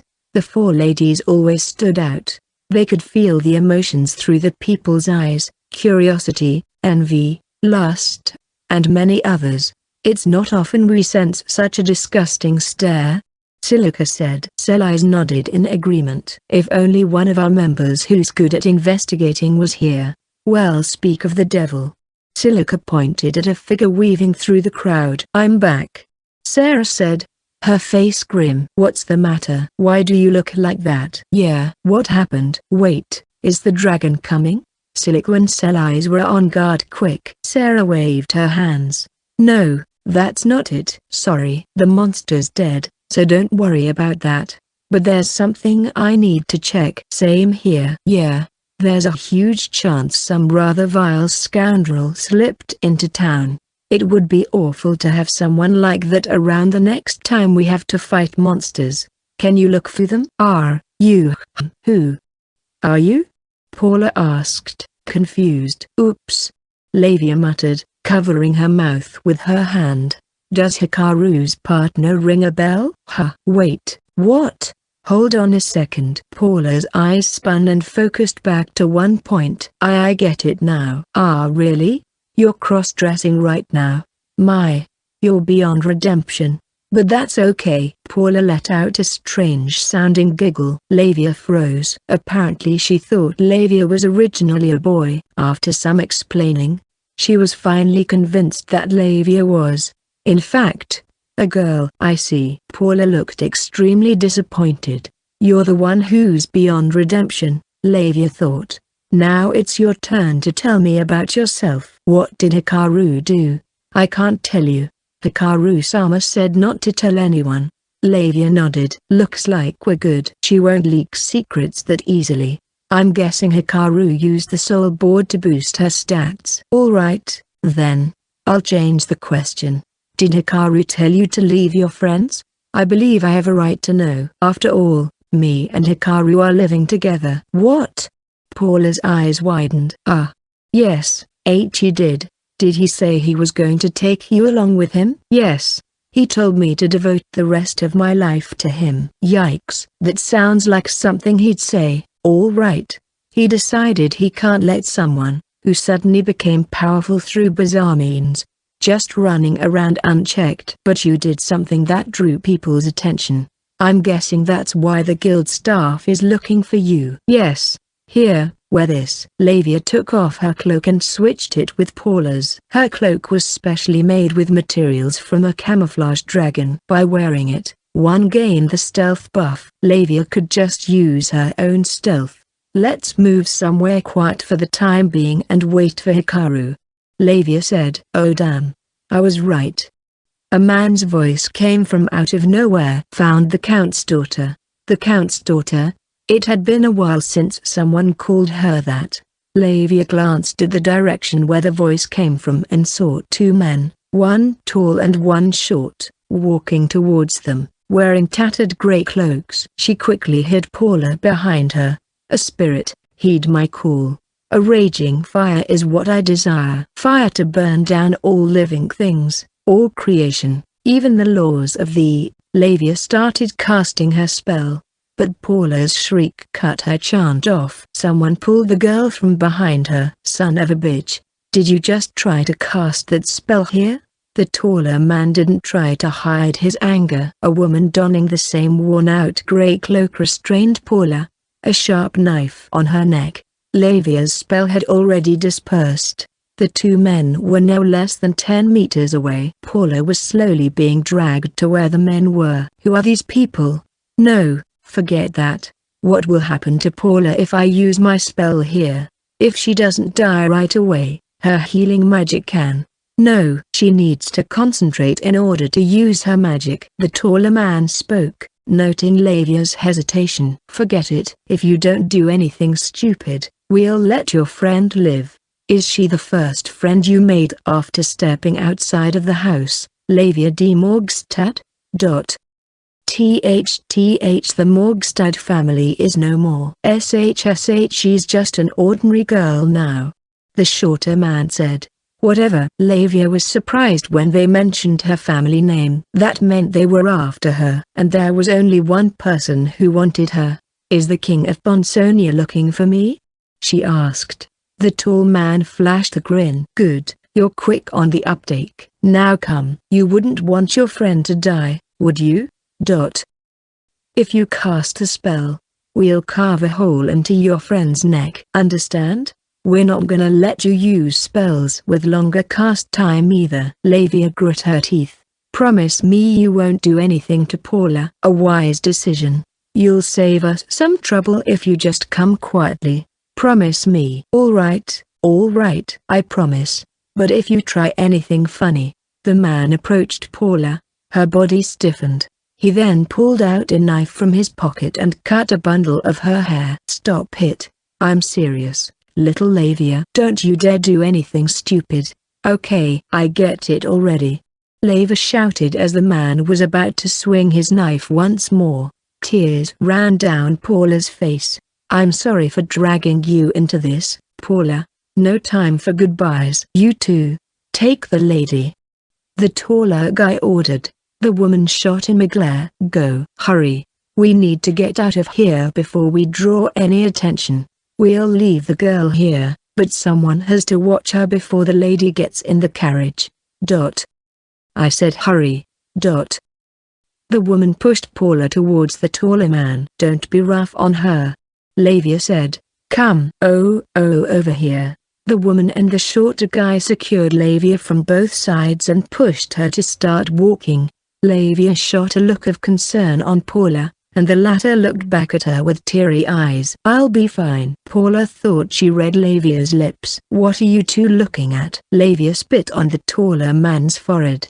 You fucking bitch. As Lavia passed by him, he kicked her in the back, causing her to fall forward. What are you doing? Hey, that's what she gets for getting cocky. You idiots better keep her in check. Lavia got up on her feet and shot an icy glare at the man. The other two then took her and they disappeared after turning a corner. Damn bitch. I'll teach her a lesson later. The man vowed as he wiped the spit off. Who are you people? Paula asked. Let's see. I guess I can tell you. We're soldiers of Bonsonia. What? Soldiers from the kingdom where she was born and raised. She couldn't hide her shock. They clearly looked like thugs. We're special forces that instill fear in the hearts of men. I suppose ordinary citizens don't know about us. We're a unit under the direct control of the king, hired solely for our strength. We do anything from kidnapping, robbery, to murder. That can't be true. I wouldn't lie to you. The man licked his lips, wearing a twisted smile. You're gonna die here anyway. Silica sensed something strange and turned her gaze at the sky. What's wrong, Silica? Look, there's a magic circle up there. I don't see anything. What? Where? It disappeared. A magic circle emerged in the sky for a split second. It was the same magic circle that the mage used. I'm sure of it, Silica thought. It seemed Celise and Sarah didn't see it, though. I'm going. Silica started running. Wait, something's off. The circle disappeared right away. There's no need to place it so high up either. It'll only make it more difficult to create. The ones from yesterday weren't even that high. In the first place, that spell is not something you use in the middle of town. If they wanted to hide, then all the more reason not to do that. It's the same as saying I'm right here. I see. They're disclosing their location. Location? Silica was running at full speed, with Celise and Sarah keeping up with her easily. They're telling someone where they are. It's a distress signal. What? That was all Paula could say. Come on. Now, did you really think I would let live? Of course you need to die. You just witnessed a kidnapping. But you promised. I did. So what? Paula went pale. He never planned to spare her from the start. There was no way a kidnapper would keep their word. Bye. Don't move, okay? If you do, it might not be a quick death and you will suffer. The man extended his hand and grabbed her collar. She couldn't say a word. Fear had her by the throat. She couldn't shake free from his grip, and she was suffocating. The man grasped his knife tightly. I'm gonna die here. Why? Paula prayed. Not to the gods. Help. Please. At least save Lavia. She prayed to someone who was like a god to her. Hikaru-sama. A metallic sound rang out. The man's knife flew in the air and plunged straight to the ground. Who's there? A stone struck the knife off the man's hand. Paula had her eyes closed, so she didn't see it. She opened it. As soon as she realized that something happened, a silhouette suddenly appeared on the deserted alley. The figure was there, but it appeared to be blurry at first, and gradually came into focus. I see you're on the verge of dying again, Paula. Are you sure you're not cursed? Hikaru said, exasperation in his voice. Who the fuck are you? The man asked. I should be the one asking you that. Get your filthy hands off of Paula. She's mine. Paula's cheek flushed. Not out loud. Hikaru-sama. But I'm ready both mentally and physically. Quiet. HNGH. A cold Hikaru-sama is just as lovely. Hikaru frowned at Paula, who seemed to be pleased. Maybe I shouldn't have tweaked her soul board after all, he thought. He glanced at a spot on the ground and stopped. You met Lavia? The man grinned and let out a chuckle. I see. So you're a friend of the little lady. Or are you her boyfriend? So what if I am? She's ours. The man replied, throwing back the same words to spite Hikaru. What do you mean? Exactly what I said. We got the girl and we're returning her to her rightful owner so you don't have to worry about any. The man mumbled the rest of his words. It can't be, he thought as he watched the boy standing before him. The boy's eyes narrowed, and the air seemed to freeze. He appeared to be getting bigger and bigger. A knife slowly reached the man's throat. The man let go of Paula and quickly jumped back. But there was nothing there in front of him. What he saw just now was an illusion brought on by fear. Yet the man denied it. No, I'm not scared of this brat. He was drenched in sweat. He felt unfathomable strength from the kid, but his common sense told him that it was impossible. If the boy was an elf or a man-gnome, then he could be a lot older than he looked. But his appearance clearly painted him as a human boy. Therefore he couldn't have fought through countless battles before. Nor could he be a seasoned warrior. The man's instinct provided him valuable information, but he himself denied it. Bring Lavia here. Now. Cut the bull. If you bring her right away, I'll let you off the hook. If you don't, you're dead. Shit. Taking a spare knife out of his pocket, the man started running towards Hikaru in a zigzag pattern. He was fast. An ordinary man would need to exert maximum effort just to follow him with the eyes. The man ran up the wall of a house, then jumped about 3 meters in the air. His opponent would surely panic. All he needed was an opening, even a split-second one. He could then take their life easily. Stupid brat. Die. The boy appeared to move ever so slightly, a peculiar step, and the air around him seemed to waver. Then he disappeared. At the same time, sharp pain assaulted the man. 3 stones hit him, 2 in the eyes, and 1 smashed the thumb holding his knife. The man let out a grunt as he dropped the knife. He crashed to the ground, unable to land properly. What? Paula was clueless as to what just happened. It looked like Hikaru vanished, and then the man fell to the ground. After that, Hikaru reappeared as though slipping out of a rift in space. Ugh, damn it. It hurts. Where's Lavia? The man groaned. Answer me. Hikaru kicked him in the stomach. I don't know. My friends are supposed to take her. I have no idea where she is. Hikaru-sama. He said something about a carriage earlier. So you do know. The man yelped as Hikaru kicked him once again. Please stop. I'm sorry. I'll tell you everything. Make it quick. You can check the plan in my back pocket. It's faster that way. Take it out yourself. I can't move my hand. You broke my finger. Hikaru landed another kick to flip the man upside down. On his back was a pocket with a button. Hikaru stooped down and reached out his hand. Idiot. The man suddenly took out a bag filled with powder, most likely poison, on his other uninjured hand and threw it at Hikaru. Why, oh, you the idiot. Hikaru had already backed away. He expected the man to try something. The bag hit nothing, scattering powder at an empty space. The man was probably immune to the poison, or perhaps he was simply that desperate. Hikaru didn't know which. I didn't mean to do that, and those were his last words. A stone scored a direct hit on his forehead, rocking his brain, and he lost consciousness. Hikaru-sama. This man did not hesitate to kill. Even with both his eyes crushed, he still prioritized killing his enemy. He's trained. There's no way he'll give us information. Paula looked down on the motionless man, her face still pale. It might have been too much for her. Hikaru, too, squeezed his fingers that trembled ever so slightly. One wrong move, and he could have killed the guy. I have to stay focused. Hikaru turned his attention towards Paula. Paula. Why yes? Which way did they take Lavia? That way. When? A few minutes ago. A few minutes ago. Where would they go? Hikaru recalled the map of the area. If they were to escape using a carriage, they should be in a place where they could park one, and since they would surely wait for their friend, he should be able to catch up. Soul board. Hikaru. Age, 15. Rank, 42-5. Vitality. Magical power. Physical strength. Strength 1. Weapon mastery. Throwing 10, max. Heaven shot 0. Agility. Power burst 2. Stealth. Life obfuscation 4. Mana obfuscation 4. Imperceptibility 5, max. Assassination 3, max. Snipe 3. Group obfuscation 4. Intuition. Instinct 1. Detection. Life detection 1. Mana detection 3.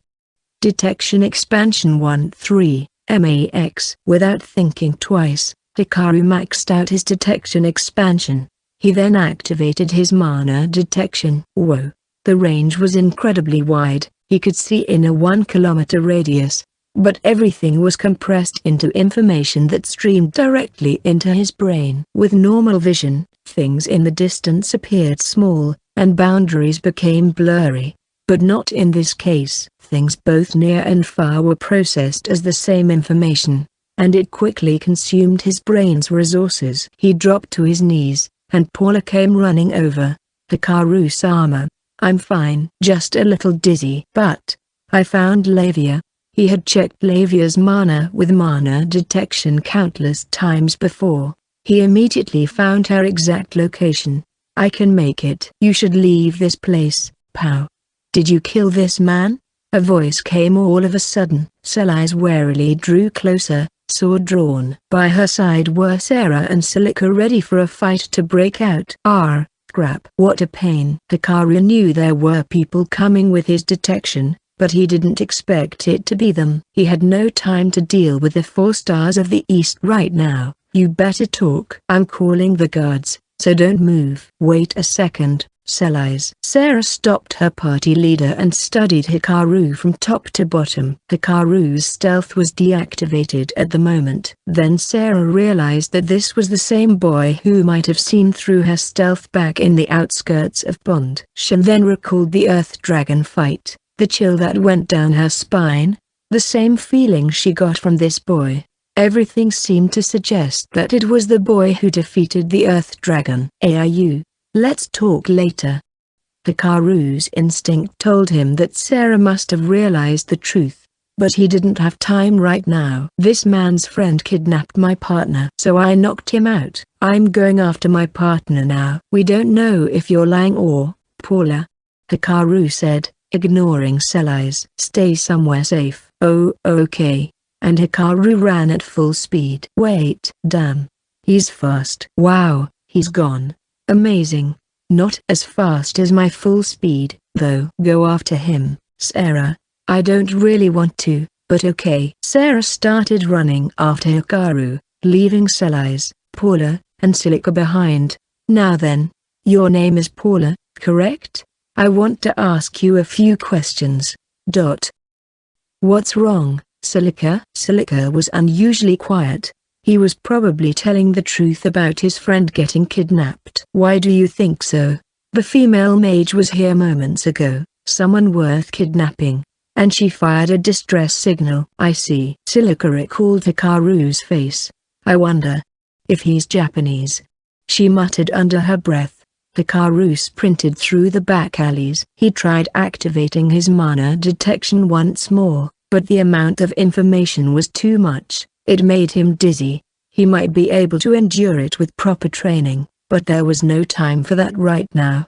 Lavia was at a place with plenty of horses, forced into a carriage. When Hikaru glanced at the ground a while ago, he saw a button from Lavia's coat. Rose Night Paradise, a book that Lavia and Catherine read and recommended to him. While it was targeted mostly for women, the story had plenty of twists which made for an interesting read. A noble's daughter eloped with her lover and was later captured by pursuers sent by her family. A button from her clothes fell right then. Her lover, a knight, noticed the button and realized his love had been kidnapped. If Lavia dropped the button on purpose, it most likely meant that she was kidnapped by pursuers from home, in other words, from Ponsonia. I didn't expect them to follow her all the way here. They probably realized it was her when they saw the fire spell Lavia cast. The king of Ponsonia should be aware that she could use such powerful magic. So her pursuers used it as their lead. The carriage station was coming to sight. And then one of the carriages left in a hurry. Is that it? Hikaru thought as he activated his mana detection. Sharp pain ran through his head and he let out a low grunt. He felt lightheaded, but he saw it clearly. Lavia was in that carriage. With his stealth active, Hikaru dashed towards the accelerating vehicle. He would not be able to catch up. Hikaru opened his soul board. Sitting on the driver's seat, the short man turned around.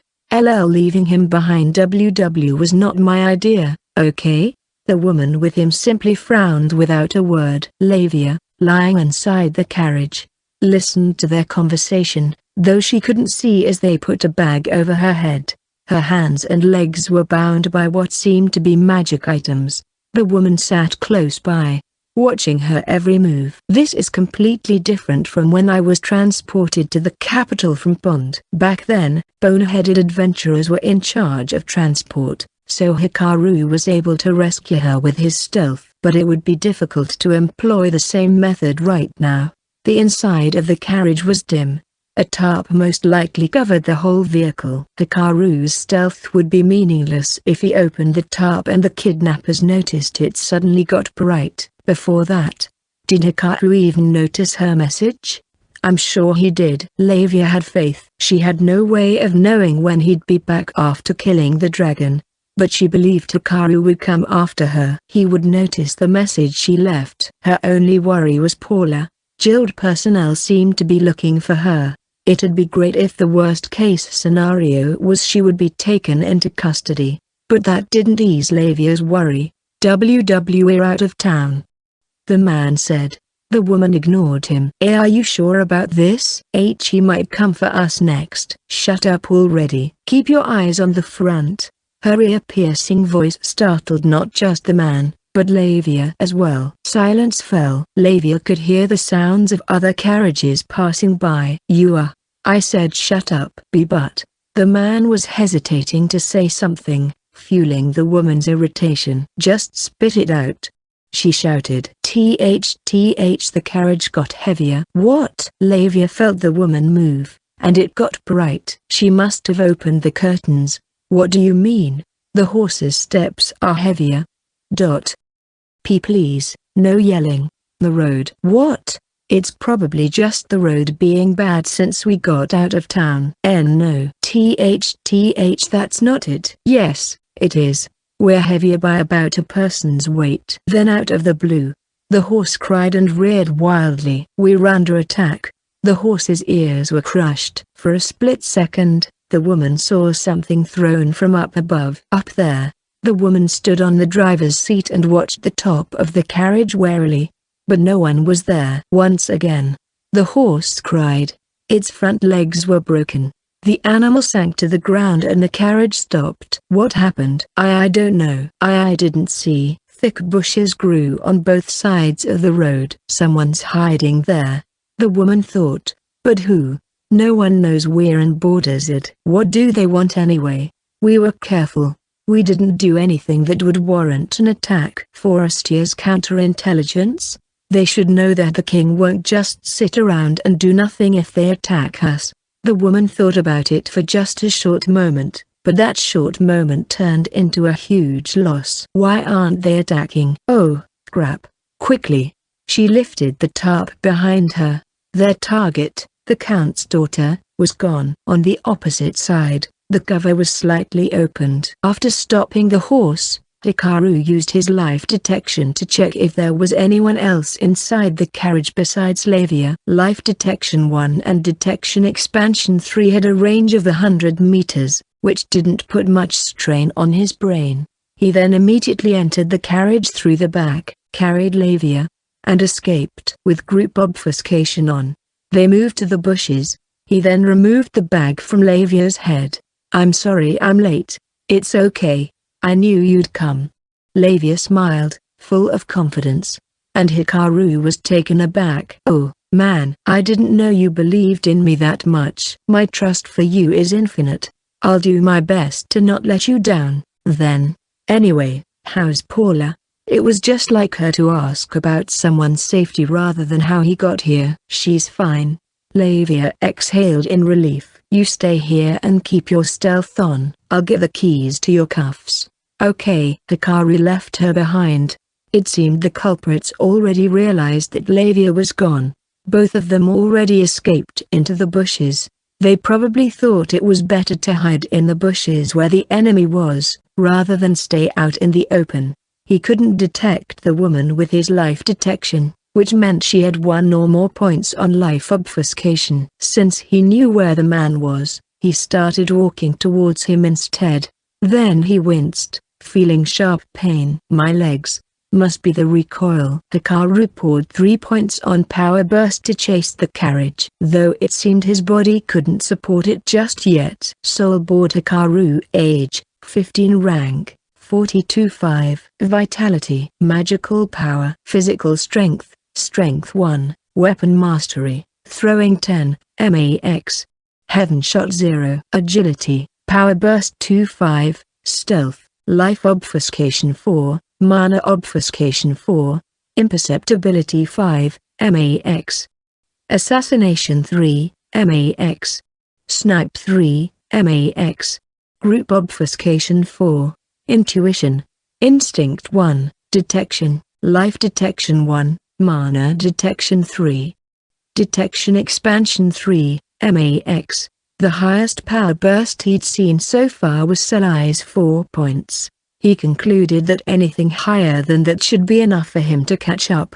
The reason he didn't increase his strength was because power burst, which was useful against surprise attacks, fit his fighting style more. While strength was important in throwing stones, he might be using the revolve more often in the future. He'd done simulations before, so it didn't take long for him to decide. In fact, he caught up to the carriage at an incredible speed, although it came for a price. The pain in his legs. There you are. The man moved carefully, each step silent. Hikaru spotted his back. I'd love to learn how to do that. Hey! Hikaru called out to him, and the man quickly turned around in surprise, but on his face was a twisted smile. Gotcha. The man threw a ping-pong-sized ball that ignited in the air and produced a blaze. It wasn't magic. Judging from the smell, he used some sort of powder. Huh? But Hikaru was no longer there. Over here. This time the voice came from the opposite direction, and the man turned around. The boy moved and he didn't even notice. WH, who are you? A boy donning a cloak stood before him, hood covering his eyes. On his face was a silver mask. Who am I? Let's see. How should I introduce myself? I know. Call me Silverface. That was the first time Hikaru named his masked persona. This name would soon cause an uproar throughout the world. I see. Then, die. The man once again tried to throw the same ball he did earlier. I know that's a feint. The real attack would come from the woman behind Hikaru. He hurled a stone at the man's nose, turned around, and went straight for the woman. Her eyes widened. The ball that the man was about to throw exploded, burning his arm.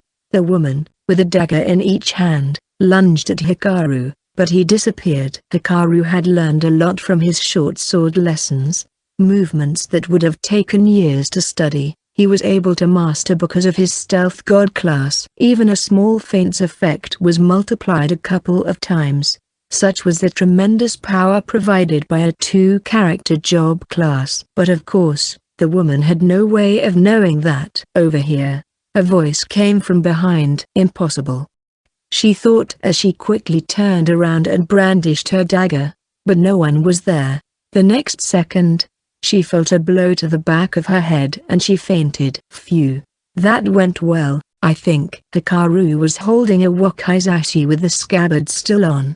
He used it to knock the woman out cold. One wrong move, and he would have killed her with the assassination buff. But it worked out fine. He got better at adjusting his strength after countless mox battles with the Jarazak students. The man who blew himself up was gone, however. I see. Hikaru noticed a burnt piece of cloth at the spot where the man was. He made it look like his hand was burning, but in truth it was just the cloth. Then he escaped while Hikaru engaged the woman. He looked slow-witted. Turned out he's the most dangerous. Was everything just an act? Fortunately, Hikaru found the keys to Lavia's cuffs in the woman's pockets. He then tied the female assailant to a nearby tree. I'll inform the authorities later. Hikaru immediately removed Lavia's cuffs. Are you hurt? I'm fine. Thanks, Hikaru. I always knew you were my hero.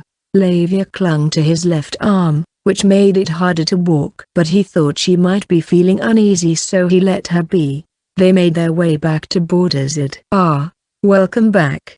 Hikaru spotted Paula in Borderzid's Adventurers Guild. All 4 members of the 4 Stars of the East were behind her, and behind them were a few guild staff and town guards. Paula ran towards him and took his hand. She noticed Lavia behind him. I'm so glad you're all right, she said, teary-eyed. Sorry to interrupt your heartwarming reunion, but I have a lot questions that need answers. Selise said. Didn't Paula already tell you everything? My partner was kidnapped, so I knocked out the culprit. And as you can see, I got my partner back. By the way, his friend is passed out by road. You should go arrest them later. So you're saying you were the victim and you did nothing wrong? Exactly. That doesn't make sense. A guard, who looked to be a commanding officer, raised his voice. The man you knocked out claims he's a soldier from Ponsonia. We've confirmed his identity as well. He says no kidnapping happened. Don't you think a soldier from Ponsonia crossing the border to get here is the bigger problem? He said he strayed away from his squad while training and got lost. Ridiculous, Hikaru thought. This man clearly knows that the guy is lying, but he doesn't want to provoke Ponsonia. Yet he doesn't want the kingdom's fury directed at Forestia. So to compromise, he's insisting that this is all the Adventurers Guild's doing and Forestia has nothing to do with it. Hikaru was about to refute the claim when Selise spoke. Sir, there are plenty of questionable points in that man's claim. You can't trust him. Anyway, I believe the guild has the right to talk to this boy first. Why? It's likely possible that he and the girl behind him contributed most in driving the monsters back. The Adventurers Guild's lobby went silent, and then noisy all of a sudden. What? That's impossible. If that kid did the most work, then I'd be a hero. Wait. Isn't that the girl who cast that huge fire spell? Then what did the boy do? How should I know? Okay, this is getting troublesome. Hikaru became more and more wary of Selise. She changed the flow of the conversation so that people would watch him, so he had no way to escape. Quite devious, as it looked like she was praising him at first. "Okay. If you wanna play, I have a few tricks up my own sleeve as well." The commanding officer didn't seem to believe Selai's. "So you're saying this boy and girl did more than us guards and the adventurers?" "Yes. Now that's just plain ridiculous. Report arrived a while ago about a giant monster. Shouldn't the 4 stars of the East be out there instead of taking it easy here? I believe the monster won't pose a problem." "Ha ha. That's a rank B adventurer for you." "You're still calm even though a giant dragon, capable of destroying a whole castle, is headed this way." "That's not what I mean. The dragon has been dealt with." "What? The report arrived just a while ago.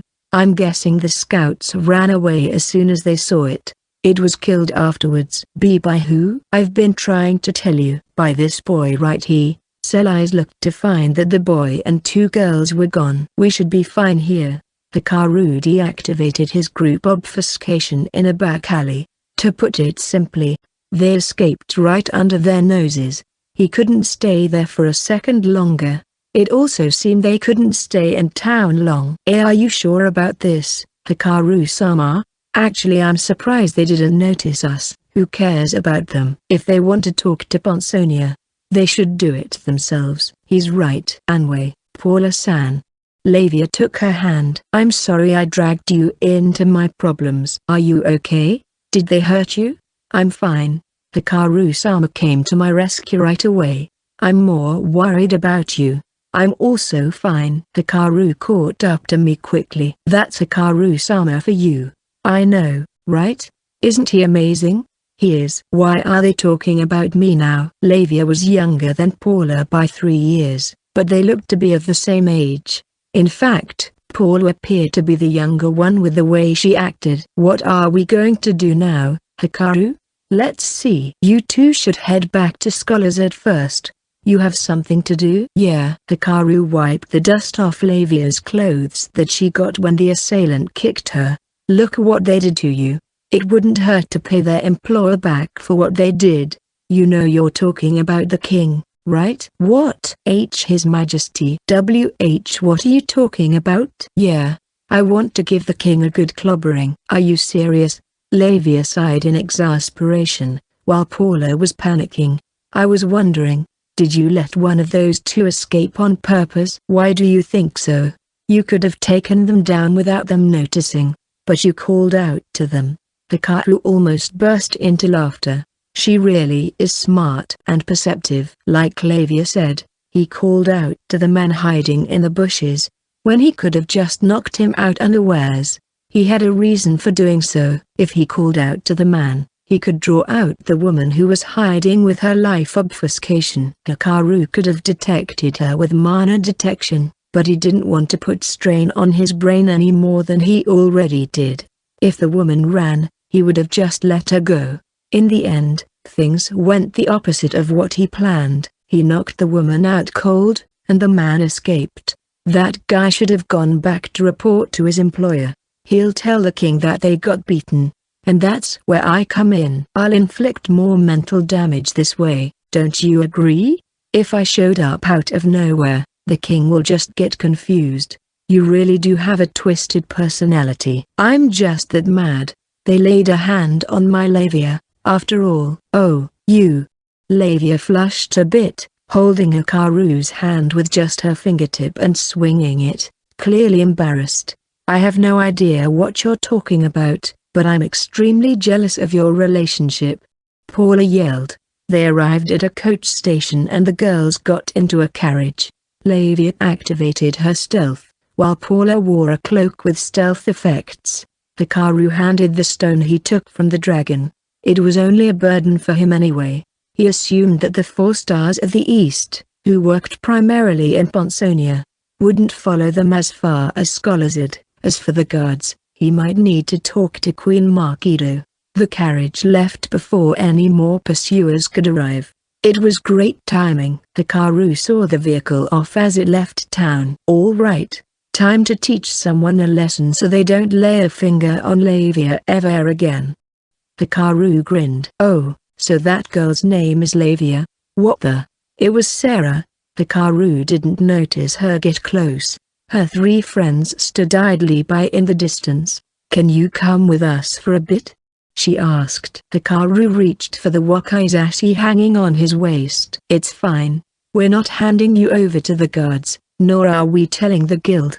How about it?" "I can't trust you." "I wish you would." "Sellies said you might agree on these terms," she said with a smile. "Sellies again." Hikaru shot the woman a glance, and she waved her hand, smiling. "If you don't come with us, we'll tell the guards and the guild about you. And that girl, Lavia, will lay so much as a finger on her and you will regret it." Sarah's expression quickly changed, and she took a few steps back. Then she wore the same smile once more. "You sure are scary. You're oozing with bloodlust. Better hide it." "Okay, I get it. Just calm down. But we were chasing after Lavia de Morgstad too, you know." "So you're the one who took her out of Ponsonia, huh?" She guessed right based on very few leads. Hikaru might have underestimated the 4 stars of the East a bit. "We came here after an emergency summons. When we got here, we were surprised to see a powerful fire mage. And her name is apparently Lavia." "You're here as well. The boy I saw in the outskirts of Pond. It all makes sense if we assume you helped her escape and then ran away to Forestia." "Oh, but for the record, we're no longer after her. We're busy with other things too." "I hope you'll tell us the truth. We didn't stop the carriage they were on from leaving, did we? You should trust us a little." "What do you wanna know?" Sarah heaved a sigh of relief. "Let's talk somewhere else. My friends have questions for you." "Oh, and Silica wants to ask you about Japan or whatnot." They arrived at an inn where the ladies were staying. The 4 stars drew too much attention, so they couldn't really talk in an open space like a restaurant. Hikaru asked for some place quiet and they ended up at the inn. The room was small, with 4 beds. There wasn't a lot of place left. "I expected a better room since you're all rank B adventurers," Hikaru said. Sellies gave a wry smile. "We have money, but there's not a lot of inns in Borderside. The fact that we're not camping out in a tent and that they offered us an actual room is special treatment in and of itself. Take a seat." "Where?" "The bed I guess." The 4 ladies were already sitting on their own beds. Hikaru stood by the door. "I'm fine here," he said. Sellies looked amused, and then Silica spoke before she could. "I have a question. Before we proceed, I may not answer all your questions. We're not exactly friends right now," Hikaru said with force in his voice. Sellies wore the same amused expression. Sarah was lying down on her bed, playing with some sort of puzzle ring. Sophie was smiling, head tilted. Silica didn't seem to care. "I don't mind. They seemed a notch above others.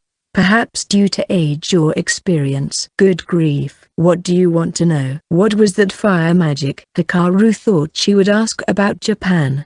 Silica seemed to have read his mind and said, "I'll ask you about it when the others aren't around," in Japanese. "I don't plan to stay that long. But whatever. The fire magic she used is called Flame Gospel. It's not really a rare spell, is it?" "That's high-level magic." "True. It's a known spell, but only a few can use it. I haven't heard of anyone else using it in succession." "Yup. I can't comment any more on that, though. How does she have ridiculous amount of mana?" "No comment. Is her fire magic related to her killing the Count?" "No. Also she didn't kill him." "Then who did?" "No comment." "So you know who's the culprit?" "No comment." "Are you the one who let Lavia escape?" "No comment." "HNGH. Can you tell me about Paulinora's healing magic?" Sophie said. "I'm not familiar with healing magic." "Is that so?" "Then let me explain." Paula restored a missing body part and even healed a petrification completely. By Ponsonia's standards, she would be among the best healers in the kingdom. Not to toot my own horn, but if I used all my strength, I might be able to do it too. Although I would collapse afterwards. Hikaru was starting to get a headache. "What did that girl do?" "Where did you see Paula?" he asked. "The town hall where the injured were brought in. Most of the wounded have been healed. As for the rest," Sophie slurred the rest of her words. "The rest were probably dead. beyond saving. Sophie Bloomfield was like a saint, devoting herself to healing the sick and injured. That was included in the information that Hikaru gathered about them.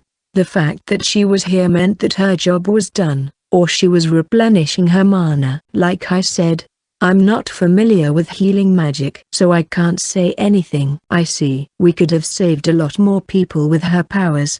Hikaru frowned. If you put a price on Paula's healing magic, how much would it be?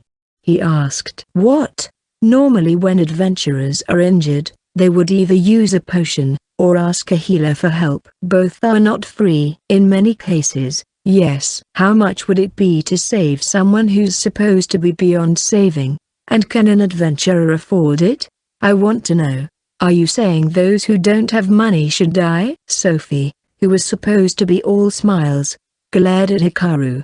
The gaze of a pleasant beauty was intense. Adventurers are responsible for their own well-being. Sure, your act of charity may be noble, but let's say your friend Sarah returned from scouting the dragon with serious injuries. If you were completely drained of mana, what would you have done? Sarah stopped her hand and glanced at Hikaru.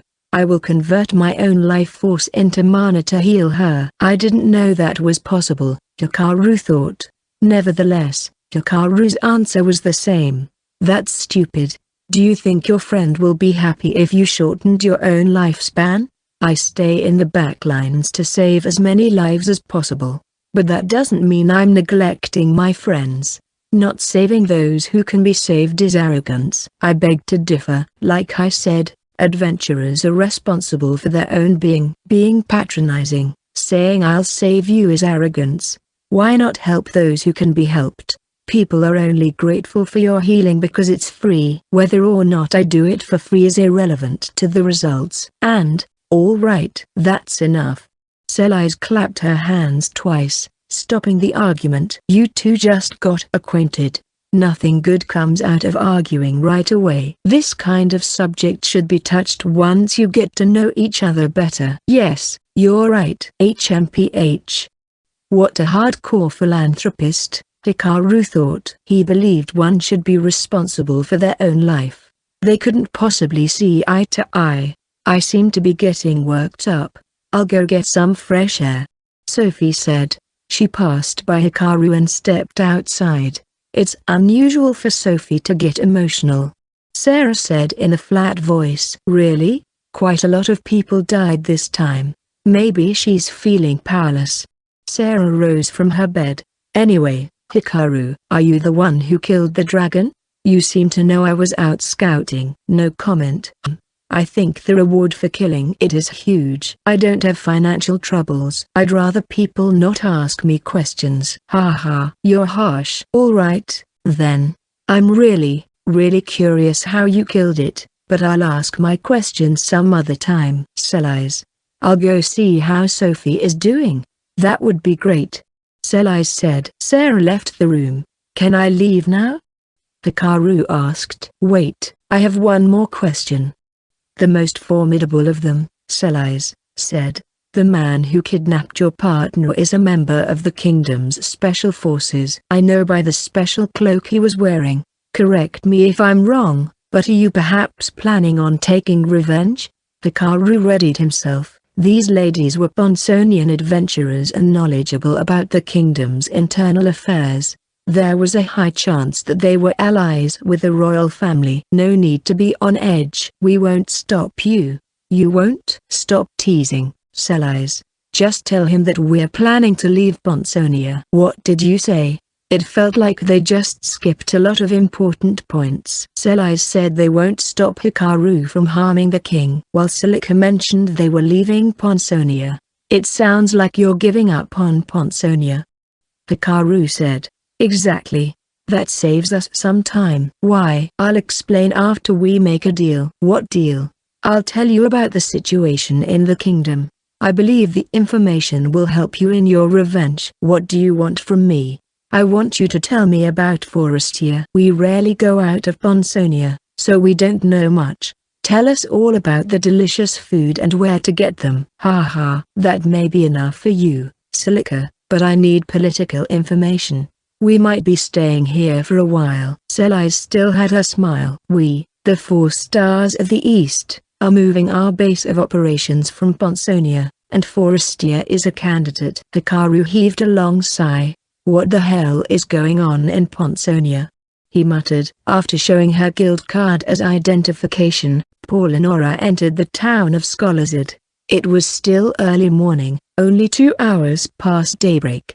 Their carriage got delayed, only managing to reach the neighboring town by yesterday. After finding out that departure would be at noon the next day to give the horse time to rest, Lavia suggested they walk and that they would leave at dawn. Paula had no say in the matter. Throughout their trip, Lavia chose the carriage, inn, restaurant, and even the food. Was she always this terrifying? Paula wondered. Back when Paula saw her in Pond, where she was introduced as Hikaru's partner and thought to be a boy. She looked to be the quiet type, but Paula was proven wrong. Lavia didn't talk much, but she spoke clearly, and while their journey was wrought with worry as they were only 2 young girls, she always maintained a clear mind.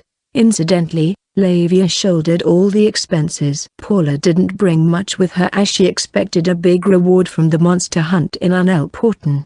Let's buy some food. Oh, okay. Lavia's words brought Paula back to her senses. The town of Scholazid was orderly, but there weren't a lot of people. It felt like a typical suburban town, compared to the towns in Ponsonia. Houses here were bigger, with plenty of space between blocks. They bought bread, cheese, sandwiches, and roasted meat. You're not going to cook? Paula asked. The food they bought were all takeaway. When Paula was still with Pia and Priscilla, they would borrow a place to cook and make their own food. By sharing ingredients with other adventurers, they could save on food expenses. But during her time with Lavia, they never did that. She thought maybe because they were in a hurry. But they were now in Scholazid where Lavia and Hikaru stayed. The fact that Lavia still bought takeout food meant that they didn't really cook in the first place. Sometimes when we're together, but I guess we're both not really interested in cooking. But you love eating. Yup. From Paula's perspective, Lavia was extremely picky about food. She often frowned after eating a mouthful of food at restaurants. It would have been adorable if her only comment was it's too salty, but she complained about specific things. They didn't eliminate the smell of the meat enough. The veggies lost their flavor due to pre-boiling were a few of her observations. There was one place that satisfied Lavia. For Paula, the food there was too good and too expensive and spicy. Paula felt terrified when Lavia said Hikaru was much more picky than her. You can cook if you want to, Lavia said. You. Paula hesitated. Lavia seemed to have realized why. Are you worried about money? Yes. It's fine. Hikaru's rich, but I feel uncomfortable about relying on him for expenses. Then you should polish your healing skills so you don't feel too bad. I'm sure you can use advanced healing right now. About that, we're here. Paula was surprised to find out that they lived right next to the academy. They should have paid a lot for this. She was led to the highest level of the 3-story building, in a spacious room with a balcony. Wow! The place was tidy, bearing only a few furniture, but they all looked to be of fine quality, from the tablecloth, the tableware on the shelves, to the sofa. Must be nice. The kind of place Paula dreamt of having, planned to have once she had enough money, was right before her eyes. But the tableware here was good for 2. The chairs on the table as well. When she realized this was Lavia and Hikaru's home, she felt depressed. She didn't have a place here. Let's eat, Lavia said. Paula was starving. They only had a few fruits along the way. Lavia placed the food they bought on the table and offered Paula a chair. We have to talk about the future. Why yes. Hikaru told her to devote her life to him. But he already had a girlfriend, and an incredibly lovely one at that. What does the future have in store for Paula? In a way, I'm glad Hikaru isn't around. I can be straightforward with you. What are we going to talk about? Paula braced herself. I'll get straight to the point. How do you feel about Hikaru? I mean, as a member of the opposite sex. It's about time. Lord League. Okay. Wearing elegant clothes, the kind he would never have worn in the academy, League Green Ogre Romania stepped out of his room and made his way to the mansion's hall. His father appeared at the other end of the hallway. As always, he had a hard look on his face, though it felt just a bit softer today. Let's go, League. Okay. They both left the residence together. A coach waited for them by the entrance, and as soon as they got in, it started moving. Following behind them were carriages carrying the butlers and servants. It wasn't just League's residence, but it was happening everywhere else as well. Distinguished families in Romania heading to the foundation anniversary. Naturally, League's family's convoy was the grandest of them all. That was close. League's father said. Only League and his father were in the coach. What was close? The monsters' activity in Unelporten.